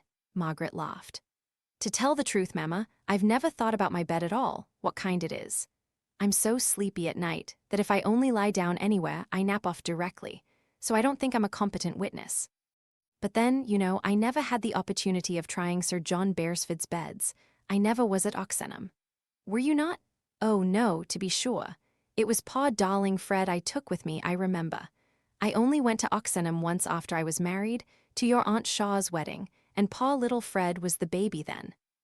And I know Dixon did not like changing from lady's maid to nurse, and I was afraid that if I took her near her old home, and amongst her own people, she might want to leave me.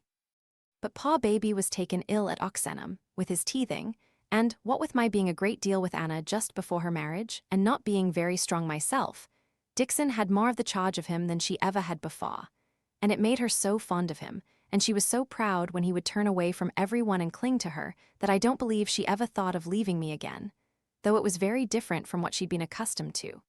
Pa Fred, everybody loved him. He was born with the gift of winning hearts. It makes me think very badly of Captain Reed when I know that he disliked my own dear boy. I think it a certain proof he had a bad heart.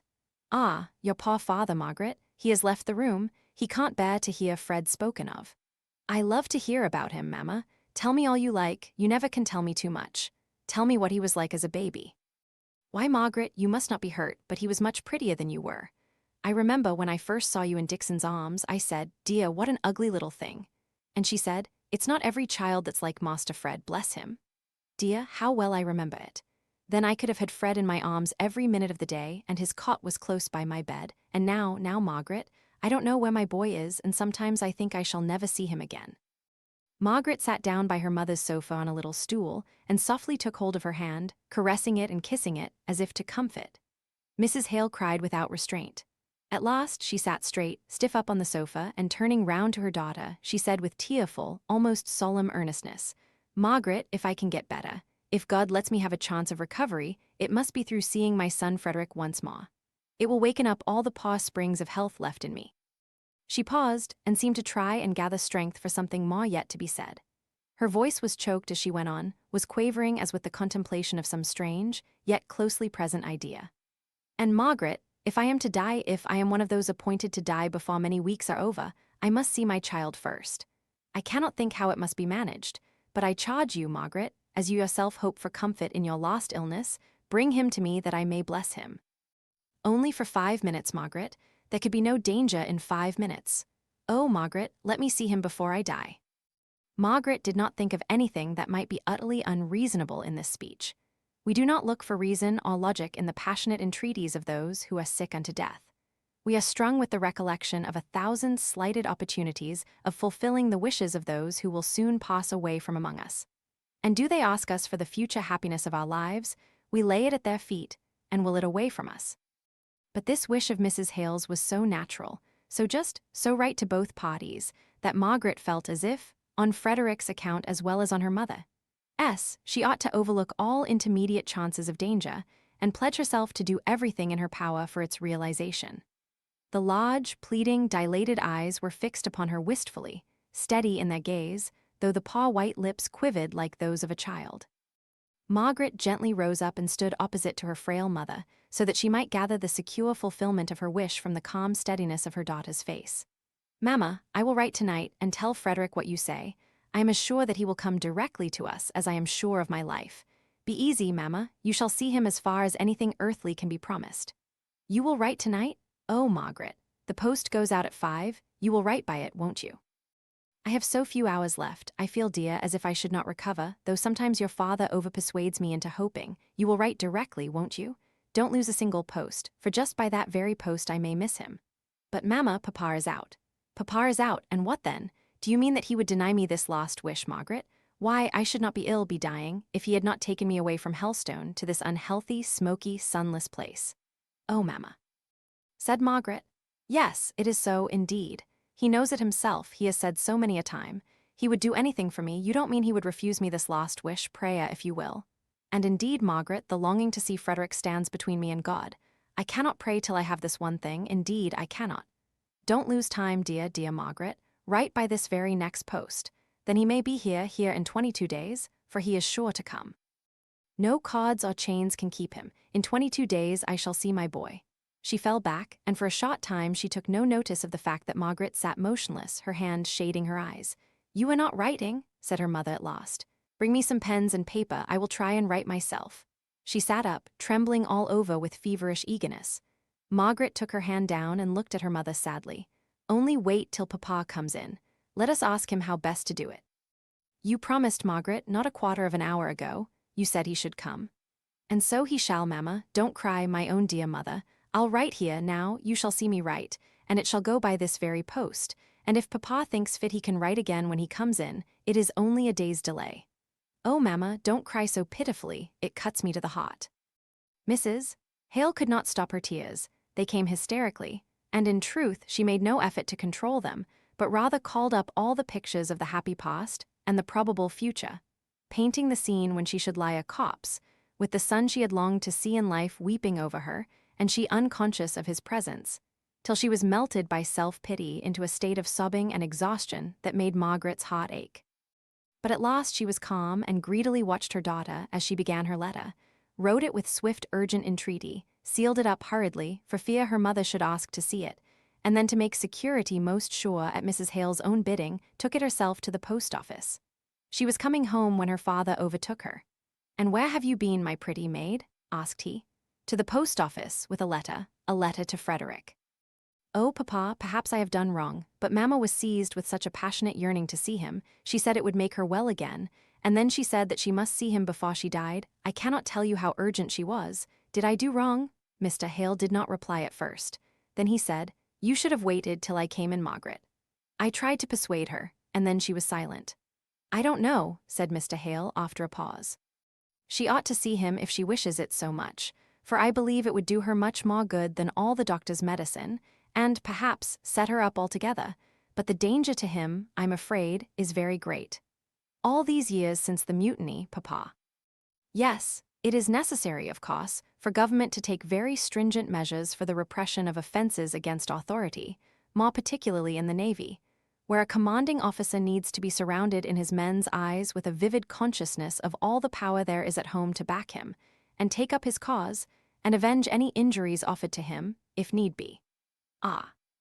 It's no matter to them how far their authorities have tyrannized, galled hasty tempers to madness, or if that can be any excuse afterwards, it is never allowed for in the first instance. They spare no expense, they send out ships, they scour the seas to lay hold of the offenders. The lapse of years does not wash out the memory of the offense. It is a fresh and vivid crime on the Admiralty books till it is blotted out by blood. Oh, Papa, what have I done? And yet it seemed so right at the time. I'm sure Frederick himself would run the risk. So he would, so he should. Nay, Margaret, I'm glad it is done, though I durst not have done it myself. I'm thankful it is as it is. I should have hesitated till perhaps it might have been too late to do any good. Dear Margaret, you have done what is right about it, and the end is beyond our control. It was all very well, but her father's account of the relentless manner in which mutinies were punished made Margaret shiver and creep. If she had decoyed her brother home to blot out the memory of his error by his blood, she saw her father's anxiety lap deeper than the sauce of his latter cheering words. She took his arm and walked home pensively and wearily by his side. Chapter 26. Mother and son, I have found that holy place of rest still changeless. Mrs. Hemans. When Mr. Thornton had left the house that morning, he was almost blinded by his baffled passion. He was as dizzy as if Margaret, instead of looking and speaking and moving like a tender, graceful woman, had been a sturdy fishwife and given him a sound blow with her fists. He had positive bodily pain, a violent headache, and a throbbing intermittent pulse. He could not bear the noise, the garish light, the continued rumble and movement of the street. He called himself a fool for suffering so, and yet he could not, at the moment, recollect the cause of his suffering, and whether it was adequate to the consequences it had produced. It would have been a relief to him if he could have sat down and cried on a doorstep by a little child, who was raging and storming, through his passionate tears, at some injury he had received. He said to himself that he hated Margaret, but a wild, sharp sensation of love cleft his dull, thunderous feeling like lightning, even as he shaped the words expressive of hatred. His greatest comfort was in hugging his torment and in feeling, as he had indeed said to her, that though she might despise him, contemn him, treat him with her proud, sovereign indifference, he did not change one whit. She could not make him change. He loved her and would love her, and defy her and this miserable bodily pain. He stood still for a moment to make this resolution firm and clear. There was an omnibus passing, going into the country. The conductor thought he was wishing for a place and stopped near the pavement. It was too much trouble to apologize and explain, so he mounted upon it and was borne away, past long rows of houses, then past detached villas with trim gardens till they came to real country hedgerows and by and by to a small country town. Then everybody got down, and so did Mr. Thornton, and because they walked away he did so too. He went into the fields, walking briskly, because the sharp motion relieved his mind. He could remember all about it now.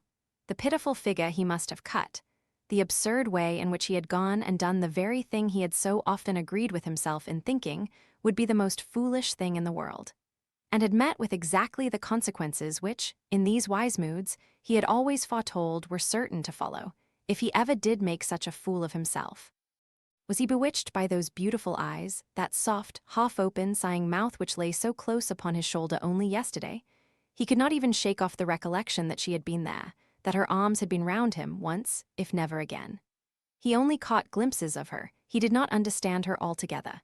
At one time she was so brave, and at another so timid, now so tender, and then so haughty and regal proud. And then he thought over every time he had ever seen her once again, by way of finally forgetting her. He saw her in every dress, in every mood, and did not know which became her best. Even this morning, how magnificent she had looked, her eyes flashing out upon him at the idea that, because she had shared his danger yesterday, she had cared for him the least. If Mr. Thornton was a fool in the morning, as he assured himself at least 20 times he did not grow much wiser in the afternoon. All that he gained for his sixpenny omnibus ride was a more vivid conviction that there never was, never could be, anyone like Margaret, that she did not love him and never would, but that she, no, nor the whole world, should never hinder him from loving her. And so he returned to the little marketplace and remounted the omnibus to return to Milton. It was late in the afternoon when he was set down, near his warehouse. The accustomed places brought back the accustomed habits and trains of thought. He knew how much he had to do, more than his usual work, owing to the commotion of the day before. He had to see his brother magistrates. He had to complete the arrangements, only half made in the morning, for the comfort and safety of his newly imparted Irish hands. He had to secure them from all chance of communication with the discontented workpeople of Milton. Last of all, he had to go home and encounter his mother. Mrs. Thornton had sat in the dining room all day, every moment expecting the news of her son's acceptance by Miss Hale. She had braced herself up many and many a time at some sudden noise in the house, had caught up the half-dropped work and begun to ply her needle diligently, though through dimmed spectacles and with an unsteady hand. And many times had the door opened, and some indifferent person entered on some insignificant errand. Then her rigid face unstiffened from its gray, frost-bound expression, and the features dropped into the relaxed look of despondency, so unusual to their sternness. She wrenched herself away from the contemplation of all the dreary changes that would be brought about to herself by her son's marriage. She forced her thoughts into the accustomed household grooves. The newly married couple-to-be would need fresh household stocks of linen. And Mrs. Thornton had clothes basket upon clothes basket, full of tablecloths and napkins, brought in, and began to reckon up the store. There was some confusion between what was hers and consequently marked GHT for George and Hannah Thornton, and what was her son's, bought with his money, marked with his initials. Some of those marked GHT were Dutch damask of the old kind, exquisitely fine. None were like them now. Mrs. Thornton stood looking at them long. They had been her pride when she was first married. Then she knit her brows and pinched and compressed her lips tight, and carefully unpicked the GH. She went so far as to search for the turkey-red mocking thread to put in the new initials, but it was all used, and she had no heart to send for any more just yet. So she looked fixedly at vacancy, a series of visions passing before her, in all of which her son was the principal, the sole object, her son, her pride, her property. Still he did not come. Doubtless he was with Miss Hale. The new love was displacing her already from her place as first in his heart. A terrible pain, a pang of vain jealousy, shot through her. She hardly knew whether it was more physical or mental, but it forced her to sit down. In a moment, she was up again as straight as ever, a grim smile upon her face for the first time that day, ready for the door opening, and the rejoicing triumphant one, who should never know the sore regret his mother felt at his marriage. In all this there was little thought enough of the future daughter-in-law as an individual. She was to be John's wife. To take Mrs. Thornton's place as mistress of the house was only one of the rich consequences which decked out the supreme glory. All household plenty and comfort, all purple and fine linen, honor, love, obedience, troops of friends, would all come as naturally as jewels on a king's robe, and be as little thought of for their separate value. To be chosen by John would separate a kitchen wench from the rest of the world, and Miss Hale was not so bad. If she had been a Milton lass, Mrs. Thornton would have positively liked her. She was pungent, and had taste and spirit and flavor in her.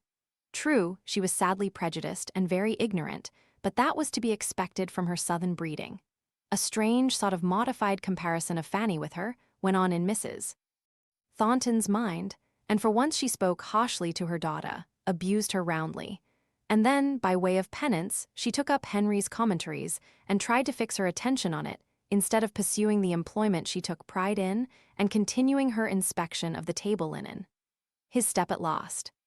She heard him even while she thought she was finishing a sentence, while her eye did pass over it and her memory could mechanically have repeated it word for word. She heard him come in at the hall door. Her quickened sense could interpret every sound of motion. Now he was at the hat stand, now at the very room door. Why did he pause? Let her know the worst. Yet her head was down over the book. She did not look up. He came close to the table and stood still there, waiting till she should have finished the paragraph which apparently absorbed her. By an effort she looked up. "Well, John?" He knew what that little speech meant, but he had steeled himself. He longed to reply with a jest. The bitterness of his heart could have uttered one, but his mother deserved better of him. He came round behind her so that she could not see his looks, and bending back her gray, stony face, he kissed it, murmuring, "No one loves me, no one cares for me but you, mother." He turned away and stood leaning his head against the mantelpiece, tears forcing themselves into his manly eyes. She stood up, she totted. For the first time in her life, the strong woman totted. She put her hands on his shoulders. She was a tall woman. She looked into his face. She made him look at her. Mother's love is given by God, John. It holds fast forever and ever. A girl's love is like a puff of smoke. It changes with every wind. And she would not have you, my own lad, would not she? She set her teeth. She showed them like a dog for the whole length of her mouth. He shook his head. I am not fit for her, mother. I knew I was not. She ground out words between her closed teeth. He could not hear what she said, but the look in her eyes interpreted it to be a curse, if not as costly worded, as fell in intent as ever was uttered. And yet her heart leapt up light to know he was her own again. Mother, said he hurriedly, I cannot hear a word against her. Spare me, I am very weak in my sore heart. I love her yet, I love her more than ever. And I hate her, said Mrs. Thornton in a low, fierce voice. I tried not to hate her when she stood between you and me because, I said to myself, she will make him happy, and I would give my heart's blood to do that. But now I hate her for your misery's sake. Yes, John, it's no use hiding up your aching heart from me. I am the mother that bore you, and your sorrow is my agony, and if you don't hate her, I do. Then, mother, you make me love her more. She is unjustly treated by you, and I must make the balance even. But why do we talk of love or hatred? She does not care for me, and that is enough, too much. Let us never name the subject again. It is the only thing you can do for me in the matter. Let us never name her. With all my heart, I only wish that she and all belonging to her were swept back to the place they came from. He stood still, gazing into the fire for a minute or two longer.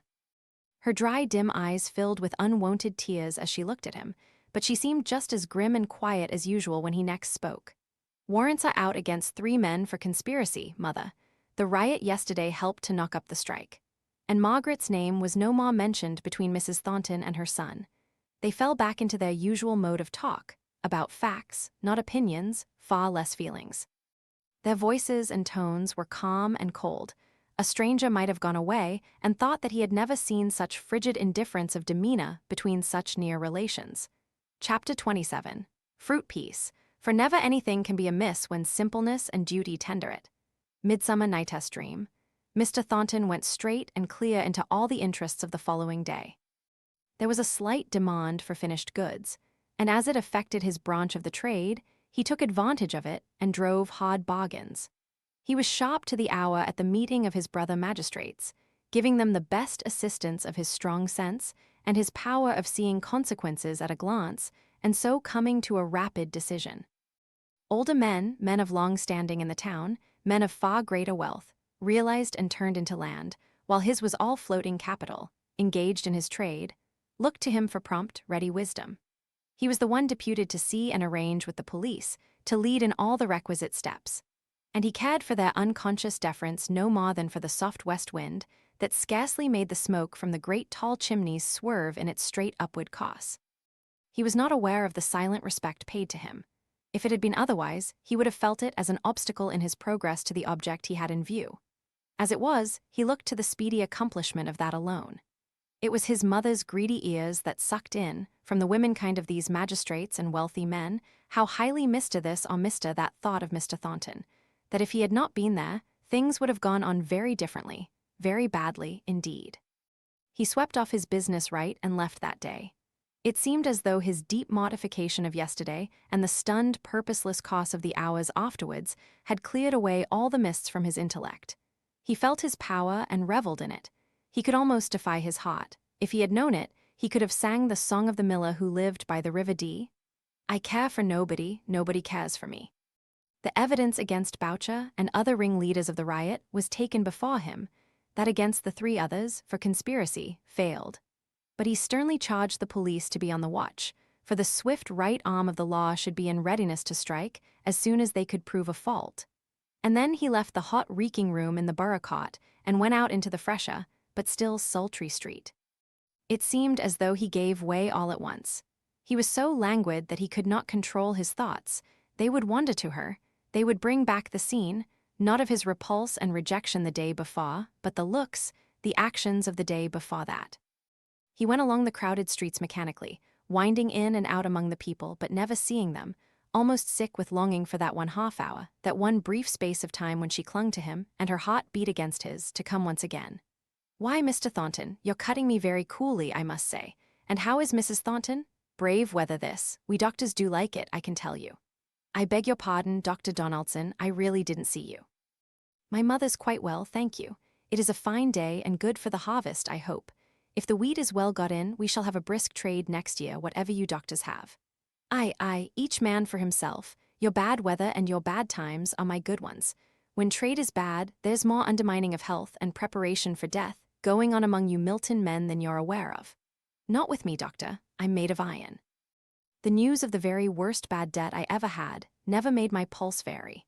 This strike, which affects me more than anyone else in Milton, more than hamper, never comes near my appetite. You must go elsewhere for a patient, doctor. By the way, you've recommended me a good patient, poor lady. Not to go on talking in this heartless way, I seriously believe that Mrs. Hale, that lady in Crampton, you know, hasn't many weeks to live. I never had any hope of cure, as I think I told you, but I've been seeing her today and I think very badly of her. Mr. Thornton was silent. The vaunted steadiness of pulse failed him for an instant. Can I do anything, doctor? He asked in an altered voice. You know, you would see that money is not very plentiful. Are there any comforts or dainties she ought to have? No, replied the doctor, shaking his head.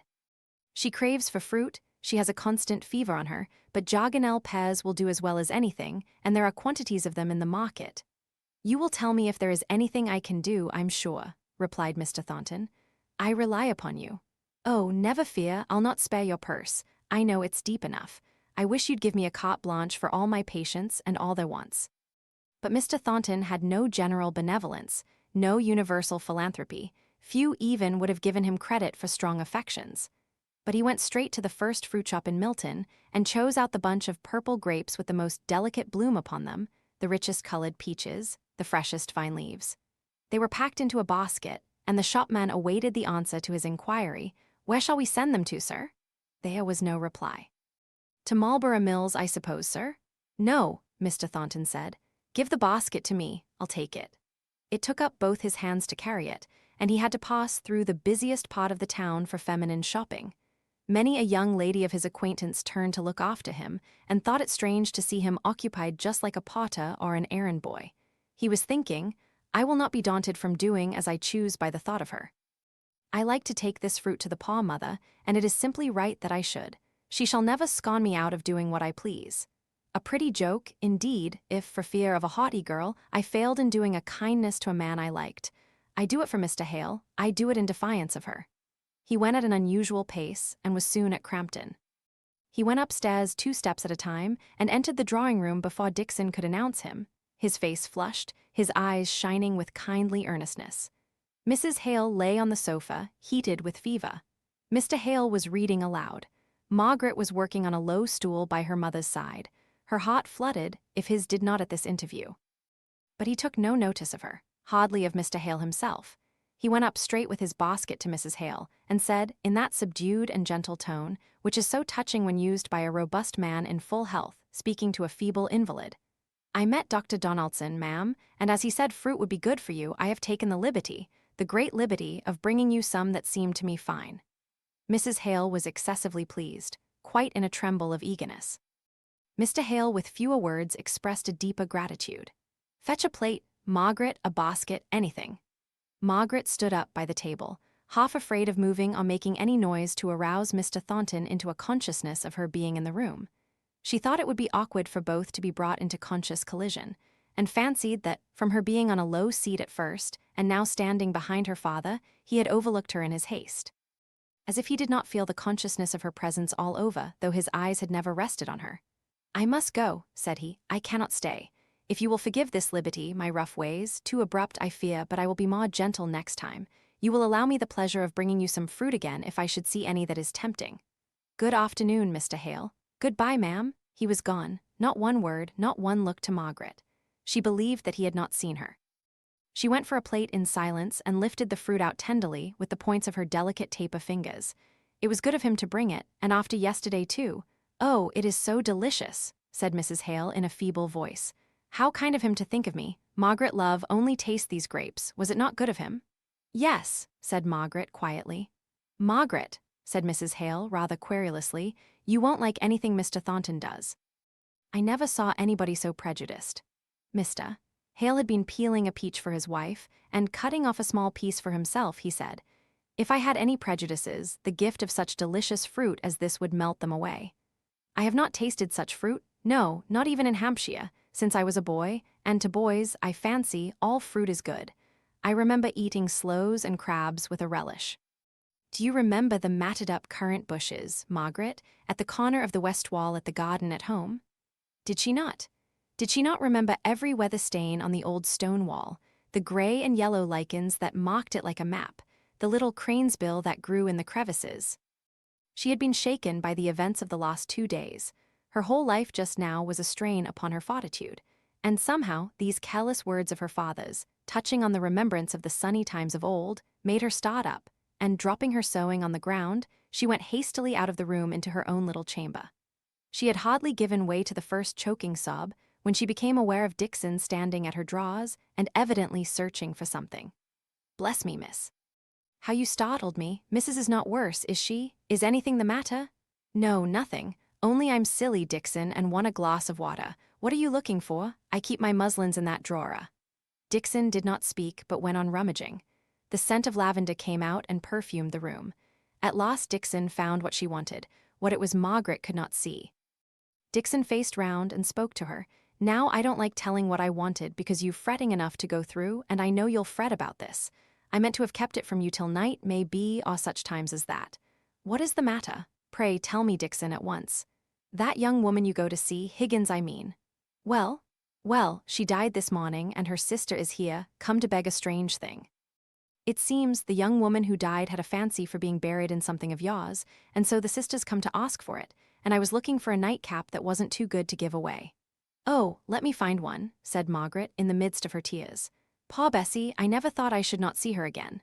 Why, that's another thing. This girl downstairs wanted me to ask you if you would like to see her." "But she's dead," said Margaret, turning a little pale. "I never saw a dead person. No, I would rather not. I should never have asked you if you hadn't come in. I told her you wouldn't." "I will go down and speak to her," said Margaret, afraid lest Dixon's harshness of manner might wound the poor girl. So taking the cap in her hand, she went to the kitchen. Mary's face was all swollen with crying, and she burst out afresh when she saw Margaret. "Oh, ma'am, she loved yo, she did indeed." And for a long time, Margaret could not get her to say anything more than this. At last, her sympathy and Dixon's scolding forced out a few facts. Nicholas Higgins had gone out in the morning, leaving Bessie as well as on the day before. But in an hour she was taken worse. Some neighbor ran to the room where Mary was working. They did not know where to find her father. Mary had only come in a few minutes before she died. It were a day or two ago she axed to be buried in somewhat yon. She were never tired talking yo. She used to say yo were the prettiest thing she ever clapped eyes on. She loved yo dearly. Her last words were give her my affectionate respects and keep Father Fro drink. Yo'll come and see her, ma'am. She would ha thought it a great compliment, I know. Margaret shrank a little from answering. "Yes, perhaps I may. Yes, I will. I'll come before tea. But where's your father, Mary?" Mary shook her head and stood up to be going. "Miss Hale," said Dixon in a low voice, "where's the use you're going to see the paw thing laid out? I'd never say a word against it if it could do the girl any good, and I wouldn't mind a bit going myself if that would satisfy her. They've just a notion, these common folks, of its being a respect to the departed. Here," said she, turning sharply round, "I'll come and see your sister. Miss Hale is busy, and she can't come or else she would." The girl looked wistfully at Margaret. Dixon's coming might be a compliment, but it was not the same thing to the paw sister, who had had her little pangs of jealousy, during Bessie's lifetime, at the intimacy between her and the young lady. "No, Dixon," said Margaret with decision. "I will go. Mary, you shall see me this afternoon." And for fear of her own cowardice, she went away in order to take from herself any chance of changing her determination. Chapter 28. Comfort in Sorrow. Through cross to crown, and though thy spirit's life trials untold assail with giant strength, good cheer. Good cheer. Soon ends the bitter strife, and thou shalt reign in peace with Christ at length. Coastgarden. I sooth we feel too strong in wheel to need thee on that road, but woe being come, the soul is dumb that crieth not on God. Mrs. Browning. That afternoon she walked swiftly to the Higginses' house. Mary was looking out for her with a half-distrustful face. Margaret smiled into her eyes to reassure her. They passed quickly through the house-place, upstairs, and into the quiet presence of the dead. Then Margaret was glad that she had come. The face, so often weary with pain, so restless with troublous thoughts, had now the faint, soft smile of eternal rest upon it. The slow tears gathered into Margaret's eyes, but a deep calm entered into her soul. And that was death. It looked more peaceful than life. All beautiful scriptures came into her mind. They rest from their labors. the weary are at rest. He giveth his beloved sleep. Slowly, slowly Margaret turned away from the bed. Mary was humbly sobbing in the background. They went downstairs without a word. Resting his hand upon the house table, Nicholas Higgins stood in the midst of the floor, his great eyes startled open by the news he had heard as he came along the cot from many busy tongues. His eyes were dry and fierce, studying the reality of her death, bringing himself to understand that her place should know her no more. For she had been sickly, dying so long that he had persuaded himself she would not die, that she would pull through. Margaret felt as if she had no business to be there, familiarly acquainting herself with the surroundings of death, which he, the father, had only just learnt. There had been a pause of an instant on the steep, crooked stair when she first saw him, but now she tried to steal past his abstracted gaze and to leave him in the solemn circle of his household misery. Mary sat down on the first chair she came to, and throwing her apron over her head, began to cry. The noise appeared to rouse him. He took sudden hold of Margaret's arm and held her till he could gather words to speak. His throat seemed dry, they came up thick and choked and hoarse. Were Yo with her? Did Yo see her die? No, replied Margaret, standing still with the utmost patience, now she found herself perceived. It was some time before he spoke again, but he kept his hold on her arm. All men must die, said he at last, with a strange sort of gravity, which first suggested to Margaret the idea that he had been drinking, not enough to intoxicate himself, but enough to make his thoughts bewildered. But you were younger than me. Still he pondered over the event, not looking at Margaret, though he grasped her tight. Suddenly he looked up at her with a wild, searching inquiry in his glance. Yo are sure and certain she's dead, not in a dwam, a faint? She's been so before often. She is dead, replied Margaret. She felt no fear in speaking to him, though he hurt her arm with his gripe and wild gleams came across the stupidity of his eyes. She is dead, she said. He looked at her still with that searching look, which seemed to fade out of his eyes as he gazed. Then he suddenly let go his hold of Margaret, and throwing his body half across the table, he shook it and every piece of furniture in the room with his violent sobs. Mary came trembling towards him. Get thee gone, he cried, striking wildly and blindly at her. What do I care for thee? Margaret took her hand and held it softly in hers. He tore his hair, he beat his head against the hard wood, then he lay exhausted and stupid. Still his daughter and Margaret did not move. Mary trembled from head to foot. At last, it might have been a quarter of an hour, it might have been an hour, he lifted himself up. His eyes were swollen and bloodshot, and he seemed to have forgotten that anyone was by. He scowled at the watchers when he saw them. He shook himself heavily, gave them one more sullen look, spoke never a word but made for the door. Oh, father, said Mary, throwing herself upon his arm. Not tonight. Any night but tonight. Oh, help me, he's going out to drink again. Father, I'll not leave Yo. Yo may strike, but I'll not leave Yo. She told me last of all to keep Yo fro drink. But Margaret stood in the doorway, silent yet commanding. He looked up at her defyingly. It's my own house. Stand out o' the way, wench, or I'll make Yo. He had shaken off Mary with violence. He looked ready to strike Margaret. But she never moved a feature, never took her deep, serious eyes off him. He stared back on her with gloomy fierceness.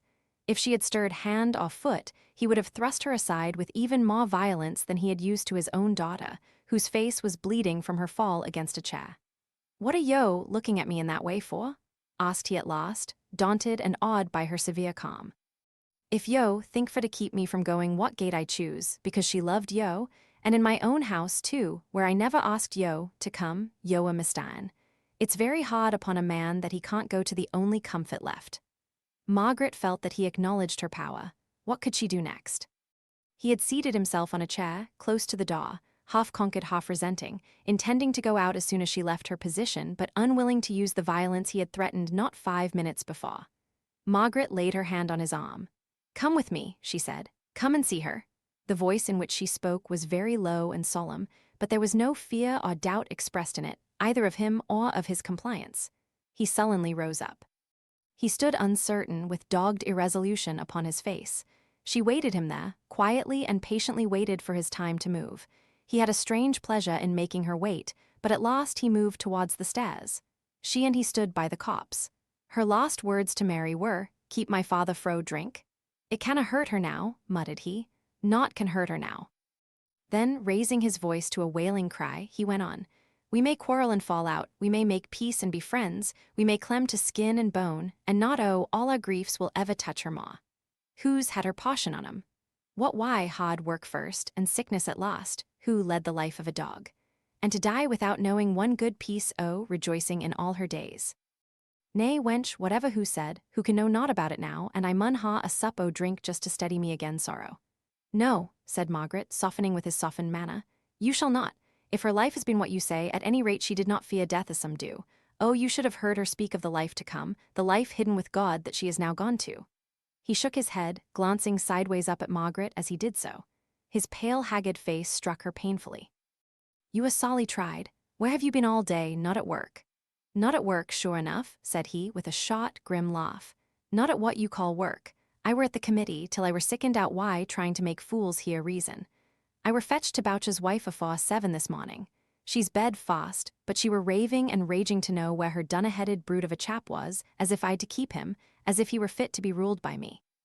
The D fool who has put his foot in all our plans, and I've walked my feet saw why, going about for to see men who wouldn't be seen, now the law is raised against us. And I were saw-hearted too, which is worse than saw-footed, and if I did see a friend who us to treat me, I never knew who lay a-dying here. Bess, lass, thou'd believe me, thou wouldstn't thou? Turning to the paw dumb farm with wild appeal. I am sure, said Margaret, I am sure you did not know, it was quite sudden. But now, you see, it would be different. You do know, you do see her lying there, you hear what she said with her last breath. You will not go? No answer. In fact, where was he to look for comfort? Come home with me, said she at last, with a bold venture, half trembling at her own proposal as she made it. At least you shall have some comfortable food, which I'm sure you need. Your father's a parson? Asked he with a sudden turn in his ideas. He was, said Margaret shortly. I'll go and take a dish o' tea with him, since yo have asked me. I've many a thing I often wish to say to a parson, and I'm not particular as to whether he's preaching now or not. Margaret was perplexed. His drinking tea with her father, who would be totally unprepared for his visitor, her mother so ill, seemed utterly out of the question, and yet, if she drew back now, it would be worse than ever, sure to drive him to the gin shop. She thought that if she could only get him to their own house, it was so great a step gained that she would trust to the chapter of accidents for the next. Goodbye, ood wench, we've parted company at last, we have. But thou's been a blessin' to thy father ever sin thou wert born. Bless thy white lips, lass, they've a smile on 'em now, and I'm glad to see it once again, though I'm lone and forlorn for evermore. He stooped down and fondly kissed his daughter, covered up her face, and turned to follow Margaret. She had hastily gone downstairs to tell Mary of the arrangement, to say it was the only place she could think of to keep him from the gin palace, to urge Mary to come too, for her heart smote her at the idea of leaving the poor affectionate girl alone. But Mary had friends amongst the neighbors, she said, who would come in and sit a bit with her. It was all right. But father, he was there by them, or she would have spoken more. He had shaken off his emotion, as if he was ashamed of having ever given way to it, and had even all-eaped himself so much that he assumed a sort of bitter mirth, like the crackling of thorns under pot. I'm going to take my tea, her father, I am. But he slouched his cap low down over his brow as he went out into the street, and looked neither to the right nor to the left, while he tramped along by Margaret's side. He feared being upset by the words, still more the looks, of sympathizing neighbors. So he and Margaret walked in silence. As he got near the street in which he knew she lived, he looked down at his clothes, his hands, his shoes. I should emappen ha cleaned mysel first.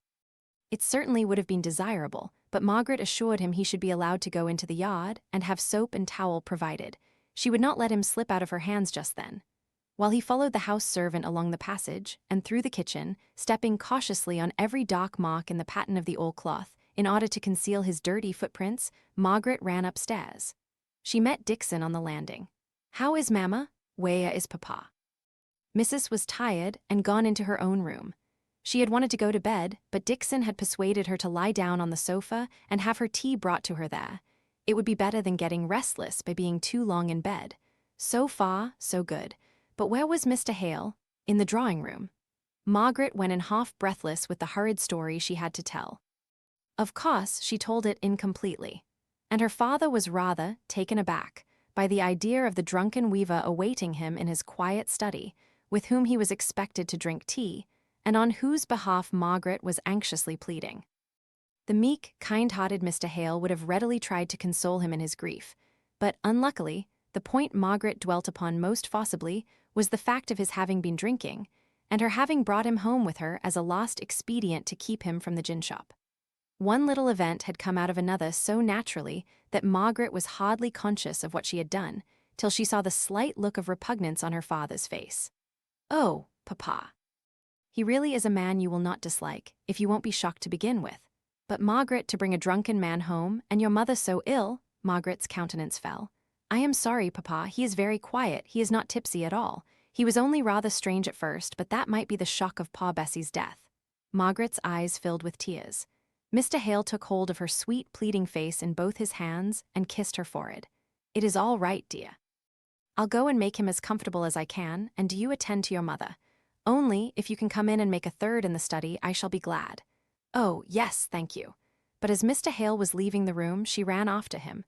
"Papa, you must not wonder at what he says. I mean he does not believe much in what we do."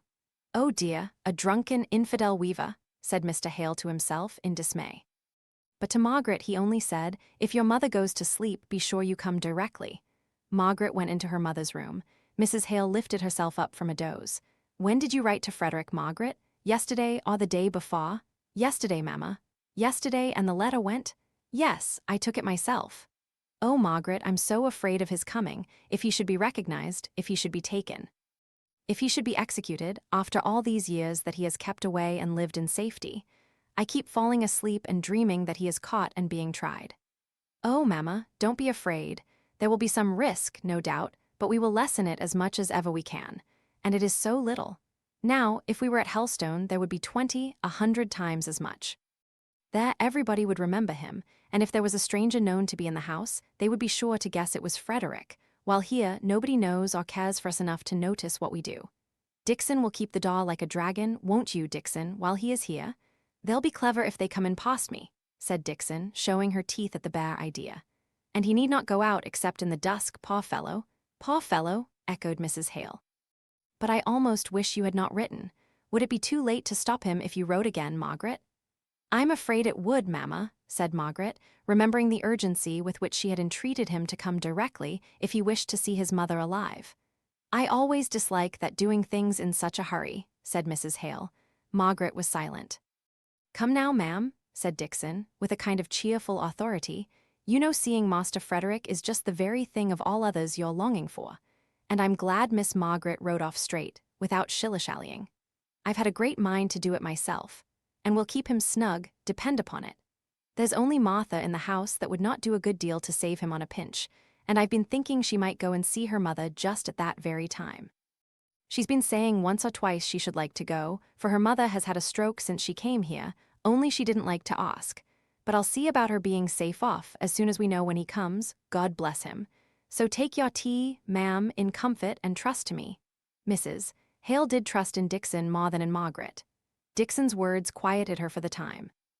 Margaret pawed out the tea in silence, trying to think of something agreeable to say, but her thoughts made answer something like Daniel O'Rourke when the man in the moon asked him to get off his reaping hook. "The more you ax us, the more we won't stir."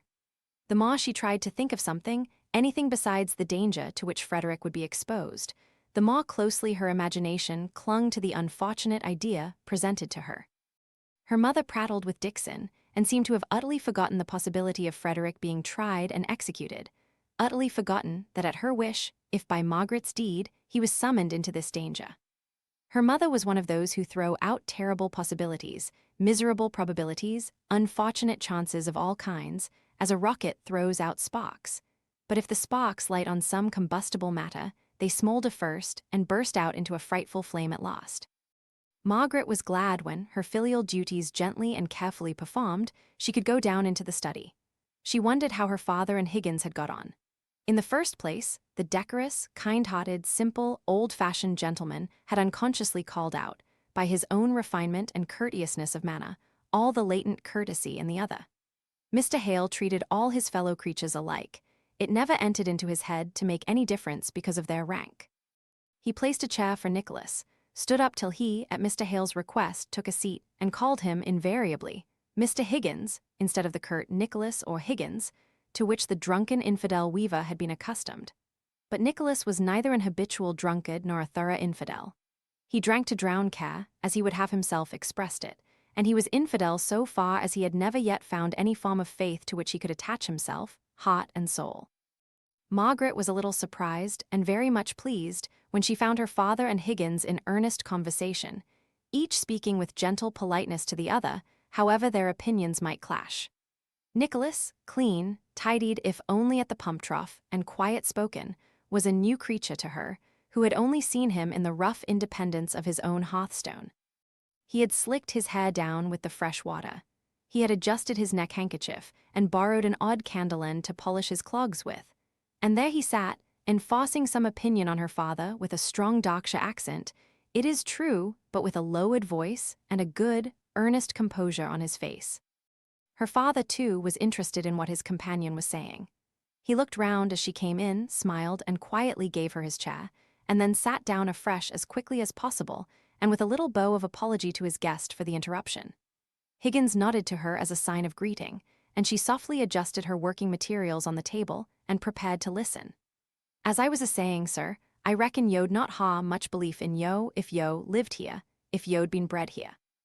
I ax your pardon if I use wrong words, but what I mean by belief just now is a thinking on sayings and maxims and promises made by folk yo never saw, about the things and the life yo never saw, nor no one else. Now, yo say these are true things and true sayings and a true life. I just say, where's the proof? There's many and many a one wiser and scars better learned than I am around me, folk who have had time to think on these things, while my time has had to be geeing up to getting my bread. Well, I sees these people. Their lives is pretty much open to me. They're real folk. They don't believe the Bible, not they. They may say they do, for form's sake, but Lord, sir, d'ye think their first cry morning is, what shall I do to get hold on eternal life? Or what shall I do to fill my purse this blessed day? Where shall I go? What bargains shall I strike? The purse and the gold and the notes is real things as can be felt and touched, them's realities, and eternal life is all a talk, very fit for, I ax your pardon, sir, you're a passin' out o' work, I believe.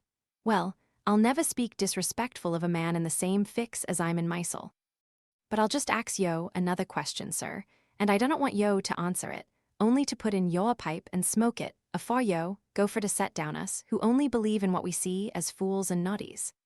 If salvation and life to come and what not was true, not in men's words but in men's hearts, done yo not think they din us why, it is they do why political economy.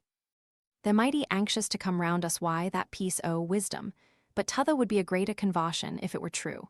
But the masters have nothing to do with your religion. All that they are connected with you in is trade, so they think, and all that it concerns them, therefore, to rectify your opinions in is the science of trade. I'm glad, sir, said Higgins with a curious wink of his eye, that yo put in, so they think. I'd ha thought yo a hypocrite, I'm afeard, if yo hadn't, for all you're a parson, or rather because you're a parson. Yo see, if yo'd spoken religion as a thing that if it was true, it didn't concern all men to press on all men's attention, above everything else in this vassal earth, I should ha thought yo a knave for to be a parson, and I'd rather think yo a fool than a knave. No offense, I hope, sir. None at all. You consider me mistaken, and I consider you far more fatally mistaken. I don't expect to convince you in a day, not in one conversation, but let us know each other and speak freely to each other about these things, and the truth will prevail. I should not believe in God if I did not believe that. Mr. Higgins, I trust whatever else you have given up you believe. Mr. Hale's voice dropped low in reverence. You believe in him. Nicholas Higgins suddenly stood straight, stiff up. Margaret started to her feet, for she thought by the working of his face he was going into convulsions. Mr. Hale looked at her dismayed. At last Higgins found words. Man, I could fell yo to the ground for tempting me. Whatten business have yo to try me why your doubts? Think her lying Thea after the life who's led, and think then how yo deny me the one sole comfort left, that there is a God and that he set her life. I do not believe she'll ever live again, said he, sitting down and drearily going on as if to the unsympathizing fire. I do not believe in any other life than this, in which she dreed such trouble and had such never-ending care, and I cannot bear to think it were all a set o' chances that might ha been altered why a breath o' wind. There's many a time when I've thought I didna believe in God, but I've never put it fair out before me in words, as many men do. I may ha laughed at those who did to brave it out like, but I have looked round it after to see if he heard me, if so be there was a he. But today, when I'm left desolate, I wunnot listen to yo why your questions and your doubts. There's but one thing steady and quiet, all this reeling world, and reason or no reason I'll cling to that. It's a very well for happy folk. Margaret touched his arm very softly. She had not spoken before, nor had he heard her rise. Nicholas, we do not want to reason, you misunderstand my father. We do not reason, we believe, and so do you. It is the one sole comfort in such times. He turned round and caught her hand. Aye, it is, brushing away the tears with the back of his hand. But yo, no, she's lying dead at home, and I'm welly dazed why sorrow, and at times I hardly know what I'm saying. It's as if speeches folk ha made, clever and smart things as I've thought at the time, come up now my heart's welly brossin. Strikes failed as well, done yo know that, miss? I were coming wome to ask her, like a beggar as I am, for a bit o' comfort that trouble, and I were knocked down by one who telled me she were dead, just dead. That were all, but that were enough for me.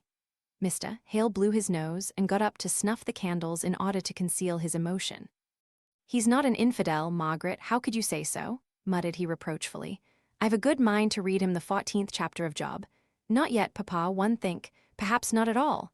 Let us ask him about the strike and give him all the sympathy he needs and hope to have from poor Bessie. So they questioned and listened. The workmen's calculations were based, like too many of the masters, on false premises. They reckoned on their fellow men as if they possessed the calculable powers of machines, no more, no less. No allowance for human passions getting the better of reason, as in the case of Boucher and the rioters, and believing that the representations of their injuries would have the same effect on strangers far away, as the injuries, fancied or real, had upon themselves. They were consequently surprised and indignant at the poor Irish, who had allowed themselves to be impoted and brought over to take their places. This indignation was tempered in some degree by contempt for them Irishes, and by pleasure at the idea of the bungling way in which they would set to work, and perplex their new masters with their ignorance and stupidity, strange exaggerated stories of which were already spreading through the town. But the most cruel cut of all was that of the Milton workmen, who had defied and disobeyed the commands of the Union to keep the peace, whatever came, who had originated discord in the camp and spread the panic of the law being arrayed against them. And so the strike is at an end, said Margaret. Aye, miss, it's save as save can. Factory doors will need open wide tomorrow to let in all who will be axing for work, if it's only just to show they'd not to do why a measure, which if we'd been made right stuff would ha brought wages up to a point they'n not been at this 10 year. You'll get work, shan't you? Asked Margaret. You're a famous workman, are not you? Hamper let me work at his mill when he cuts off his right hand, not before and not after, said Nicholas quietly. Margaret was silenced and sad. About the wages, said Mr. Hale, you'll not be offended, but I think you make some sad mistakes. I should like to read you some remarks in a book I have. He got up and went to his bookshelves. Yo, needn't trouble yossel, sir, said Nicholas. Their book stuff goes in at one ear and out at t'other. I can make naught on't. Afore Hamper and me had this split, overlooker telled him I were stirring up men to ask for higher wages, and Hamper met me one day in yard. He'd a thin book I his hand, and says he, Higgins, I'm told you're one o' those damned fools that think you can get higher wages for asking for 'em. Aye, and keep 'em up too when you've fossed 'em up. Now, I'll give yo a chance and try if yo of any sense in yo. Here's a book written by a friend o' mine, and if yo'll read it yo'll see how wages find their own level, without either masters or men having aught to do with them. Except the men cut their own throats striking, like the confounded noodles they are. Well now, sir, I put it to yo, being a parson, and having been in preaching line, and having had to try and bring folk o'er to what yo thought was a right way o' thinking. Did yo begin by calling 'em fools and such like, or didn't yo rather give 'em such kind words at first, to make 'em ready for to listen and be convinced if they could? And in your preaching, did yo stop every now and then and say, half to them and half to yo'sel? But you're such a pack o' fools that I've a strong notion it's no use my trying to put sense into yo. I were not best state, I'll own, for taking in what Hampa's friend had to say. I were so vexed at the way it were put to me. But I thought, come, I'll see what these chaps has got to say, and try if it's them or me as is noodle. So I took book and tugged at it, but Lord bless yo, it went on about capital and labor and capital, till it fair sent me off to sleep. I ne'er could rightly fix my mind which was which, and it spoke on 'em as if they was virtues or vices, and what I wanted for to know were the rights o' men, whether they were rich or poor, so be they only were men. But for all that, said Mr. Hale, and granting to the full the offensiveness, the folly, the unchristianness of Mr. Hampa's way of speaking to you in recommending his friend's book, yet if it told you what he said it did, that wages find their own level, and that the most successful strike can only force them up for a moment, to sink in far greater proportion afterwards. In consequence of that very strike, the book would have told you the truth. Well, sir, said Higgins rather doggedly, it might, or it might not. There's two opinions go to settling that point, but suppose it was truth double strong, it were no truth to me if I couldna take it in. I dare say there's great truth in yon Latin book on your shelves, but it's gibberish and not truth to me, unless I know the meaning o' the words. If yo, sir, or any other knowledgeable, patient man comes to me, and says he'll learn me what the words mean, and not blow me up if I'm a bit stupid, or forget how one thing hangs on another, why, in time I may get to see the truth of it, or I may not. I'll not be bound to say I shall end in thinking the same as any man. And I'm not one who think truth can be shaped out in words, all neat and clean, as men at foundry cut out sheet iron. Same bones won't go down everyone. It'll stick here this man's throat, and there t'others. Let alone that, when down, it may be too strong for this one, too weak for that. Folk who sets up to Dr. worldwide their truth, mun suit different for different minds, and be a bit tender way of giving it to, or the paw sick fools may spit it out their faces. Now Hampa first gives me a box on my ear, and then he throws his big bolus at me, and says he reckons it'll do me no good. I'm such a fool. But there it is. I wish some of the kindest and wisest of the masters would meet some of you men, and have a good talk on these things. It would, surely, be the best way of getting over your difficulties, which, I do believe, arise from your ignorance. Excuse me, Mr. Higgins, on subjects which it is for the mutual interests of both masters and men should be well understood by both. I wonder, half to his daughter, if Mr. Thornton might not be induced to do such thing?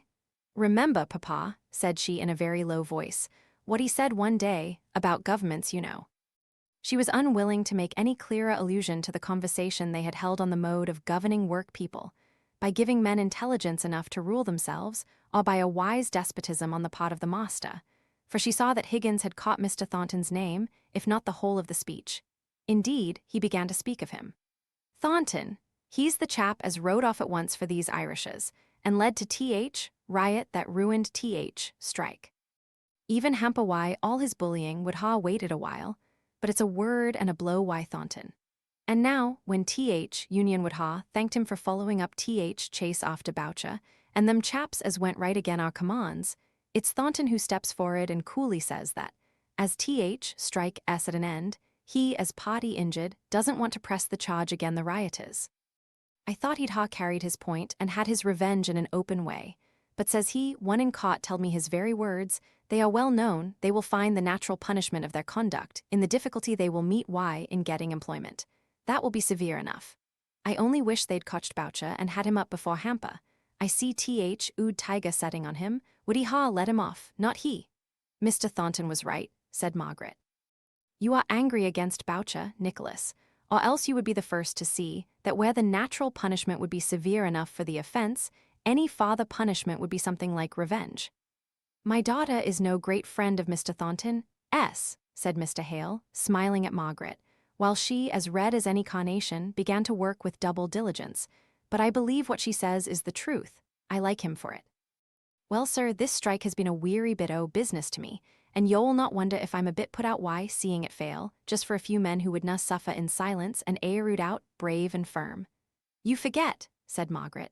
I don't know much of Boucher, but the only time I saw him it was not his own sufferings he spoke of, but those of his sick wife, his little children. True, but he were not made of iron himself. He'd ha cried out for his own sorrows next. He were not one to bear. How came he into the Union? Asked Margaret innocently. You don't seem to have much respect for him, nor gained much good from having him in. Higgins's brow clouded. He was silent for a minute or two. Then he said, shortly enough, It's not for me to speak o' Union. What they does. Them that is of a trade mun hang together, and if they're not willing to take their chance along rest, Union has ways and means. Mr. Hale saw that Higgins was vexed at the turn the conversation had taken, and was silent. Not so Margaret, though she saw Higgins's feeling as clearly as he did. By instinct she felt that if he could but be brought to express himself in plain words, something clear would be gained on which to argue for the right and the just. And what are the union's ways and means? He looked up at her, as if on the point of dogged resistance to her wish for information. But her calm face, fixed on his, patient and trustful, compelled him to answer. Well, if a man doesn't belong to th union, them as works next looms as odd as not to speak to him. If he's sorry or ill it's the same, he's out o' bounds, he's none o' us. He comes among us, he works among us, but he's none o' us. I some places them's find who speaks to him. Yo, try that, miss. Try living a year or two among them, as looks away if yo look at 'em. Try working within 2 yards o' crowds o' men, who yo know have a grinding grudge at yo in their hearts, to whom if yo say yo are glad, not an eye brightens nor a lip moves, to whom if your heart's heavy, yo can never say naught because they'll ne'er take notice on your sighs or sad looks, and a man's no man who'll groan out loud 'bout folk asking him what's the matter. Just yo try that, miss, 10 hours for 300 days, and yo'll know a bit what the union is. Why? Said Margaret, what tyranny this is. Nay, Higgins, I don't care one straw for your anger. I know you can't be angry with me if you would, and I must tell you the truth, that I never read, in all the history I have read, of a more slow, lingering torture than this. And you belong to the Union, and you talk of the tyranny of the masters. Nay, said Higgins, yo may say what yo like. The dead stand between yo and every angry word o' mine. D'ye think I forget who's lying there, and how who loved yo? And it's masters as has made us sin, if union is a sin. Not this generation maybe, but their fathers. Their fathers ground our fathers to the very dust, ground us to powder. Parson, I reckon I've heard my mother read out a text. The fathers have eaten sour grapes, and children's teeth are set on edge. It's so why them. In those days of sore oppression unions began, it were a necessity. It's a necessity now, according to me.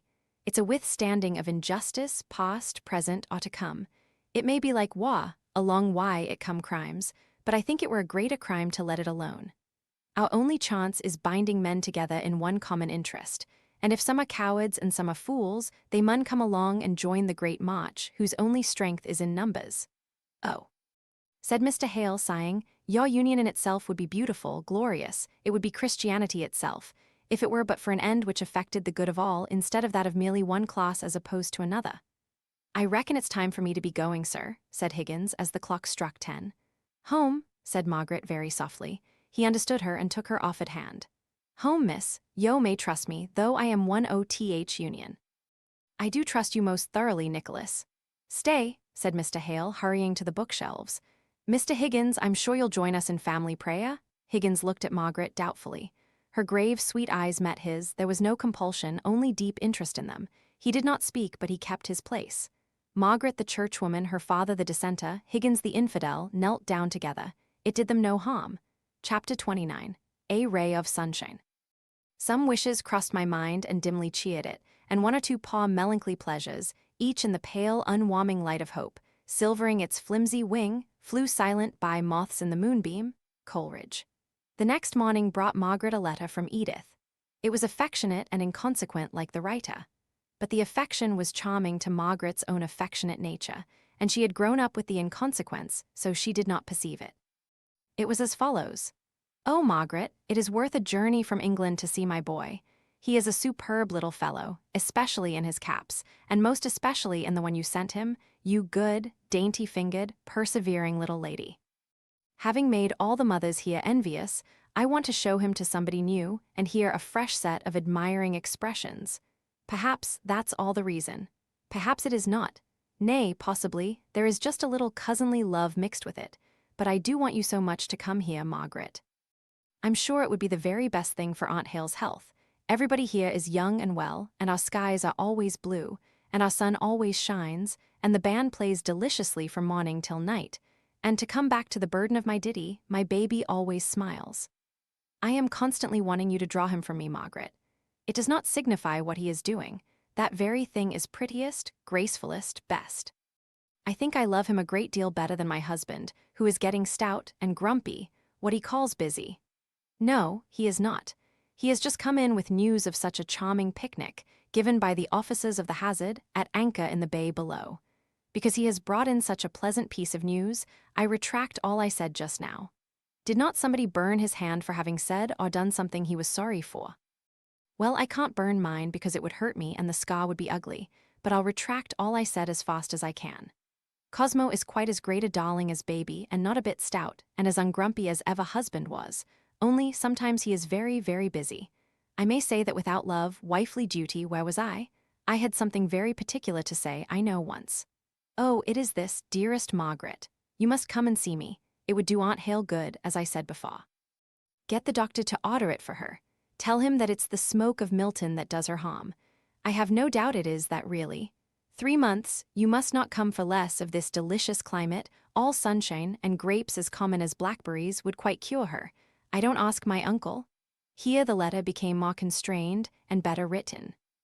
Mr. Hale was in the corner, like a naughty child, for having given up his living. Because, I dare say, he disapproves of war, soldiers, and bands of music. At least, I know that many dissenters are members of the Peace Society, and I am afraid he would not like to come. But if he would, dear, pray say that Cosmo and I will do our best to make him happy, and I'll hide up Cosmo's red coat and sword, and make the band play all sorts of grave, solemn things. Ah, if they do play pomps and vanities, it shall be in double slow time. Dear Margaret, if he would like to accompany you and Aunt Hale, we will try and make it pleasant, though I'm rather afraid of anyone who has done anything for conscience' sake. You never did, I hope. Tell Aunt Hale not to bring any warm clothes, though I'm afraid it will be late in the year before you can come. But you have no idea of the heat here. I tried to wear my great beauty Indian shawl at a picnic. I kept myself up with proverbs as long as I could. Pride must abide, and such wholesome pieces of pith, but it was no use. I was like Mamma's little dog Tiny with an elephant's trappings on, smothered, hidden, killed with my finery, so I made it into a capital carpet for us all to sit down upon. Here, this boy of mine, Margaret. If you don't pack up your things as soon as you get this letter and come straight off to see him, I shall think you're descended from King Herod. Margaret did long for a day of Edith's life, her freedom from care, her cheerful home, her sunny skies. If a wish could have transporting her, she would have gone off, just for one day. She yearned for the strength which such a change would give, even for a few hours to be in the midst of that bright life, and to feel young again. Not yet 20, and she had to bear up against such hard pressure that she felt quite old. That was her first feeling after reading Edith's letter. Then she read it again, and forgetting herself was amused at its likeness to Edith's self, and was laughing merrily over it when Mrs. Hale came into the drawing-room, leaning on Dixon's arm. Margaret flew to adjust the pillows. Her mother seemed more than usually feeble. "What were you laughing at, Margaret?" asked she, as soon as she had recovered from the exertion of settling herself on the sofa. "A letter I have had this morning from Edith. Shall I read it to you, Mamma?" She read it aloud, and for a time it seemed to interest her mother, who kept wondering what name Edith had given to her boy, and suggesting all probable names, and all possible reasons why each and all of these names should be given. Into the very midst of these wonders, Mr. Thornton came, bringing another offering of fruit for Mrs. Hale. He could not, he would not, deny himself the chance of the pleasure of seeing Margaret. He had no end in this but the present gratification. It was the sturdy willfulness of a man usually most reasonable and self-controlled. He entered the room, taking in at a glance the fact of Margaret's presence, but after the first cold, distant bow, he never seemed to let his eyes fall on her again. He only stayed to present his peaches, to speak some gentle, kindly words, and then his cold, offended eyes met Margaret's with a grave farewell as he left the room. She sat down silent and pale. "Do you know, Margaret, I really begin to like Mr. Thornton." No answer at first. Then Margaret forced out an icy, "Do you?" "Yes, I think he is really getting quite polished in his manners." Margaret's voice was more in order now. She replied, "He is very kind and attentive, there is no doubt of that. I wonder Mrs. Thornton never calls. She must know I am ill because of the waterbed. I dare say she hears how you are from her son. Still, I should like to see her." "You have so few friends here, Margaret." Margaret felt what was in her mother's thoughts, a tender craving to bespeak the kindness of some woman towards the daughter that might soon be left motherless, but she could not speak. "Do you think," said Mrs. Hale after a pause, "that you could go and ask Mrs. Thornton to come and see me, only once? I don't want to be troublesome." "I will do anything if you wish it, Mamma, but when Frederick comes?" "Ah, to be sure." "We must keep our doors shut, we must let no one in. I hardly know whether I dare wish him to come or not. Sometimes I think I would rather not. Sometimes I have such frightful dreams about him." "Oh, Mamma, we'll take good care. I will put my arm in the bolt sooner than he should come to the slightest harm. Trust the care of him to me, Mamma. I will watch over him like a lioness over her young." "When can we hear from him?" Not for a week yet, certainly, perhaps Ma. We must send Martha away in good time. It would never do to have her here when he comes and then send her off in a hurry. Dixon is sure to remind us of that. I was thinking that if we wanted any help in the house while he is here, we could perhaps get Mary Higgins. She is very slack of work and is a good girl and would take pains to do her best, I am sure, and would sleep at home and need never come upstairs so as to know who is in the house. As you please. As Dixon pleases, but Margaret, don't get to use these horrid Milton words. Slack of work. It is a provincialism. What will your Aunt Shaw say if she hears you use it on her return? Oh, Mamma, don't try and make a bugbear of Aunt Shaw, said Margaret, laughing. Edith picked up all sorts of military slang from Captain Lennox, and Aunt Shaw never took any notice of it. But yours is factory slang. And if I live in a factory town, I must speak factory language when I want it. Why, Mamma, I could astonish you with a great many words you never heard in your life. I don't believe you know what a knobstick is. Not I, child. I only know it has a very vulgar sound, and I don't want to hear you using it. Very well, dearest mother, I won't. Only I shall have to use a whole explanatory sentence instead. I don't like this, Milton, said Mrs. Hale. Edith is right enough in saying it's the smoke that has made me so ill. Margaret started up as her mother said this. Her father had just entered the room, and she was most anxious that the faint impression she had seen on his mind that the Milton air had injured her mother's health should not be deepened, should not receive any confirmation. She could not tell whether he had heard what Mrs. Hale had said or not, but she began speaking hurriedly of other things, unaware that Mr. Thornton was following him. Mamma is accusing me of having picked up a great deal of vulgarity since we came to Milton. The vulgarity Margaret spoke of referred purely to the use of local words, and the expression arose out of the conversation they had just been holding. But Mr. Thornton's brow darkened, and Margaret suddenly felt how her speech might be misunderstood by him. So, in the natural sweet desire to avoid giving unnecessary pain, she forced herself to go forwards with a little greeting and continue what she was saying, addressing herself to him expressly. Now, Mr. Thornton, though knobstick has not a very pretty sound, is it not expressive? Could I do without it in speaking of the thing it represents? If using local words is vulgar, I was very vulgar in the forest. Was I not, Mamma? It was unusual, with Margaret to obtrude her own subject of conversation on others.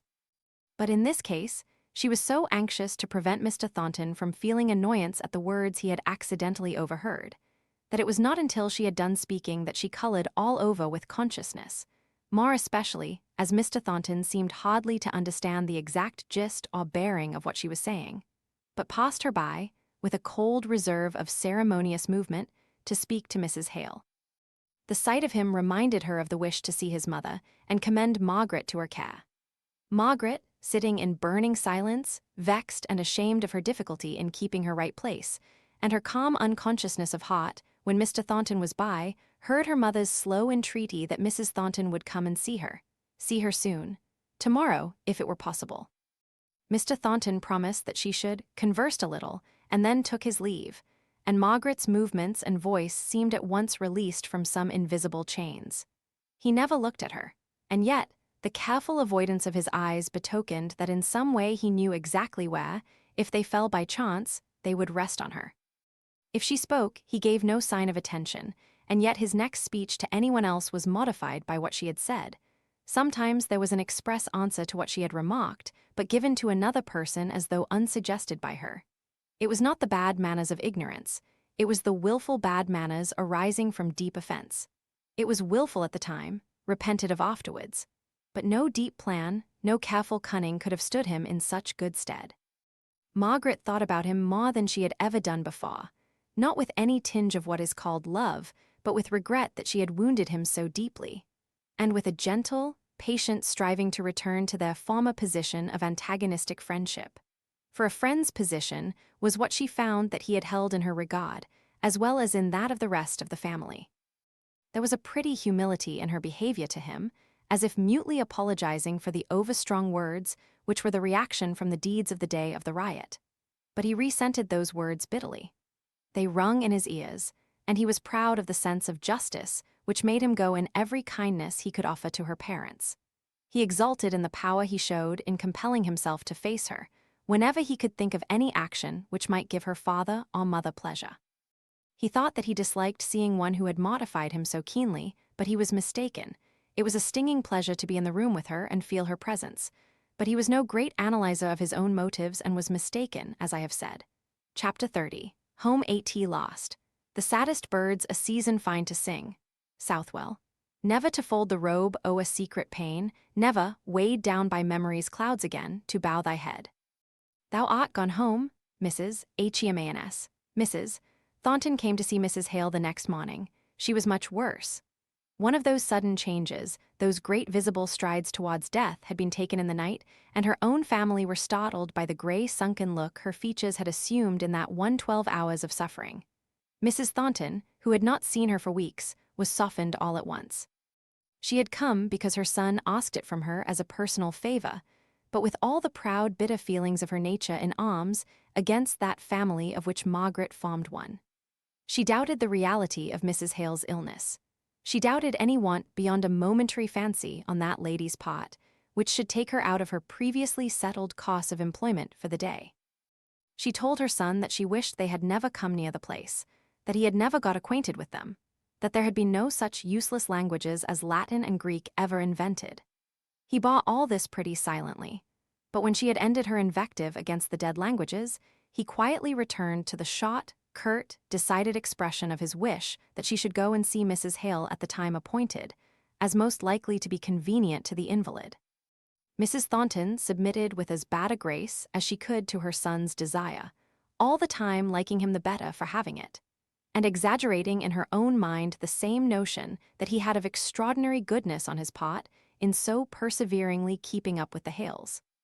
His goodness verging on weakness, as all the softer virtues did in her mind, and her own contempt for Mr. and Mrs. Hale and positive dislike to Margaret were the ideas which occupied Mrs. Thornton, till she was struck into nothingness before the dark shadow of the wings of the angel of death. There lay Mrs. Hale, a mother like herself, a much younger woman than she was, on the bed from which there was no sign of hope that she might ever rise again. No more variety of light and shade for her in that darkened room, no power of action, scarcely change of movement, faint alternations of whispered sound and studious silence, and yet that monotonous life seemed almost too much.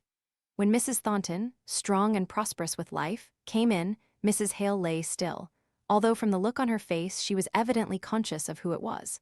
But she did not even open her eyes for a minute or two. The heavy moisture of tears stood on her eyelashes before she looked up, then with her hand groping feebly over the bedclothes, for the touch of Mrs. Thornton's large firm fingers, she said, scarcely above her breath, Mrs. Thornton had to stoop from her erectness to listen. Margaret, you have a daughter. My sister is in Italy. My child will be without a mother. In a strange place. If I die, will you? And her filmy, wondering eyes fixed themselves with an intensity of wistfulness on Mrs. Thornton's face.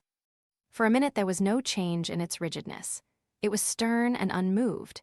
Nay, but that the eyes of the sick woman were growing dim with the slow-gathering tears, she might have seen a dark cloud cross the cold features. And it was no thought of her son or of her living daughter Fanny that stirred her heart at last, but a sudden remembrance, suggested by something in the arrangement of the room, of a little daughter, dead in infancy, long years ago, that like a sudden sunbeam melted the icy crust, behind which there was a real tender woman. You wish me to be a friend to Miss Hale, said Mrs. Thornton, in her measured voice that would not soften with her heart, but came out distinct and clear. Mrs. Hale, her eyes still fixed on Mrs. Thornton's face, pressed the hand that lay below hers on the coverlet. She could not speak. Mrs. Thornton sighed, I will be a true friend if circumstances require it, not a tender friend, that I cannot be. To her, she was on the point of adding, but she relented at the sight of that anxious face. It is not my nature to show affection even where I feel it, nor do I volunteer advice in general. Still, at your request, if it will be any comfort to you, I will promise you. Then came a pause. Mrs. Thornton was too conscientious to promise what she did not mean to perform, and to perform anything in the way of kindness on behalf of Margaret, more disliked at this moment than ever, was difficult, almost impossible. I promise, said she with grave severity, which after all inspired the dying woman with faith as in something more stable than life itself, flickering, flittering, wavering life. I promise that in any difficulty in which Miss Hale, call her Margaret, gasped Mrs. Hale, in which she comes to me for help, I will help her with every power I have, as if she were my own daughter. I also promise that if ever I see her doing what I think is wrong, but Margaret never does wrong, not willfully wrong, pleaded Mrs. Hale. Mrs. Thornton went on as before, as if she had not heard. "If ever I see her doing what I believe to be wrong, such wrong not touching me or mine, in which case I might be supposed to have an interested motive, I will tell her of it, faithfully and plainly, as I should wish my own daughter to be told." There was a long pause. Mrs. Hale felt that this promise did not include all, and yet it was much. It had reservations in it which she did not understand, but then she was weak, dizzy, and tired. Mrs. Thornton was reviewing all the probable cases in which she had pledged herself to act. She had a fierce pleasure in the idea of telling Margaret unwelcome truths in the shape of performance of duty. Mrs. Hale began to speak. "I thank you. I pray God to bless you. I shall never see you again in this world. But my last words are, I thank you for your promise of kindness to my child." "Not kindness," testified Mrs. Thornton, ungraciously truthful to the last. But having eased her conscience by saying these words, she was not sorry that they were not heard. She pressed Mrs. Hale's soft, languid hand, and rose up and went her way out of the house without seeing a creature. During the time that Mrs. Thornton was having this interview with Mrs. Hale, Margaret and Dixon were laying their heads together and consulting how they should keep Frederick's coming a profound secret to all out of the house. A letter from him might now be expected any day, and he would assuredly follow quickly on its heels. Martha must be sent away on her holiday. Dixon must keep stern guard on the front door, only admitting the few visitors that ever came to the house into Mr. Hale's room downstairs, Mrs. Hale's extreme illness giving her a good excuse for this. If Mary Higgins was required as a help to Dixon in the kitchen, she was to hear and see as little of Frederick as possible, and he was, if necessary, to be spoken of to her under the name of Mr. Dickinson. But her sluggish and incurious nature was the greatest safeguard of all. They resolved that Martha should leave them that very afternoon for this visit to her mother. Margaret wished that she had been sent away on the previous day, as she fancied it might be thought strange to give a servant a holiday when her mistress's state required so much attendance. Poor Margaret! All that afternoon she had to act the part of a Roman daughter and give strength out of her own scanty stock to her father. Mr. Hale would not despair between the attacks of his wife's malady. He buoyed himself up in every respite from her pain and believed that it was the beginning of ultimate recovery. And so, when the paroxysms came on, each more severe than the last, they were fresh agonies and greater disappointments to him. This afternoon, he sat in the drawing-room, unable to bear the solitude of his study or to employ himself in any way. He buried his head in his arms, which lay folded on the table. Margaret's heart ached to see him, yet as he did not speak, she did not like to volunteer any attempt at comfort. Martha was gone. Dixon sat with Mrs. Hale while she slept. The house was very still and quiet, and darkness came on without any movement to procure candles. Margaret sat at the window, looking out at the lamps and the street, but seeing nothing, only alive to her father's heavy sighs. She did not like to go down for lights, lest the tacit restraint of her presence being withdrawn, he might give way to more violent emotion, without her being at hand to comfort him. Yet she was just thinking that she ought to go and see after the well-doing of the kitchen fire, which there was nobody but herself to attend to, when she heard the muffled doorbell ring with so violent a pull that the wires jingled all through the house, though the positive sound was not great. She started up past her father, who had never moved at the veiled, dull sound, returned and kissed him tenderly. And still he never moved, nor took any notice of her fond embrace. Then she went down softly, through the dark, to the door. Dixon would have put the chain on before she opened it, but Margaret had not a thought of fear in her preoccupied mind. A man's tall figure stood between her and the luminous street. He was looking away, but at the sound of the latch he turned quickly round. "Is this Mr. Hale, S?" said he, in a clear, full, delicate voice. Margaret trembled all over. At first she did not answer. In a moment she sighed out, "Frederick," and stretched out both her hands to catch his and draw him in. "Oh, Margaret," said he, holding her off by her shoulders after they had kissed each other, as if even in that darkness he could see her face and read in its expression a quicker answer to his question than words could give. "My mother, is she alive?" "Yes, she is alive, dear, dear brother. She, as ill as she can be, she is, but alive." "She is alive? Thank God," said he. "Papa is utterly prostrate with this great grief. You expect me, don't you?" "No, we have had no letter." "Then I have come before it, but my mother knows I am coming." "Oh, we all knew you would come, but wait a little, step in here. Give me your hand. What is this? Oh, your carpet bag. Dixon has shut the shutters, but this is Papa's study, and I can take you to a chair to rest yourself for a few minutes, while I go and tell him." She groped her way to the taper and the lucifer matches. She suddenly felt shy when the little feeble light made them visible. All she could see was that her brother's face was unusually dark in complexion, and she caught the stealthy look of a pair of remarkably long-cut blue eyes that suddenly twinkled up with a droll consciousness of their mutual purpose of inspecting each other. But though the brother and sister had an instant of sympathy in their reciprocal glances, they did not exchange a word. Only, Margaret felt sure that she should like her brother as a companion as much as she already loved him as a near relation. Her heart was wonderfully lighter as she went upstairs. The sorrow was no less in reality, but it became less oppressive from having someone in precisely the same relation to it as that in which she stood. Not her father's desponding attitude had power to damp her now. He lay across the table, helpless as ever, but she had the spell by which to rouse him. She used it perhaps too violently in her own great relief. "Papa," said she, throwing her arms fondly round his neck, pulling his weary head up in fact with her gentle violence, till it rested in her arms, and she could look into his eyes and let them gain strength and assurance from hers. "Papa, guess who is here." He looked at her, she saw the idea of the truth glimmer into their filmy sadness and be dismissed thence as a wild imagination. He threw himself forward and hid his face once more in his stretched-out arms, resting upon the table as heretofore. She heard him whisper. She bent tenderly down to listen. "I don't know, don't tell me it is Frederick, not Frederick. I cannot bear it. I am too weak. And his mother is dying?" He began to cry and wail like a child. It was so different to all which Margaret had hoped and expected that she turned sick with disappointment and was silent for an instant. Then she spoke again, very differently, not so exultingly, far more tenderly and carefully. "Papa, it is Frederick. Think of Mamma, how glad she will be. And oh, for her sake, how glad we ought to be. For his sake, too, our poor boy." Her father did not change his attitude, but he seemed to be trying to understand the fact. "Where is he?" asked he at last, his face still hidden in his prostrate arms. "In your study, quite alone. I lighted the taper and ran up to tell you. He is quite alone and will be wondering why." "I will go to him," broke in her father, and he lifted himself up and leant on her arm as on that of a guide. Margaret led him to the study door, but her spirits were so agitated that she felt she could not bear to see the meeting. She turned away and ran upstairs and cried most heartily. It was the first time she had dared to allow herself this relief for days. The strain had been terrible, as she now felt. But Frederick was come, he, the one precious brother, was there safe amongst them again. She could hardly believe it. She stopped her crying and opened her bedroom door.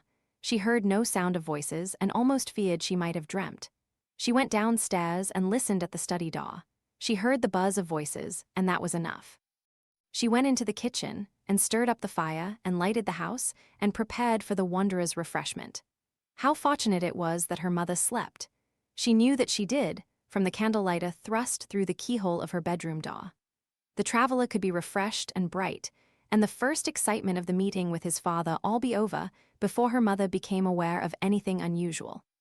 When all was ready, Margaret opened the study door and went in like a serving maiden, with a heavy tray held in her extended arms. She was proud of serving Frederick, but he, when he saw her, sprang up in a minute and relieved her of her burden. It was a type, a sign of all the coming relief which his presence would bring. The brother and sister arranged the table together, saying little, but their hands touching, and their eyes speaking the natural language of expression, so intelligible to those of the same blood. The fire had gone out, and Margaret applied herself to light it, for the evenings had begun to be chilly, and yet it was desirable to make all noises as distant as possible from Mrs. Hale's room. Dixon says it is a gift to light a fire, not an art to be acquired. "Poetanacita, non fit," murmured Mr. Hale, and Margaret was glad to hear a quotation once more, however languidly given. "Dear old Dixon, how we shall kiss each other," said Frederick. "She used to kiss me, and then look in my face to be sure I was the right person, and then set to again. But Margaret, what a bungler you are. I never saw such a little awkward, good-for-nothing pair of hands. Run away and wash them, ready to cut bread and butter for me, and leave the fire." "I'll manage it. Lighting fires is one of my natural accomplishments." So Margaret went away and returned and passed in and out of the room in a glad restlessness that could not be satisfied with sitting still. The more once Frederick had, the better she was pleased, and he understood all this by instinct. It was a joy snatched in the house of mourning, and the zest of it was all the more pungent because they knew in the depth of their hearts what irremediable sorrow awaited them. In the middle, they heard Dixon's foot on the stairs. Mr. Hale started from his languid posture in his great armchair, from which he had been watching his children in a dreamy way, as if they were acting some drama of happiness, which it was pretty to look at, but which was distinct from reality, and in which he had no part. He stood up and faced the door, showing such a strange, sudden anxiety to conceal Frederick from the sight of any person entering, even though it were the faithful Dixon, that a shiver came over Margaret's heart. It reminded her of the new fear in their lives. She caught at Frederick's arm and clutched it tight, while a stern thought compressed her brow and caused her to set her teeth. And yet they knew it was only Dixon's measured tread. They heard her walk the length of the passage, into the kitchen. Margaret rose up. "I will go to her and tell her, and I shall hear how Mamma is." Mrs. Hale was awake. She rambled at first, but after they had given her some tea she was refreshed, though not disposed to talk. It was better that the night should pass over before she was told of her son's arrival. Dr. Donaldson's appointed visit would bring nervous excitement enough for the evening, and he might tell them how to prepare her for seeing Frederick. He was there in the house, could be summoned at any moment. Margaret could not sit still. It was a relief to her to aid Dixon in all her preparations for Master Frederick. It seemed as though she never could be tired again. Each glimpse into the room where he sate by his father, conversing with him about, she knew not what, nor cared to know, was increase of strength to her. Her own time for talking and hearing would come at last, and she was too certain of this to feel in a hurry to grasp it now. She took in his appearance and liked it. He had delicate features, redeemed from effeminacy by the swarthiness of his complexion and his quick intensity of expression. His eyes were generally merry-looking, but at times they and his mouth so suddenly changed and gave her such an idea of latent passion that it almost made her afraid. But this look was only for an instant, and had in it no doggedness, no vindictiveness. It was rather the instantaneous ferocity of expression that comes over the countenances of all natives of wild or southern countries, a ferocity which enhances the charm of the childlike softness into which such a look may melt away. Margaret might fear the violence of the impulsive nature thus occasionally betrayed, but there was nothing in it to make her distrust, or recoil in the least, from the new-found brother. On the contrary, all their intercourse was peculiarly charming to her from the very first. She knew then how much responsibility she had had to bear, from the exquisite sensation of relief which she felt in Frederick's presence. He understood his father and mother, their characters and their weaknesses, and went along with a careless freedom, which was yet most delicately careful not to hurt or wound any of their feelings. He seemed to know instinctively when a little of the natural brilliancy of his manner and conversation would not jar on the deep depression of his father or might relieve his mother's pain. Whenever it would have been out of tune and out of time, his patient devotion and watchfulness came into play and made him an admirable nurse. Then Margaret was almost touched into tears by the allusions which he often made to their childish days in the New Forest. He had never forgotten her, or Helstone either, all the time he had been roaming among distant countries and foreign people. She might talk to him of the old spot and never feared tiring him. She had been afraid of him before he came, even while she had longed for his coming. 7 or 8 years had, she felt, produced such great changes in herself that, forgetting how much of the original Margaret was left, she had reasoned that if her tastes and feelings had so materially altered, even in her stay-at-home life, his wild career, with which she was but imperfectly acquainted, must have almost substituted another Frederick for the tall stripling in his middy's uniform, whom she remembered looking up to with such admiring awe. But in their absence they had grown nearer to each other in age, as well as in many other things. And so it was that the weight, this sorrowful time, was lightened to Margaret. Other light than that of Frederick's presence she had none. For a few hours the mother rallied on seeing her son. She sate with his hand in hers, she would not part with it even while she slept, and Margaret had to feed him like a baby, rather than he should disturb her mother by removing a finger. Mrs. Hale wakened while they were thus engaged. She slowly moved her head round on the pillow and smiled at her children as she understood what they were doing and why it was done. "I am very selfish," said she, "but it will not be for long." Frederick bent down and kissed the feeble hand that imprisoned his. This state of tranquillity could not endure for many days, nor perhaps for many hours, so Dr. Donaldson assured Margaret. After the kind doctor had gone away, she stole down to Frederick, who during the visit had been adjured to remain quietly concealed in the back parlor, usually Dixon's bedroom, but now given up to him. Margaret told him what Dr. Donaldson said. "I don't believe it," he exclaimed. "She is very ill, She may be dangerously ill and in immediate danger, too, but I can't imagine that she could be as she is if she were on the point of death. Margaret. She should have some other advice, some London doctor. Have you never thought of that? Yes, said Margaret, more than once, but I don't believe it would do any good. And you know, we have not the money to bring any great London surgeon down, and I am sure Dr. Donaldson is only second in skill to the very best, if indeed he is to them. Frederick began to walk up and down the room impatiently. I have credit in Cadiz, said he, but none here, owing to this wretched change of name.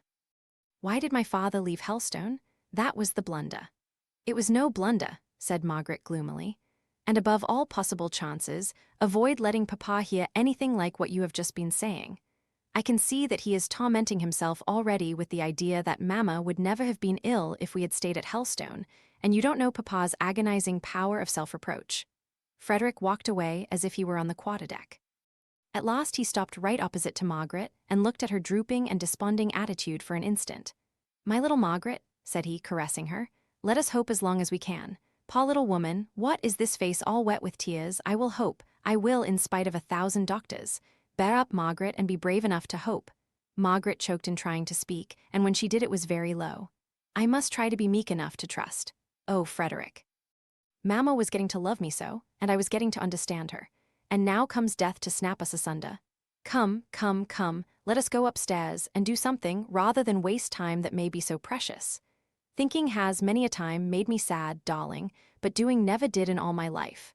My theory is a sort of parody on the maxim of get money, my son, honestly if you can, but get money. My precept is, do something, my sister, do good if you can, but at any rate do something.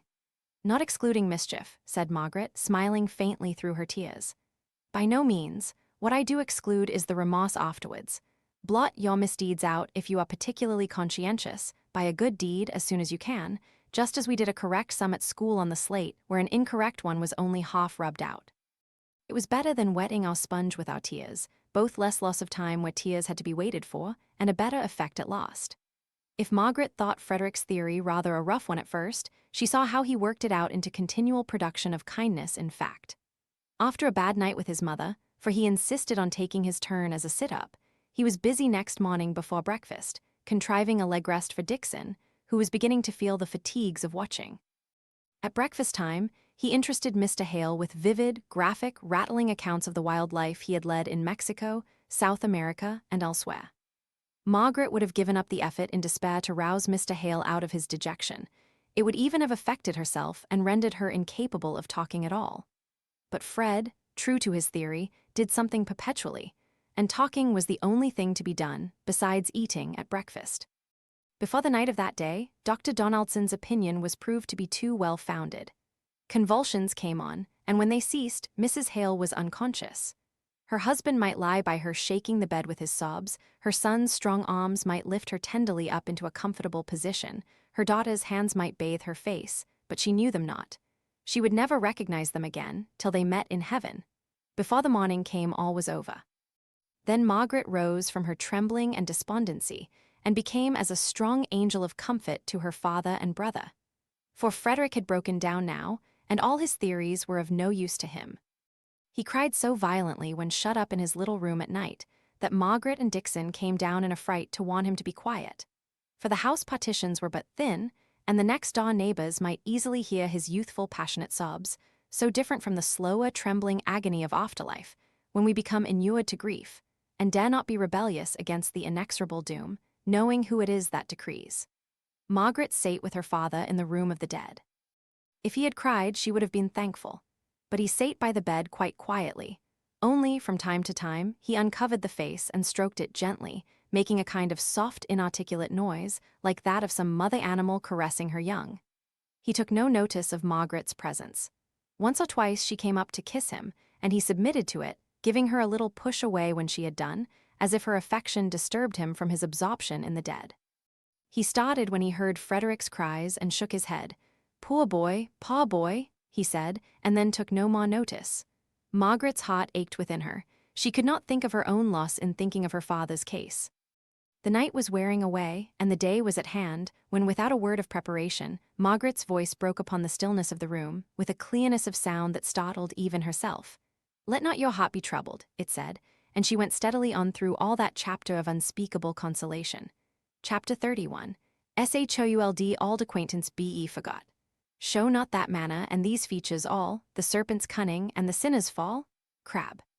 The chill, shivery October morning came, not the October morning of the country, with soft, silvery mists, clearing off before the sunbeams that bring out all the gorgeous beauty of coloring, but the October morning of Milton, whose silvery mists were heavy fogs, and where the sun could only show long dusky streets when he did break through and shine. Margaret went languidly about, assisting Dixon in her task of arranging the house. Her eyes were continually blinded by tears, but she had no time to give way to regular crying. The father and brother depended upon her. While they were giving way to grief, she must be working, planning, considering. Even the necessary arrangements for the funeral seemed to devolve upon her. When the fire was bright and crackling, when everything was ready for breakfast, and the tea kettle was singing away, Margaret gave a last look round the room before going to summon Mr. Hale and Frederick. She wanted everything to look as cheerful as possible, and yet, when it did so, the contrast between it and her own thoughts forced her into sudden weeping. She was kneeling by the sofa, hiding her face in the cushions that no one might hear her cry, when she was touched on the shoulder by Dixon. "Come, Miss Hale, come, my dear, you must not give way, or where shall we all be? There is not another person in the house fit to give a direction of any kind, and there is so much to be done. There's who's to manage the funeral, and who's to come to it, and where it's to be, and all to be settled. And Master Frederick's like one crazed with crying, and Master never was a good one for settling, and poor gentleman he goes about now as if he was lost. It's bad enough, my dear, I know, but death comes to us all, and you're well off never to have lost any friend till now. Perhaps so, but this seemed a loss by itself, not to bear comparison with any other event in the world." Margaret did not take any comfort from what Dixon said, but the unusual tenderness of the prim old servant's manner touched her to the heart. And more from a desire to show her gratitude for this than for any other reason, she roused herself up and smiled in answer to Dixon's anxious look at her, and went to tell her father and brother that breakfast was ready. Mr. Hale came, as if in a dream, or rather with the unconscious motion of a sleepwalker, whose eyes and mind perceive other things than what are present. Frederick came briskly in, with a forced cheerfulness, grasped her hand, looked into her eyes, and burst into tears. She had to try and think of little nothings to say all breakfast time, in order to prevent the recurrence of her companions' thoughts too strongly to the last meal they had taken together, when there had been a continual strained listening for some sound or signal from the sick room. After breakfast, she resolved to speak to her father about the funeral. He shook his head and assented to all she proposed, though many of her propositions absolutely contradicted one another. Margaret gained no real decision from him and was leaving the room languidly to have a consultation with Dixon when Mr. Hale motioned her back to his side. "Ask Mr. Bell," said he in a hollow voice. "Mr. Bell?" said she, a little surprised. "Mr. Bell of Oxford?" "Mr. Bell," he repeated. "Yes, he was my groomsman." Margaret understood the association. "I will write today," said she. He sank again into listlessness. All morning she toiled on, longing for rest, but in a continual whirl of melancholy business. Towards evening, Dixon said to her, "I've done it, miss. I was really afraid for master that he'd have a stroke with grief. He's been all this day with poor missus, and when I've listened at the door, I've heard him talking to her as if she was alive. When I went in, he would be quite quiet, but all in a maze like. So I thought to myself, he ought to be roused, and if it gives him a shock at first, it will, maybe, be the better for him afterwards. So I've been and told him that I don't think it's safe for Master Frederick to be here, and I don't. It was only on Tuesday, when I was out, that I met a Southampton man, the first I've seen since I came to Milton. They don't make their way much up here, I think. Well, it was young Leonard's, old Leonard's the draper's son, as great a scamp as ever lived, who plagued his father almost to death and then ran off to sea. I never could abide him. He was in the Orion at the same time as Frederick, I know, though I don't recollect if he was there at the mutiny." "Did he know you?" said Margaret, eagerly. "Why, that's the worst of it. I don't believe he would have known me but for my being such a fool as to call out his name.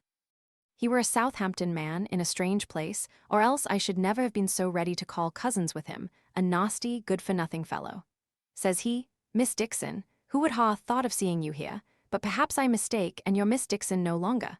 So I told him he might still address me as an unmarried lady, though if I hadn't been so particular, I'd had good chances of matrimony.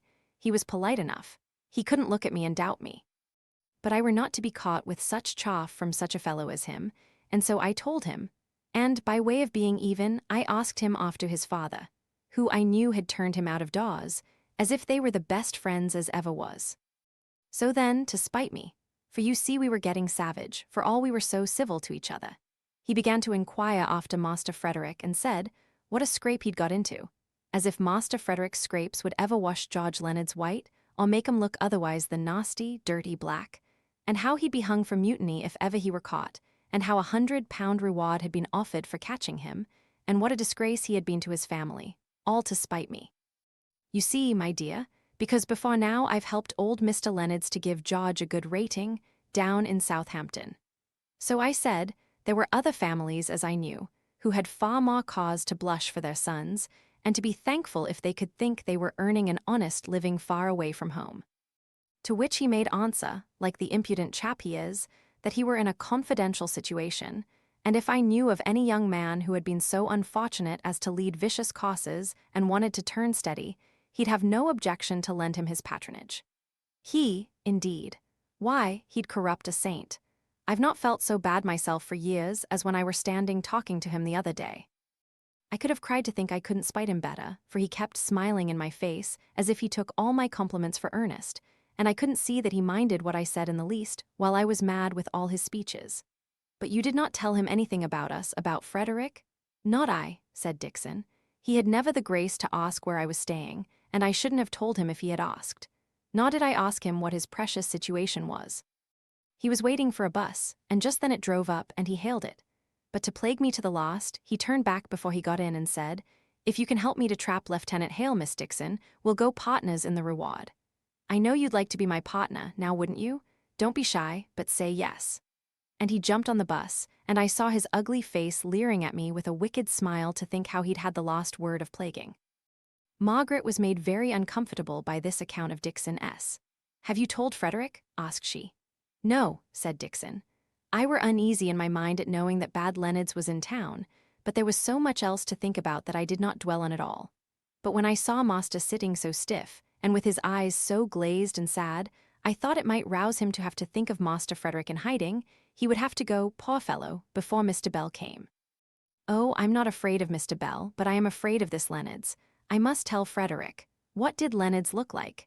A bad-looking fellow, I can assure you, miss. Whiskers such as I should be ashamed to wear, they are so red. And for all he said he'd got a confidential situation, he was dressed in fustian just like a working man. It was evident that Frederick must go.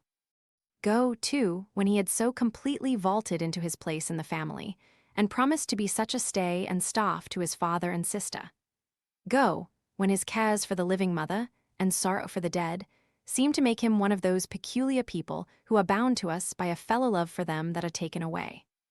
Just as Margaret was thinking all this, sitting over the drawing-room fire, her father restless and uneasy under the pressure of this newly aroused fear, of which he had not as yet spoken, Frederick came in, his brightness dimmed, but the extreme violence of his grief passed away. He came up to Margaret and kissed her forehead.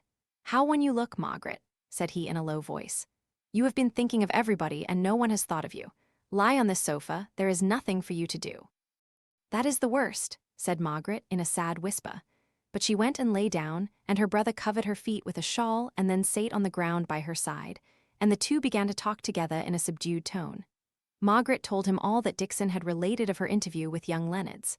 Frederick's lips closed with a long hew of dismay. "I should just like to have it out with that young fellow. A worse sailor was never on board ship, nor a much worse man either." "I declare, Margaret, you know the circumstances of the whole affair." "Yes, Mamma told me." "Well, when all the sailors who were good for anything were indignant with our captain, this fellow to curry favor? Pa, and to think of his being here? Oh, if he'd a notion I was within 20 miles of him, he'd ferret me out to pay all old grudges. I'd rather anybody had the £100 they think I am worth than that rascal. What a pity poor old Dixon could not be persuaded to give me up and make a provision for her old age. Oh, Frederick, hush, don't talk so." Mr. Hale came towards them, eager and trembling. He had overheard what they were saying. He took Frederick's hand in both of his. "My boy, you must go. It is very bad, but I see you must. You have done all you could, you have been a comfort to her." "Oh, papa, must he go?" said Margaret, pleading against her own conviction of necessity. "I declare I've a good mind to face it out and stand my trial, if I could only pick up my evidence. I cannot endure the thought of being in the power of such a blackguard as Leonard's. I could almost have enjoyed, in other circumstances, this stolen visit. It has had all the charm which the Frenchwoman attributed to forbidden pleasures." "One of the earliest things I can remember," said Margaret, "was your being in some great disgrace, Fred, for stealing apples. We had plenty of our own trees loaded with them, but someone had told you that stolen fruit tasted sweetest, which you took au pied de la lettre, and off you went a-rubbing. You have not changed your feelings much since then." "Yes, you must go," repeated Mr. Hale, answering Margaret's question, which she had asked some time ago. His thoughts were fixed on one subject, and it was an effort to him to follow the zigzag remarks of his children, an effort which he did not make. Margaret and Frederick looked at each other. That quick momentary sympathy would be theirs no longer if he went away. So much was understood through eyes that could not be put into words. Both cost the same thought till it was lost in sadness. Frederick shook it off first. "Do you know, Margaret, I was very nearly giving both Dixon and myself a good fright this afternoon. I was in my bedroom. I had heard a ring at the front door, but I thought the ringer must have done his business and gone away long ago. So I was on the point of making my appearance in the passage, when, as I opened my room door, I saw Dixon coming downstairs, and she frowned and kicked me into hiding again. I kept the door open and heard a message given to some man that was in my father's study, and that then went away. What could it have been? Some of the shopmen?" "Very likely," said Margaret indifferently. "There was a little quiet man who came up for orders about 2 o'clock, but this was not a little man, a great powerful fellow, and it was past 4 when he was here." "It was Mr. Thornton," said Mr. Hale. They were glad to have drawn him into the conversation. "Mr. Thornton," said Margaret, a little surprised. "I thought—" "Well, little one, what did you think?" asked Frederick, as she did not finish her sentence. "Oh, only," said she, reddening and looking straight at him, "I fancied you meant someone of a different class, not a gentleman, somebody come on an errand." "He looked like someone of that kind," said Frederick carelessly. "I took him for a shopman, and he turns out a manufacturer." Margaret was silent. She remembered how at first, before she knew his character, she had spoken and thought of him just as Frederick was doing. It was but a natural impression that was made upon him, and yet she was a little annoyed by it. She was unwilling to speak. She wanted to make Frederick understand what kind of person Mr. Thornton was, but she was tongue-tied. Mr. Hale went on. "He came to offer any assistance in his power, I believe, but I could not see him. I told Dixon to ask him if he would like to see you. I think I asked her to find you, and you would go to him. I don't know what I said. He has been a very agreeable acquaintance, has he not?" asked Frederick, throwing the question like a ball for anyone to catch who chose. "A very kind friend," said Margaret, when her father did not answer. Frederick was silent for a time. At last he spoke. "Margaret, it is painful to think I can never thank those who have shown you kindness. Your acquaintances and mine must be separate, unless, indeed, I run the chances of a court-martial, or unless you and my father would come to Spain." He threw out this last suggestion as a kind of feeler, and then suddenly made the plunge. "You don't know how I wish you would. I have a good position, the chance of a better," continued he, reddening like a girl.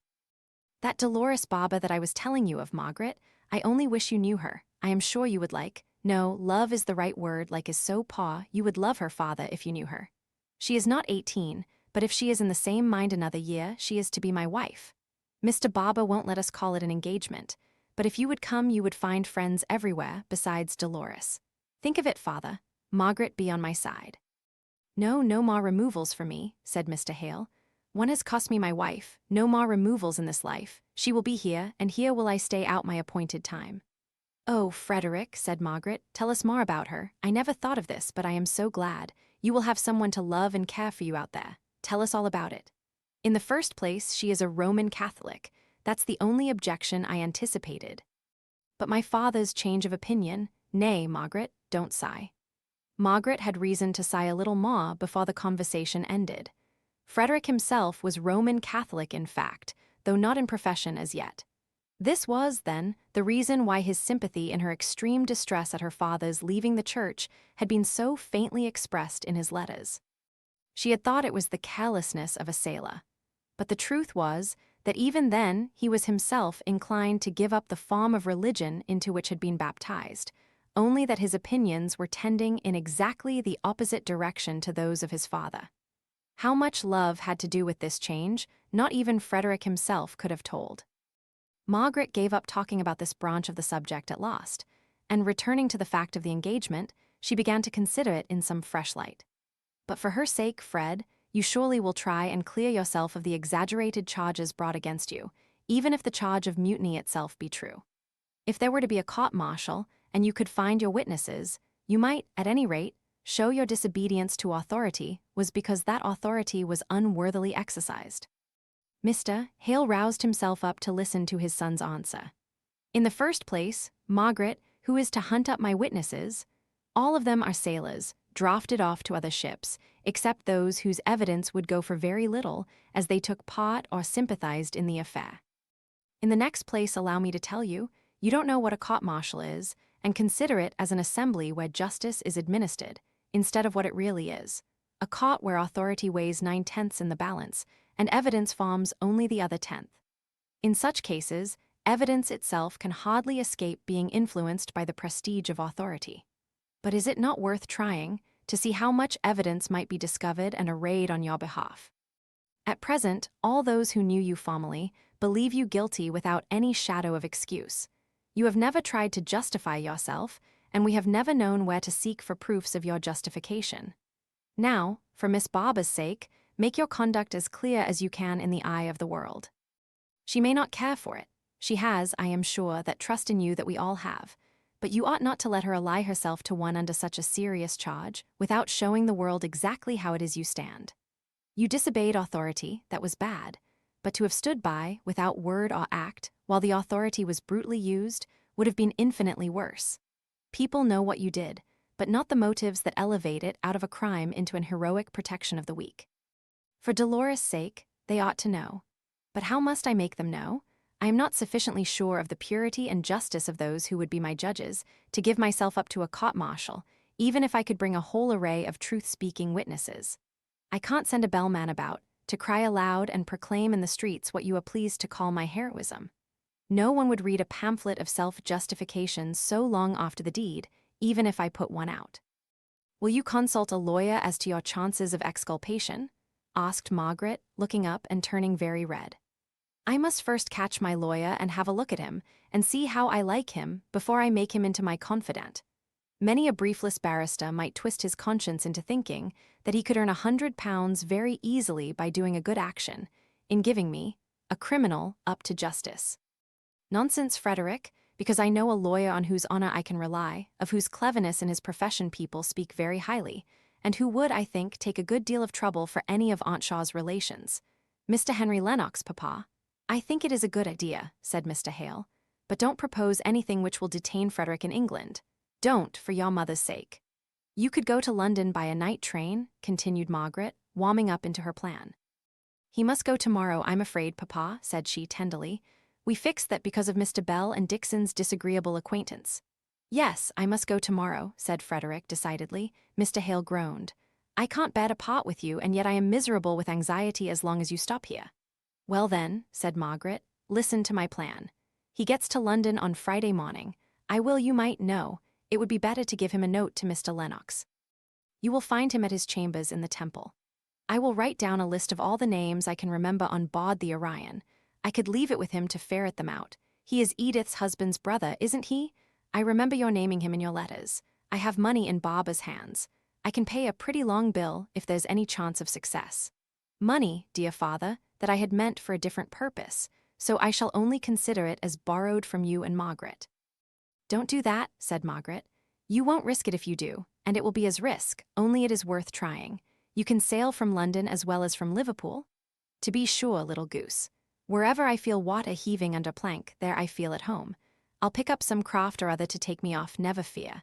I won't stay 24 hours in London, away from you on the one hand and from somebody else on the other. It was rather a comfort to Margaret that Frederick took it into his head to look over her shoulder as she wrote to Mr. Lennox. If she had not been thus compelled to write steadily and concisely on, she might have hesitated over many a word, and been puzzled to choose between many an expression, in the awkwardness of being the first to resume the intercourse of which the concluding event had been so unpleasant to both sides. However, the note was taken from her before she had even had time to look it over and treasured up in a pocketbook, out of which fell a long lock of black hair, the sight of which caused Frederick's eyes to glow with pleasure. "Now you would like to see that, wouldn't you?" said he. "No, you must wait till you see her herself. She is too perfect to be known by fragments.